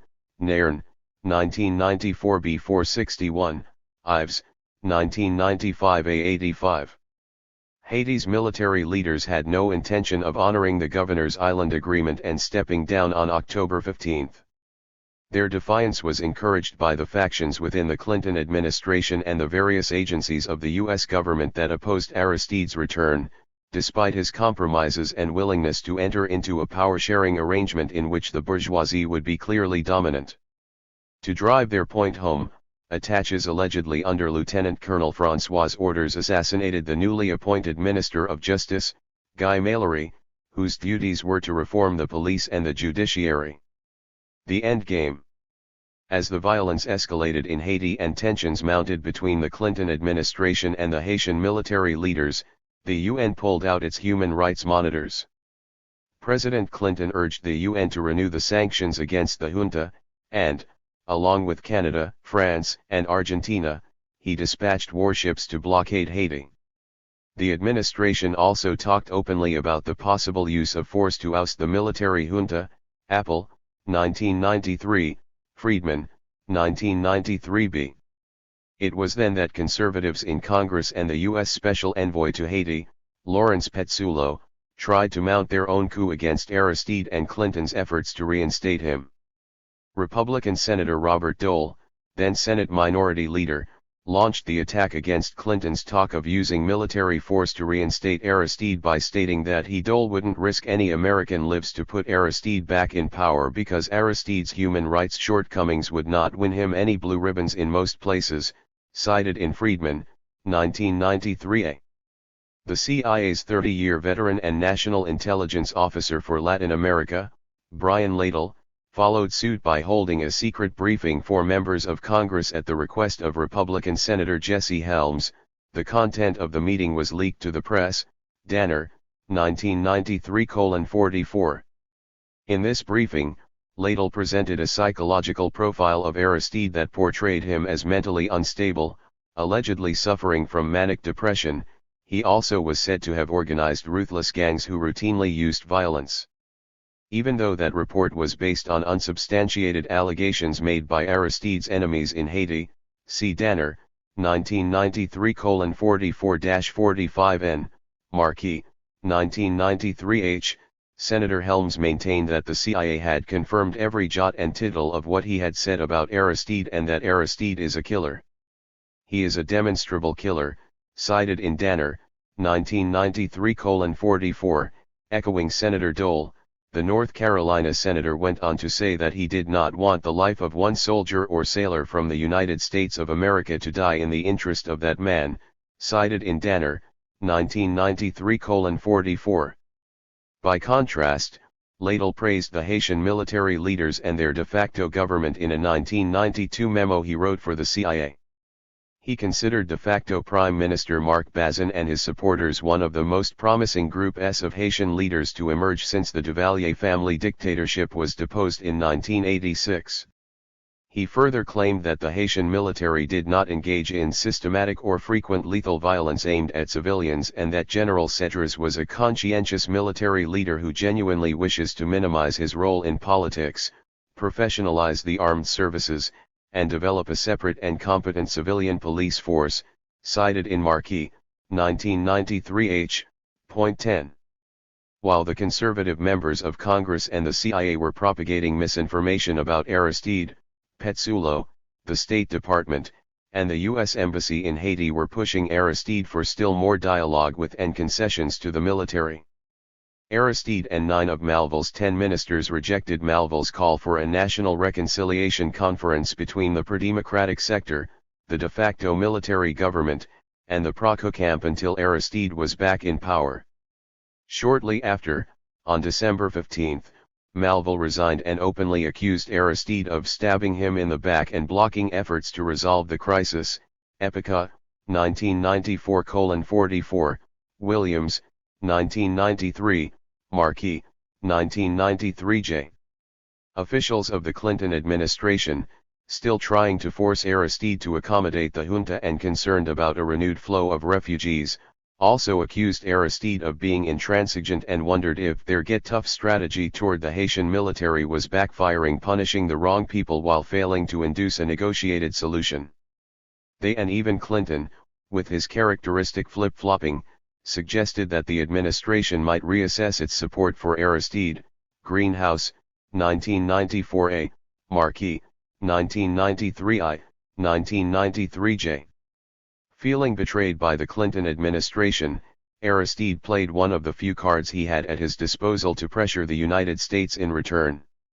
Raising the sensitive issue of the Haitian refugees, he criticized the administration's repatriation policy.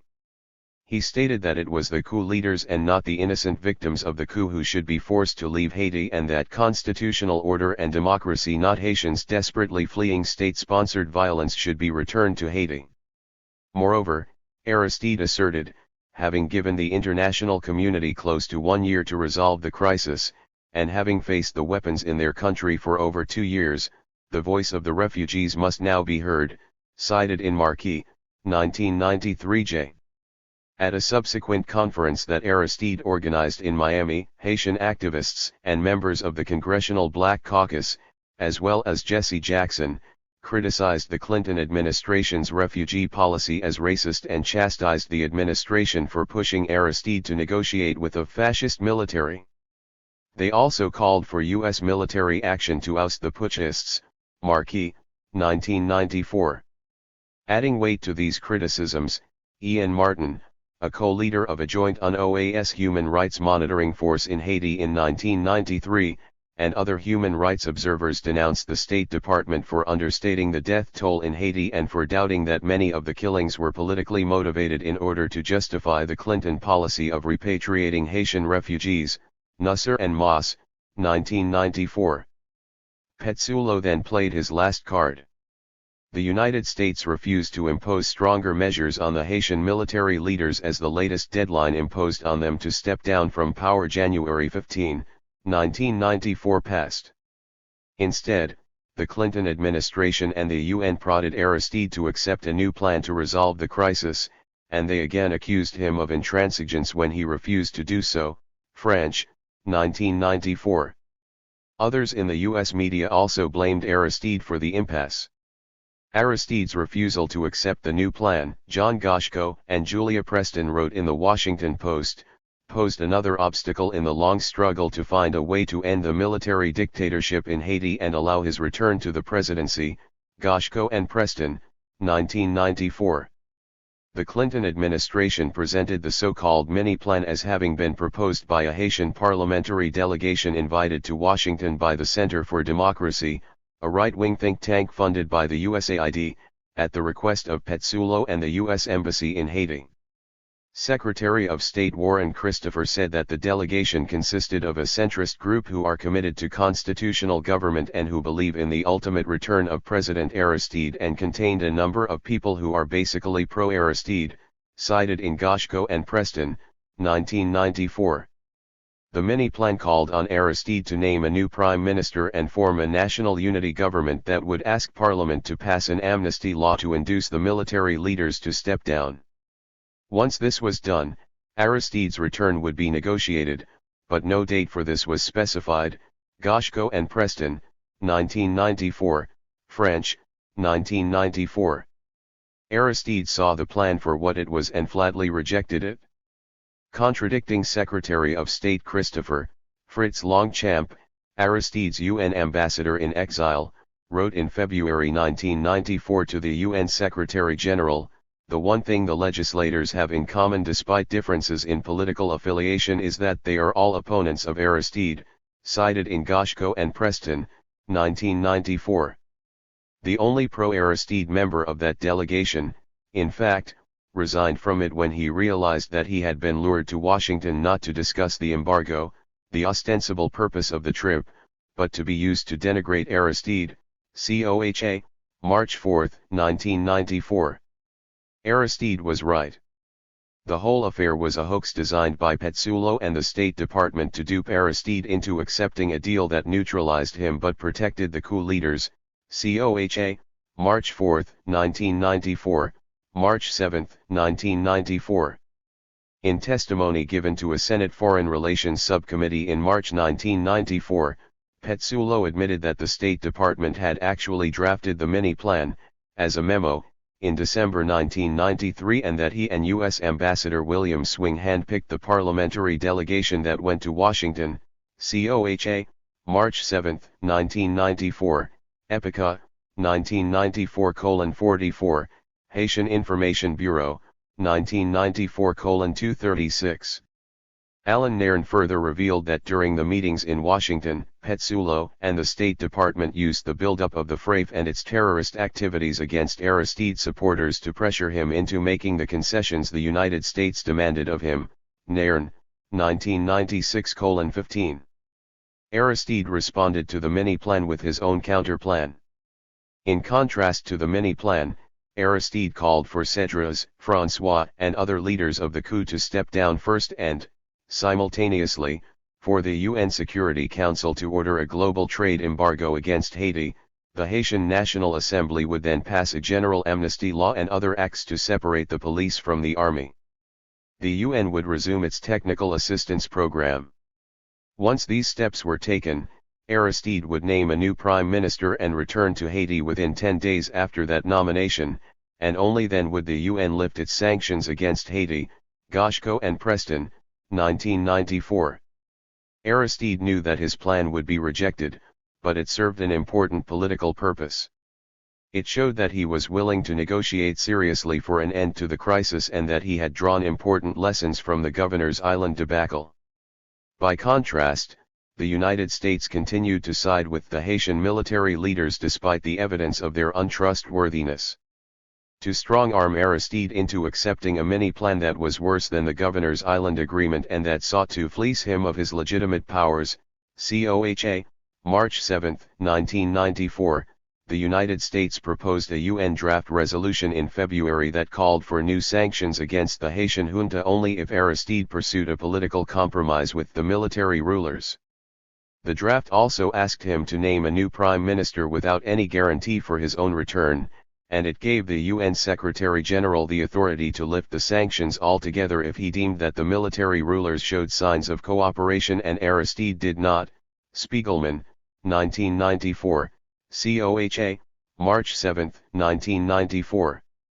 Treachery is a given in politics, but it served Aristide well to expose how far the United States and the UN were willing to go to accommodate the junta in Haiti. By March 1994, the tide began to shift in favor of Aristide and against the putschists. Amid increasing repression and more killings in Haiti, liberal members of Congress, whose support Clinton needed for his broad social agenda, began to mobilize and pressure him to change his policies toward the Haitian junta and the refugees. Approximately 100 people, including prominent entertainers, Hollywood actors, civil rights, labor and religious leaders, and members of Congress, signed a letter to Clinton accusing his administration of pursuing a racist policy toward the Haitian refugees and demanding the return of President Aristide. The Congressional Black Caucus, supported by other liberal Democratic members of Congress, introduced legislation calling for the resignation of Lawrence Petsulo and for tougher measures against Haiti's junta. To palliate these critics, the administration, in a seeming about-face, admitted that it had tacitly encouraged the Haitian military's intransigence by asking for concessions only from Aristide. Henceforth, it pledged to push for the ouster of the junta.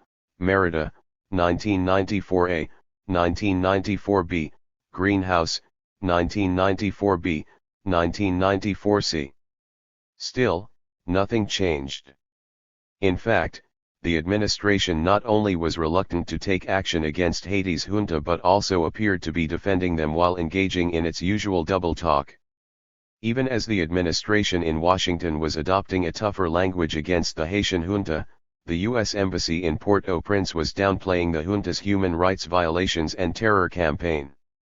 In a cablegram sent to Secretary Christopher, the embassy's human rights officer accused the Haitian left, Aristide, and his supporters in Washington, as well as non-governmental organizations and the human rights monitors of the UNOAS in Haiti, of consistently manipulating and even fabricating human rights abuses as a propaganda tool, cited in Ciolino, 1994. In April, Aristide went on the offensive.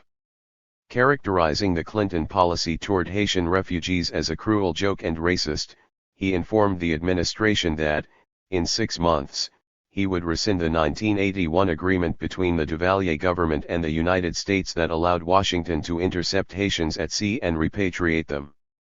At the same time, liberal Democratic senators began calling for the use of military force against the junta, and they introduced a bill in the Senate that replicated the one introduced earlier by the Congressional Black Caucus to force a shift in the administration's policy toward Haiti. Among other provisions, the Senate bill asked for a complete commercial embargo against Haiti, the suspension of air traffic between Haiti and the United States, the denial of visas to members of the Haitian armed forces and their civilian supporters, the freezing of the assets of Haitian army members and their backers, the cutting of funds used for the repatriation of any refugee who was denied a proper asylum hearing, and the cessation of U.S. aid to those countries that violated the embargo. Pressure on Clinton came from other quarters as well. Randall Robinson, director of Trans-Africa, a lobbying organization on African and Caribbean issues, wrote a biting letter to the New York Times in which he accused Clinton of not understanding America's new role in the world and having neither an aptitude for foreign policy nor an interest in it. He also asserted that by standing by while men like Lieutenant Gen. Raoul Cedras and Lieutenant Col. Michel François strangle Haiti, Clinton was sending a clear and awful message spelling out the superiority of the bullet over the ballot. Robinson, 1994. Robinson then announced that he would go on a hunger strike until the administration fired Petsulo and changed its policies toward the Haitian military and the refugees.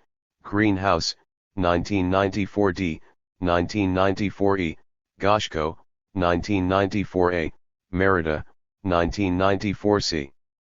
As Daniel Williams observed, Aristide's offensive and his U.S. supporters won a tactical duel with Washington, beating the Clinton administration at its practice of claiming the moral high ground.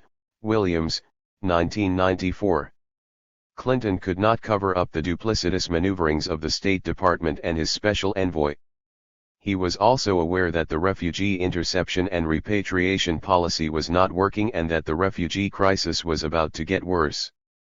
He could not answer the charge that he was pursuing a double-standard policy vis-a-vis Cuban and Haitian refugees and that his policy toward Haitians was racist in outcome if not intentionally.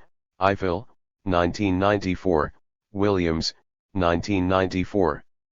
Finally, he caved into the pressure, fired Petsulo in late April, and, in a conciliatory gesture toward the Black Caucus, named William Gray III, a former congressman and president of the United Negro College Fund, as his new special envoy to Haiti.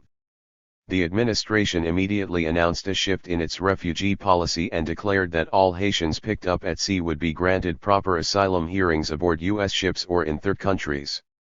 That action led Robinson to end his hunger strike. It also quieted the Black Caucus and bought Clinton more time. At the urging of the United States, the UN Security Council adopted sweeping new worldwide sanctions against Haiti's military junta on May 6 that included many of the provisions of the House and Senate bills mentioned earlier. It also explicitly stipulated that Generals Cedras and Biombi and Lt. Col. Michel François had to step down. P. Lewis, 1994, Williams, 1994, Preston, 1994. The United States, Canada, France, the Netherlands, and the Dominican Republic subsequently suspended their commercial flights to Haiti. The United States froze the bank accounts of the coup leaders and their supporters and ordered a ban on their international transactions. In a clear shift in tone, turned against the junta, that signaled a determination to end the crisis, Clinton stated that the junta leaders had visited abject misery on their people, that they're now once again killing and mutilating innocent civilians, and that it's time for them to go, cited in Gelman and Marcus, 1994. By June 1994, it had become clear to the Clinton administration that its critics were correct. As long as the military junta stayed in power, the crisis in Haiti would remain unresolved, as would be the refugee problem for the United States. The renewed flow of refugees, which in June alone surpassed the total for all of 1993, threatened to overwhelm the U.S. Coast Guard, even though the U.S. naval base at Guantanamo Bay in Cuba was reopened to house the refugees. Alvarez and Marquis, 1994. Lastly, it seemed that the Haitian junta had no intention of relinquishing power, despite the tougher stance taken by the United States and the UN. The junta responded to the new sanctions adopted in May by installing the 81-year-old, military-appointed head of Haiti's Supreme Court, Émile Jonas-Saint, as provisional president. Gel, 1994a. On July 11, offering yet other signs of defiance and an impending crackdown, the junta ordered the expulsion from Haiti of all UN and OAS human rights monitors. That act led Caputo to exclaim that the reasons for the expulsion are quite obvious. They kill people. They torture people. They rape people. And they don't want any witnesses in their country, cited in Meisler, 1994. On July 31, the UN Security Council adopted Resolution 940, which determined that the situation in Haiti continues to constitute a threat to peace and security in the region and that the illegal de facto regime in Haiti has failed to comply with the Governor's Island Agreement and is in breach of its obligations under the relevant resolutions of the Security Council. Acting under Chapter 7 of the UN Charter, the Security Council authorized member states, i.e., the United States to form a multinational force under unified command and control and, in this framework, to use all necessary means to facilitate the departure from Haiti of the military leadership, the prompt return of the legitimately elected president and the restoration of the legitimate authorities of the government of Haiti, NYT, 1994. The Haitian junta still refused to budge and became even more daring. On August 28, 1994, attaches assassinated Father Jean-Marie Vincent. The first priest to be killed by the regime, Vincent was a close friend of Aristide and a leader of the grassroots movement. This was to be the junta's final act of defiance. Bragg, 1994, Farah, 1994a. In a public address on September 15, 1994, Clinton outlined the reasons why the United States was organizing and leading the international effort to restore democratic government in Haiti. Haiti's dictators, led by General Raoul Cedras, Clinton exclaimed, control the most violent regime in our hemisphere. For 3 years, they have rejected every peaceful solution that the international community has proposed. He continued, they have broken an agreement that they made to give up power. They have brutalized their people and destroyed their economy. And for 3 years, we and other nations have worked exhaustively to find a diplomatic solution, only to have the dictators reject each one. He then offered additional reasons why the United States would intervene militarily in Haiti, to protect our interests, to stop the brutal atrocities that threaten tens of thousands of Haitians, to secure our borders, and to preserve stability and promote democracy in our hemisphere, and to uphold the reliability of the commitments we make and the commitments others make to us. Clinton, 1994. 4 days after that speech, about 20,000 U.S. troops entered Haiti peacefully after a U.S. delegation composed of former President Jimmy Carter, former chairman of the Joint Chiefs of Staff Gen. Colin L. Powell, retired, and Sen. Sam Nunn of Georgia reached an agreement with the Haitian junta that would let the latter step down with dignity in return for an amnesty for them and the Haitian military. Harris and Farah, 1994, Gel, 1994b, Farah, 1994b. Aristide, who had endorsed the use of military force to oust the Haitian junta in a letter to the UN Security Council on July 29, 1994, initially disliked the agreement that allowed the junta to remain in power until October 15. But pressured by the Clinton administration and subjected to patronizing criticisms from members of Congress for being ungrateful to his liberators, Aristide gave his approval to the accord and thanked Clinton for the U.S. intervention after he received reassurances that the junta would leave and that he would be returned to power.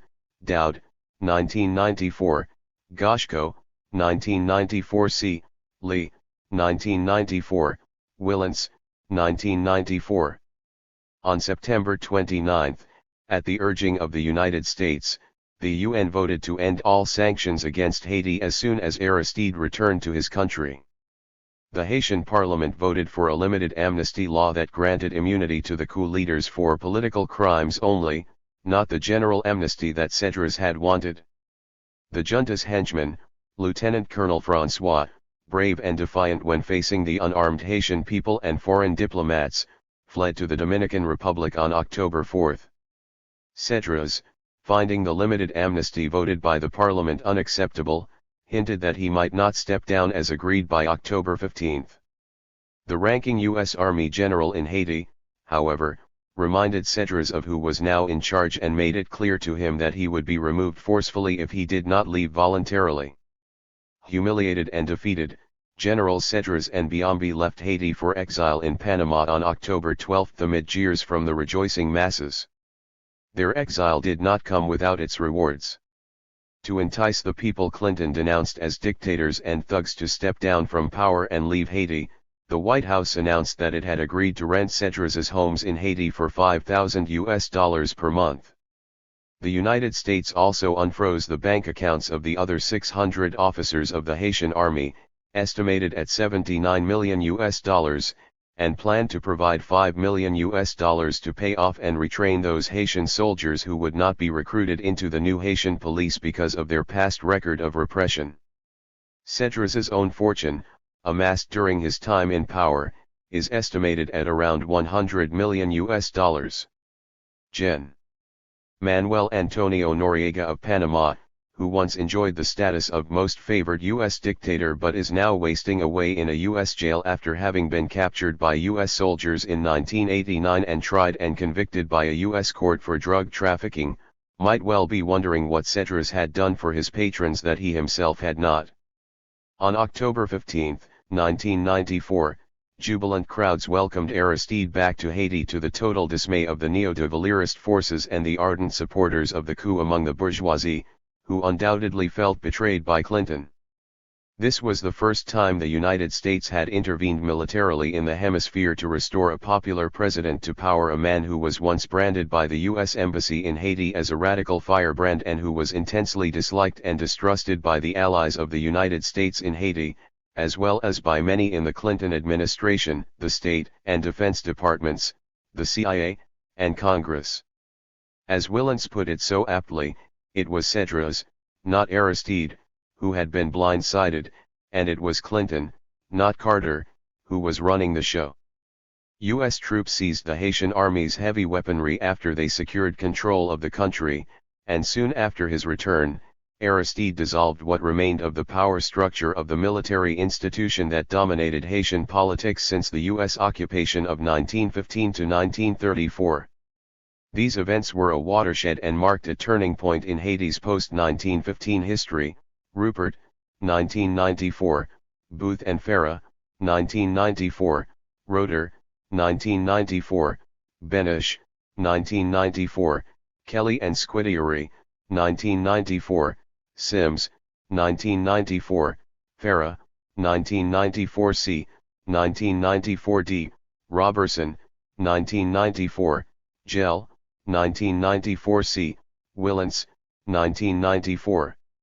The question still remains, why did Clinton, with UN Security Council approval, make the unpopular decision to intervene in Haiti and risk further damage to his already embattled presidency? The answer is contained in his speech of September 15, to protect our interests, to stop the brutal atrocities that threaten tens of thousands of Haitians, to secure our borders, and to preserve stability and promote democracy in our hemisphere. Clinton, 1994. Of all the reasons Clinton offered to justify a military intervention, the human rights argument is the most compelling.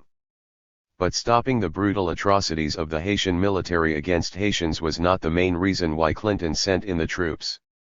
For decades, the United States had intervened in the hemisphere and supported brutal and murderous right-wing military regimes, including the 30-year Duvalier dictatorship, the subsequent neo-de Valériste military-led governments, 1986 to 1990, and, indirectly, the junta that overthrew Aristide and killed thousands of Haitians between September 1991 and September 1994. Clinton would have been more forthright had he acknowledged that the policies of both his administration and his predecessors, which allowed the putschists to remain in power in Haiti and forced Aristide to make concessions to them, encouraged their intransigence and atrocities against Haitian citizens. As Martin correctly observed, it was the failure to view the human rights situation as central that contributed to the failure of the political process. I. Martin, 1994:87. And that made the recourse to military force to remove the junta from power inevitable in the end. Still, the human rights argument, even if it came belatedly and was insincere, was sufficient ground for an intervention. It represented an instance where the international community, the UN, sanctioned the use of a greater force, organized and led by the United States, to end the violence of a tyrannical dictatorship against a defenseless people who dared to exercise their democratic rights. The other claims Clinton made are less convincing, and the issues they involved could have been resolved diplomatically. The United States has a long-standing and legitimate concern about the influx of tens of thousands of illegal immigrants from the Pan-Caribbean region in general and Haiti in particular. But the refugee situation became a crisis only after the September coup against Aristide. Had the Bush administration supported Aristide, and not the junta, and negotiated the terms of the junta's departure immediately after the coup, the junta might have been persuaded to step down from power much earlier. Had this happened, the refugee crisis could have been averted. Clinton, who at first criticized the Bush policy toward the Haitian refugees as immoral, later adopted the same repatriation policy, cajoled the junta, and thereby aggravated the refugee crisis. When the Clinton administration reached the conclusion that the refugee crisis would be resolved only by removing the junta from power, a military solution was again seen as the only viable alternative. Stability is another reason used to justify U.S. interventions abroad, and it has historically been linked with the notion of national security. The real but unarticulated assumptions behind the U.S. security strategy since the Cold War have always been to foster a world environment in which the American system can survive and flourish, according to the famous passage in the 1950 National Security Council document, NSC 68, that outlined Washington's Cold War strategy, cited in Lane and Schwartz, 1993:5. But stability and security were simply two components of an ideological arsenal articulated along with other principles, upholding democracy and world order, defending the vital interests of the United States, to justify U.S. interventions in the Third World. By stability, the United States has historically meant the existence of governments that promote the free enterprise system, accept the rules of the international capitalist system and their place in the international division of labor, and acknowledge the global dominance of the United States. Washington has never equated stability or security with legitimate government. The only concern is whether, elected or not, the government in power maintains the status quo. For many countries in the Western Hemisphere in the 20th century, the status quo could be maintained and stability achieved only with strong and repressive military governments. The United States intervened repeatedly in the hemisphere, and elsewhere, throughout the century to overthrow governments or to support brutal dictatorships in the name of stability, freedom, and security. Since the Cold War, propping up right-wing dictatorships in the name of freedom and containment of communism lost its persuasiveness, and stability and security came to be equated with democratic government. The United States understood the term democratic government to mean any government that did not challenge the rule of property and did not tamper with the fundamental tenets of capitalism. Fearing that the democratically elected Aristide government would not play by the rules of the game and would cause instability in Haiti, that is, a change in the status quo, the Bush and, at first, the Clinton administrations tried to find a solution to the crisis generated by the coup that excluded Aristide. Again, when the Clinton administration realized that there would be no stability and no democratic government in Haiti without the return of Aristide, diplomacy no longer sufficed to remove the intransigent junta. It could be said that, beginning in 1915, the United States created a monster in Haiti, the Haitian army, which it armed, protected, nurtured, and in the end could no longer control except by destroying it. The second direct U.S. intervention in Haiti, therefore, resulted from the failure of Washington's own policies toward that country's dictatorships, without ever achieving the long-term stability Washington desired. Stability can only be achieved when those who govern do so with the consent of the governed, and the elections of Aristide and the National Assembly in 1990 represented the first time that the majority of Haitians directly chose who would govern them. Had the tiny anti-democratic minority that tried to override the will of the majority succeeded in consolidating its power, Haiti would have reverted once again to an ungovernable and unstable condition. Implications of the intervention. Clinton may be thought of as the first post-Cold War U.S. president to carry out one of the tenets of the New World Order in the Western Hemisphere, even if he did so unwittingly. The intervention may not yet prove Lanique Herbon's claim that the Kantian idea of a human universal has begun to emerge as a concrete reality in the geopolitical sphere, Herbon, 1994-38. But the intervention does indicate that given the change in the global balance of power, the victory of Western capitalism over the bankrupt Leninist model of socialism, and the rupture with the Cold War containment ideology, right-wing or would-be right-wing, military, dictators in the hemisphere can no longer count on unwavering support from Washington. The U.S. intervention in Haiti, then, signaled a radical break with the past and represented a major defeat for the forces of tyranny and for the prebendary state system that had evolved into its gangsterized form between September 1991 and September 1994.11. The intervention was a double-edged sword. If the intervention made possible a reopening of the democratic process and thus corresponded to the interests of the majority of the Haitian people, 12, it also brought with it the direct occupation of Haiti by U.S. UN forces, albeit for the limited duration stipulated in UN Security Council Resolution 940, that is, until the end of Aristide's term and the transfer of power to the newly elected government in February 1996. The military intervention needs to be considered as part of a contradictory process that has both short and long-term direct and indirect consequences for Haiti and the democratic process. The contradictions engendered by the intervention and occupation may be summarized as follows. Aristide could not have returned to Haiti without the protection of US or UN troops. If the leaders of the coup had been compelled to leave Haiti before the US troops entered, the rest of the army, the police, and the paramilitary death squads would have gone on a killing spree against the population, and Aristide would have been targeted for assassination. The return of Aristide was the necessary but not sufficient condition for the resumption of legitimate government in Haiti. Without Aristide, the population would not have participated in the parliamentary, municipal, and local elections of June and September 1995 or the presidential election of December 1995, because those elections would have been considered illegitimate. Without those elections, there would have been no democratic renewal, and the state would have remained pitted against civil society, since those who governed would be doing so without the consent of the people. The dissolution of the armed forces of Haiti was also essential for the renewal of the democratic process. 13 As long as the FADH remained a powerful and autonomous institution, those who controlled it would have sought to subvert the democratization process and revert to dictatorship to preserve their power and privileges. Furthermore, the need for order in general was as crucial as the need to dismantle the armed forces.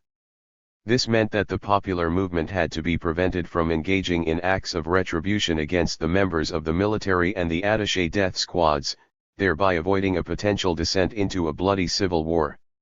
No doubt, the need to seek justice for those who tortured, maimed, and killed thousands of Haitians with impunity during recent years remains urgent. But for democracy and the rule of law to take hold, justice must be sought through the courts and not in the streets. Protecting the members of the armed forces, the death squads, and the bourgeoisie that supported the coup was a necessary step toward democratization. This was yet another reason for deploying such a large military force. As a U.S. Army psychological operations official put it, the objective was to make sure that Haitians don't get the idea that they can do whatever they want, cited in Nairn, 1994 A344. One must not confuse maintaining order with preventing dissent and political activism. The intervening forces did not crack down on popular protests or the reemergent popular movement, as many who opposed the intervention had predicted. Whether or not the United States intended it, Herbon has correctly argued, the military intervention has begun to unblock Haitian society, it has created a space for free speech and for public demonstrations. But its effects still fall far short of installing a democratic regime in the full sense of the word, Herbon, 1994-39. For this to happen, Herbon continued, Haitians will have to transform the deep-seated cultural traditions that have nurtured dictatorial power. Concretely, this means placing the general interest above personal interests, pursuing individual interests through dialogue and consensus, abandoning the traditional method of resolving conflicts by murdering or terrorizing one's adversary, establishing public forums for debate according to rules understood by all, and creating a new system of justice in which the rule of law is substituted for private vengeance. Herbon, 1994-39. For these cultural changes to solidify, the structures of power must also be changed. They necessitate a dismantling of the prebendary state system, its institutions, apparatuses, and means of violence. Much of the latter has already happened with the dissolution of the FADH and the paramilitary death squads. Political power must be decentralized, and new political structures that maximize participation at all levels must be built. Resources must be redistributed to make such participation possible. The right of all to participate openly in the political process must be guaranteed, and a new police force must be created, placed under civilian control, and made to operate in accordance with the law. In short, the rule of law, to which all groups are subordinated, must replace rule by the few. These goals were integral components of Aristide's agenda.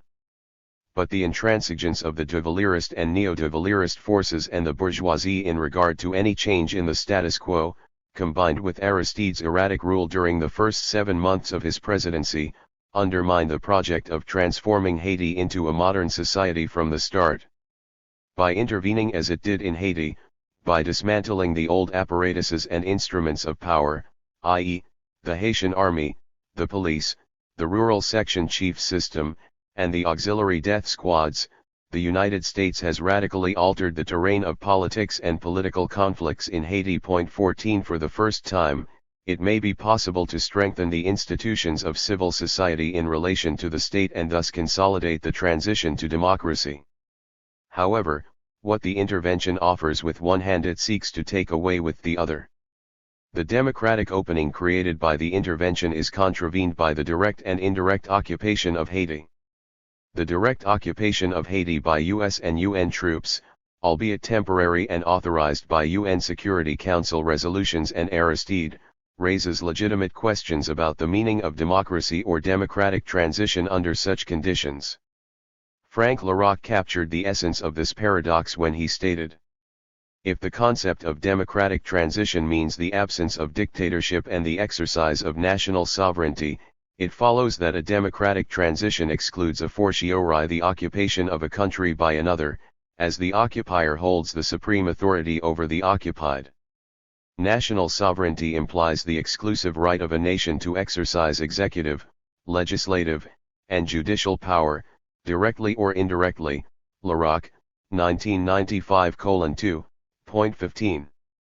The return of the duly elected president and the election of a new parliament and president notwithstanding, exogenous actors who are not accountable to the Haitian people, in collaboration with the exiled leaders of Haiti who had already drafted an agenda for Haiti. That agenda is intended for the long term. As such, it could constitute the continued but indirect control of future governments in Haiti by these exogenous interests if it remains unchallenged by the Haitian people or their elected governments. Although that agenda had been developed long before the military intervention and occupation, the latter give the United States an unparalleled opportunity to push for its implementation.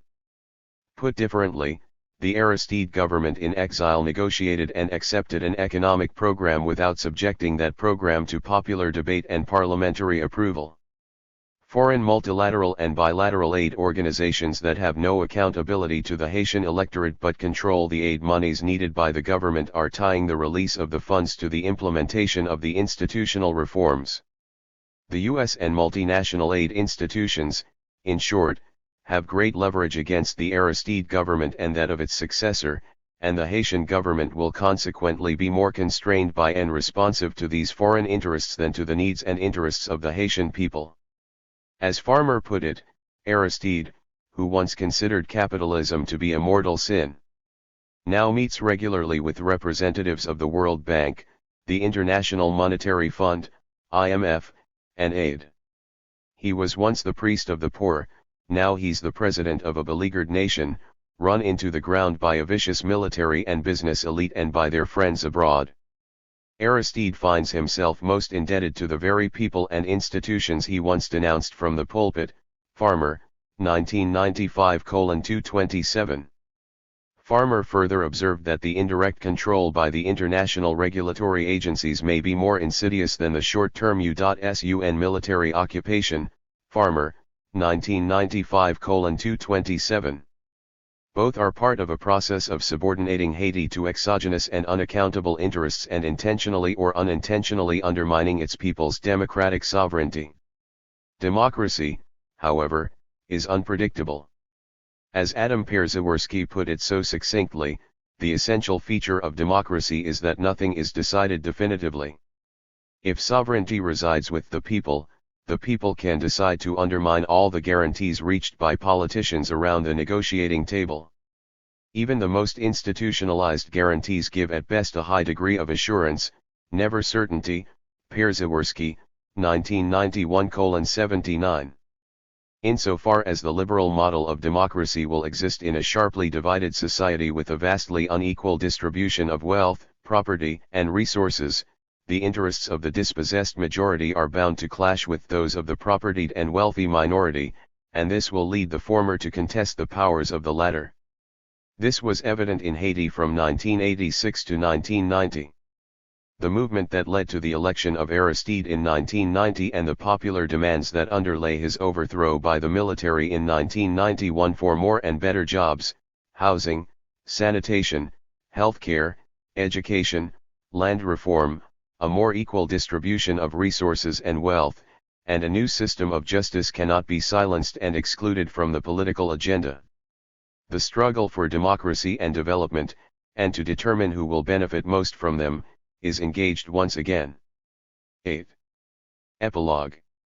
The events of 1995 proved that the popular demands for a restructuring of Haitian society remain at center stage politically. The renewed waves of popular protests throughout the year coalesced around the demands enumerated at the end of Chapter 7 and in opposition to Prime Minister Marc Michel's proposed neoliberal and privatization measures, i.e., trade and price liberalization and the sale of public enterprises, banks, the National Port Authority, and so forth. Michel, who had formed his cabinet in November 1994, resigned in October 1995 when Aristide publicly distanced himself from the Prime Minister's unpopular policies. Aristide's disavowal of his own Prime Minister seemed all the more remarkable since it was he who had authorized his advisers, albeit under pressure from the Clinton administration, to negotiate the neoliberal economic program with the foreign aid agencies while he was still in exile in Washington. But this was not the first time that Aristide had deserted Michel when faced with mounting public criticisms of the latter's policies. In 1991, Michel, then serving as Commerce Minister, was forced to resign when the public blamed his policies for a rise in the cost of living and Aristide did not defend him. These incidents point once again to Aristide's unpredictability. Compelled by powerful domestic and foreign interests to adopt economic policies he distrusted, Aristide quickly abandoned them when confronted with popular opposition, even if that meant sacrificing members of his government in the process. Other than stalling the further implementation of the neoliberal reforms, Aristide did not offer concrete counter-policies. He appointed Claudette Worley, who was serving as Minister of Foreign Affairs in the Michel government, to replace Michel as Prime Minister. Worley belongs to the faction of the Plateforme Politique Lavallaz, PPL, Lavallaz Political Platform, a newly formed coalition within the Lavallaz movement that is resistant to the neoliberal policy reforms. Worley immediately suspended further implementation of the reforms, especially those concerning the sale of the major public enterprises. The international aid agencies responded by halting the delivery of aid monies to Haiti until the government resumes the reforms. Aristide pursued a deliberate strategy in abandoning Michel, appointing Worley, and halting the implementation of the neoliberal policies. He was faced with mounting popular discontent in regard to his government's policies, and he anticipated that his former Prime Minister, and close friend and ally, René Préval would likely win the December 1995 presidential election. Aristide, perhaps thinking ahead to the presidential elections 5 years down the road, sought to preserve his image as the defender of the people's interests and indirectly buy time for his successor to negotiate new terms with the foreign aid organizations. One of Aristide's last consequential political acts consisted of sowing discord in the population, especially the political parties and candidates aspiring to the presidency. He did this by once again raising the vexing issue of the 3 years he spent in exile and lost from his 5-year presidential term. Responding to widespread calls by his supporters to reclaim his 3 years, Aristide hinted that he might indeed reconsider his agreement with the United States to leave office in February 1996. A swift visit to Haiti by Anthony Lake, President Clinton's national security advisor, got Aristide to back off and put the issue to rest definitively. But the damage had been done. Large numbers of Aristide's followers lost interest in the December 1995 election, and he took no action to mobilize them behind the Lavallée candidate. The result was a relatively low voter turnout for the December polling, with only about 30% of eligible voters casting ballots. The low participation in the December presidential election, and also the parliamentary elections of June and September 1995, highlighted at least three important points. First, Aristide's careful cultivation of a cult of personality among his followers led him and his Lavallée organization to avoid engaging the population in a public debate about the meaning and responsibilities of democracy. Aristide, awash in his image as the spokesman for the voiceless, actively reinforced the tradition of one-manism and the personalization of politics. Consequently, the paternalistic relations he nurtured with his followers and their devotion to him led his supporters to be indifferent toward the formal political process and the exercise of their franchise.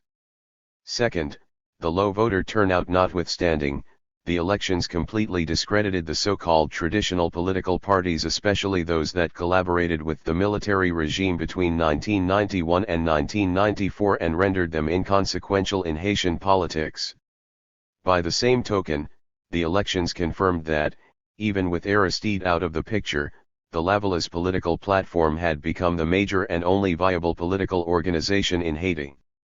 Lavallée candidates for the legislature won 80% of the seats in both houses of the National Assembly in the June-September 1995 elections, and as expected, former Prime Minister Preval, the PPL candidate for president, captured 88% of the popular vote in the December polling. By mid-1996, Lavallée was the uncontested dominant political organization, but governing alone may prove to be an obstacle to building a more substantive democracy.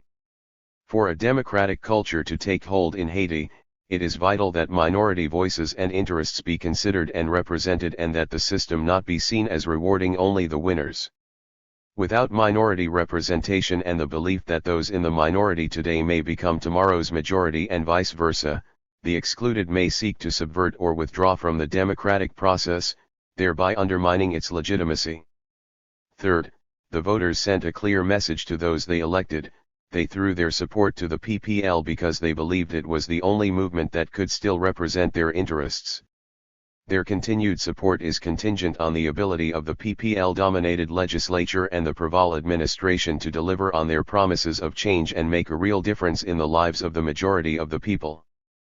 President Preval and the new government formed by Prime Minister Ronnie Smarth face a formidable challenge as the century comes to a close. They have obtained a fresh popular mandate and face a parliament dominated by Lavallée legislators. The political opposition is weak and discredited.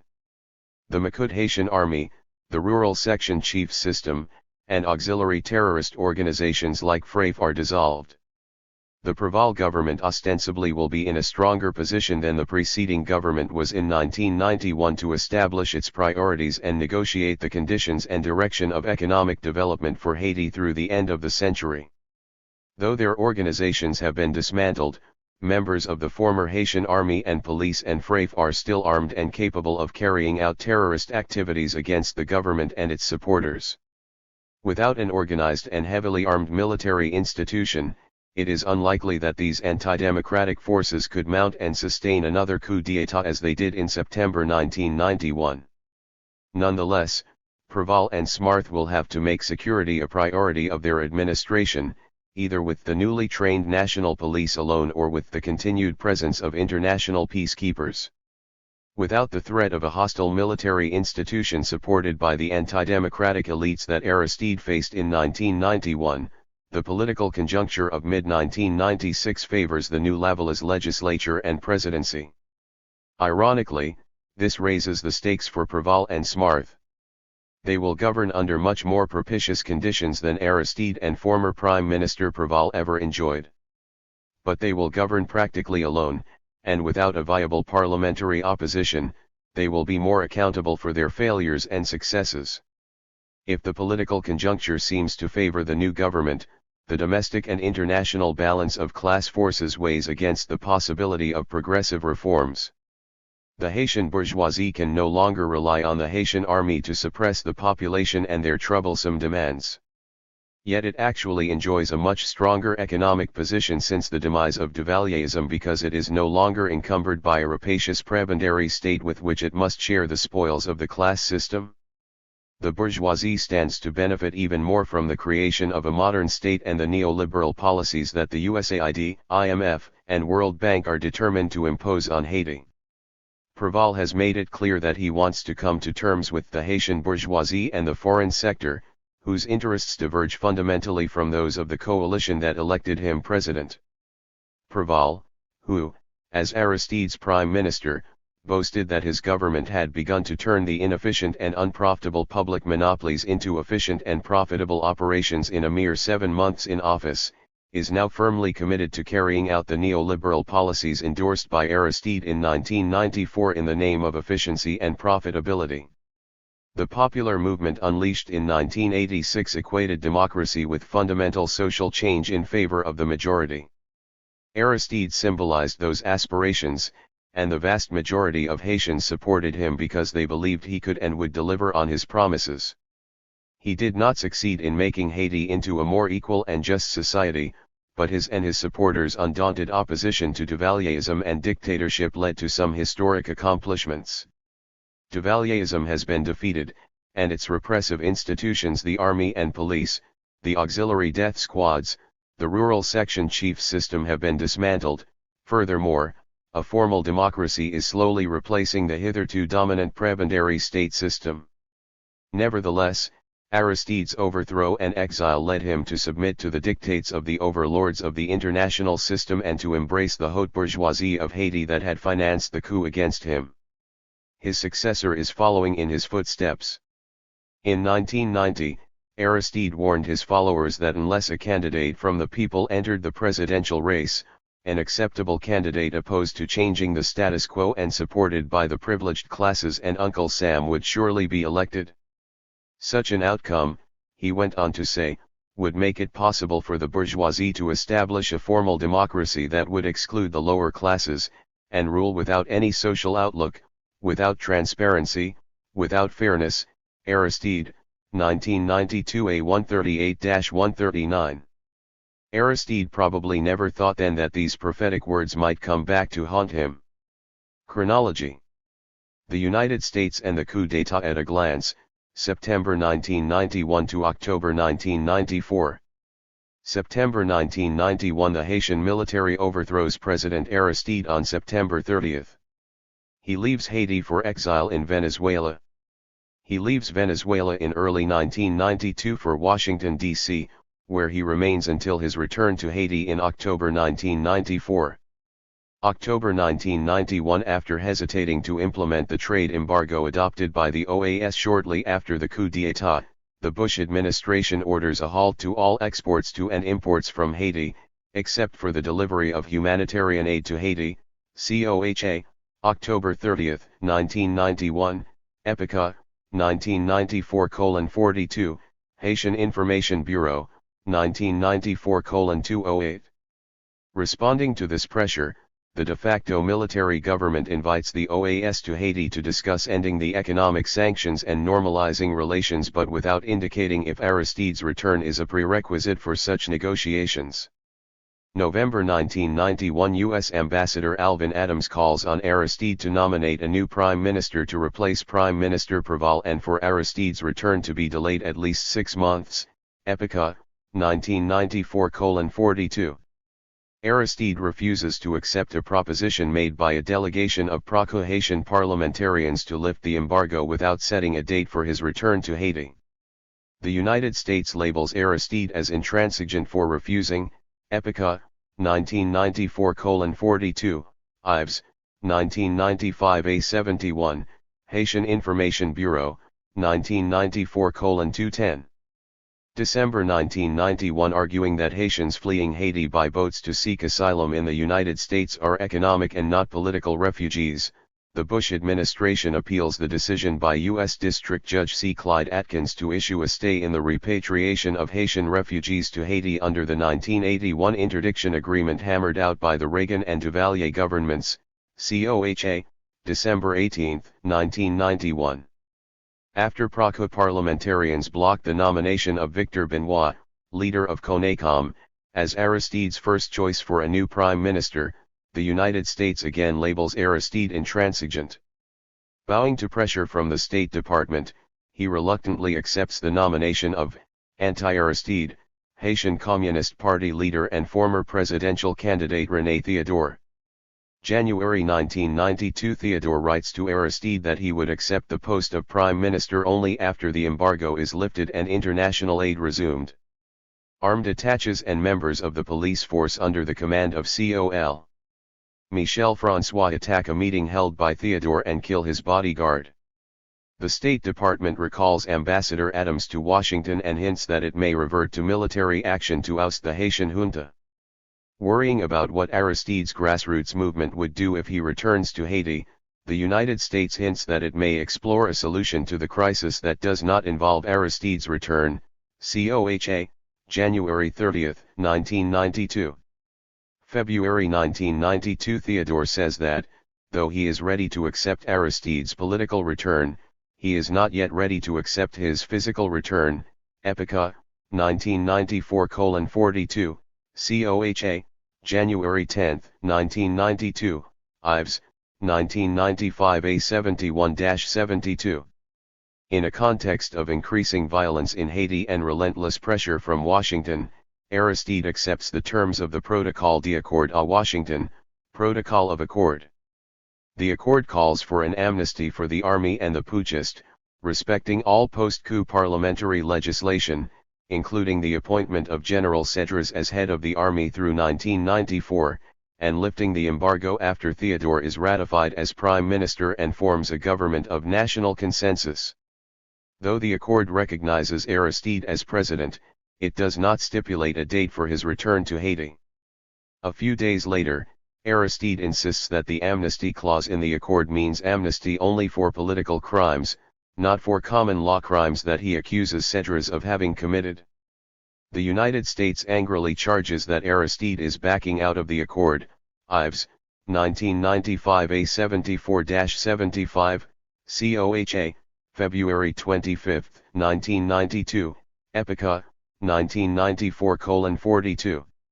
Agreeing with the State Department's claims that the returned Haitian refugees are not persecuted because of their political beliefs, the U.S. Supreme Court votes in favor of the Bush administration's repatriation policy, COHA, March 11, 1992.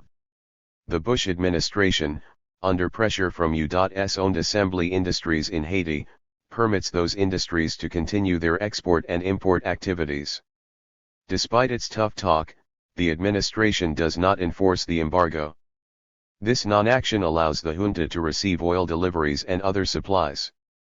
The cross-border trade between Haiti and the Dominican Republic flourishes.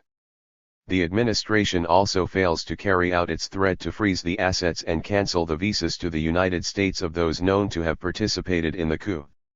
Epica, 1994:42, COHA, February 5, 1992. March-April 1992. In Haiti, PROCO parliamentarians, under the watchful eye of the army, violently interrupt the ratification session in March and force senators who had signed the accord in Washington to disavow it. The pro-junta Cour de Cassation also rules the accord unconstitutional.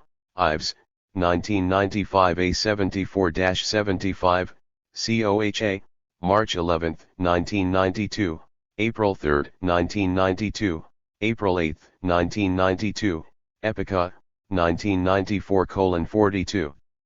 May 1992. President Bush signs an executive order, the so-called Kennebunkport Order, declaring that all Haitians intercepted at sea will be forcefully returned to Haiti without first being screened for political asylum in the United States. COHA, May 28, 1992. June 1992. Washington continues to send mixed signals to the Haitian authorities about its resolve to oust them from power. The de facto Haitian Senate and Chamber of Deputies ratify pro-U.S. and ex-presidential candidate Marc Bazin as acting prime minister. These actions follow the so-called Villa d'Accueil agreement forged by the military, the de facto government, and National Assembly. No representative of Aristide participates at the meeting. The State Department, which first denounced Bazin for holding his post illegally, later reverses its position and calls on Aristide to negotiate with the new Prime Minister, COHA, June 17, 1992, June 26, 1992, Epica, 1994:43. July 1992 Aristide responds to the schemes of the de facto government by forming his own presidential commission headed by Father Antoine Adrien. Composed of members of parliament and the business and professional communities, the commission's charge is to represent Aristide's government in Haiti and to dialogue with the army and all other sectors of Haitian society, such as the church, businesses, unions, political parties, peasants, and human rights organizations, COHA, July 10, 1992. The U.S. Second Court of Appeals rules that Bush's May executive order is illegal because it violates the Refugee Act of 1980.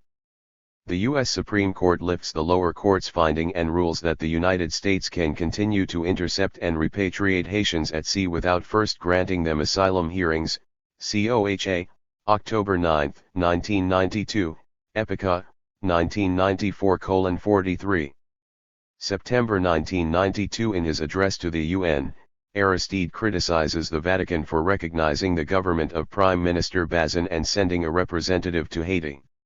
He calls on the United States and OAS to tighten the embargo against the de facto military government, COHA, October 9, 1992.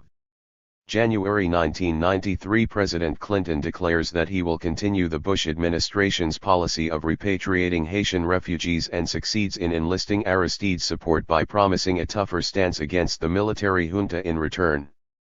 In a radio broadcast to Haiti, Aristide urges Haitians not to flee by boat. In the meantime, the de facto government holds parliamentary elections, which the United States considers illegal, and 14 new pro-military senators and deputies take their seats in the legislature, COHA, January 8, 1993, Epica, 1994:43. March 1993 Lawrence Petzullo, former U.S. ambassador to Nicaragua, replaces Bernard Aronson as President Clinton's special envoy to Haiti. Petzullo and Dante Caputo, the UNOAS's special envoy, propose a plan, endorsed by Aristide, that calls for sending a multinational force to Haiti, the resignation of the Army High Command, a broad amnesty for the Army, and the formation of a new consensus government. Albeit reluctantly, Aristide accepts the principle of an armed multinational peacekeeping force in Haiti, Epica, 1994:43, COHA, March 30, 1993. June 1993 The Haitian junta rejects the plan, and de facto Prime Minister Bazin resigns. President Clinton urges the UN to adopt tougher sanctions against Haiti, including a worldwide fuel and arms embargo against the junta and targeting and freezing the assets of Haitians and of the state enterprises who supported the coup, Marquis, 1993a, 1993b, 1993c, Epica, 1994:43. July 1993 General Raoul Cedras and President Aristide sign the Governor's Island Accord.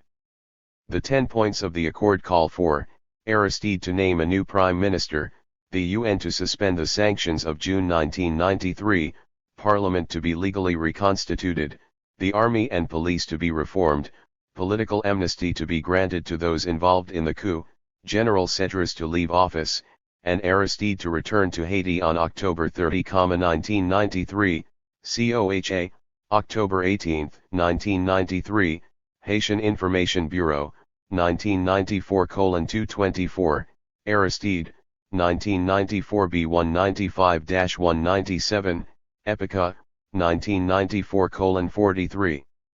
Aristide's government in exile organizes the Haiti Government/Business Partnership Conference in Miami.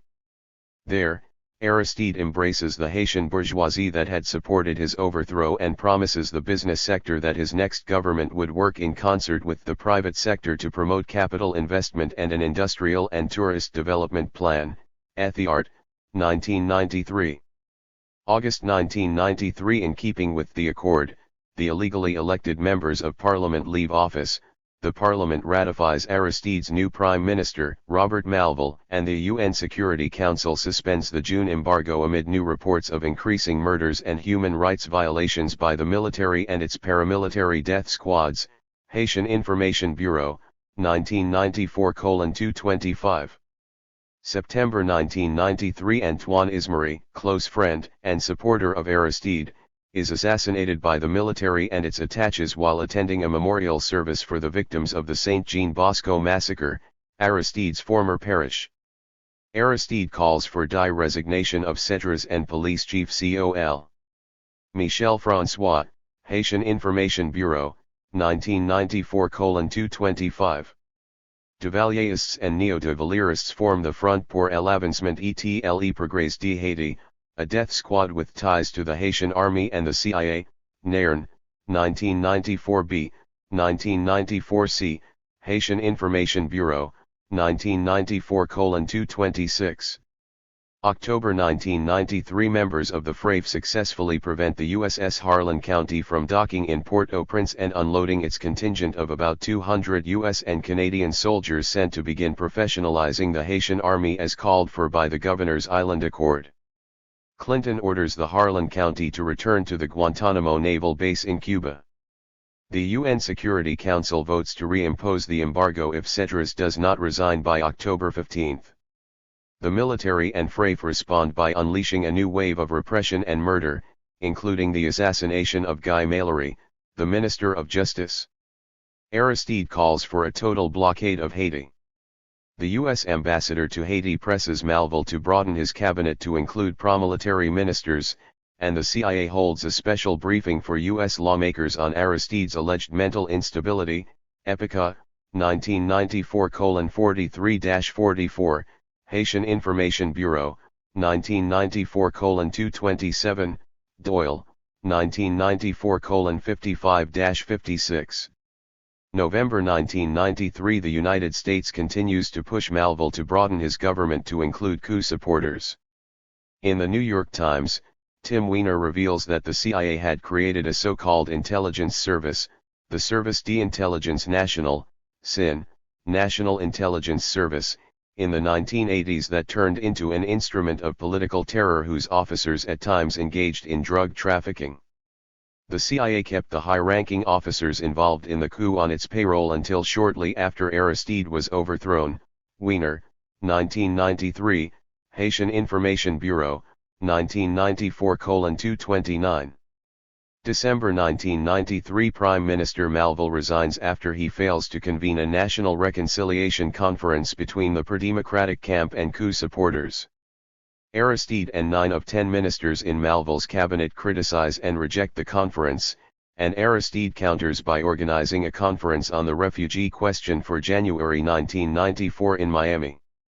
In the meantime, members of FRAFE allegedly set fire to over 1,000 homes in Site-Soleil, an Aristide stronghold, in retaliation for the discovery there of a slain FRAFE treasurer. Canada, France, the United States, and Venezuela announced that they will strengthen the sanctions if the junta fails to resume the Governor's Island process by January 15, 1994, Haitian Information Bureau, 1994:230, Epica, 1994:44. January 1994. In January, at the Miami conference that Aristide organized, Aristide and his supporters, including members of the Congressional Black Caucus and Jesse Jackson, criticized the Clinton administration's refugee policies and its failure to take a stronger stance toward the coup leaders in Haiti. The January 15 deadline passes without further action from the international community, but the United States cancels the visas of 500 Haitian Army officers. Haitian Information Bureau, 1994:232-233, Epica, 1994:44, Marquis, 1993. February 1994. Petsulo plays his last card. The Clinton administration, accusing Aristide of intransigence, prods him to accept a new plan supposedly drafted by Haitian parliamentarians. The plan calls for a broad coalition government, an amnesty law for the coup makers, the retirement of Cedras and the transfer of François, and the lifting of the embargo, but it suggests no date for Aristide's return. Aristide flatly rejects this plan. In congressional testimony in March 1994, Petsulo admits that the plan originated in the State Department and that he and U.S. Ambassador Swing handpicked the parliamentary delegation that was flown to Washington to present the plan to Aristide, COHA, March 4, 1994, March 7, 1994, Epica, 1994:44.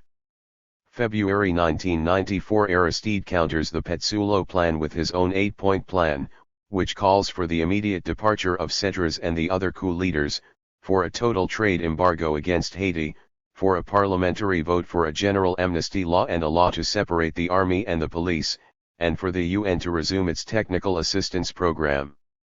According to the plan, Aristide would then name a new prime minister and return to Haiti within 10 days, Goshko and Preston, 1994, Epica, 1994:44.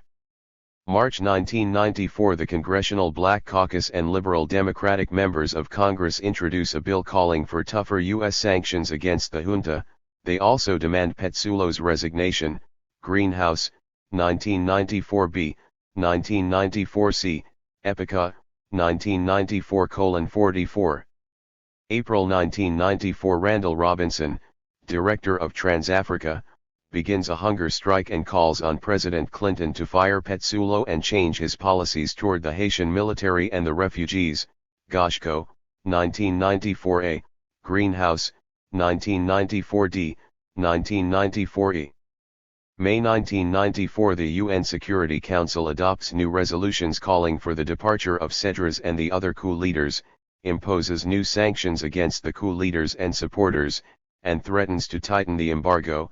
U.S. Embassy officials in Port-au-Prince leak a memo accusing the Haitian left and Aristide supporters of manipulating and fabricating human rights abuses in Haiti. Meanwhile, Clinton announces a change in refugee policy to allow the refugees to apply for political asylum at sea or in a third country, fires Petsulo, and appoints former Congressman William Gray III as his new special envoy to Haiti. Robinson ends his hunger strike. Canada, the Dominican Republic, France, the Netherlands, and the United States suspend their commercial flights to Haiti, and Washington freezes the bank accounts of the coup leaders and their supporters and orders a ban on their international transactions. P. Lewis, 1994, Williams, 1994, Preston, 1994, Epica, 1994:45. July 1994 As the flow of refugees increases, Washington announces that they will no longer be eligible for asylum in the United States but will be held in refugee camps at Guantanamo and in other countries. The de facto government in Haiti expels the UN civilian mission in Haiti, and the UN Security Council adopts Resolution 940, authorizing a multinational force to use all means necessary to remove the coup leaders from power. NYT, 1994, Epica, 1994:45. August 1994 The Haitian junta replies to these tougher measures by increasing their repression. Attaches assassinate Father Jean-Marie Vincent, a close friend of Aristide's and the first priest to be killed by the regime. Bragg, 1994, Farah, 1994a, Epica, 1994:45. Aristide's government in exile adopts the strategy of social and economic reconstruction, a neoliberal economic plan based largely on the Emergency Economic Recovery Program developed by a multi-agency task force of the IDA, IDB, IMF, World Bank, and USAID. Haiti, 1994b. September 1994 President Clinton goes on national television to announce and justify the impending military intervention to oust the recalcitrant Haitian junta and return President Aristide to office. Clinton dispatches former President Jimmy Carter, retired Gen. Colin Powell, and Sen. Sam Nunn of Georgia to negotiate the terms of the junta's departure and the mode of entry of the 20,000-strong U.S.-led multinational force. Harris and Farah, 1994, Gel, 1994b, Epica, 1994:45. October 1994. With the multinational force in control of the territory, Police Chief Michel François flees to the Dominican Republic. The legitimate parliament reconvenes and passes a limited amnesty law covering political crimes but not other criminal acts. Cedras hints that he might not resign as agreed, but the ranking U.S. Army general in Haiti reminds him just who is in charge. Humiliated and defeated, Cedras and General Biambi, the other high-ranking member of the junta, leave Haiti for exile in Panama. On October 15, jubilant crowds welcome President Aristide back to Haiti, to the total dismay of the neo-de Valériste and Proco forces who undoubtedly felt betrayed by Clinton.